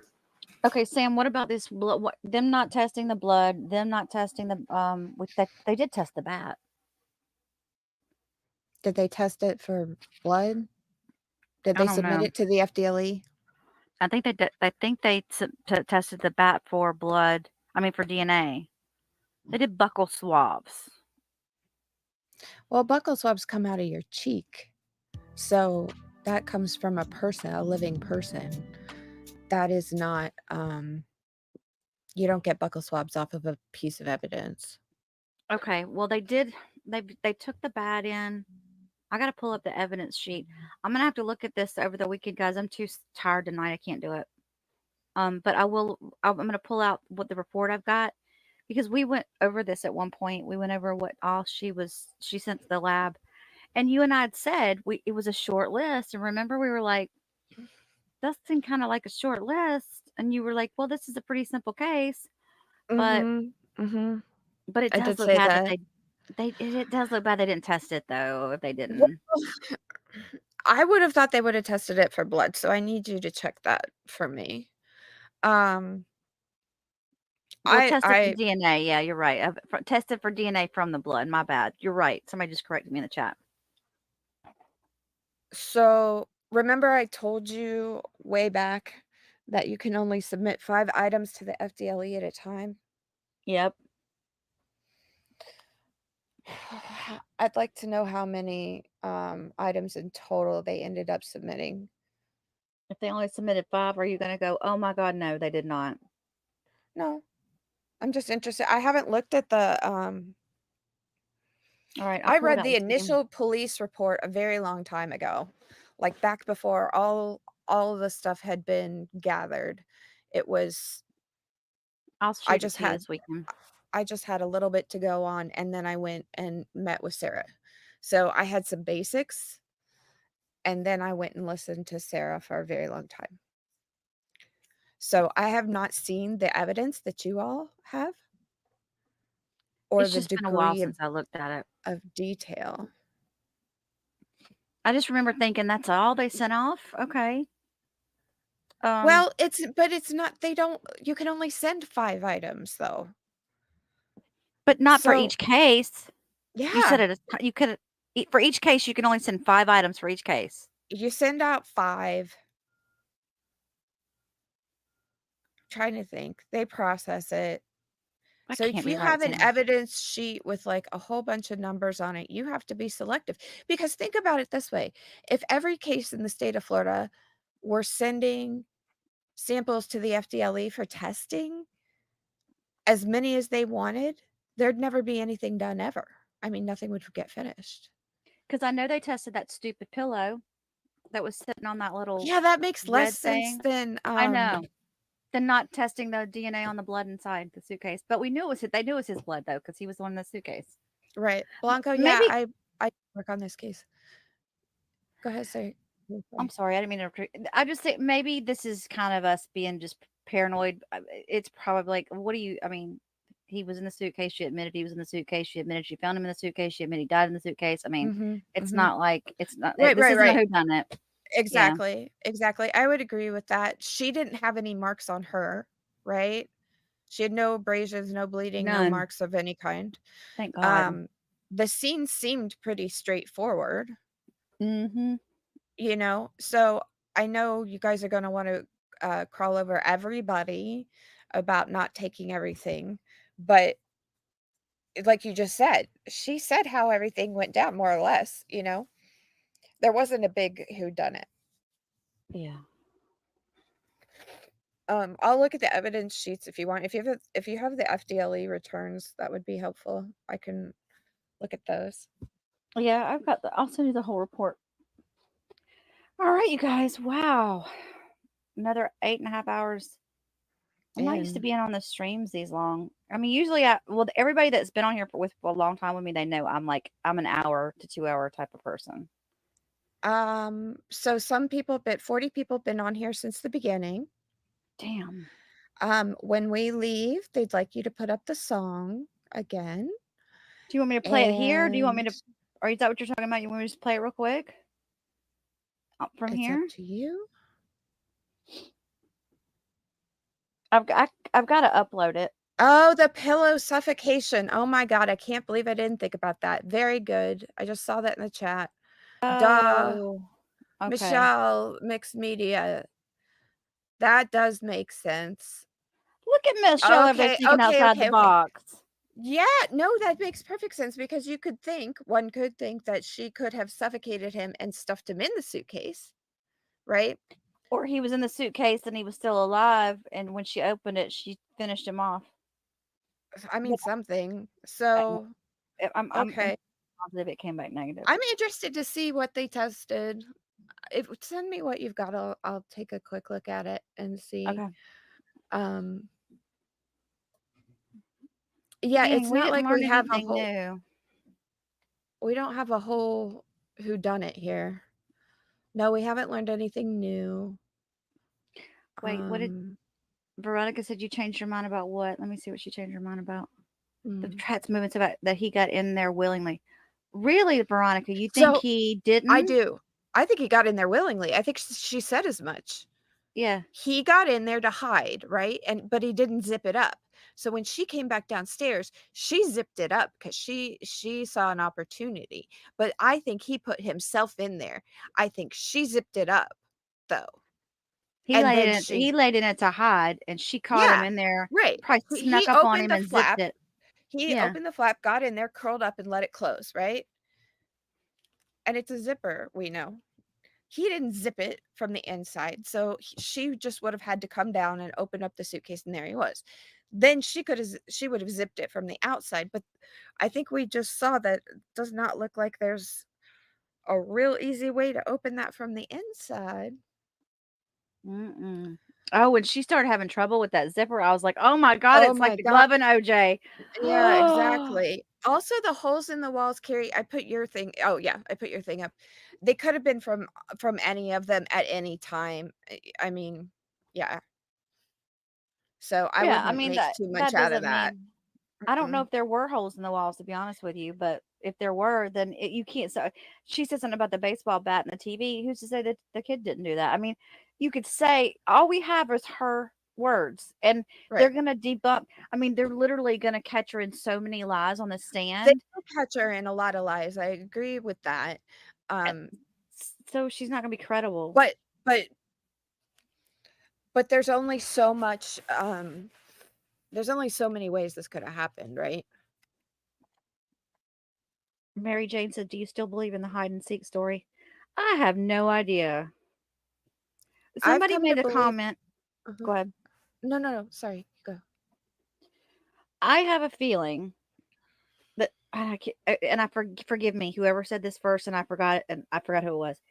I have a feeling that Sarah was going to call 911. She threatened to call 911, and he went to hide. I don't know why he wouldn't have left the house, but he went to hide inside the house. He hid in the suitcase, and she zipped it up. I don't know if that's. I mean, if he had been drinking. Thank you, fan lady. In the I think she put it. Okay. I think the only way I've been able to process this out that makes a lot of sense to me, or any sense to me, I guess, is that she ran upstairs to hide. He got in the suitcase and hid. And that's how he got in there. Because I don't see her pushing him. Like, how do you push a person into a suitcase? I don't know. I don't know. I don't know. No matter what I say, chat's going to have some disagreement with me. I mean, Well, it's going to be up a to the lot of jury people to know this decide. case. Yeah. I just don't, it doesn't make sense. I mean, you could sit there and say she put him in the suitcase, but that could go along with the whole, I bet you can't fit in there. I bet you Mhm. can't. Go ahead and get in then. Okay, I'm gonna zip you Mhm. up. Okay, haha. Exactly. Exactly. I think that could happen exactly like that. But Absolutely. but the problem with that is that you've got Vinny and Brandon at 7 o'clock. What time was it? 7 o'clock, saying they started hearing Thumps. back and forth arguing. The thumps Mhm. happened later on in the evening, Mhm. but the arguing started between 7 and 8 p.m. He heard loud voices and he heard both of them yelling back and forth. The loud crashing didn't come for 2.5 hours later, which was followed directly by the videos that she took in the suitcase. But you guys, you didn't see anything on the staircase. You couldn't see anything like a scratch, like a mark. I didn't see scuff marks. Did y'all see scuff marks? I saw some mention in the chat, but I didn't see anything. And it looked like she had a doggy gate there for the dogs to stay off the staircase. And I was looking at that thinking, why wasn't that broken? If somebody had fallen into it, and there was something else also at the end of the staircase, and it just made me think there's something you don't just go down to. She had like furniture right there, like a baker's rack or something sitting there. Mhm.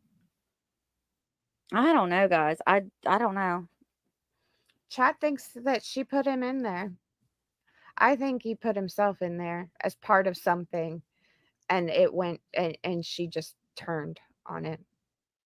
But I mean, it's only my opinion. I don't know. It's just my well, opinion. I think what it boils down to though is that it doesn't matter how he got in there. Now, well, it could be if she did something to him to get him in there, that's one thing. But I mean, the fact of the matter was that she knew. We know that she knew he was in the suitcase. We know she knew he was suffering, and she didn't do anything about it. And that's what Right. they've got her on. And that's the It would most important part, don't you think? exactly, but it would sure would be nice. But she's not going to admit it. She's not going to. She's not going to change her story now, unless they have something that they're going to say that. Well, how is that? How can you do that if you've got this or that? And she's going to have to explain herself, and she's going to reveal something else that happened that night. Right. She might. I mean, think she might get up there on the stand and say stuff we've never heard before. I don't know. Remember, there is an interview she did with the expert that we haven't heard. We've only Yep. heard about it. Mhm. I don't know.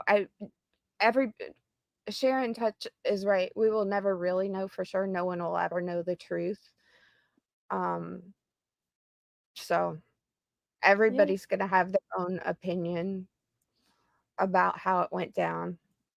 It was nice to be able to follow a trial though for the first time, and I knew all the characters that came up on the stand. I was like, Oh, oh, that's okay. good. I mean, I Yeah. usually don't. I usually have to figure things out as the trial's coming along. So this was kind of cool.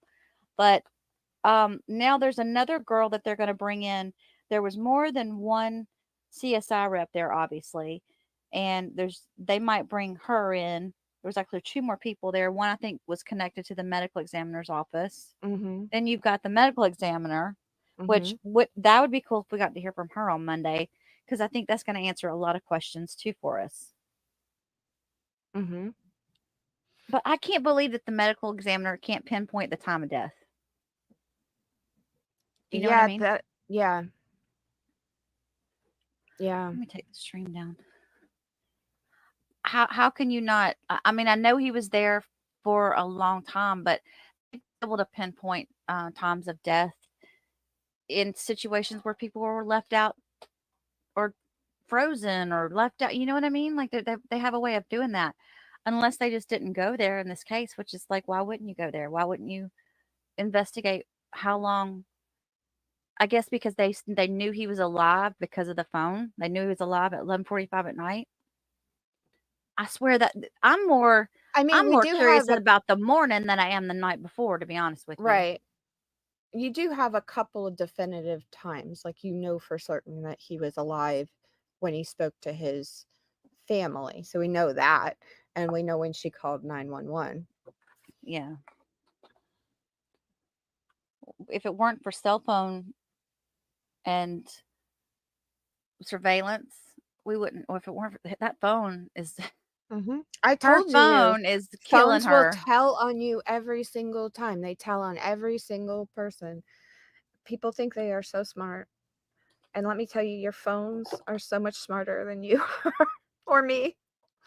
Well, I think what I'm gonna do is I'm gonna do some stuff this weekend. I'll probably do a summary of today's stuff with the different witnesses and just pick out some important things that they said, I think, on each one.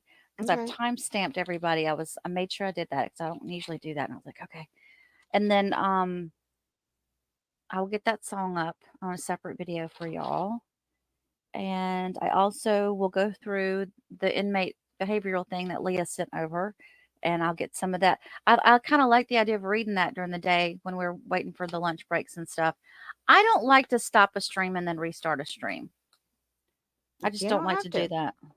Yeah, I just don't want to do that. So I'd rather stay on and just, and plus I mean, what am I going to do in an hour? How much could I really get away with in an hour? Not a whole Right. lot. Right. So I just assume stay on and read to y'all because it seems like y'all would rather do that anyway. Yeah, Um, everybody seems to be going about their business. Zombie Plan, thank you for your $5 super chat. She attacked him with the bat at the top of the stairs and bounced him down the stairs in the suitcase. Thank Well, you, we've Zombie got a Plan. lot of theories, that's for sure. If you guys have not watched our video that we did a live stream. It was on a Friday or was it Saturday night or Friday night? And we did it was called Salacious Speculations. And we had a couple people come up on to the stream and talk about what they thought happened. And it was interesting to hear everybody's take because we did get some new ideas and stuff from it. Now, this is just like exactly what it's called, salacious speculation. We're just trying to throw it around there. But if you're really into wondering that, you could go back and watch that over the What weekend. everybody's thinking. Yeah, because we talked through a lot of what people said in the chat. We had some people come up and talk to us. I mean, that was like the place to put all your theories. And I'm wondering, Kerry, if anybody's theories have changed since that night, because I now know that the bat was used, which Yeah, I we didn't didn't know think about it was. the bat. I didn't think it was used at all. A lot of people did. I didn't either. I was with you on that. I really didn't think it. I just can't see her hitting him with a bat because she's just so. I don't know. I can't see her hitting him with the bat. Maybe if she swung it at him and hit his hit him in the back with it, but not his head. No, I don't think she would have done that. And there's no evidence of that. I believe it when they say she went to town maybe with the bat on the suitcase with him in there. Yeah.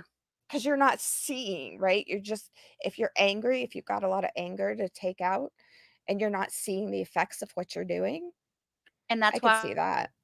And that's why her flip flops were all messed up next to the suitcase after that second video. Because remember, I kept saying to you guys, either they weren't there or they were sitting there and they were perfect. But I said she went outside, she smoked a cigarette, probably fixed herself a drink, and then came back inside and recorded again.